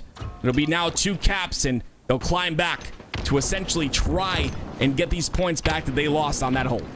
That's an important trade from Tapping Buttons right there. It prevents the trip cap from coming in for Solitude, which would have been a very dangerous position for Borders Cross. Instead, they'll have a little bit more time to work with. Stay calm, stay cool, stay collected on the way that you're going to try to counteract this pressure that Solitude's been able to put on. Cool, calm, and collected is exactly what I'm seeing here out of this Solitude roster, though. As I say that, Av's going to get a kill in the feed. 3 go down once again. Drift just spawned up. You see, he spawned up on the pipe side of the map. So it's going to be Av acting on that right away. And him putting the pressure in is going to cause the split spawns to happen, but he ends up going down. So now it's Borders Crossed getting those pipe spawns. Boo Boo tries to go for the ninja. Not going to happen. Drift puts him down. You think right after he goes for that, every player says the same thing. Imagine though. You always have to go for it. Just imagine what could happen. If you haven't seen Piggy on Twitter, go check it out. Ninjas are real, man, and they make you feel a special way in this game. Yeah, that ninja was the stat. I don't think we'll ever see a ninja better than that one. But it is Trippy once again. Shock rifle. Camo combo. I don't think he got a lot of value out of it. Once again, his camo goes down, right? No more camo to use. They still hold this, though. It's the same story that we saw just a moment ago, where they're playing patient. That is Solitude, waiting for an opportunity to push in. Legend goes down, but traded out by is Frosty. Some great shots by Trippy with a shock. They're going to go for B here, but Trippy going down is going to be huge. Suppress gets a double, almost gets the triple onto Drift. Frosty tries to clean it up. He does just that, and it'll be Solitude scoring, but the trades are constant. Legend, the last player alive. Another kill for him. So it'll be an answer back onto C as Solitude gets A. Solitude just needs to stay patient. Don't try to force anything in this position. Let the opponents come to you and then capitalize and push for the trip cap after Avenue does that brilliantly. Gets to and Legend. He's on target to be the third. All the players go down, and this could be a suffocating, back-breaking trip cap that's in effect for Solitude. Now they get the pipe spawns, though, a little bit more comfortable than those long haul spawns, and you see automatically they send a couple players out. They end up going for B here. B will be taken, so the trip cap will stop, but the damage has been done here. 191 to 216. 3 down once again for Borders Crossed. Frosty will leave that A spawn, so It'll be Borders Cross who end up spawning there. They'll trade out B very quickly. That's what you'll notice, right? These teams are very quick to trade out, and they get camo as well. It's going to be Avenue with that camo in his hands. What is he able to do with it is the question. All 4 down for Borders Cross, and Frosty with the shock rifle in hand, waiting for those spawns on the long haul. And the problem for Borders Cross is they're constantly under the threat of the trip cap, right? So they're having to play aggressive into these hills because a trip cap at this point of the game, it's almost immediately a GG go next situation, and you can see how fast the points rack up. Frosty able to dissect him, Tapping's the last one alive, and there's just nothing you can do. This game, it's over. It is over. There's nothing they can do. It gets reset, and Solitude take game number 1. And as you know, Solitude coming through the lower bracket means that they have to win 2 best of 5s in order to win the tournament, which means they'll have to reset here. And it starts with that game number 1. They've got to now win Street Slayer and Solitude King of the Hill. And that will cause the bracket reset to happen. I got it. Can we watch that one just one more time? I just thought this was disgusting, right? He spots him. It's not like he's jumping forward. Legend is jumping to the left, okay? That is such a difficult shot to line up and hit, and he does it. That was disgusting, honestly. Absolutely disgusting shot there by Frosty. Just great play overall by this Solitude roster. A lot more work needs to be done. Yeah, I mean, you mean impressive for controller players, what you're trying to say, right? Because you've been on that. You complimented all these controller players and what they're able to do. I'll say Drift had a phenomenal game, even though they lose. Like, I think him coming in and having like the best stats out of the team when he's that player that probably has that. A lot of players respect Drift and know that he's a really good player, but he doesn't have that sort of status that the other 3 players on this team have, right? Like, Legend's considered the best player in Europe. Tapping Buttons was considered the best player in Mexico. Trippy, at points in this game, has been considered the best player in North America. It's big shoes for Drift to fill in this position, to have to go toe-to-toe with these guys and not, if he has a bad game, the chat, he's going to be the first one that people point as to the reason that they lost. So it's important for him to just show that he does belong, and I think he showed that in this game. Unfortunately, it wasn't enough to come home with a victory in game 1, but I've been very impressed with him thus far. Yeah, it's a great point. I agree. I think Drift is definitely playing well to start the series off. They end up obviously losing that very first game, but they were in the lead for most of the beginning of that game. It just came down to this triple cap that we're seeing on our screen right now. They solidify the triple cap. They get those long haul spawns, and they're just able to punish off of that. And that triple cap, like you said, you mentioned it previous, it is deadly towards the end of the game. So they close out game number 1. Game number 2 is going to be on the streets, and we're going to Slayer, of course. If you don't know, maybe you're new or whatever. Game 2 and game 5, always Slayer. Always, every single time. Doesn't change unless you don't follow the format, the professional format. But here we go. This is a chance here for Borders Cross to answer back. 2 European players, 1 Mexican player, and Trippy. We'll see what they're capable of. We'll see if they, coming out of the winner's bracket, right? You have a lot of pressure on your back. You got a lot to play for. A lot of pressure. Sorry, one European player, 2 Mexico players. Oh, my bad. I apologize. No, that's all good. All right. My bad. You gotta call me out. It's fine. No, I gotta call you out. I'm keeping you accountable, bro. I'm keeping you accountable. You get the check mark. It's all good. Right, like you said, they have to be deadly. The only thing deadlier in this series has been your thoughts on what controller players should do on Halo. It's just it's been crazy too. But it's interesting to see this roster because it's like there's only 1 player on this roster that is English first, right? And I imagine they're communicating in English. That's the language that's gonna tie all these guys together. Yep. But this is like a team that's primarily doing English second language callouts. I wonder how much that impacts them. Obviously the callouts, there's not that much that changes game to game.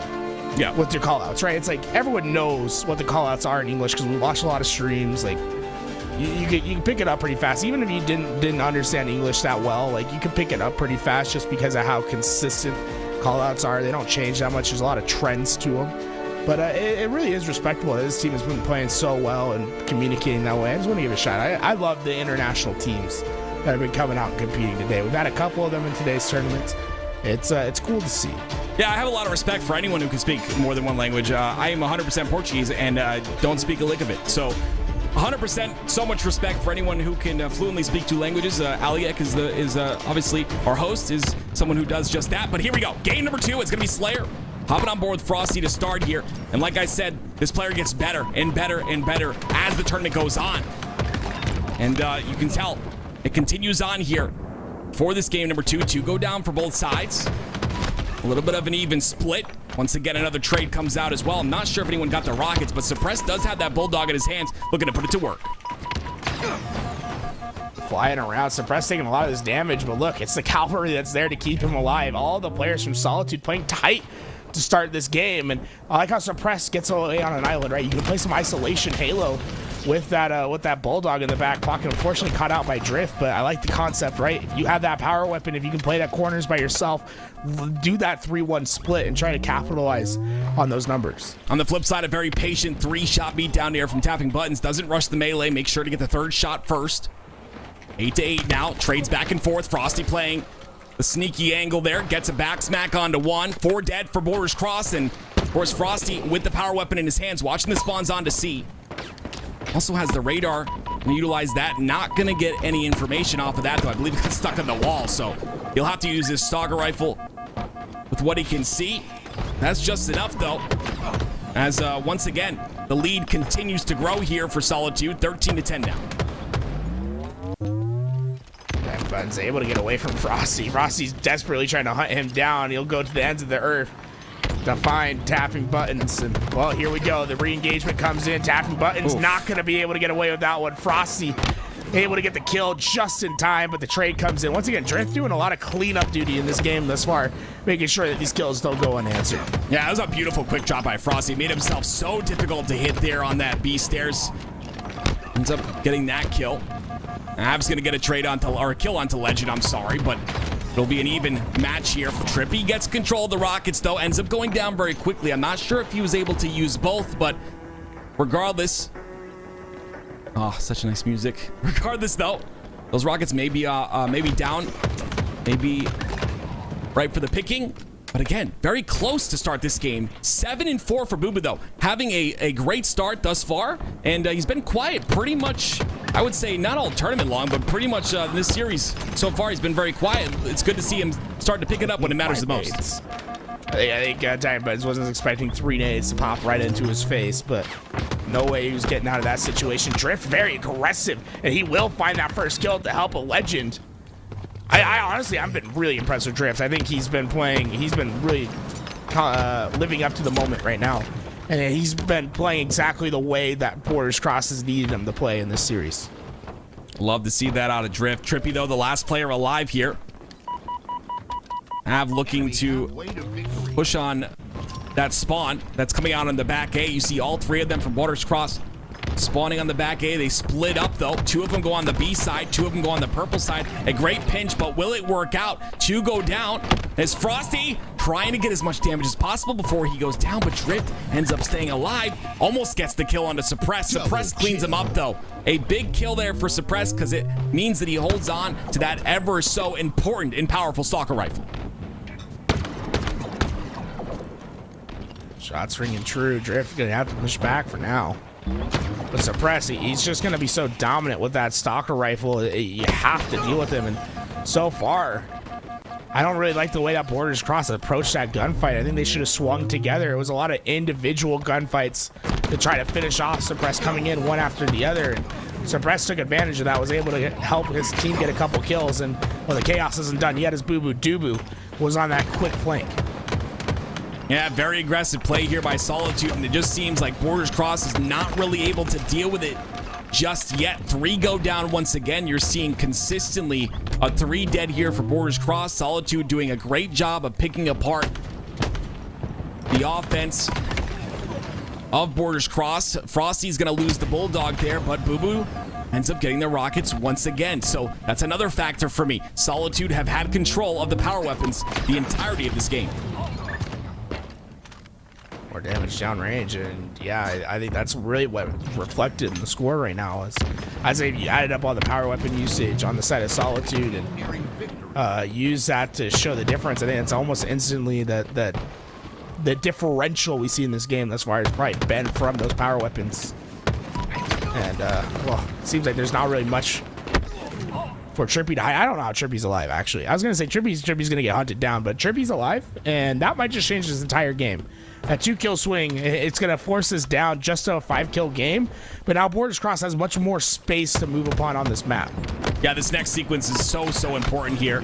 100% agree. You definitely felt the momentum shift when those couple of kills happened and when Trippy was able to stay alive. Legend gonna make a massive flank here. Ends up getting a double kill, stays alive, gonna get pressured, tries to stay alive a bit longer. It's tapping buttons to push, but look how quick it is Solitude to come off a spawn and assist. 47-39 now. That comeback that we thought oh so possible has just vanished in front of our face. Only 3 kills is what Solitude needs to close this one out, make that one as the back smack comes through. Strategy's been simple for Solitude. It was hold forward, right? W key. Yep. Just keep it. Or sorry, didn't mean to. Hold forward on the left stick. My bad. I know that you'd get offended if we gave controller players any sort of semblance that they were playing on mouse and keyboard. Listen, gosh, we whatever input you play on, you are beautiful. Okay. Keyboard and mouse, controller. It's crazy that you say that. Like, what you say behind the scenes and what you say on stream is record me, baby. Crazy. What do I say behind the scenes? You know what I say behind the scenes? Solitude is our next game. That's what I say behind the scenes. You told me I wasn't a real Halo player because I played on controller. I never said those words. We're about to fight like a married couple. But let me tell you something.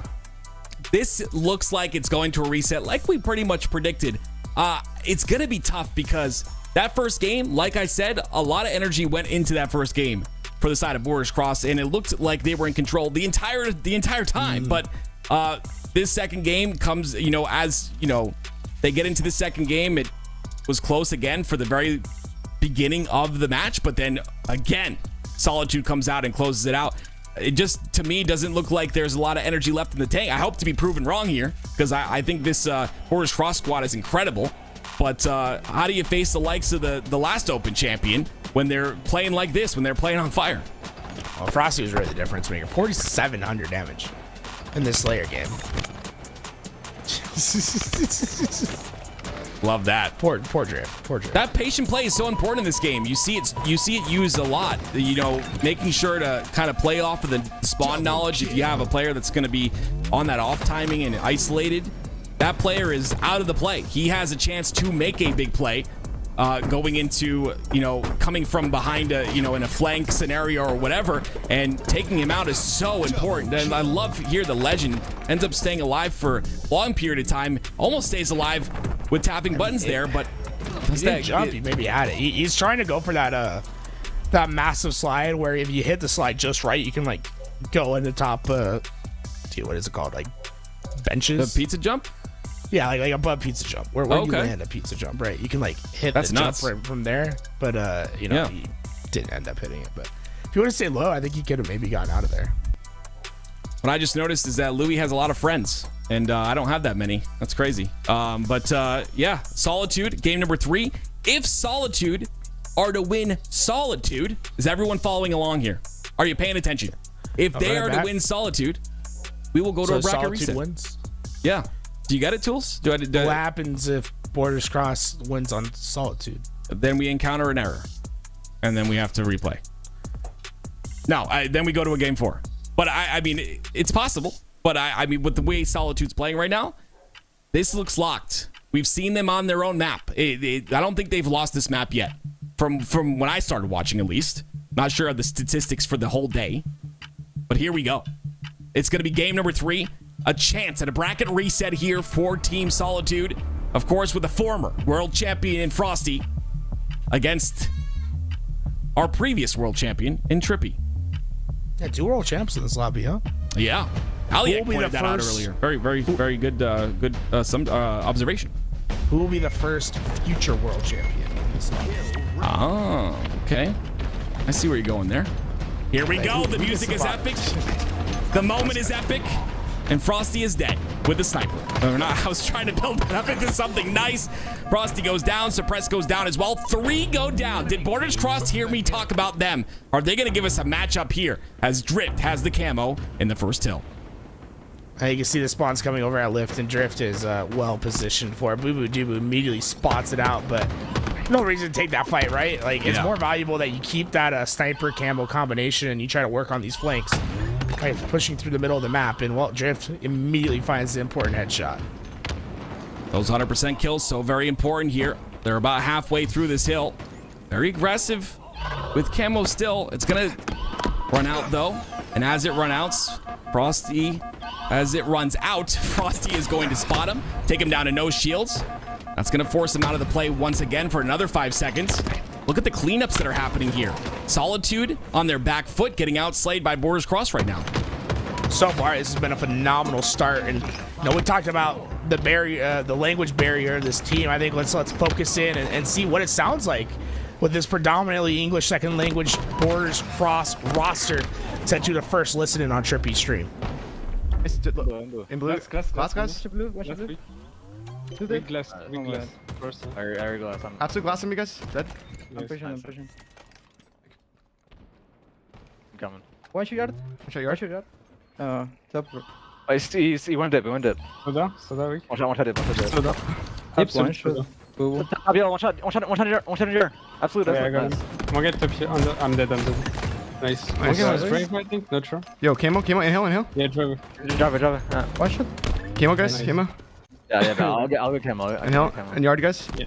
Absolute yard. Camo. He's LR absolute. Running out LR. Yeah. Nice. Okay, yo, get time for me. Yeah, it's on me. Actually, no. Then I'm here. Absolute blue truck. Throw one shot. Pushing LR. LR. Yeah, LR. And drive. LR one shot. One shot LR. Going for me. Nice. Yeah, blue BR also. Nice. No, thrust down driveway, guys. They have like a bunch of thrusts in the hill. Okay, what thrust is in yard going top yellow? It looks like. That weak. Yeah, top yellow. Try to stay up. Driver also. I'm here. Flowers. I got gone. Nice. Driveway weak. Absolute driveway. Absolute hill. Driver. Yeah, inhale to the right. To the right. Watch the blue. Rusty. It's here. It's okay. Two there. Shoot. One shot for us. Yeah. I'm here. One Yeah, has two also. Oh yeah. Where these guys at? Yo, snipers up, guys. They just got sniper. They just got sniped. He's concrete sniping.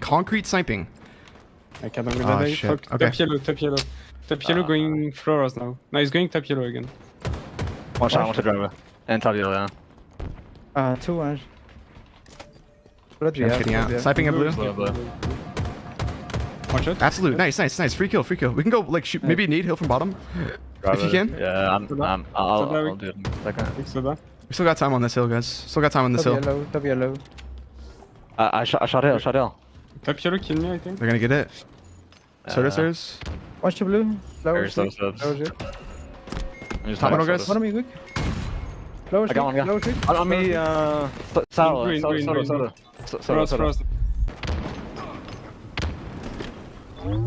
Well, there it is. A beautiful string of communication. It looked really solid at the very start, but ended up kind of, I don't know. It just deconstructed in front of our eyes. What exactly happened, do you think, in that scenario, Tools, where they looked so dominant, their communication was really good, and then it just kind of all fell apart? They just gave up that back spawn, right? Once they're spawning out of the map, they had to play through, and they just weren't quite coordinated enough. A little bit of, I think, some frustrating deaths right there for Trippy, and it's going to be important for them just to bounce back, right? That's the biggest thing right now. Like, find the big play, bounce back. Don't let it spiral too far out of control. And so far, I think they've done a phenomenal job of doing just that. Legend and tapping buttons in particular starting to really heat up on this third rotation.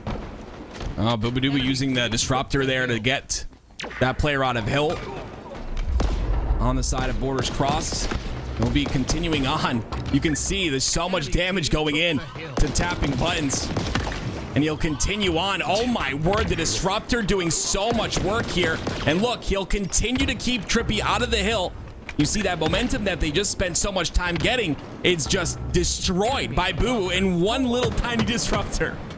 That disruptor, there's just so many unique angles that you can just shoot down into that hill, right? So he's able to get a lot of damage. You know, not only is he on a killing spree right now, but he's also just raking up the assists at the same time, helping his teammates get that damage. And Boo Boo Doo, you know, he reminds me of someone like Lucid. If there's anything on the map to use to give yourself an advantage, Boo Boo Doo is going to find it. Well, he's finding a beautiful angle there as well, and you can see they're just looking for an opportunity to push into this hill. There's 2 minutes left, so any time that they can kind of diminish here is good time for them, as they are on the upward side of this hill. It is tied up, of course. The series, though, lead goes to Solitude. It's 2-0 right now. With this win, if you're just joining us, we will be going to a reset of the grand finals, which is where we are right now, and we'll have to play another best of 5. As, of course, Solitude is coming out of the lower bracket, so they have to win twice. 2 best of 5s in order to win the tournament. Borders Cross looking to stop that, but unfortunately end up going 3 down, and that's going to give Solitude a lot of control. And not only that, they have the camo, and they have map control, and they're on the upside of kills as well. But Suppress goes down. The trade comes out on the Drift. Have doing a great job of getting value out of this camo. A killing spree and a double for him. This is just perfect place for Avenue. He's going to be able to find himself an overkill if he hits these final shots. But he just played it perfectly right. He was in that hill early to leave it. As soon as he felt that pressure about to come, don't get caught out. Be in driveway, like be in an unorthodox position for when that push happens. Then just heads up play to expect the spawner, expect the player pushing in from the backside. Great job to get that triple kill. And honestly, I think one of the better plays we've seen all tournament long. Love to see heads up plays like that. Love to see how well these players on both sides are able to play their lives. You saw right there Suppress just making it very difficult to get the kill onto him, and that solidifies a bit of control. 2 caps on the side of Solitude. Once again, Borders Crossed. They start off every single hill in the lead. It's just that they're not able to convert and close out that hill. See if we'll see a different story here in this one. Enemy about to score. Dabbing, taking out of the hill early on, but the problem is Borders Cross, they have to play for that back lift spawn. Like, they have to spawn closer to this hill, and Solitude is just really denying them at every step of the way. It looks like they're, I don't know, like, it looks like they're going to play time. I don't know if they're going to play time or for this hill. They keep getting in and out of it. I imagine you play for the hill still, just because how close Borders Cross is to capturing this hill and potentially extending this game. But honestly, 1 minute and 15 seconds, keeping them out for 20 seconds might be a little bit hard, but definitely not impossible at this point in the game. Yeah, it's definitely a risky play, though. Like you said, 3 go down once again, but 1 wipe on the side of Solitude, and it's going to be Borders Crossed who are going to be able to close out this hill and tie it up. But you can see they're going for hill time now. He's holding onto this camouflage. He's not popping it right away. He's going to try to maximize his value out here because he knows where the spawners are coming in. Now he can try to get a free shot with the camo. Oh, you have to hit that one. 1 minute remaining. That is such a heads-up play, though. Camo is burnt regardless. Team took the hill. And now finally Borders Cross get in the hill. It's going to be Av who's on the front line right now. Spawns come out onto blue. Borders Cross definitely get this hill. You see already Solitude playing for that next hill right now. Playing intelligently, has the blue side covered.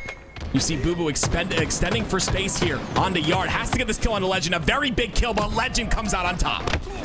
What's funny is Boo Boo Doo, yes, he's extending for space, but I think he was also expanding to try to get to that disruptor pistol that spawns in that room on the corner right there. I think that was his priority. I think it maybe caught a little bit off guard by Legend being in that room already. Well, for the first time, we see Borders Cross start the hill in the lead, and they close it out. But Frosty now has the sniper in his hands. Only 2 bullets left to work with. He puts 1 to use. Don't do it.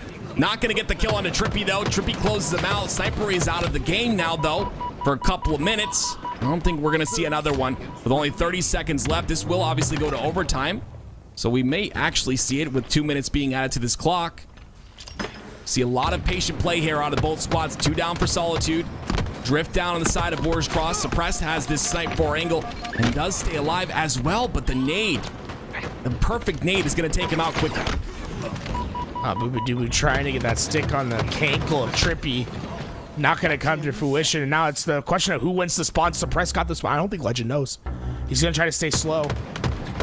Look at that. Legend had no idea. He thought for sure no one could spawn back there because of how close he was to Dip. But Dip does not block that back blue spawn, and a lucky spawn is going to limit the amount of time Borders Cross was able to get.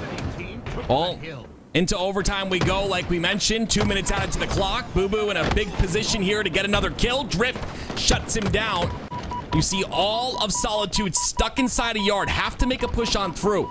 It's Trippy, though, on the defensive side on the blue ramp. Has to get that kill onto Frosty. The nade will hold it back. Trippy lives. Tapping buttons gets a kill. Suppressed, though. Trades out one. Gets another. Completely broken apart. Opened wide.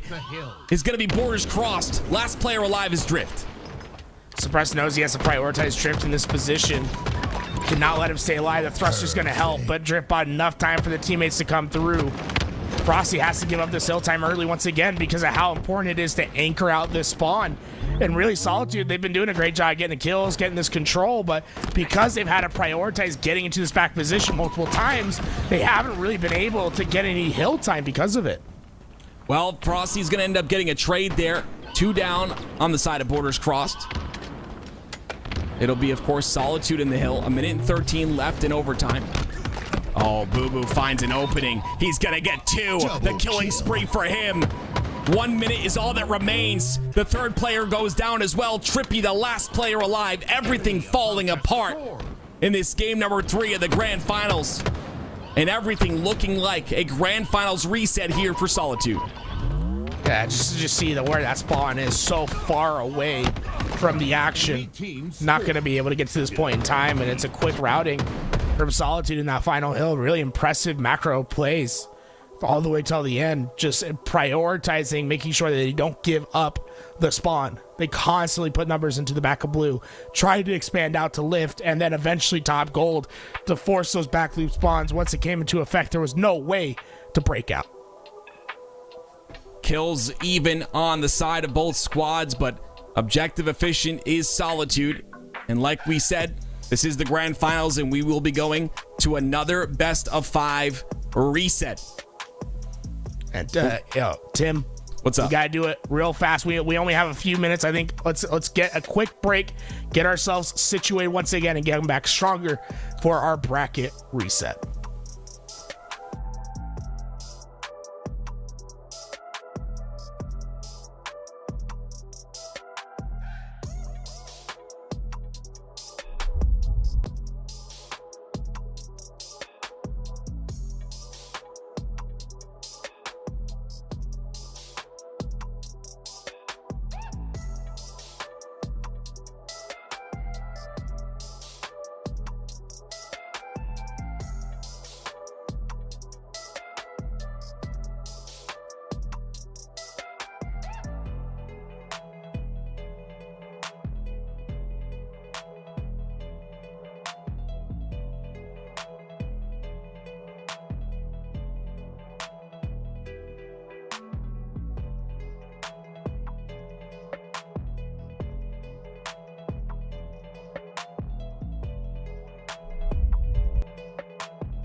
Welcome back. Off-season tournament is a go. Bracket reset is in, and the first game is on its way.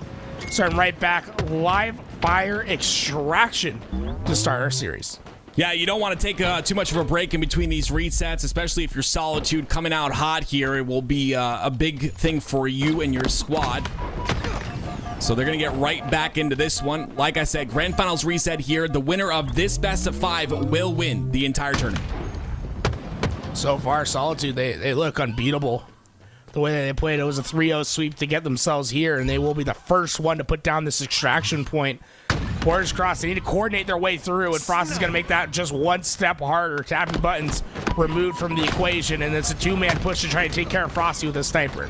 Yeah, that 2-man push will be successful as well. They do take care of Frosty, but they've got a little bit more work to do. It's suppressed here, trying to potentially convert this, but Drift does have this overshield. Overshield is going to go down, though. Suppress comes back to fight him.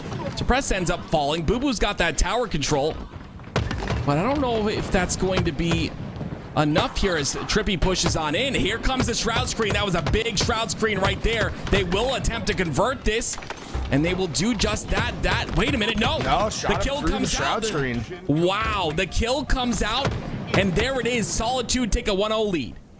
Yeah, remember, there's still an indicator over where that point is, so it's not necessarily impossible to shoot someone through the Shroud Screen. Obviously, it is a little bit harder, but once you get that hit marker, you know you're in the right spot. Honestly, almost like feel like they should remove hit markers for this game type. It might be a big difference maker. Well, it'll be, of course, Boo Boo Doo Boo now.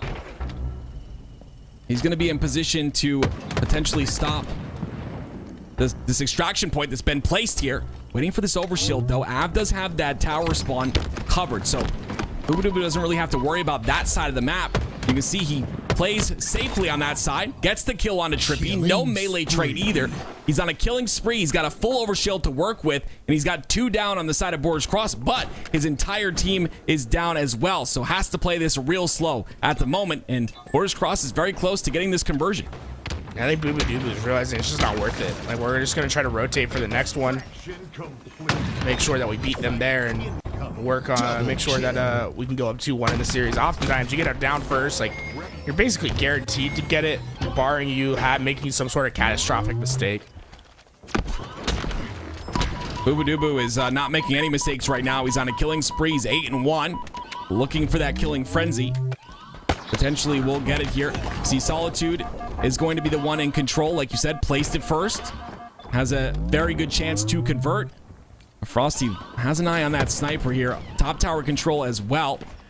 Just playing as much defense as possible. Definitely slowing down the pace of the game. Look at where they planned out. I'd like to see it a little bit deeper and to the left so you can have a better angle from top mid. All right, where you place your extraction points also very important to the game as well, because you want to have as many open opportunities to contest if needed. Well, Solitude will get no contestation once again on that hill.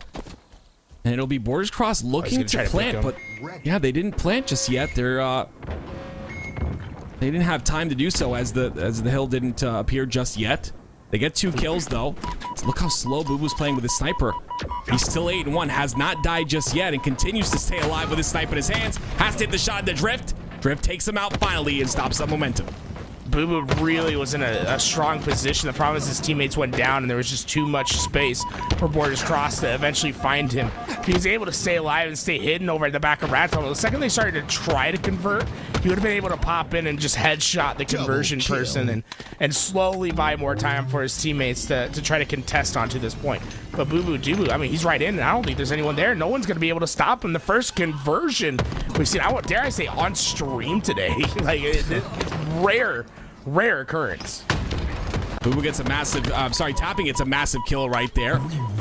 On, I believe it was Frosty at the moment, but 3 go down. Another conversion, the second one now that we've seen.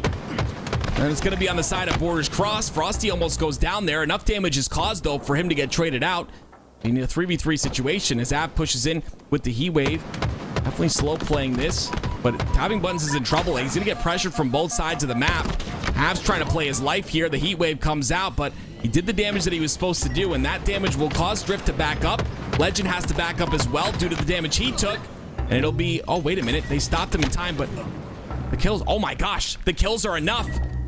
Frosty tries to convert, but the spawns are coming out onto B. He has no time to get this conversion, so He has to get the kills just first, and he will get the first one. Trippy's the second. Frosty. Beautiful shots right there by Frosty. Unfortunately, I don't think it's going to be enough. He's not going to be able to contest this.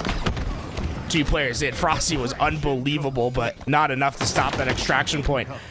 Really, that mud spawn came to haunt them because of where that extraction point was pointed. They could see it from the tip of green. And now, because they put so many resources into that conversion, Borders Cross were able to split spawn across the map. They'll be the first one to lay down the point. This is going to be a tough conversion to ask for Solitude to try to take control of this game once again. Rego down here for Solitude. Frosty's going to get a trade onto Trippy, though. Massive kill with his overshield coming up. Decides to challenge with no shields. Putting that damage in to allow Boo Boo to get this trade and maybe get this overshield. But the overshield is popped. Legend's going to get away with that one. Not only get away, but he's going to be able to push towards this extraction point and make sure to defend this. The only person in position to stop it is Huss, who repulses to the very top of the tower. But he's not able to do anything. 3 go down for Borders Cross. Legend was the last player alive, and they still got that conversion, and now they lead 3-2. It's just brilliant play so far from Borders Cross, taking advantage of what's given to them. Boo Boo, Doo and the rest of Solitude going to have a lot to make up for. And look at that, tapping buttons and Trippy already well positioned to get this first extraction point off. And it looks like they will be successful at that. It's going to be a tough task for Solitude. Everything working against them at the moment. Yeah, Legend's in a perfect position as well here on the Nest Bridge. If you can play this really slow and be aware of where Solitude is pushing, he'll be able to stop any conversion that does come through. 5 minutes left on the clock. Don't think that's going to be a factor whatsoever, but Boo Boo is a factor with a sniper in his hand. This is the opening they needed. That is Solitude in order to get this conversion. They don't have a lot of time to work with here. Boo Boo's got to make something happen with this snipe.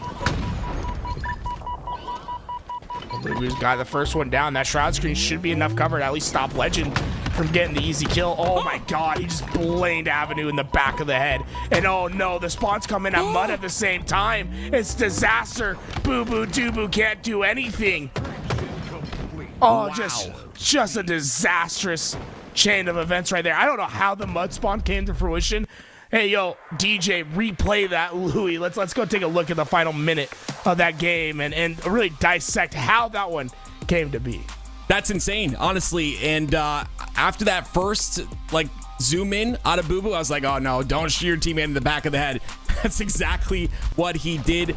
That snipe essentially solidified Borders Cross from converting their last and final hill in the grand finals reset. Winner of this, of course, wins the tournament in this best of 5. And Borders Cross, a little bit of a different story than we saw in that first series. They take 1 game off of Solitude. As you can see, we get to this last point, and Legend, he's going to win a huge fight right here. Frosty goes underneath through pillars to try to flank through at Nest. He gets called out at the last second, but this is a huge fight to win, right? Legend keeps the spawns for his team just for a little bit longer and his life, so he'll have more time to manipulate with as he goes right back to where he wants to get that action once again. Look at this nice flank, getting that damage in. Boo Boo Doo Boo finds that snipe, but I think the damage is done at this point. But this is where it gets crazy, right? So we see 3 players up right here over towards the extraction point. Boo Boo Doo Boo's doing his best to get that damage in. Drift's last one. They put the shroud screen down. Legend's all the way over at sandbags. Trippy's gonna fall down right here after the shots from Avenue. There's a player going through pillars. A player died over at tower, but look at these spawns. So he hits, but what's more devastating to their game is the spawns. Like, the mud spawn comes in. I'm trying to figure out how. Somehow those mud spawns just absolutely stop it. They should have gotten this conversion. Yeah, somehow the extraction point influences that mud spawn to be a bit heavier than A or OS, I'm assuming. But yeah, they get the advantageous spawn. Overshield spawn is open. Screen spawn is open. Yeah, I mean, A spawn is open. Yeah, everything's open. I mean, technically, big door spawn is probably open as well. I mean, obviously, it doesn't want to give you that, but like, having the mud spawn in that situation is crazy. I mean, even dummies. I feel like dummies is, if you're gonna give them a spawn towards that side, like, give them the dummy spawn. Right. Yeah, I'm still confused on how like this extraction point influences spawns, but yeah, they got the advantageous spawn, and because of that, They are going to close out that game number 1, and now we go into game number 2. It's going to be Recharge Slayer. Borders crossed to finally put a game on the board and now lead the series in the Grand Finals reset, losing the first Grand Finals 3-0. They look for revenge as we go into this Grand Finals reset with that first game victory. They look to continue the momentum here in this game number 2. Slayer Recharge is the name of the game, and Shock Rifle is the item to claim as we get in to game number 2 with the Grand Finals reset.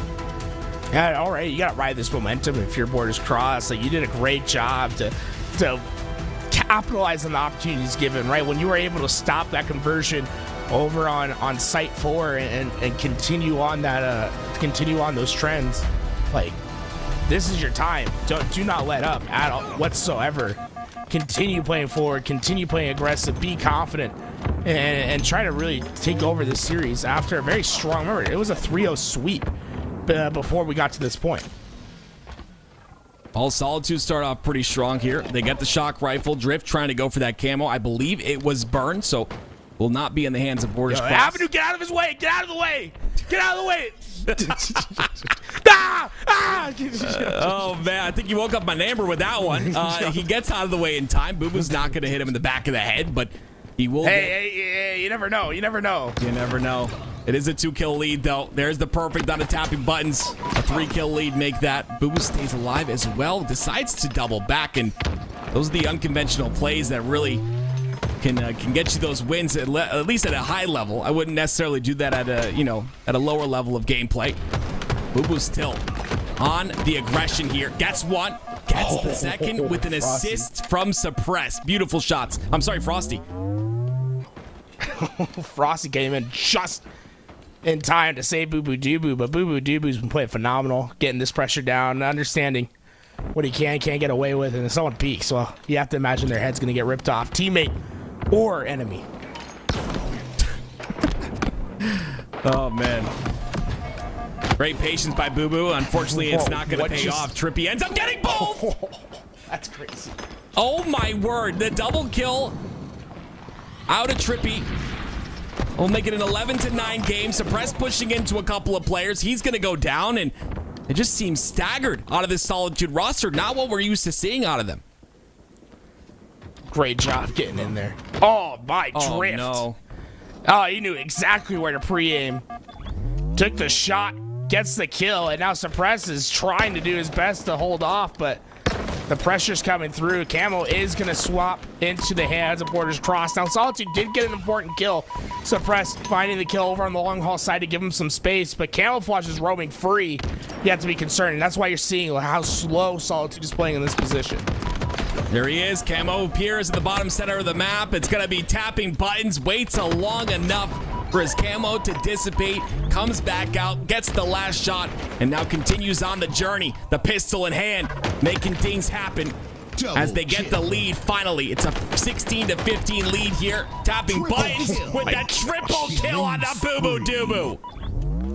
Tapping buttons is something special, man. It's just the way that he's able to clutch up in these big moments. You say he's reticle, it always stays calm, right? He doesn't get caught up in the moment, doesn't get too ahead of himself, always ready to take on these fights, and that's one of the most impressive triple kills we'll see all day.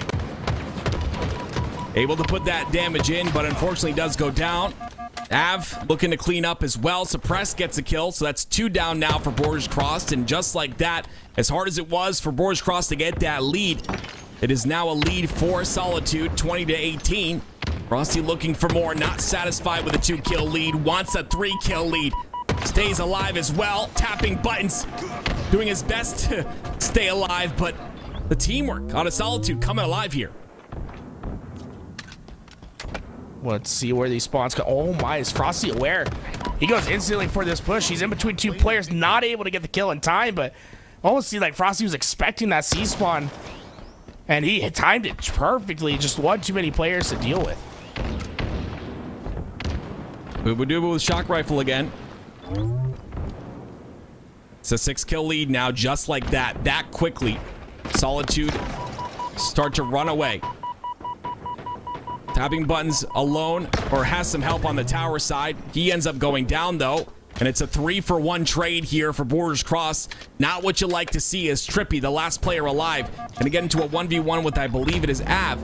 Has to play his life here, though, as the spawns for his teammates are separated and isolated. 2 spawn on the pipe side, 2 spawn on the long haul side.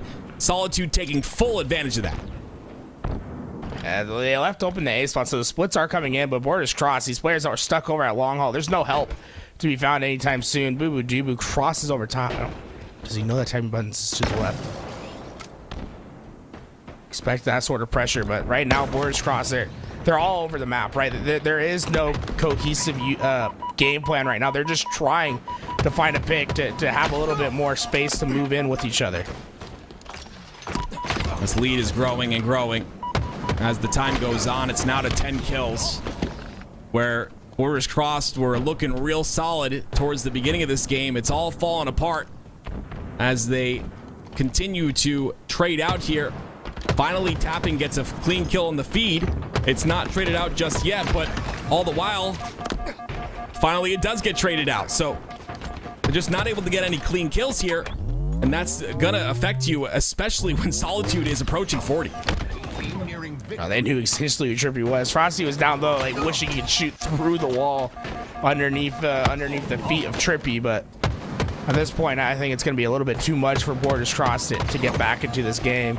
Just really efficient, fast, aggressive plays from Solitude that have kept Borders Cross on the respawn screen. I definitely give them a little bit of hope until we hit about 45. Looks like we're about close to hitting that now. 2 down for Borders Crossed. Av looking for opportunity here. Very aggressive in the mid side of the map. Really showing just a lot of confidence, especially with having a lead like this. You can put that damage in and just understand it's going to be traded out by your team. And you can see all of Borders Crossed at the bottom now. Bottom of the map, just doing their best to stay alive here. Some great shots by Av, but Trippy's going to answer back. Double kill. It's just not enough. Only 2 kills left, and Solitude will take game number 2.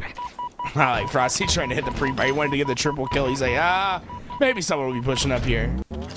Nothing gonna come fruition of it, but so far it's just a matter of time before this one's over, and I think it's gonna be Frosty that ends it as he hits a big shot here. He would have been ready for another one too, as Frosty has a fantastic finish in that game. 21 kills for a team in the Slayer, the most we've seen in a Slayer today. Yep, and Suppress had 20 a little bit ago. That was the second best, but yeah, I mean, it's players like that, especially when Borders Crossed are feeling the momentum from game number 1, it's players like Frosty you have to come through and really, one player just has to kind of take over, and that's exactly what we saw there. We hop on to Streets Oddball for game number 3.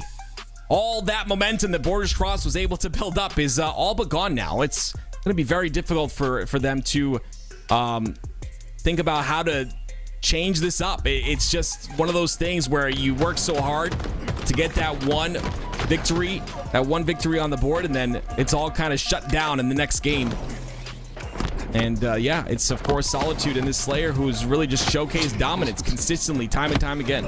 I feel like it's almost like a game exploit for yeah, Repost just made his screen turn green. I was like, oh my. I was like, I wouldn't be able to shoot after that. I was like, I'm getting slimed on main stage right now. Oh man, that Frosty was unreal though. Like, he really just takes over this game on the second half, and it's the sniper rifle that really does it for him. Obviously, this was an incredible play by tapping buttons, but they need to be able to put together a full game, right? That's what I felt like the last game. The last game was like a full start to finish sort of performance for this Borders Cross roster. Yeah, I feel like we haven't seen that in any of the other games thus far. Like they have to be a little bit more consistent start to finish.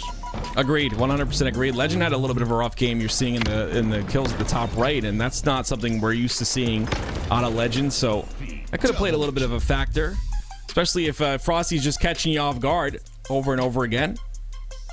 But these two squads again, Solitude was the winner of the first open that we had. I believe it was last Sunday.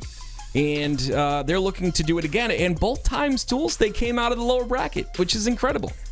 You know, I don't know what causes them to go in the lower bracket so early. It's Ryan Noob. That is what caused them both times. Well, there you go. Ryan Noob has the read, I guess. But here we go. fighting out of the lower bracket. They are showcasing dominance as we get into game number 3. It's going to be Streets Oddball. And as you know, we're in the grand finals reset. Solitude already won a series 3-0. And now a little bit of a different story we have here as they are both tied up 1-1. Oddball Streets, the swing game type. We call it the swing game type, the deciding game type. Essentially, where momentum will start for either side. Lots of power weapons to control here. Let's get into it. Borders crossed, priority number 1. Not necessarily even to get the power weapons in your hands, but to prevent the power weapons from going into the hands of Solitude. Waste the weapons. Do not let them fall into the hands of Frosty or Boo Boo Doo Boo. They're just too dangerous with them. Obviously, if you get them yourself, that's great. But I think it's going to be limiting the sandbox utility of Boo Boo Doo Boo, of Frosty, of Suppress, and Avenue. That's going to be their key to victory. Keep the power out of the hands of the best players in the game. Streets Oddball. It's going to be a long one, I'm sure. I'm sure we've got a little bit of time, so why not take this time to say thank you to the community of LVT. White's Edge. Little 5 gifted subs from White's Edge. Look at that. Right as I say thank you, we get support. And it's people like you, White's Edge, that allow us to do this, that allow us to go to events. So we appreciate every single one of you guys. You guys that are watching, if you're watching ads, that supports as well. So we appreciate you guys very much. And I just want to say a little bit of a thank you here. We are community funded, of course. For those of you that don't know, no one pays us to do this. We do this because we love the game of Halo, and you guys and your support carries us through. So there's one thing I love doing. It's commentating. This is probably I've been a streamer for 9 years, but this is my new favorite thing. I like this so much, and I thank you guys and for supporting us on this journey. But yeah, I mean, guys, you guys have been phenomenal. Chat, if we get 100 subs in this hype train, Active will do a live freestyle on stream. We'll pull up a beat. We'll get everything ready. Wait a minute, really? Yeah, absolutely. Did you ask me permission for this, or? Yeah. I sent you an email last night. You didn't check your email? No, I didn't know. I just no answer just means yes to me. You know what I'm saying? Hey, okay. Well, you know what? I agree. Fine. A little bit. If we get 100 subs in this hype train, I will do a quick freestyle. Nah, 16 bars of depth, bro. Nope. Quick. 16 is 16. I said quick. That's what you're getting out of me. Quick. Nothing's quick about you, bro. Well, I've seen you play basketball. Jay, wow. Love Muffin with the Prime. Thank you so much. And XX Judge, 6 months in a row. Thank you, Judge, for the support that you've had. I like that. I like how everyone's giving one bit. I mean, that's cracks. Just shout out to the bits. Yeah. Love that. Here we go, guys. I think we're ready this time. Oddball Streets for game number 3. What an incredible day it's been. And now we've made it to the very end, to the grand finals reset here for both of these squads, and a little bit of a repeat of last week, but we can see the tides change if Borders Crossed are able to find it within them to get another objective game under their belt here. I think it will solidify them this series. They've shown that they're the extraction squad. They made the thing happen. They made the clutch plays that closed out that game. Can they do it again here is the question. Game number 3, hopping on board with Trippy.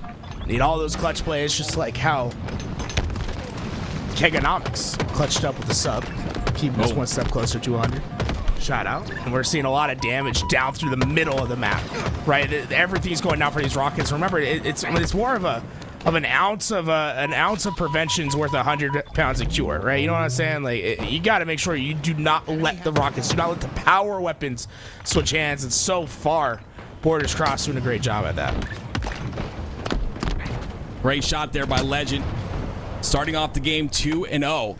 A little bit quiet last game, I believe it was.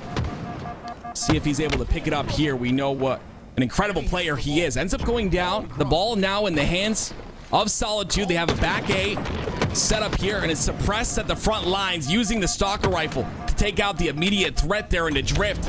Staying alive as well. Great plays by Suppressed in that situation. Rotating this ball away. Suppressed. He's going to be that tip of the spear. When this push comes down, he's going to be the one that meets it right away. He got great damage down range, and well, that information's known. I think Solitude, even though they're going down in the kill feed right now, I think they're still going to be able to maximize their value just because they know where this push is coming from and how this push is coming to them. Well, Borders Cross do get that ball control now. The spawns come out towards the outer side for Solitude, so it's suppressed all by his lonesome, trying to stay alive and fight his way through. Wanted to get another toss on the oddball to put it towards bottom center a bit more as the spawns are coming out. I believe it was onto C, but ball will be on the purple side now. Boo Boo doing his best to wait for his teammates here. 2 of his teammates are dead, as you can see on your screen. Pay attention to the little X's and the little circles. They give a lot of information for you. Shroud screen out now, and it will be Solitude with the Rockets this time. A little bit of a different story than we saw in the beginning of this game. All right, that first shot not connecting right away, but Frosty just stay patient, get the shot down range, and well, he might have to go a little bit vertical with this shot, just like how Vertical Shot gave a sub to the channel. Thank you, Vertical Shot, for the love. And so far, Frosty, he's not doing an effective job at getting those vertical shots down range. Drift just getting away from him, but it looks like suppressed there with the cleanup. Frosty pushing aggressively here with the Bulldog. Legend ends up going down. 3 go down for Borders Cross. Although they do have the lead, this lead will go away here shortly. Tapping buttons off a spawn, very aggressive. Frosty's gonna make them both pay. Clamber's on the tree as well. Not gonna matter though. Doesn't get anything off that Clamber, but I've known about that forever and have yet to utilize it in my game. Regardless, Frosty utilizes it. Still has the Bulldog. Gonna use movement to try and get away. Ends up getting taken out. Finally, it's gonna be 3 dead for Solitude and a chance for Borders Cross to get a bit of pressure here, but Av evens the odds once again. And look how long he's able to stay alive and how much damage he's able to do. Very fast and aggressive right here from Solitude. I'd like to see them just try to get through this cross before anyone from Borders Cross can really stop them. And here we go. Here comes the push. Boo Boo Doo flies up, but Legend, he's taking a lot of damage, and here we go. Solitude trying to break in. Legend's the last player to find. Can they clean it all up before Borders Cross can respond? Drift staying alive here is huge, but he gets taken out quickly. The spawns will come out on the red room side, as that player had to leave B-Rail to make sure to secure that kill. And so Borders Cross will be pushing in very aggressively here. Frosty playing across the map on the A side. Av once again with that Bulldog in his hand. The power weapons being really controlled here by Solitude. We saw rockets in the hands of Borders Cross tools like that very first time, but all the rest of the while it's been 100% Solitude with full control of the sandbox. And as I say that, Trippy with the Sentinel beam makes things happen as he continues to get ball time here, starting off this game 11-8 out of Trippy. Now look at the space that Borders Cross has. Players to the right and left. Trippy has plenty of options on where he wants to rotate. Solitude's going to have a hard time to break through this. It's going to come down largely to getting that first pick, and Trippy just gave out the information. They know exactly where these two players are, but Frosty still somehow comes up with 1 kill and makes Trippy 1 shot, keeping them from picking up this ball. Trippy, a big kill there. Like you said, to prevent the ball from being picked up, but the spawns come out onto PD. Trippy has to take out another one. Constantly being pushed here. Last player alive once again. Trippy just got the last 2 pivotal kills, but not able to secure the one onto Suppress. So Suppress will convert, and that will mean more ball time here for Solitude. But look how quickly Borders Cross get into the back of this setup. That'll force the rotation on the purple side, but it'll open up the lane here for Suppress to find all of the stragglers, every isolated player that he can. I feel like Trippy's just winning big fight after big fight in this game. Boo Boo Doo Boo finally cuts him down, but every time he's needed to win a big fight to stop the ball or prevent them from losing control, he's done it. 15-10 so far in this game. I really feel like this is going to be the fight between Frosty and Trippy to determine who wins this game number 3. World champion of this past season and the world champion of season 1, fighting it out.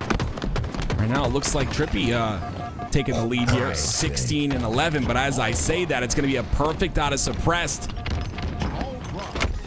and continuing to hold onto this ball. They've taken the lead finally, that is Solitude, by 1 second, or 1 point I should say, with a minute left. Right, I wouldn't expect to see too much ball time racked up in the next minute of time. just because of how aggressive these teams are going to be. Borders Cross going to be the first one to pick it up, but they're going to have to drop it relatively soon just because of how much pressure Solitude was able to put in. And, well, Boo Boo Doo finds the triple kill, and that's going to soak up quite a bit of time. Look at the spawns coming in at the back of the base. They know they have a safety net in which they can pull that ball back towards. Borders Cross need to find a solution quickly. Expect to see the pace of play pick up quickly now. Great shots by Legend here. They got the first kill, but it gets traded out once again. Tapping's the first one to go down on the side of Borders Cross, which means they have to get another kill if they want to move up in the map. They do that. Suppress is the one to go down. Legend getting his shields here is very important for him. He understands that as he pushes in. The ball is played at the bottom center. Legend continuing to do damage here, continuing to make things happen. Legend getting good shots down range. Tapping buttons. Working his best at purple. But this ball, it's going right into the favor of Borders Cross. Solitude, they don't have much of an ability to challenge this out. Well, it's going to be Borders Cross who get the lead here in round number 1. 40 seconds left. Drift with that ball time. Spread all the way across the board. You see on Boo Boo and Av are the only ones who have ball time really on the side of Solitude. But it looks like they'll take round number 1. 2 seconds left, and there it is. Borders crossed. Round number 1 on Streets Oddball. Really, that is a huge clutch up. Everything was going right after Boo Boo Doo got that triple kill, was able to get that ball back in there, but resilient Borders Cross eventually find their way in, and, well, they come back with a huge round win. I think that's stealing one away from Solitude, in my opinion. Let's see if they can ride this momentum here. Great shots there by Tapping Buttons. Boo Boo's not going to get away, though. A big cleanup. Tapping Buttons is going to find that one a little bit too aggressive here, though. Going to definitely get pushed by Av. Great job playing his life.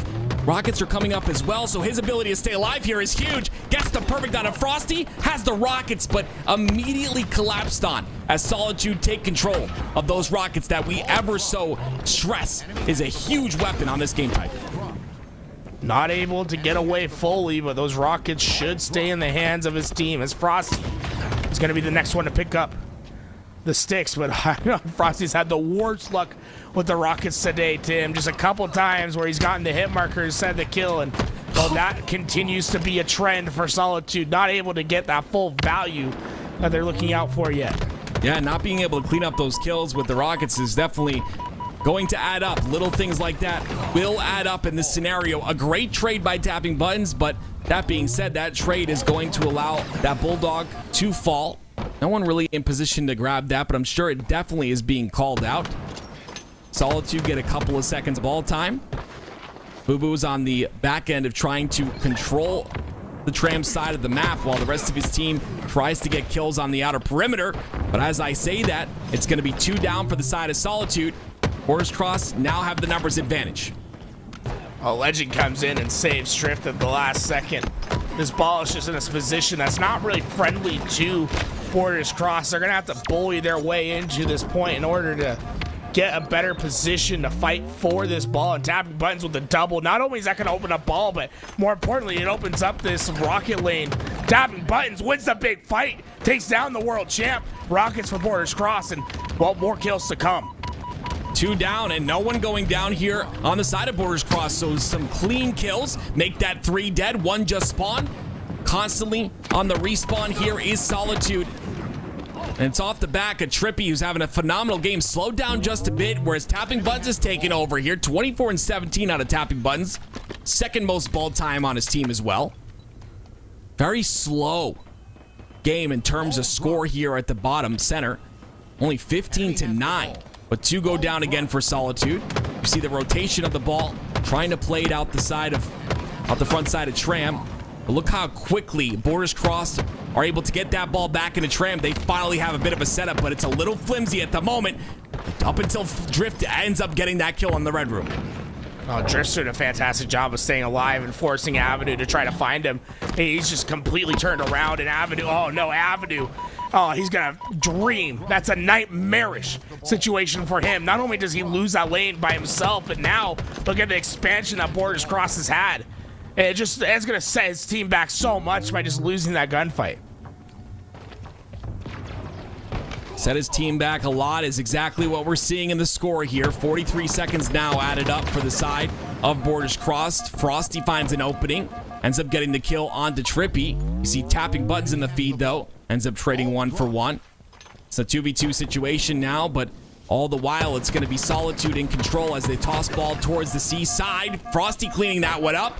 Gets info on the second player as well, trying to get damage into him while he's no shields. And he does just that. Look how much damage Frosty's putting out. Nothing, though, cleaned up whatsoever. Just not able to make anything happen here. 44-21 now. 3 down for Solitude and more control for Borders Crossed again. Tapping Bud's getting those rockets as well. This is going to be a tough situation for Frosty trying to break through. As once his position's known, you know those rockets are coming in to finish the job. Even though his position's known, oh, Avenue. Okay, at least Avenue played forward instead of back. Able to dodge out those rockets and might be able to get a little bit more value out of it as well as he's able to cut down that ball carrier. But really, Solitude has been ineffective at getting any sort of ball time in this game thus far. Just Borders Crossed really has been winning that slave battle, and it's been too much for Solitude to overcome. Now is the time, right? You've got this position. Look how far away Borders Crossed is. They're going to have to go all the way across the map. You have to capitalize in this position.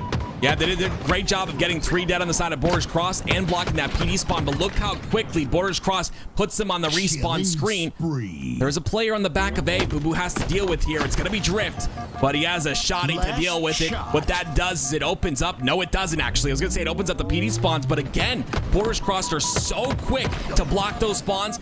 In an advantageous position, they have control potentially of this ball, but the Slays are on the side of Solitude. 2 down for Borders Crossed. It'll be a fight once again for the ball. That ball reset is golden for the side of Borders Crossed here. They can get a couple of Slays. They can bring that back to Tram. This is just, you know, Borders Crossed are not winning the gunfights, right? They've lost the last Slays by a pretty hefty margin, but because of how they've been able to zone out the ball, even though they've lost all those gunfights, and really it's been a dominant position for Solitude and Boo Boo Doo-Boo in the last little bit, they haven't really been able to get much ball time out of it. But Boo Boo Doo-Boo, he's like almost unstoppable at the moment. Trippy is able just to get that kill, and I think that was largely because Boo Boo Doo-Boo just ran out of bullets. Yeah, it's something you got to pay attention with only 15 bullets in the chamber. It's still 3 perfects, just like the BR was. But definitely got to pay attention to how much ammo you have to utilize. 31 and 20 for Trippy. I'm sorry, for Boo Boo Doo Boo, like you were talking about. Trippy, though, on the other end of it, has a decent amount of kills and a lot of ball time as well. You see that ball being forced over towards the seaside, but something we have to pay attention to is the fact that Solitude is all 4 down. 47 seconds is all that remains on the time clock as well, and Drift has the rockets. Borders Crossed are in a position to win this game right now. Drift, he goes to the right here at Avenue, sends out the rocket, and all the rest of Solitude is there to try to finish it up, but it's going to be a tough timetable to finish, and I don't think they're going to be able to whatsoever. Frosty's just in a desperate position, not going to be able to get there in time. A 2-0 victory for Borders Crossed in the oddball, and now sitting at match point. Wow. After getting 3-0'd in the very first grand finals, Borders Crossed showing objective efficiency, which is exactly what they need here. They've now won 2 objectives. They lost to Slayer in this series, but another objective is on the card. Solitude, King of the Hill. I'm sorry, Solitude Strongholds up next for both of these rosters. Borders Crossed Tools looks really good right now. Yeah, just efficient, right? Like that efficiency is no joke. It's how you overcome a team with a lot of slaying power, like Solitude. Honestly, really impressed with Drift that last game. Trippy was doing his thing, right? I mean, shout out to Trippy. He's always going to be doing, like, making the right plays. But I feel like Drift was doing a phenomenal job at getting important kills, like making high impact plays throughout. And once again, I'll say it. You know, it's like everyone knows that, like, Tapping Button's largely considered the best player in Mexico. Yep, agreed. Legend considered the best player in Europe, and I'd say there is quite a big section of the Halo community that would consider Trippy in the conversation as the best player in North America. You're joining in with 3 just huge players in the scene, and to step up and to kill blow for blow at these points. You know the stats not there, but I really feel like he had some big impact plays throughout that game. The slaying not quite as there with the other guys, but I like that Drift is really adding to this team. You know, he's been picking up the responsibilities where he needs to. Yeah, we always talk about how like stats sometimes don't show up, and that's the case of Drift, right? He made some big plays in that round number 1, continued on in the round number 2, but tapping buttons, I mean, I believe he was 32 and 22 to end that game. Definitely starting to slay out, and that's exactly what they need to do, right? If they can have that objective efficiency that they've so consistently had, but also slay out. I mean, look at that, perfect right there. It secures the rockets there. He ends up going down very quickly, but regardless, it's like those kills that really made the difference. And, you know, tapping buttons, everyone on this squad definitely coming together. But like we said at the very beginning, it's that objective efficiency. It's getting those kills, but then doing something with them. You know, blocking a spawn, getting a solidified setup on the back A, and blocking the PD spawns from happening. And stuff like that really separated this roster. But, Tools, we have Solitude's best map. What map is that, Tools? It's Solitude. Plaza. No, it's Plaza, right? I feel like we have to call it Plaza if we have a team called Solitude. We gotta kind of, I don't know. I'm not sure, but it's had some color. You know, like let's just put a little green, some yellow on the map, and then suddenly it's Plaza once again. But honestly, this is going to be a really tough game for both these teams, because at any point you can be put into a trip cap of doom, right? Where it's just impossible to move out of. The spawn traps are plentiful on this map, and there's multiple spots in which you can be spawn trapped. You have to be aware, you have to be consistent, you have to be able to break your way out of those devastating traps, especially don't get trapped in that blue spawn trap when the trip cap is in effect. Well, here we go. We're pushing up with Frosty. I'm sorry, with Trippy here. Ends up getting a trade. Boo Boo ends up getting the camo. So the tools, the tools in the hands of Solitude as they get a 2-cap solidified. Frosty with the sniper as well. Everything in their hands to potentially get this lead. Well, Frosty, I think you put all your faith in Frosty with that sniper. It's almost like you've given everyone the stereotypical weapon or ability that they need, right? Like Frosty, give him the sniper because he does stuff like that. Boo Boo Doo Boo, one of the best camo players ever to grace Halo. Everything just going right for Solitude to start this game. Yeah, I mean, what I'm a bit nervous about is Borders Cross. I mean, we've seen them on the Slayer end of things, right? They definitely struggle in terms of Slayer against the Solitude roster. So this is a must-win for them. Obviously, if they end up winning this, they close out the series, win the tournament, and the Grand Finals reset. But this goes to a Game 5. I don't give a lot of confidence here to Borders Cross. I mean, they can prove me wrong. 3 down for Solitude, though. Borders Crossed still showcasing that objective efficiency, automatically going for C here, and the spawns come out onto blue. This could be devastating, but it has to come with a couple of kills in the side of Solitude. Tapping Buttons is doing his best to hold him back. Tapping got the kill on the other side. The push to A is fast, and Frosty takes down the sniper, but Tapping Buttons was causing chaos for as long as he could. Look at that breakout. That's a fast, immediate break from Solitude. Yeah, now they're going for B. Oh, wow. Legend not sure what to do there. Boo Boo ends up catching him off guard. That's going to be BA now for the side of Solitude as Boo Boo continues to push up on to lift. They don't hear no bell. Like they're not done yet. They're gonna keep punching until someone stops them, until the ref intervenes. Because right now, the way that Boo Boo, Doo Boo, and Frosty are moving on the map, there is nothing that's gonna stop them from causing more mayhem. Yeah, Frosty gets another camo. Boo Boo is 6-1 thus far. You see, finally, Borders Cross do get that 2-cap, but I'm sorry, Solitude do get that 2-cap, but the triple cap could potentially go into effect here as well. And with the spawns potentially coming out onto blue, this is not good.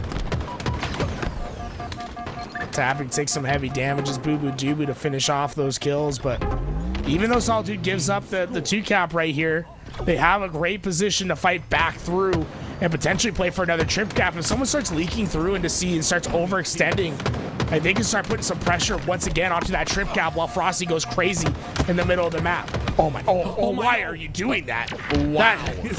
Talk about being confident, right? Just even to take that challenge, to think about that challenge is some next level confidence from Frosty. Well, he ends up distracting them long enough to allow his team to get a 2-cap here. But a couple players go down on the side of Solitude. It's a 2v2 situation now. These next couple of kills are going to be very important for either side. Suppress gets one big kill. Sees the player in Drift who's pushing up aggressively. Suppress pushes him off. But Drift finds an opening there to take him out. He does drop down, though, which is where I think he's definitely vulnerable, and he gets killed because of it. Sniper just trying to go into the hands of one of those sides. Boo Doo will let the team know where it's gone, but Borders Cross has that better position to fight for that at the moment. And Legend is just getting in the face of everyone. Boo-Boo's definitely still right heating up in this game. 10-3, Tools. 10-3. Well, he's got a full snipe to work with as well. See if he's able to do anything with this snipe. Sees the camo player. My goodness gracious. Oh, that was going to be a headshot if he ended up getting an extra second of time there. But Av does get this snipe. 4 bullets to work with. Looking for the opening onto Trippy here. A 2-cap on the side of Borders Cross. Av's going to play off this lift side. All of his teammates on lift as well. Trippy. What can he do with his camo, though? Oh, jeez. That's 2 kills for Av. Ends up getting taken out by Legend, but the trades come out once again, and there's all 4 dead for the side of Borders Crossed. The question is, how aggressive do they play on the A? Suppress is right in there. I don't think he has the help to really facilitate that at the moment. You can see that Drift immediately takes care of the problem. Avenue, though, leaves with a double kill before too much goes down, make it 3. The Legend be the last one alive. It's a huge win for Boo Boo Doo to have, but Legend shuts it down, and that's going to be massive for Borders Cross. They give him more space. Suppress with the nade. But look at the spawns, right? They spawned at lift because he was able to take over that space. So they quickly find a home over at C. Huge win from Legend to make sure that trip cap doesn't come in quickly. I thought that nade was going to affect spawns as well, but it did not. They end up spawning on lift side. They solidify control of that. They get C, but look how quickly it's flipped here. Legend 3 down now for Borders Cross. Trippy, the last player alive, just trying his best to stop the bleeding here by getting this cap onto A. Borders Cross have to be careful. 113 seconds and counting now for Solitude as they build this lead. Great shots. Look at, oh my god, the way he works that wall, but Legend. All right, I think maybe a little bit of a DC kill right there. As, I don't think anyone could see either player when he went down, but just it's always fun to see how these players opt for the challenge and the way that they're able to play in and out of coverage or just laser someone down off the map. Trippy had all the advantage, but Boo Boo Doo just didn't care. Hits the final headshot, now secures himself a sniper to work with, and camouflage is on the horizon as well. Yeah, this is definitely a shot in the side here for Borders Crossed. If Boo Boo's able to make anything happen with this camo and snipe combination, that could be all she wrote. They do have a 2-cap here. Drift goes down. Now they have information. A huge kill there by Trippy. The nade going to explode. Trippy ends up going down. That's 3 dead. Legend, the last player alive, has to win a 1v1 versus Frosty there on the loop side. He's going to get called out, but Frosty doesn't need any help. He takes him out quickly. Wow. Man, I feel like we're starting to see like the gunfights that are really counting, right? Just the true 1v1s where you have to come out, and they're just edging a little bit closer to Solitude than Borders Cross this time around, and it makes us feel like the game 5 is on the horizon. Yeah, we talked about that game 5. I really think the Solitude is on the the benefit to win that. Has the higher chance of winning that just based off of the last Slayer in this series. But regardless, it's 179 to 93 now. Borders Crossed. They're going to be finally getting a 2-cap scenario, but look how quickly the answer back is from Solitude. Oh, Frosty, they're trying to push their advantage. They want to get into this trip cap situation once again. Frosty not trying to let Drift get his shields back. Look how much he committed to that. It was almost he gets punished for it, as Trippy was able to take him down from that high angle. And we'll see if that's gonna come if that's gonna play even more damage as the trip cap is in. Borders Cross took immediate advantage of finding that opening pick on Frosty. Yeah, there were 2 dead as well when they went for that triple cap, so it's definitely paying off. They were able to get the slays through the triple cap. Suppresto answers back, gets the first kill, gets the second, wants the third on a Trippy. Trippy down to no shields now, though. Suppress still doing work, still putting damage in, and an answer back immediately by Solitude with his triple cap. That might be the fastest trip cap answer to a trip cap, and it was almost a quickly off spawn. Frosty takes down Trippy, and this is the Trip Cap of Doom. There's nothing Tappin can do. Frosty just needs to make sure he blocks that bottom left spawn. And honestly, this is going to be a GG, nail in the coffin. There's just, unless you get some crazy kill in this situation, it almost feels like an impossible stranglehold to get out of in just 10 seconds. Nothing that can be done. The spawns come out on the blue, and it looks like, ladies and gentlemen, we will be going to a game number 5 in the grand finals reset. All right, Tim, I need you to talk to the crowd for 2 minutes. I gotta go fill up my water. I need it. This game 5, I gotta be properly hydrated. Heck yeah! Shout out to Toolez for pushing on through. You can hear his voice is definitely hurting, and he's pushing on through for you guys. So hearts in the chat for Toolez. You know, let him know when he comes back that he's loved. Definitely a great series that we have on our hands. I'm just a bit worried with that recharge Slayer being 50-37. Of course, Aquarius plays so much differently, right? It plays so much differently, but just off of that win that Solitude was able to get there, it's just you tell the confidence is just, they're thriving right now. You see with the challenges that constantly happen. Suppressed had a massive challenge that won him a 1v1. Frosty attempting to challenge there on the bottom center. It definitely just all went in their favor, and it honestly looked like Borders Cross, they had the chance there. They were able to keep it close for a while, even had that triple cap, which brought the game a little bit closer as well, but it just wasn't enough. Boo Boo, Frosty, Av, it all popped off. Suppressed, everyone had a very, very solid game. And at the end of the day, even though it was as close as it is right here in this replay, 106-73, a very close game. It still didn't matter. It was still basically all Solitude throughout the entire second half.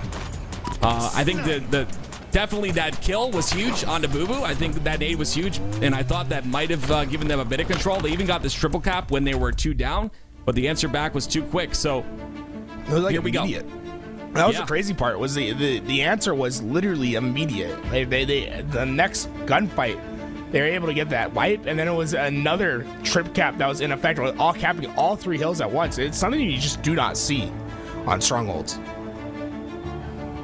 Well, something we get to see today. HCS Open number 2 in the off season, presented by LVT. This is the Grand Finals reset. We've already been through 1 Grand Finals. It was a 3-0 coming out from Solitude, coming through the lower bracket. So because they're coming through the lower bracket, they need to win another best of 5. And this is it. Game 5, Grand Finals reset. The winner of this will win our off-season HCS Open number 2. Look for the prioritization of those thrusts, right? You see Boo Boo Doo goes right down into the bottom base. The thruster is the power weapon on this map, right? So often we see a sniper, a shock rifle. It's going to be the heat wave and thrust that really put in a lot of work on this map, and you're seeing already an aggressive play. Borders Cross don't give up any time for Solitude to solidify themselves. And look at that spawn trap. They're all trapped. Trippy's thinking about it. He's going to go. The damage is in. Trippy, oh no, this is devastating for Solitude. A great job by Trippy to utilize that QT as well. Everyone's staying alive still. Look at all the no-shield players all playing their life, utilizing teamwork as well. Trippy and Legend end up getting 2 in the feed. They do answer back, though. Trippy gets another one. Trippy gets a triple! The tripping triple! 9 make that 10-3. Borders Crossed are not done just yet.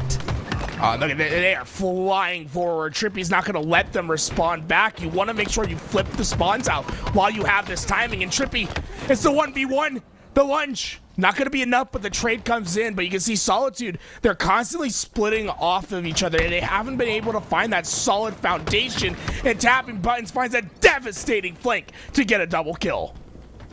This is what I did not expect to see, to be completely honest with you. Borders Crossed essentially saved their energy in that very last game to bring it all here in game number 5, 17-9. A lot of work still to be done for this squad as they go 3 down, but definitely a very solid start. Suppressed, though, with the control of P2, the heat wave in hand as well. Looking for the spawns at Borders Crossed, looking for an opening here. Trippy, can he catch Suppressed off guard? the trade comes in. I think Suppress found the great equalizer right there. That heat wave was much needed, and they're going to be able to collapse in on the rest of Borders Cross because of it. Honestly, Solitude, I think, should be thanking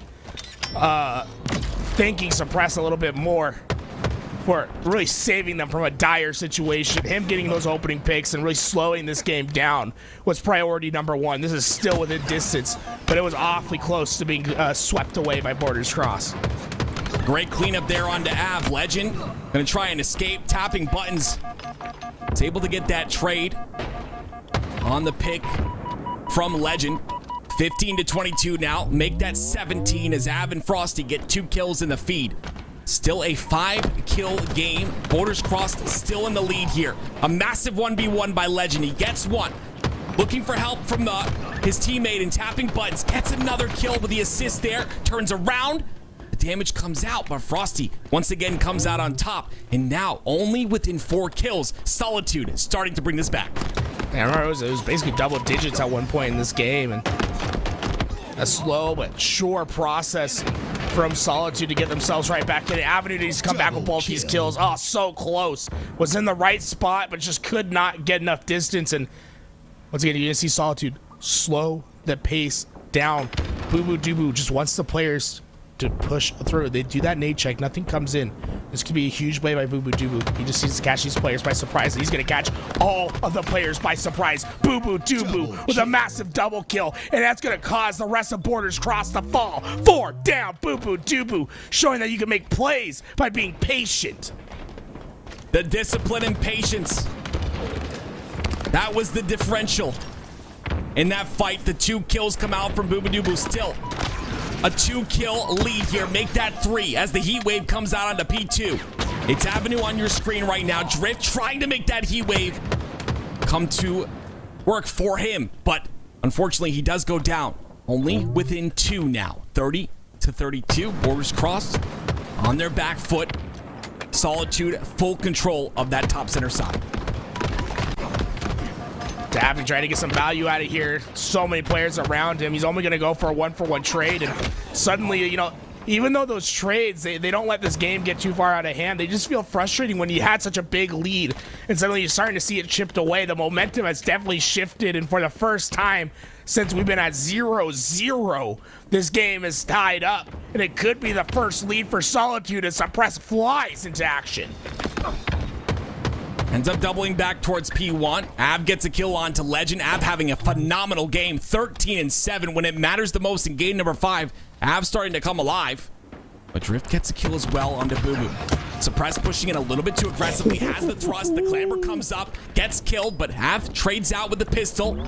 Still Solitude with a 1-kill lead here. He's trying to go for that creative ninja. Wasn't quite there, but love the thought process. Right now, Solitude, they just look like the team that has a little bit more of a free form to them, where they're just running around and imposing their will, but it's going to be Legend that could shift the momentum once again. Double kills like that, where you start to just regain balance. That's what Borders Cross needs to focus on, regaining the balance that you had early in this game. Don't play at a Solitude's pace. Make sure that you're playing together and that you're retaking what's yours.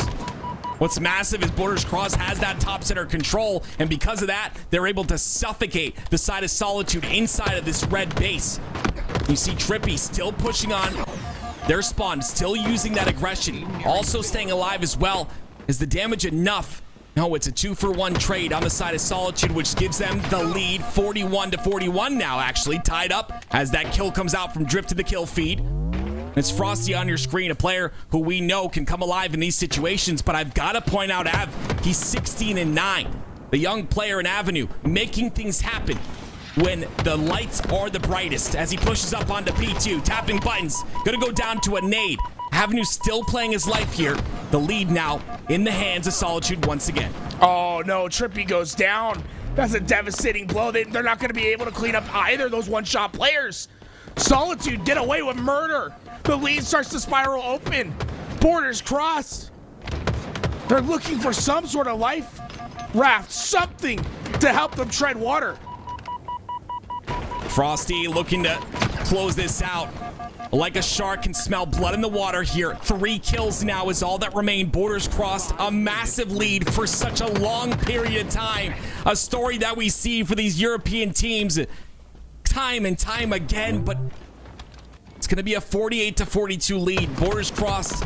If they have anything left in them to bring this back, it will be a miracle, but it will not happen. A Solitude, for the second time in a row, will come out and win the off-season HCS Open number 2.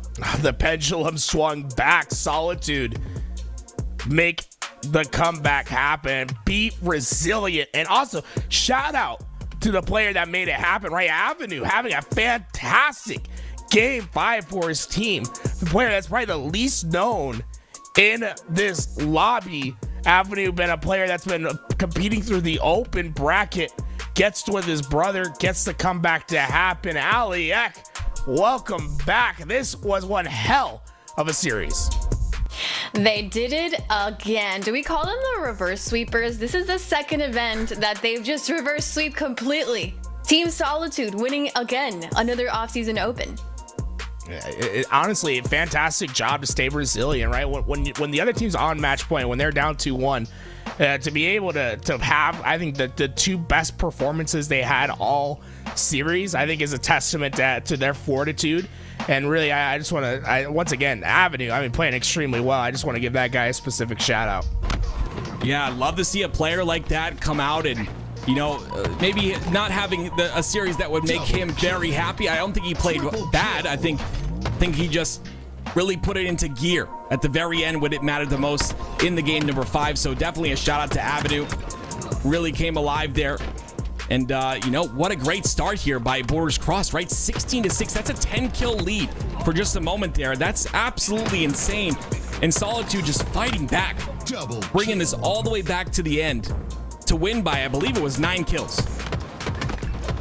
Amazing game from Borders Cross for sure. It was such a fun team to watch too. The 2 players from Mexico, Legend from France, and then Trippy, former US world champion. Like, we just saw what 2 world champions combined can do against each other in this last Ocarius game. It was such a fun game to watch. I know we have two newer players. I don't want to say newer players, but like, what do you want to come up players? So with Avenue and Suppressed showing that they can stand next to Frosty and players like Boo Boo, Doo as well. Amazing gameplays from all of them, really. Yeah, I think Suppress's stock is at a high right now. Obviously, using Native Red last season, he got that top 3 finish at HCS Fort Worth, right? So he's been around, he's doing his thing, but he is a hot commodity on the market right now, and I think it's really a testament to the amount of the work that he's put in. I think it's a real shout out. Remember, I back in the H5 days when we were watching these triplets just playing 8s with the pros and just getting their feet wet and for the first time experiencing that pro level play, and to now to see that they're playing like veterans, right? They're playing like they belong, and that's what I love to see. I'm really excited to see where Suppressed ends up in this next season of play. Yeah, I kind of want to touch on that. Suppressed is just, like I've always said, is the glue to any team he's on. You can't put Suppressed on a team and they get worse. That doesn't ever happen. He consistently makes every team he's on better, and that's what makes Suppressed such a vital player to have on your roster. So hopefully he does find a home here, and hopefully success continues. Well, any last thoughts before we head on out to, we'll say our goodbyes and also just watch some highlights from today's Sunday? Ooh, you know what? I just want to say shout out to everyone that came and participated today. Aliek, I think you did a great job hosting, having all the talent here. You know, we had Eli and Mikowski holding it down earlier today, and then Active. You're always a pleasure to work with. You know, we might hate each other in real life, but you know, it's always fun to work with you. I don't hate you. No, I mean, I seen the messages, bro. I have receipts. Don't worry about it. But but I just want to say that, you know, it's a fantastic effort today from everyone that came on and the scene.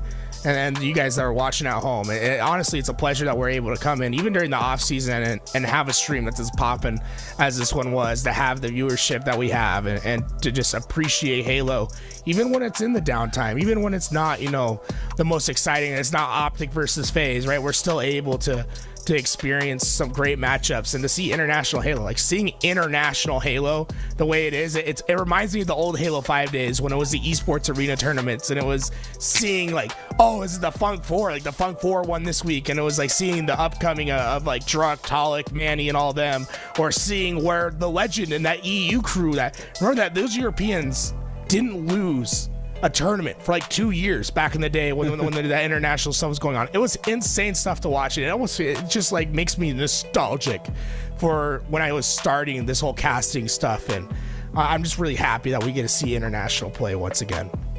Yeah, I 100% agree with the international thing, and just a shout out to everyone that supported. Like I said, you guys supporting us got me out to my first Worlds, got me out to cast on land with this guy next to me, and it was just phenomenal. It's been phenomenal, and you know what? I'm really excited for this new season. The HCS and this next season with the Bandit starts. This game has been fun to play. It's been fun to watch. It's been amazing. So I'm excited to continue to see how this season pans out. And with this off-season tournament, these off-season tournaments, we see what's going to happen. It's going to be incredible. And speaking of off-season tournaments, this is only the second one out of 5. Our next one is next Sunday, right? And the signups are open right now. So if you guys want to play, sign up now because they fill up really, really fast. And you might find yourself, showing off on LBT stream here with us today. If you guys have been hanging out with us, make sure you hit the follow button and drop some last-minute subs if you enjoyed today's stream. Thank you so much, everybody who came in and hung out with us. This is my 3rd time hosting with LBT. Is that right? My 3rd time ever? Yeah, it's been an amazing experience, and thank you all for giving me all of the positive comments in the chat and just being super supportive, not just LVT, but everybody in the Halo community and the chat. So thank you so much, everybody. We will leave you all with some amazing highlights from today's Sunday, and we'll see you guys on the next one. Enemy team nearing victory. Perfect reversal.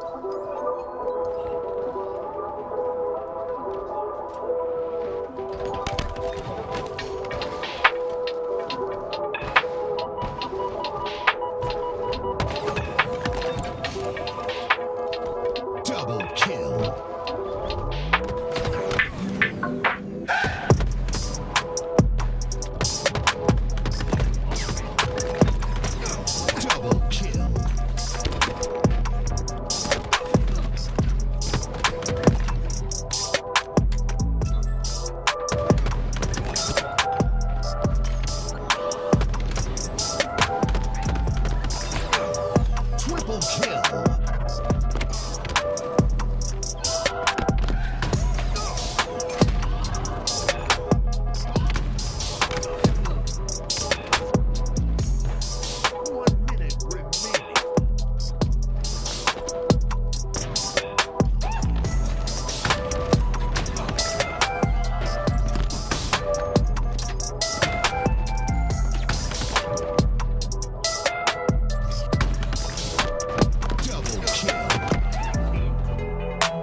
kill.